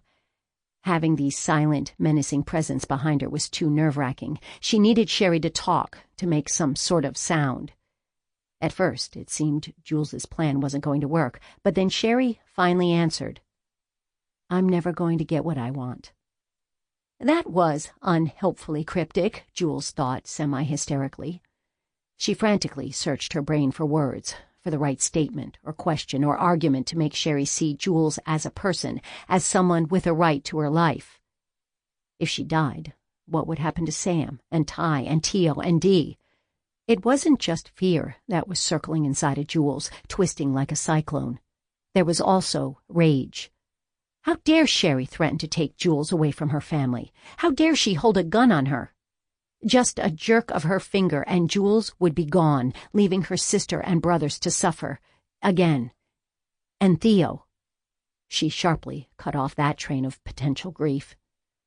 As she shuffled forward, trying to move as slowly as possible without getting shot, Jules welcomed the anger. It ate away the fear and sharpened her mind. She needed to be smart, to get through this so she could stay alive and give her siblings that chance at a new life she'd promised them. And as crazy as it was, she wanted to give this thing with Theo a chance to survive. "Do you have a reason for doing this?" she asked out loud. Jules was proud that she sounded so strong, so undaunted. "Or are you just flat-out batshit crazy?" From the hissing inhale behind her, it seemed Jules had struck a nerve. "I'm not crazy." "So what's your justification?" Jules demanded, righteous anger flowing through her and giving her courage. "What's so important that you can blow up our barn and shoot Norman and risk my life for it? Risk my brothers' and sisters' lives? What? He took him from me." Just like that, the politeness, the calm, was gone, and Sherry was full out yelling. The fear returned as Jules imagined the gun swinging with Sherry's hand as she gestured wildly. It would be so easy for Sherry's finger to jerk back, sending a bullet tearing through Jules, through her back, her spine, her lungs, her heart. "Who did?" Jules came to a stop as she tried to make her tone even, but it was hard with anger and fear warring inside of her. "Who took him? And what does that have to do with me?" "Theo." She spat out the name, punctuating it with a jab of the gun barrel in Jules's back. "Theodore Bosco." Jules cried out, as much from the surprise of the sudden, violent contact as from pain, stumbling forward a step to escape the pressure on her spine. "Theo," she repeated, panting, once she was able to speak again. "Who took Theo from you?" "No!" Sherry shouted, making Jules's whole body contract in anticipation of the shot. Sherry didn't fire, though, not yet. "Theo is not the good guy. Everyone thinks he's a hero, but he's not. He's not." Even though Jules knew she should try to pander to the woman pointing a gun at her back, she just couldn't say it, couldn't agree with her. "Theo is a hero. He saved me, my sister, my brother, and Hugh from that gunman." "You were never in any danger," Sherry scoffed. "No civilians were, and Hugh was supposed to die." All the air left Jules's lungs in a whoosh. "What?" She finally managed to croak as realization began to seep into her brain. "You know who the shooter is?" "Keep moving." Sherry's words, accompanied by another jab of the gun to her spine, made Jules realize she'd come to a halt again in front of the entrance to the kitchen. Jules pushed through the door as her thoughts bounced wildly with escape plans. Images of her shoving the swinging door back in Sherry's startled face or cracking her over the head with a sheet pan ran through her brain in the half-second it took to pass through into the kitchen. The proximity of the gun and the blatant scariness of the gun kept her docile, though, at least externally. "Who was the shooter?" Jules asked. She knew on some level that Sherry was sharing too much with her, that every new fact Jules learned lessened her chance of survival, but she still needed to ask, needed to know who had tried to kill her and Dee and Sam and Theo. "Why did he want to kill Hugh?"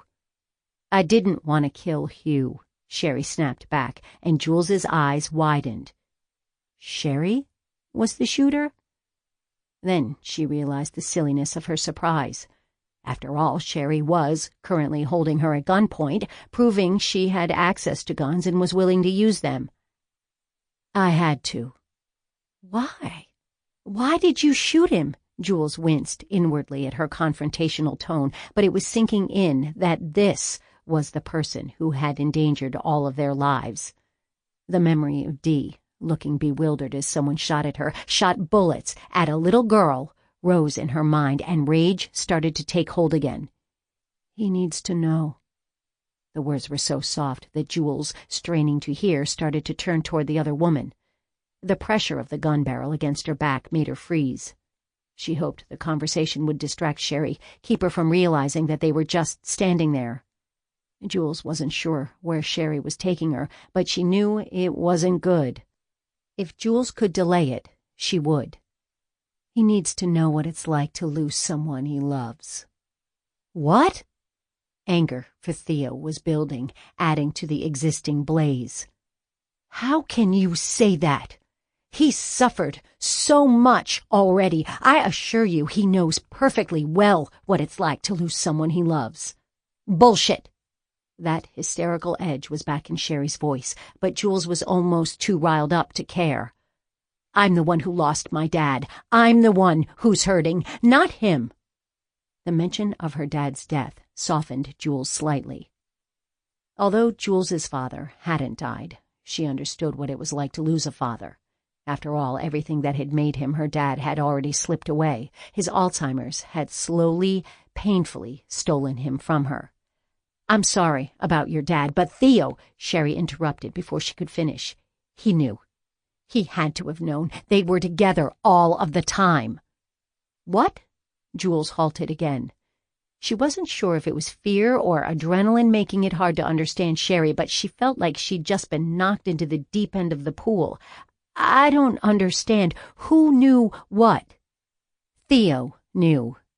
Every time Sherry said his name, she spit it out like it tasted bad.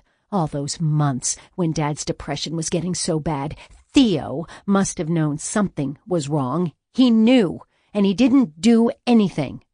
Although Jules opened her mouth, nothing came out. Her brain was too busy absorbing the new information to be able to form sentences. Sherry didn't have that problem. The words came rushing out like a newly cleared drain pipe. You think he loves you, but just wait. You'll be hurting, and he'll just ignore it, pretend you're fine until you're dead. I don't... Why are you blaming Theo? Jules finally pulled it together enough to ask. Why not you, or your mom, or the other cops? Couldn't someone else have recognized your dad's depression and tried to get him help? Why is Theo the only one you're blaming? Judging by the angry silence behind her, it had been the wrong thing to ask. Again, Jules braced herself for the shot, but it still didn't come. Because... Sherry's voice was too quiet, and a nervous shiver ran through Jules, leaving prickling goosebumps in its wake. Dad was never around. I couldn't have seen it. Mom couldn't have seen it. He was always with his precious partner, Theo. He got all of Dad's time, all of his attention, so he was the one who knew Dad the best. He should have seen it. I shouldn't have had to walk in on that, to see Dad's body after he ate his gun. Why did he get all the good times with Dad, and I only got that? Despite the gun, despite the shooting, despite her bone-deep anger, Jules felt a tiny spark of sympathy for Sherry. But that was quickly extinguished by another jab of the gun barrel into her back. Jules started walking again. In there. The heavy door of the walk-in cooler loomed in front of her. Jules bit down on the inside of her lip hard enough to draw blood. Her whole body felt numb, unfamiliar, as if it wasn't her own. Her feet were glued to the floor, refusing to move forward. Go! Now!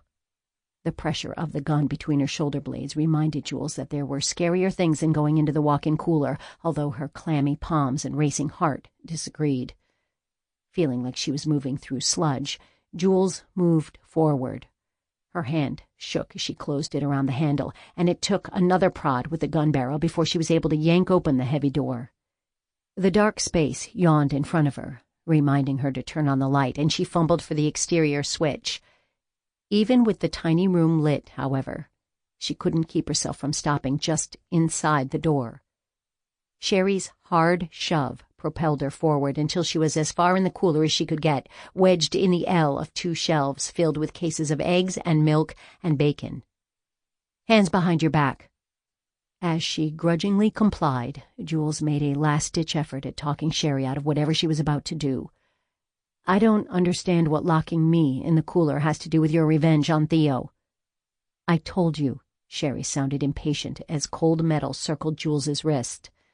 Handcuffs, she thought, her mind flooding with panic at the idea of being cuffed. Every muscle in her body tensed. It's too easy just to die. He needs to live and suffer. Killing Hugh would have done that, but that didn't go as planned. Your death will be even better, though, because it'll be his fault. Metal touched, cold and smooth, against her other wrist, and a realization hit Jules. Sherry was using both hands to put the handcuffs on her. That meant she couldn't be holding the gun. A thrill of possible escape ran through her. Without thinking, she threw her head back, cracking Sherry in the face with her skull. It hurt. In the movies, headbutts look effortless, but the reality sent shockwaves of pain through her head. Sherry yelled, a nasally sound of pain, and her grip on the handcuffs loosened. Whirling around, Jules ripped free of her grip and confronted a bloodied-faced Sherry. Without hesitating, Jules charged forward, hands locked behind her back toward the cooler door and freedom. Her shoulder bumped hard against Sherry's side, sending them both off balance. Jules collided painfully with the edge of a shelf before scrambling forward, desperately hoping to escape before Sherry recovered. Don't fall. Don't fall. She repeated the mantra in her head, knowing it would be next to impossible to get up quickly with her hands secured. Using her sore shoulder, the one she'd just used to take Sherry out like a linebacker, she pushed the cooler door open and half ran, half stumbled out of the tiny, cold room. She heard Sherry swearing until the door closed behind her, cutting off the other woman's tirade. Jules took a precious few seconds and forced her brain to think, to come up with the best plan. There was no lock on the cooler door, and no way to keep it closed without holding it shut like Vicky had. Nothing except lightweight carts were close by, so she couldn't even block the door. With the handcuffs restraining her hands, it would be time-consuming at best and impossible at worst to dial either the diner landline or her own cell. Norman Rounds's possibly dead body was sprawled by the front door, blocking it, so that was out. After a moment of sheer, I'm not going to make it, panic, she remembered the back kitchen door and headed as fast as she could to the rear exit. It had a simple emergency exit bar that she could push open with her body. Once she was outside, she could run the half-mile to the gas station down the street. Dodging around counters and workstations, she worked her way through the kitchen, her gaze fixed on her goal, the door. Her elbow clipped a speed rack, sending it rolling sideways and forcing her off balance. She scrambled several sideways steps, the hard, tiled floor looming in her peripheral, reminding her that, if she fell, she was done. As soon as she managed to get her feet under control again, she darted for the door. It got closer and closer, blocked only by a large wheeled garbage bin. With her side, she shoved the bin, but its grocery cart-style wheels didn't want to move sideways, grudgingly rotating a quarter circle instead. Jules twisted to fit between the bin and the wall, and she was there, the wide emergency release bar hard and cold against her arm as she pushed. This was not part of my plan.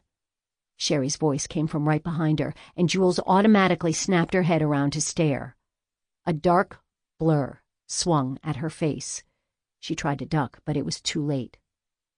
Everything went dark. You never listen to me, Hugh scowled, shifting uncomfortably on his kitchen chair. Although Hugh would never admit it, Theo could tell his partner's leg was killing him. No one ever listens to me. Then bad things happen because you don't listen, and do I say, I told you so? No, I let you cry on my shoulder, and then you feel better and go back to never listening to me. Otto glanced up from the eggs he was scrambling. Why are you sounding more like our grandma than usual? From his spot leaning against Hugh's kitchen counter, where he'd been since he'd given up trying to find something edible to go with the eggs Otto had brought, Theo laughed. And why is Theo laughing? Otto asked. Hugh's frown deepened exponentially. Exactly. No, Otto said, pouring the eggs into a pan. I'm really asking, why is Theo laughing? Theo, Hugh said in a pointed tone, would you like to explain to the class why you're laughing? Theo shrugged, trying to stop smiling. It wasn't working. Otto's funny. Hugh imitated an obnoxious buzzer sound. Wrong. You're laughing because you didn't listen to me. I'm confused, Otto muttered at the eggs. "And why couldn't we go to the diner this morning like usual? There's no food here." "There are eggs." Otto gave Hugh a flat stare. "I brought the eggs. Last time we came here there was no food, so I brought eggs this time. Good thing since—" he paused meaningfully, "there is no food here." "Well, your place is too far out, and Theo's is a closet disguised as a house, so it has to be here." "Or the diner," Theo said. "I agree with Otto. Why couldn't we go to the diner like usual?" With a glower directed at Theo, Hugh said, "Of course you want to go to the diner. That's why we had to meet here for breakfast instead. This is an intervention." As Theo groaned, Otto admitted, "I'm confused again." "Is this about Jules?" Of course it was. Now that he thought about it, Theo was surprised Hugh, the stubborn bastard, hadn't pushed the issue sooner. Looking back and forth between them, Otto asked, "Jules, the new diner waitress?" "Yes," Hugh said, "this is about Jules." "What's the problem with her?" Otto put some eggs onto the only 2 plates Hugh owned, and then started eating his portion directly from the pan. "She seems nice. Jumpy, but nice. I'm guessing there was an asshole husband or a boyfriend back wherever she came from." Hugh grabbed one of the plates and stabbed his fork into the eggs more violently than was really required. "That's the problem. We don't know where she came from or why she's running or even who she really is, and head in the sand Theo here isn't even bothering to look."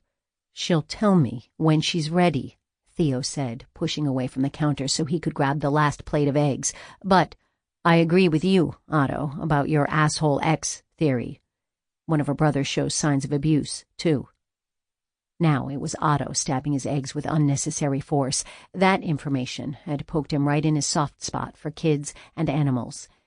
"Nan just hired him to help at the kennels, so you'll be seeing him around there." Theo took a bite of his eggs. "Are you still working with that rescue Malinois?" "Yeah." The question didn't seem to cheer him up. "She's going to take some patience." Theo grinned at him. "Good thing you have plenty of that." "We're off track," Hugh said grumpily. "And, Otto, you know I hate my eggs scrambled. You couldn't have gone over easy." Otto put the pan down on the counter with a thunk. "You could have had your eggs any way you wanted if we'd gone to the diner. They're not even open yet. Besides, we need to talk about—" Otto's and Theo's radios chirped at the same time, and Theo hurried to turn his off before there was feedback. At the same time that the dispatcher's voice sounded, Theo's cell phone rang. As he answered, he tried to listen to the call coming in on the radio with half an ear, but Lieutenant Blessard quickly took all of his attention. "Bosco," he barked, "you fixed that dog of yours yet?" Irritation warred with concern. "He's coming along, but I don't think he's ready for the field yet." "Why?" Officer Lopez responded to a shots-fired call and found Norman Rounds with a bullet hole in him. Med picked him up, and he's holding on, but he's not in any shape yet to tell us anything. Not sure who shot him, but he's ass-deep in that militia group, so I want the place checked out before our crime scene people start crawling around. I requested help from the bomb squad in Denver. They're at another incident right now, so it'll be an hour, minimum, before they can respond. Mind taking a walk around with your dog to see if he alerts to anything?" Putting aside the startling news that someone had shot Rounds, Theo considered his lieutenant's request. After their progress at Schwartz's truck, Theo was feeling optimistic that Viggy could come back to his former self. This might be the perfect low-stress opportunity to try a search. If Viggy wasn't up for it, they'd just withdraw and wait outside in the safe zone for the Denver bomb squad. It wouldn't have the confidence-destroying consequence like the attempted search of Gordon's compound. "Yeah," he said. "That sounds like a good plan. Thanks, LT." There was a pause before Blessard cleared his throat. "Right. Well, you're welcome, I guess." Theo held back a laugh. If he'd known that thanking his lieutenant would bewilder the man so much, he'd have done it earlier. "What's the address?" "It's the Monroe Diner." Chapter 20. Theo froze for what felt like a long minute before he turned, his gaze hunting the clock display on the microwave. It was 4:49 a.m. His lungs released in a relieved huff. Jules didn't start until 5, and she rarely got in more than 5 minutes early. She hadn't been there. She was fine. "Bosco! You there? Bosco!" The lieutenant's irascible tone echoed through his phone. "Damn shitty cell reception. Bosco!" The cell went quiet and then beeped, indicating that Blessard had ended the call. Theo called Jules, listening to it ring as he turned to tell Hugh and Otto what was happening. The other men were already moving, Hugh toward the back door to grab Lexi from the yard, and Otto to the front where his squad car was parked. The robotic voice of Jules's generic voicemail message began reciting her number, and Theo impatiently waited for the message to end before he clipped out, "It's Theo. Call me as soon as you get this." "Was that LT?" Otto asked as Theo hurried after him, catching the door after Otto pulled it open. "Yeah, the first call, at least. Norman Rounds was shot at the diner. Got that from dispatch." As they separated, heading toward their respective cars, Otto called over his shoulder, "LT give you any details?" "Just that Rounds is alive, but barely. He wants us to check for explosives before the crime scene team goes in." Theo climbed into his squad car and fired the engine with one hand while he called Otto on his cell with his other. As soon as Otto answered, Theo started talking like there'd been no interruption of their conversation. LT thought it'd be a good retraining opportunity for Viggy. The dog sat up in the back seat at the sound of his name. "Good idea." Otto took the abrupt start to the call in stride. "Who's in there this time of day? Megan?" "Yeah, maybe Vicky, unless she's running late like usual." Although it felt slightly stalker-like, Theo had developed the habit of driving by the diner on his way to work, or from work, depending on his shift. If he timed it right, he'd see Jules hurrying into the diner. Megan's Volkswagen was usually there, but Vicky's motorcycle was generally absent until she roared into the lot a few minutes after 5.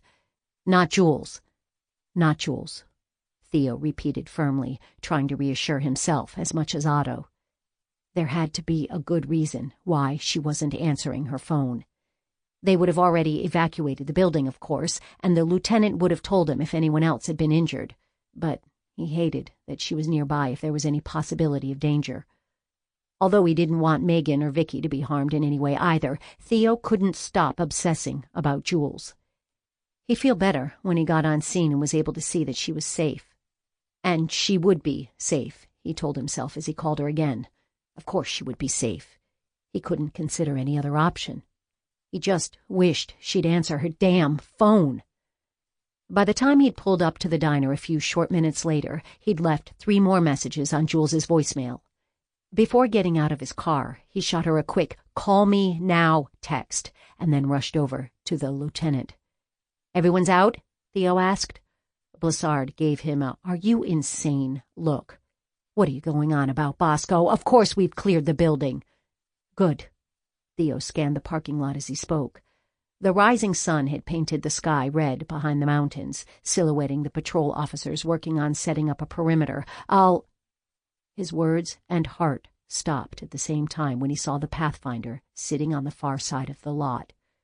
"Where's Jules?" he demanded as he frantically searched for her among the small crowd of people milling around outside of the perimeter. "Who's Jules?" Blessard asked, but Theo was already jogging toward the SUV. "Bosco, get back here!" Theo was so focused on the Pathfinder that he barely heard his lieutenant yell. Before he even reached it, he knew it'd be empty. The second he spotted her SUV, he'd known in his gut that she was inside the diner. Why, though? Why hadn't she been evacuated? Turning, Theo saw Blessard had followed him. "What's going on?" the lieutenant demanded. "Is there someone still inside?" "Jules." Just saying her name made his stomach cramp with fear. "Julie Jackson. She's a waitress here. That's her vehicle. Who cleared the building?" Instead of answering him directly, Blessard turned and shouted at one of the uniformed officers erecting a traffic barrier across the entrance to the diner's parking lot. "McNamara!" The cop lifted his head. When Blessard waved him over, McNamara started walking toward them. Unable to stand still, Theo strode to meet him. "You searched the diner?"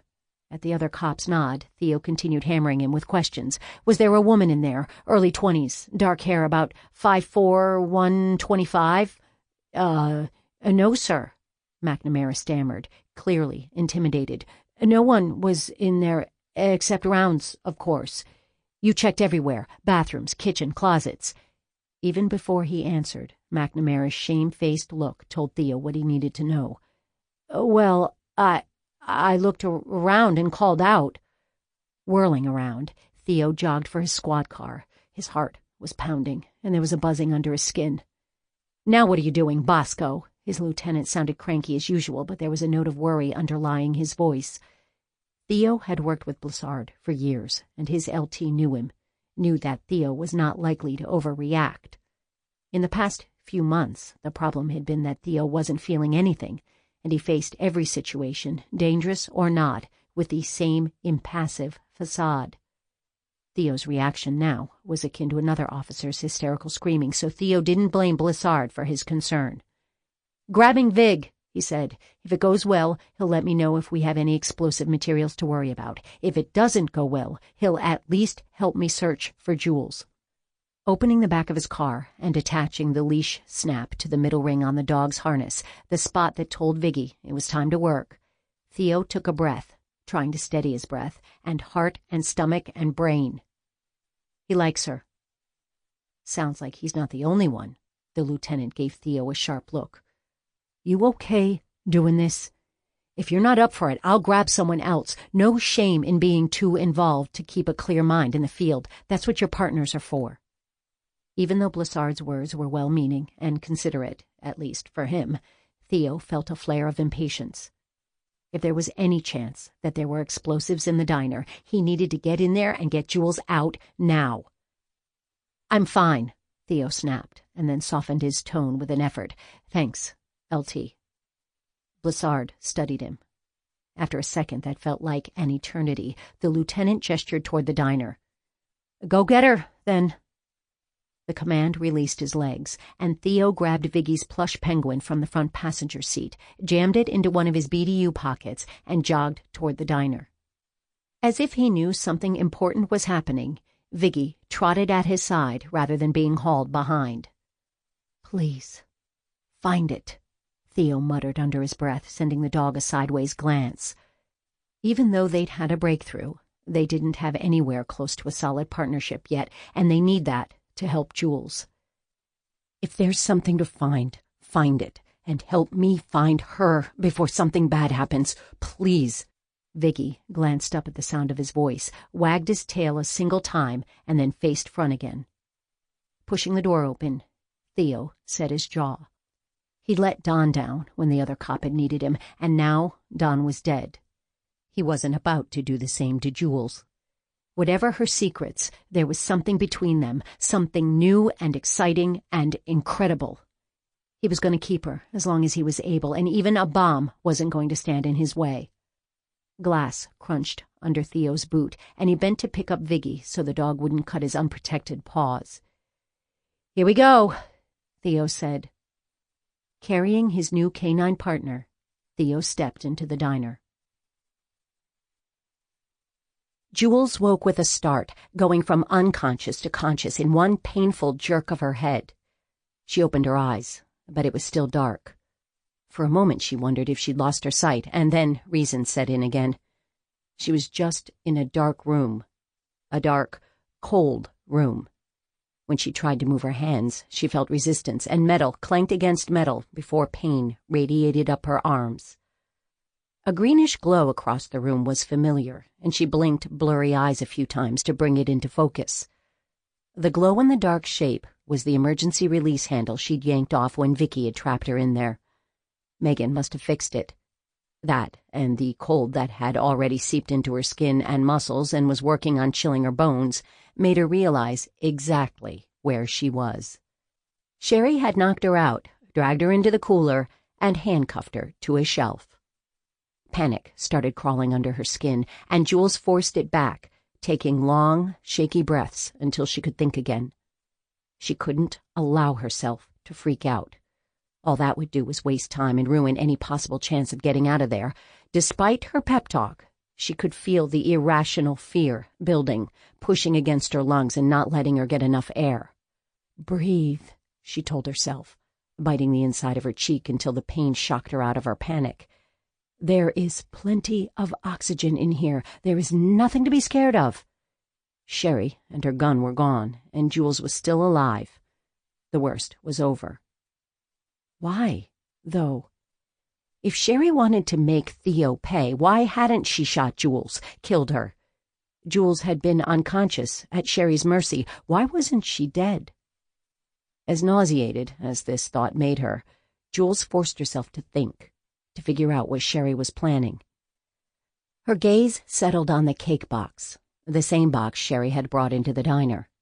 Her mind jumped to the barn, to the reverberations of the explosion shaking the ground, to the leaping flames consuming what little was left of the building. Jules couldn't take her eyes off the innocuous-looking box. Crap. "Jules!" The lowered blinds cut off all the rays from the rising sun, so only the low lighting kept it from being pitch black inside the diner. His gaze hunted for Jules even as he moved away from the broken glass and lowered Vicky to the floor. "Jules!" There was no answer. He needed to find her. First, though, he needed to find the bomb, if there was one. There was no sense running around blindly searching for Jules and getting all three of them, Jules, him, and Vicky, blown sky high in the process. "Search!" Vicky stared at him, crouching a little, his tail starting a slow descent between his legs. As the dog's tail lowered, so did Theo's hope. He crouched in front of Vicky and slid his hands over the furred head and down to his scruff. Theo buried his fingers in the fur and loose skin on either side of Vicky's neck. "Come on, buddy." He laid his cheek flat against the top of his dog's head, felt the ridge of his skull and the movement of his heavy, nervous panting. "I know I don't deserve it, and I've sucked as a partner. Do it for Jules, though. For Jules and Sam and Ty and Tio and Dee, okay? They need you to come through for them right now." He lifted his head to see Vicky in almost the same position, although he'd stopped panting. The dog stared as Theo stood, trying to pretend his legs weren't shaking, as he walked over to one of the booths and pointed to the side of the bench seat. "Search!" Vicky didn't move. The two stayed locked in their frozen positions, staring at each other, and a bead of sweat trickled down the side of Theo's forehead to sting his eye. When the dog took a step toward him, Theo had to force himself not to jump. Instead, he stayed still, his pointing finger shaking with adrenaline and tension. With each of the dog's hesitant steps forward, Theo held his breath. Finally, Vicky was close enough to touch. Theo didn't put out his other hand, though. Instead, he remained locked in place, muscles quivering with tension, as Vicky, his partner, stretched to sniff the seat where Theo was indicating. "Good!" The word came out in a shaky rush of relief, more than relief. "Good dog!"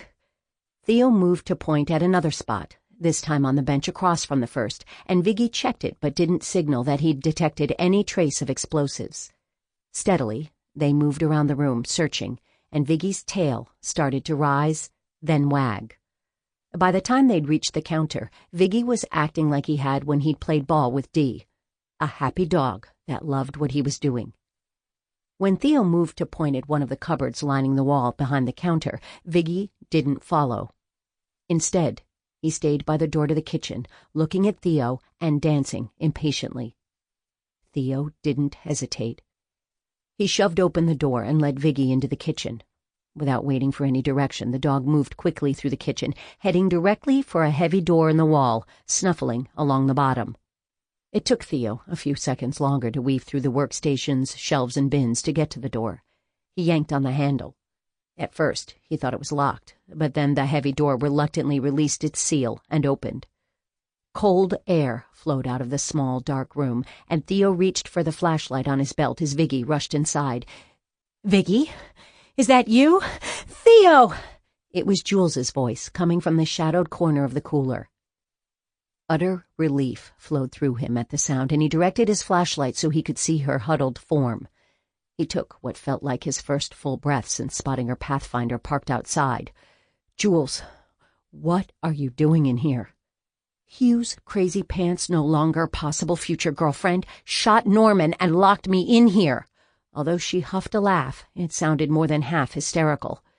He frowned, confused, and felt for the light switch on the wall outside the cooler. "Who?" "Sherry!" His hand froze before his finger could push the switch to the on position. What? Sherry? She's not Hugh's girlfriend. Of all the ricocheting thoughts in his head, that wasn't the one he'd expected to come out. Did you say she locked you in here? He turned to inspect the door he'd just opened. It's not locked. No, but these handcuffs attached to the shelf sure are. There was a rattle of metal against metal, and Theo jerked out of his paralysis.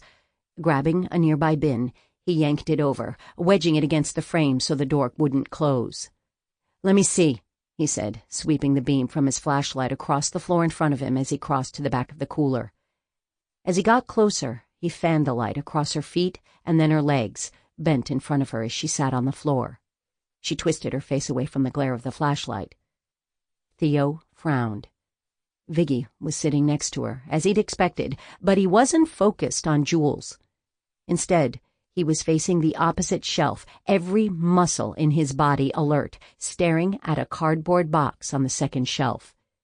Viggy wasn't just sitting. He was signaling. There were explosive materials in that box. Good boy, Vig, Theo praised, trying to force his voice to sound pleased rather than panicked. His fingers were numb as he dragged out the stuffed penguin from his pocket. Good dog! After the shortest game of tug in the history of domesticated dogs, he tossed the penguin through the cooler door into the main kitchen. Viggy bounded out of the cold space after it. Theo looked at the top of the box Viggy had been focused on, but the flaps were folded over tightly. What's in this box? Do you know? Sherry brought the box into the diner with her. Jules' voice was thin and high. Sherry brought it. His brain was refusing to make connections, to draw lines between facts and reach conclusions. How could he accept that Sherry, Don's surviving daughter, had shot a man and then locked Jules, his Jules, in a walk-in cooler with a bomb? Pulling a pen from his pocket, Theo stepped over to the box that had held Viggy's interest.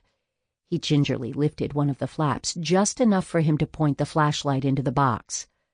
As soon as he saw the wires, his last hopes that it was all a misunderstanding dissolved, and he lowered the flap carefully. Jules shifted, drawing Theo's attention in time to catch her wince. These cuffs hurt. Do you think you can get them off? Let me see, he said, crouching next to Jules so he could shine the flashlight on her bound wrists. He needed to get her out of there, away from the bomb. Anger built in him as he ran his finger along the edge of the cuff where it dug into Jules's skin. Sherry hadn't bothered to double-lock the cuffs, so they tightened to the point that they were cutting off circulation to Jules's hands. Moving as fast as he could without scaring Jules, he pulled out his handcuff key and tried to fit it in the lock. Fuck! What's wrong? These cuffs are an off-brand. He resisted the urge to swear again and maybe throw something. My key won't work in them. Oh? Her voice came out small. How can I get out of them then?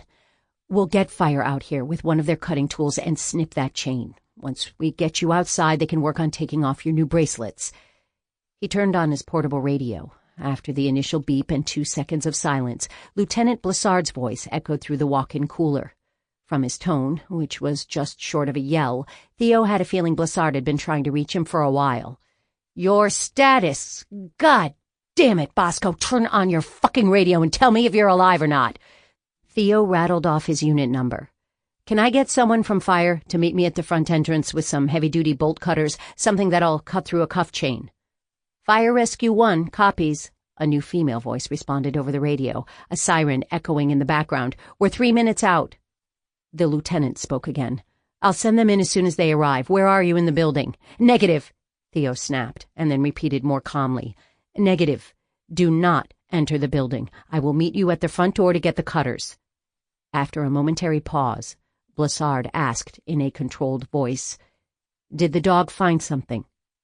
With a quick glance at Jules, who, even in the dim light, Theo could see was looking more and more terrified, he muttered, Affirmative. Get out now, Bosco. Working on it, LT. When Jules made a small, scared sound, he crouched down next to her again and cupped the back of her neck in a clumsy attempt at comforting her. He vowed to himself that he would get her out. Whatever it took, he'd get her out alive. I'd recommend moving the perimeter back another 200 feet. Out. Now, Bosco. The bomb squad is on its way. That'll take too long. It's an hour drive, and I bet they haven't even left Denver yet. The lack of response confirmed it. All 3 of us will be out as soon as possible. The silence that time was even heavier, but all Blessard said was, "Copy." Viggy trotted back into the cooler and dropped his penguin next to Theo's right foot, then looked at him expectantly. Trying to keep calm, Theo ran his gaze over the shelving the handcuff chain had been looped around. It was welded metal, and cutting or dismantling that would take longer than waiting for fire to arrive and snip the chain. "Fire's on their way to the door." At Blessard's words, Theo stood, grabbing the end of Viggy's leash. "I'll be right back." "Don't." Her mouth shook, and the flashlight beam reflected off the tears gathering in her eyes.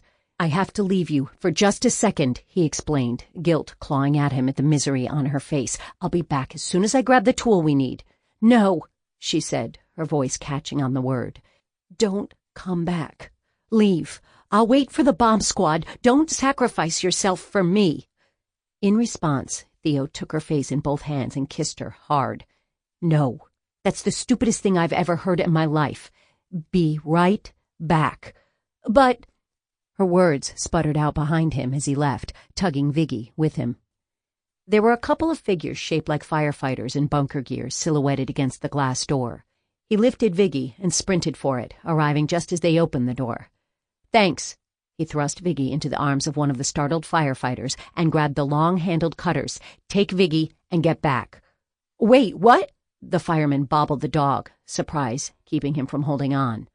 Viggy squirmed free, jumping out of the startled man's arms. He darted back into the diner, nearly knocking Theo down on his way back inside. "Fuck!" Theo grabbed at the dog, but Viggy slipped out of reach and tore behind the counter. Frustrated, Theo watched the end of his tail disappear. He moved to follow the dog, tossing back over his shoulder a final "Go!" to the fireman. Shoving open the door to the kitchen with his shoulder, Theo almost tripped over Viggy as the dog slipped through the doorway with him. "You decide now that you want to be around me?" he muttered, running through the kitchen toward the propped-open door of the walk-in cooler. Jules was staring fixedly at the box, tears running unchecked down her cheeks. "Get out, Theo," she cried. "It made a beeping sound. I think it's going to blow up. Please, go." As if to punctuate her words, a quiet tone sounded from the box. He turned toward it, not liking that noise. He was torn, not sure if he should see if he could defuse the device or if he should just cut her loose so the 3 of them could run like hell. He was no explosives expert. Although he'd been trained in the basics, it was mostly in identifying explosive components and learning the protocol. If he was told something was a bomb, then that meant he treated it like a bomb by evacuating and calling in the bomb squad. Disarming an explosive device was not his forte. "Cut and run, then." He turned toward Jules. "Lean forward." She obeyed, and he set the flashlight on the shelf next to where her hands were secured.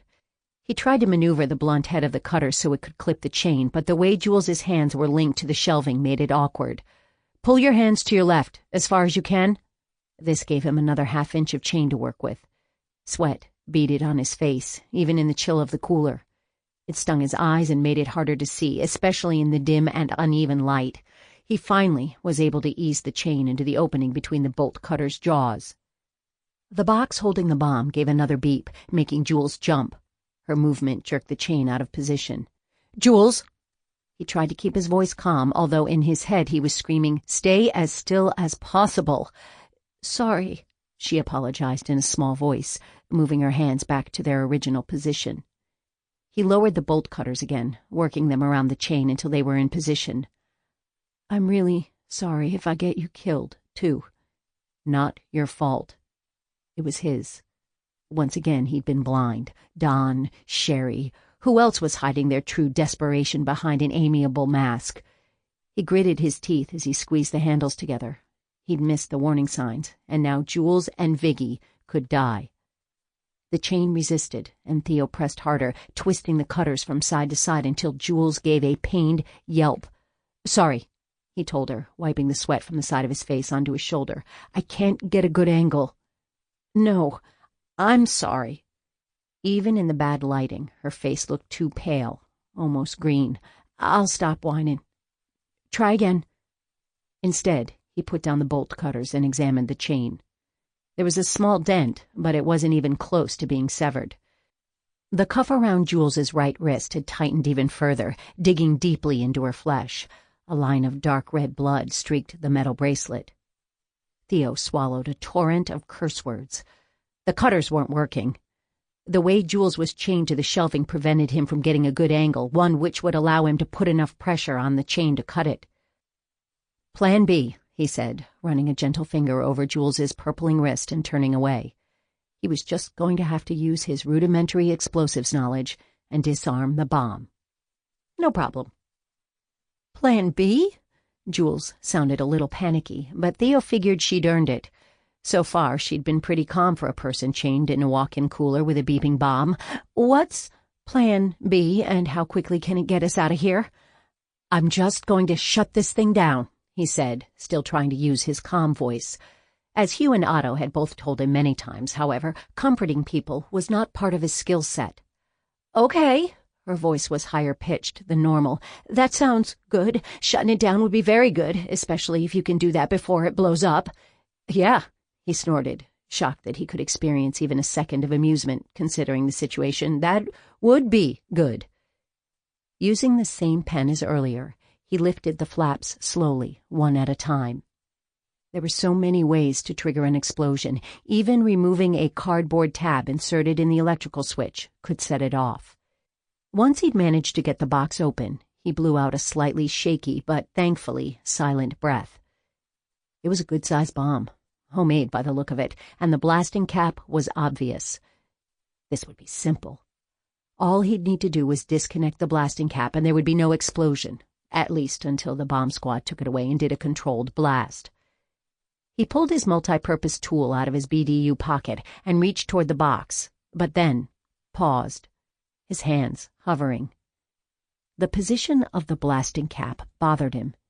It was too obvious, too glaring, almost like someone wanted him to find it. There had to be a secondary one that would be triggered if the current running through the first was cut off. With the flashlight in one hand and the tool in his other, he gingerly moved aside wires, peering into the depths of the box to the piece of plywood at the base. There, almost hidden by the bundled explosives, a second blasting cap was tucked in the shadows, deep in the box. He kept searching, looking for a third, but he couldn't find any more. If he could remove the second one from the circuit, assuming there weren't any motion sensors or other traps, then he might have a chance of disarming it. A bone-deep tremor vibrated through him. If he screwed up again, if he made a mistake that cost Jules and Viggy their lives, killed them just because they were connected to Theo, the thought was unbearable. Glancing over his shoulder, he couldn't resist a final look at Jules. As bruised and scared and mussed as she was, Jules was still the most beautiful woman he'd ever seen. Viggy sat next to her, his eyes on Theo, that silly penguin at his feet. For them, for these two who, for whatever misguided reasons, loved him and trusted him, he'd do this. He'd fix it. Fix what his mistakes and inattention had caused. Pulling out the wire cutters and his multi-purpose tool, he took a deep breath and reached in with surprisingly steady hands. The beeping had accelerated, making his heart pound in sync with its rapid rhythm. This was it. He detached the hidden cap, carefully snipping it clear. As he squeezed the handles on the wire cutters, he held his breath, half expecting that disconnection to trigger an explosion. Instead, the beeping stopped. All remained silent. Letting out a harsh breath, Theo removed the hidden blasting cap from the box, placing it on a shelf as far from the explosives and him as he could reach. He disconnected the first cap he'd noticed, again waiting for the boom as his cutters sank into the insulated wire. The beeping had stopped, but Theo didn't know if he'd successfully disarmed the bomb. "Did you do it?" Jules whispered, as if a too loud voice might set off the explosives. "Think so." He returned to crouch by her feet, picking up the bolt cutters again. "But we should get out of here anyway." Jules huffed a half laugh. "I'm all for that plan." Theo slid the tool next to her hip, reaching the handcuff chain from underneath. With his new angle, he was able to get a better grip with the cutters. Pulling the long handles together, He made the heavy blades bite down on the links until the metal parted with a snap. With an inhaled gasp that sounded very close to a sob, Jules threw her arms around his neck and hugged him, hard. The remains of the handcuffs dug into his upper back, but Theo didn't mind. It reminded him that he was alive, and so was Jules. Something damp touched his arm, and he looked down to see Viggy trying to insert the bedraggled penguin into their embrace. Theo dropped a hand to the dog's head and rubbed his ears. "Let's get out of here," Jules said, her voice muffled against his chest. With a glance at the bakery box that held such deadly contents, Theo gave that plan his enthusiastic agreement. "Agreed. Let's go." Chapter 21. Of course he had come for her. Her cranky white knight with his battered but not broken canine partner in tow. She didn't know why she doubted it. When he'd been there every other time her life had been in danger, and even when it hadn't, over the crazy past few weeks. He helped her to her feet, which had gone shaky from fear and cold. When Jules swayed, catching his shoulder to keep her balance, Theo frowned and bent as if to lift her in his arms. "No," she said. He gave her an appraising look, and she knew any hint of weakness on her part would lead to him scooping her up and carrying her from the building. "I've been too much of a damsel in distress already today. I want to walk out of here." Although he frowned, the lines on his forehead predicting an onset of stubbornness, he didn't push the issue. Instead, he stepped back, allowing her to take her first, admittedly shaky, steps out of the cooler. As soon as she got her legs under control, she moved quickly toward the back door, wanting to leave the place as fast as possible from the closest exit. Behind her, Theo spoke, making her jump. She twisted her head toward him, but once she realized he was talking on his portable radio, she resumed her quick, almost run to the door. "Let the bomb guys know I removed 2 blasting caps, but the explosives are still live.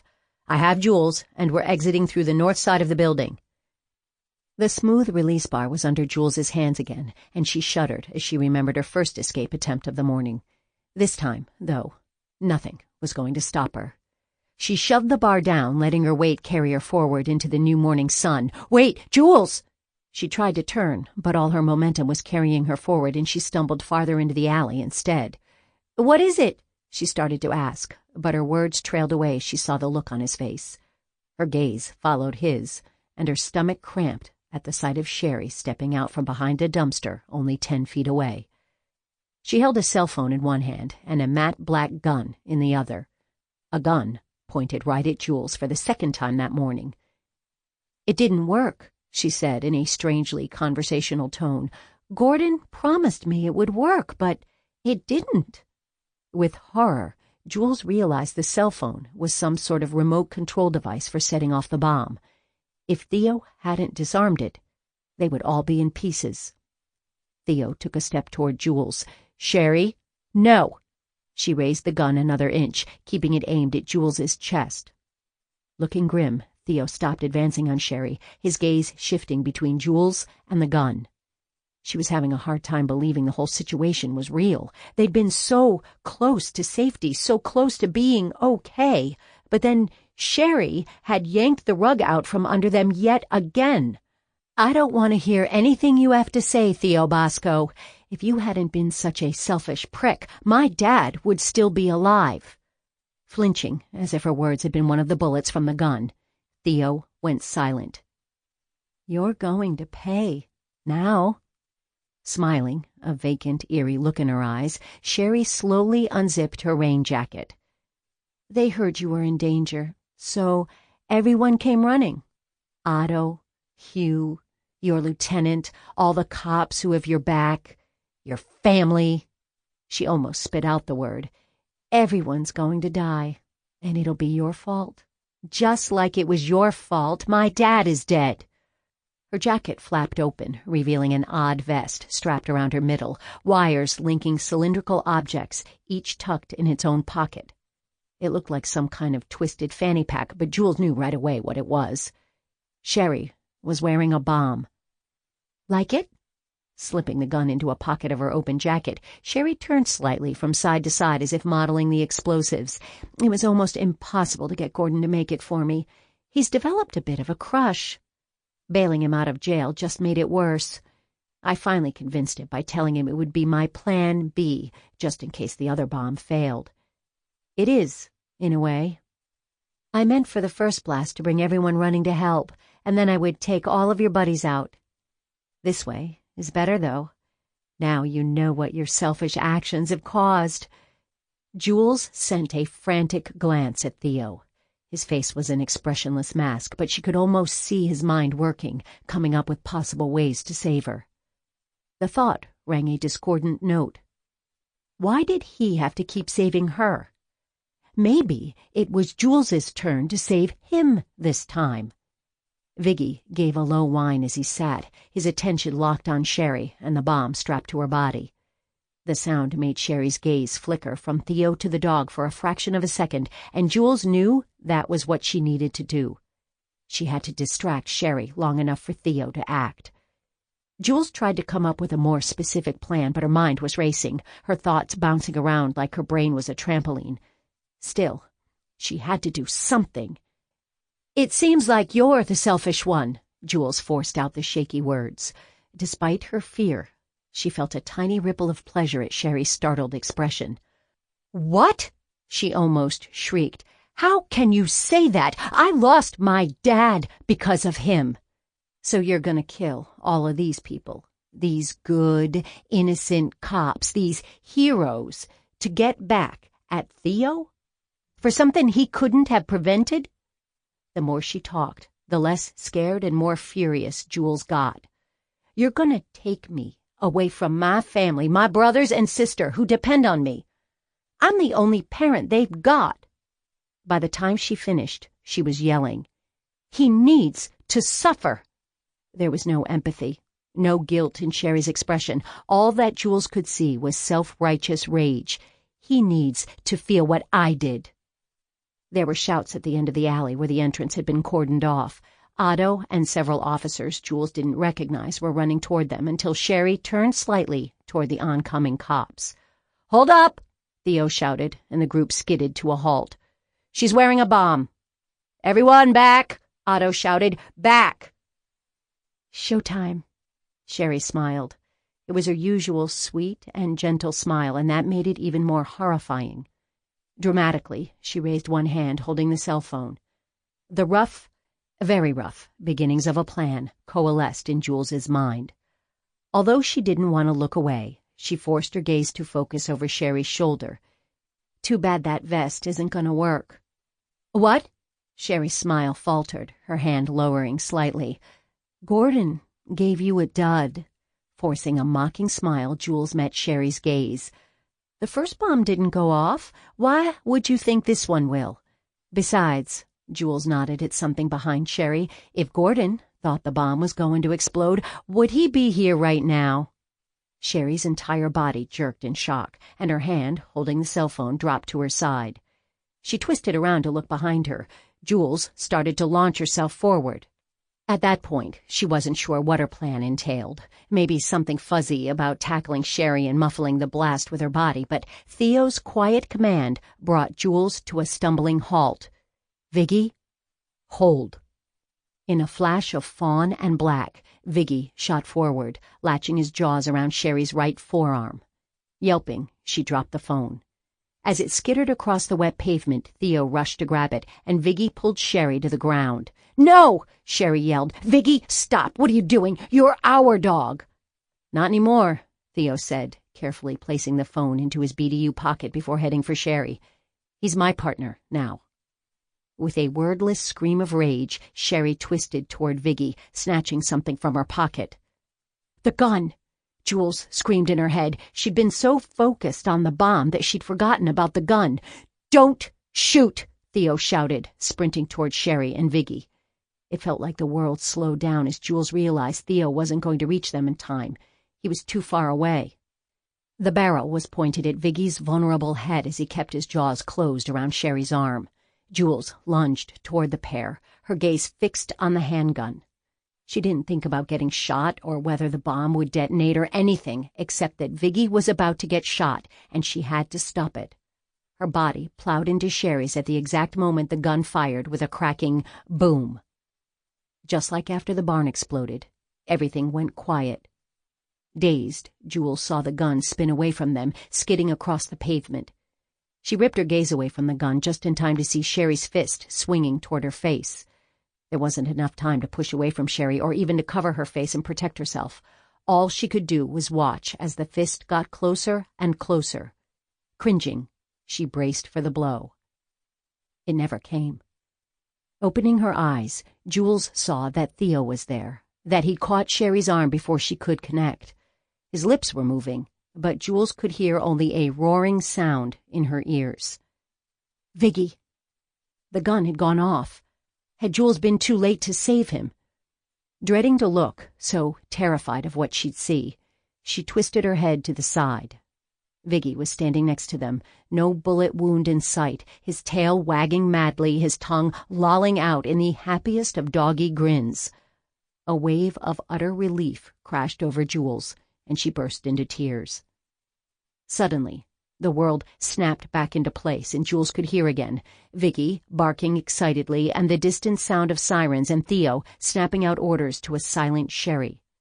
Theo hauled Jules to her feet and then reached for Sherry, who kicked out, catching Theo on the side of the leg. He staggered, stumbling into Jules and grabbing onto her arms to keep her from toppling over and bringing them both to the ground. As they regained their balance, Sherry scrambled to her feet and ran toward the diner. Theo pivoted around to chase after her, but Viggy was there, eager to help, and Theo had to come to an abrupt halt to keep from plowing over the dog. By the time he'd disentangled himself from Viggy, Sherry had disappeared through the back door of the diner. Theo spun around and sprinted back toward Jules, grabbing the end of Viggy's leash as he came. "Go! Go!" It clicked then, clarity erasing the last traces of Jules's daze. Sherry was in the diner, with 2 bombs and nothing left to lose. Turning, Jules ran. Within just a few strides, Theo caught up to her and grabbed her hand. She tried to speed up, but she was already sprinting as fast as she could go. The barriers, marking the end of the alley and the beginning of the safe zone, looked miles away rather than just blocks. "Go ahead," Jules said between panting breaths. She'd never run so fast in her life, but she knew Theo's long legs could get him to safety much sooner if he wasn't keeping pace with her. "I'll be right behind you. I'm not leaving you." There was no give in his tone, no room for doubt, and Jules knew there was absolutely no chance of him leaving her side. Jules pushed her legs to move more quickly. Despite the terror and the uncertainty and the horribleness of everything that had happened, it helped having Theo and Viggy next to her, supporting her. The orange and white barricades were visible up ahead, and she flew toward them, air sawing in and out of her lungs. Everything seemed too quiet. The only sounds were rough breathing and shoes slapping the pavement. There was a boom that seemed to fill the entire space between her ears. The sound echoed through her body, so deep and loud that it took over everything. The early morning dimness suddenly turned incredibly bright, too bright, and the ground shook beneath them. Jules stumbled, almost going down to her knees. Theo used his grip on her hand to haul her upright, and they were running again. The barricades drew closer and closer, and then they were there, in front of her, and Jules had to stop abruptly so she didn't crash into them. A roaring cheer broke the silence as everyone waiting behind the barricades celebrated their little group's safe arrival. Only then did she turn to look behind her. A tower of flame and black smoke had taken the place of the diner. As she watched, another explosion rocked the ground, and she flinched back, instinct making her cover her head with her arms.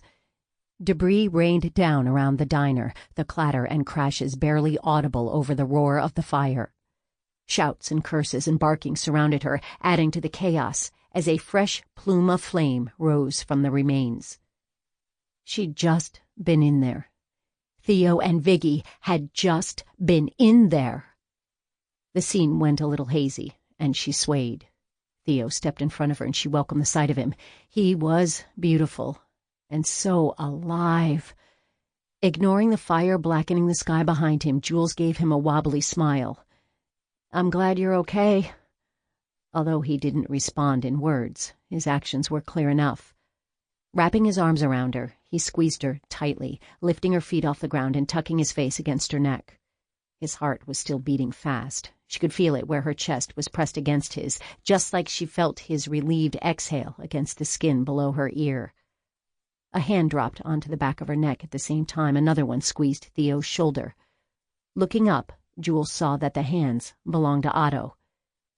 "Quit scaring us like that," Otto said. "Bosco, you and Jules get over to Med to get checked out," one of the cops ordered.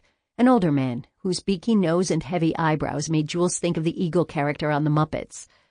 Theo wrapped an arm around her shoulders and held her tightly against him as they walked toward an ambulance. It made moving a little awkward, but it was worth it to feel his warmth and strength.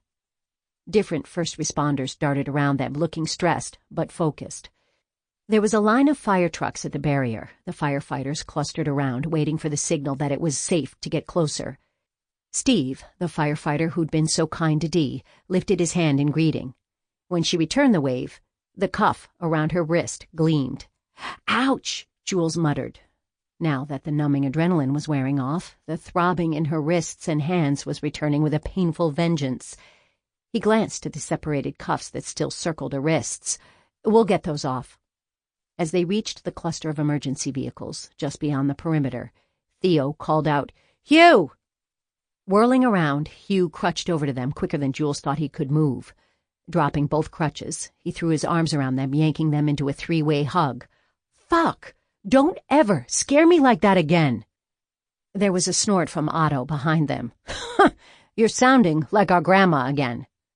Theo thumped Hugh a few times on the back and then asked, "You still have your lock-picking skills?" Surprise made Hugh draw away and then hop on his good leg to keep his balance. Otto offered the crutches he'd retrieved from the ground, and Hugh accepted with a grimace, fitting the padded portions under his arms. "Of course. Where do you want to break in? Can we do it tomorrow? I'm kinda done with drama today." In answer, Theo ran a hand down Jules's arm so he could lift it and show the remains of the handcuffs. "Can't wait. Can you get these off?" "Handcuffs are easy." Hugh leaned closer for a better look, wincing in sympathy when he saw how they were digging into her wrists. "But why don't you just use a key?" "I would," Theo answered, sounding crabby, "if I had a key to Rough Rider brand cuffs." "Yo!" Otto shouted suddenly, making Jules jump and all the cops in the immediate area look in his direction. "Anyone have a Rough Rider handcuff key?" The blank expressions on all the cops around them answered the question. "Guess I'm picking them," Hugh sighed in mock resignation, leaning on one crutch so he could dig in his pocket. "Come here, little sister." Using one crutch and leaving the other one for Otto to retrieve, which he did with a long-suffering sigh, Hugh pulled Jules over to sit on the bumper of a fire truck. He waved away a couple of EMTs who were heading toward Jules with medical kits and purposeful strides. "You'll get her in a second. Let me get the shackles off first." The Muppet Eagle appeared next to them. "Bosco, a minute?" The question turned out to be more of an order, and he pulled a reluctant Theo out of earshot to talk. Theo kept shooting glances in Jules's direction, the Eagle evidently not holding his attention. "Oh, how's Norman Rounds?" The sight of the EMTs had reminded her, and the immediate mental image of his bloody, fallen body made bile rise in the back of her throat. "Is he dead?" "No," Hugh said. "He's in surgery now, but the doctors are pretty optimistic he'll pull through. He's a tough little bomb nut." What the hell happened in there? The idea of telling the story, of reliving every terrifying moment, made Jules start to shake. She opened her mouth to speak and then closed it again. If she tried to talk about Sherry or Norman or the gun or the bombs or Theo and Viggy almost getting killed, Jules knew the only thing that would come out would be howling sobs. "Never mind," Hugh said hastily. He must have seen the signs of impending breakdown in her expression. "That can wait. Let me get these cuffs off." Grateful for the reprieve, Jules held out a hand to Hugh. "I thought you didn't like me," she said after swallowing several times, her voice still sounding rusty. "And why do you carry a bobby pin around with you?" "For my man bun," he said absently, working on the cuff around her right wrist. Jules glanced at his shaved head and frowned. "And it wasn't that I didn't like you. I just didn't trust you." "Okay." Although that stung a little, Jules couldn't blame him. After all, she had committed multiple felonies. He was right not to trust her. So, what changed? You brought my boy back to life. As the cuff clicked open, he met her eyes. Don't screw him over. We're kind of related now, but that doesn't mean I can't make your life a living hell. He started fiddling with the lock on the second cuff. Kind of related, she echoed, feeling dazed and wondering if this whole conversation was a product of her traumatized brain. Yep. You want Theo? Otto and I come with him. We're a package deal. Next to them, Otto snorted a laugh. Lucky you. The idea warmed Jules, even as it terrified her. Not only was she opening her life to a cop, but it appeared to the entire K-9 unit. Her attempts at staying away from law enforcement officers had failed dramatically.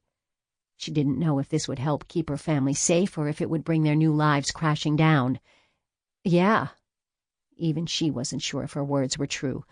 Not yet. Lucky me. Chapter 22. The sun was just dropping behind the western mountain peaks when Theo came around the final curve of the rutted driveway and saw Jules on the porch steps. Dee and the two younger boys were running around the yard playing some kind of game that seemed to be a mix of rugby, lacrosse, and freeze tag. They shouted hello to Theo and welcomed Viggy into their game. Stopping a few feet from the bottom step, Theo paused, looking at Jules. The red-gold light of the sunset warmed her face and hair, and she smiled at him. It was as if she controlled something in him, and he had to smile back, not that he fought it, at least, anymore. Hi. Hey. Theo took the last few strides he needed before sitting next to her on the step. How are you? Okay, surprisingly, she said, leaning into him. How about you? She still wasn't close enough for his liking. Theo wrapped an arm around her shoulders and pulled her in tight. I've got another week of mandatory leave and a whole new round of critical incident debriefings, but I'll live. It felt good to say that. Gordon Schwartz skipped bail. I don't think he'll come here, but stay alert. Call me if you notice something suspicious, have a bad feeling, notice anything off at all. I will, she promised, and then gave him a slow smile. You could stay here, too, if you like, keep a personal eye on things. He smiled back, feeling a surge of relief so intense it was almost painful. He'd almost lost her again. Reaching up to the hand dangling over her shoulder, she caught his fingers in hers. It's nice to have you here. It was nice to be there, to feel the bite of fall in the air with Jules pressed close to his side, watching the kids and his canine partner playing against the backdrop of the mountains. Theo realized that, for the first time in months, he was glad to be alive. Want to go see a movie tomorrow? He asked, trying to play it off as casual, even as his body tensed. She stiffened as well, turning to stare at him. A date? Yeah. A real date. He sent her a sideways look. What's the other option, a fake date? Her laugh had a sharp edge to it. I don't know. When I saw your SUV, and I knew you were in the diner. He blew out a harsh breath as the remembered fear flooded through him. I've never been so scared. Ever. Her fingers tightened around his. If something had happened to you, I would have been so pissed at myself for all the time I wasted. I should have asked you out the first time I saw you at the diner. He stared at Viggy, who was dancing circles around the laughing kids before meeting Jules's eyes. I don't want to waste any more time. I love you. I want to be with you. I love you too, and I want to be with you more than anything. It's just... She paused before words burst from her. I can't tell you everything. You mean about your past? It was a statement, not a question. Yes. Shifting around so she faced forward, she leaned against him again. I can't. Because of them. Again, it wasn't a question. He gestured with his free hand to the playing kids. She was quiet for so long that he didn't think she was going to say anything, but then she admitted, yes. It was his turn to be silent for a moment. Okay. Really? She swung around again to stare at him, and he smiled. I know you're a good person, Jules, he said. And he did. As much as it went against his nature not to ask questions, not to snoop and grill and do whatever it took to find out the truth, he believed she was doing what she felt was right. He didn't have to hear the details to know that was true. "Whatever happened, I'm sure you did the right thing." "I did." Her body softened into his. "Thank you. I know you don't know the specifics, but it's still good to hear." Sam came into view as he rode a beat-up bike around the final curve of the driveway. Although he slowed when he spotted them, he kept his bike pointed toward the porch. When he got close, he climbed off and walked the bike to the bottom of the steps. He stood there quietly for a moment, his eyes on Theo. "I got the job," he said finally. "So I heard." Theo tried to keep his voice gentle. It wasn't a natural thing for him, since he generally sounded a little gruff, but something about Sam made it easy to be kind. "Congratulations, and Anne said you're a natural with dogs." Sam's smile was so quick Theo would have missed it if he'd blinked at the wrong time. Next to him, he felt, more than heard, Jules's inhale. Theo guessed it was her happy reaction to her brother's rare smile. "Of course he is," she said, almost able to cover the choked note in her voice. "Sam's awesome, in all ways." Although he rolled his eyes at his sister, he looked even more pleased. "Thank you," he said to Theo. Theo waved off his thanks. "All I did was give you the number. You got the job, and it'll be up to you to keep it." No." He turned his head toward his younger siblings, who were calling for him to join them. But, thank you anyway." "You're welcome." He watched as Sam propped his bike against the porch and then jogged over to join the other kids. "Is it strange," Jules said quietly, "that when you're sweet to my sister or brothers, it makes me want to drag you to my room and have my wild way with you?" That startled a laugh out of him, one he cut off quickly. It still felt odd to be happy. "I don't know if it's strange, but you can drag me to your room any time." Snuggling closer, she gave a melodramatic sigh.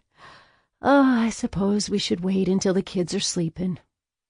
Probably a good idea. Now that she'd mentioned it, though, it was all he could think about. They sat there quietly for a few moments. "Want to join them?" Jules asked, nodding toward the kids. "In their game, you mean?" It hadn't even occurred to him. It'd been a long time since he'd played any sort of game. "Sure." Standing, she grabbed both his hands and dragged him to his feet. "Let's go. It'll be fun." "Okay." He didn't think he could deny her anything. In this, he didn't think he wanted to. They walked toward the kids and Viggy. "What are the rules?" She laughed, making him want to kiss her. "We kind of make them up as we go along." With that, she ran over to Dee, scooping her up and twirling her around, making her shriek with laughter. "Heads up!" Ty threw the ball to him, and Theo caught it. Turning, he tossed it to Tio, who took off for the big evergreen that was apparently some kind of goal or home base or end zone. Everyone tore after him, and Theo joined them. For Jules, for this family, for once in his life, he could do it. He could make up the rules as he went along. Epilogue. The phone vibrated under her pillow, and Jules grabbed it and accepted the call before it could wake Theo. He shifted as she slid out of bed, and she glanced at him, smiling. It felt right to have him there next to her. She slipped out of the room and hurried downstairs, closing herself in the bathroom before she said a word. "Hello?" Her voice shook. Only a few people had her number, and 5 of them were sleeping upstairs. "Ms. Jackson?" The sound of Mr. Espina's voice saying her name, her new name, the one he shouldn't even know, jarred her. Jules reached out and put a hand against the wall to steady herself. How? She was having a hard time getting enough air needed to talk. Why was he calling? Did Courtney know where they were? Was he going to warn her that they needed to run? Her heart collapsed at the idea. She'd just gotten Theo. She didn't want to lose him. Does she know? No. Mr. Espina's answer made her muscles weaken in relief, and she sagged against the door. Her investigator is following up a lead in Dallas. Something about the way he said it made Jules certain he'd been the one to plant that false trail, and she let out a relieved huff of air. God bless Mr. Espina. You'll have a visitor tomorrow. Jules blinked. That was not expected. Who? Grace Robinson. That told her nothing. Who is she? She needs a place to stay. Her brain racing, Jules tried to comprehend what he was telling her, and what he was not telling her. This Grace must be on the run, and Mr. Espina was sending her to Monroe, to Jules's house, to Jules's family's house. Is she dangerous? Is someone after her? The kids? She won't hurt any of you. Jules noted that he didn't comment on whether the person after Grace would be a danger. I don't think...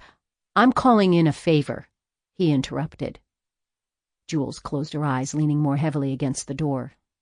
He'd kept her stepmother from calling the police, plus he was leading her private investigator away from them. He also knew how to find them. Really, she had no choice.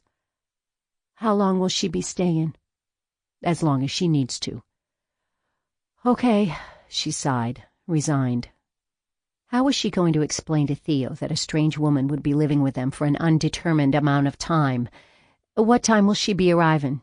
There was no answer. Mr. Espina? He'd already ended the call.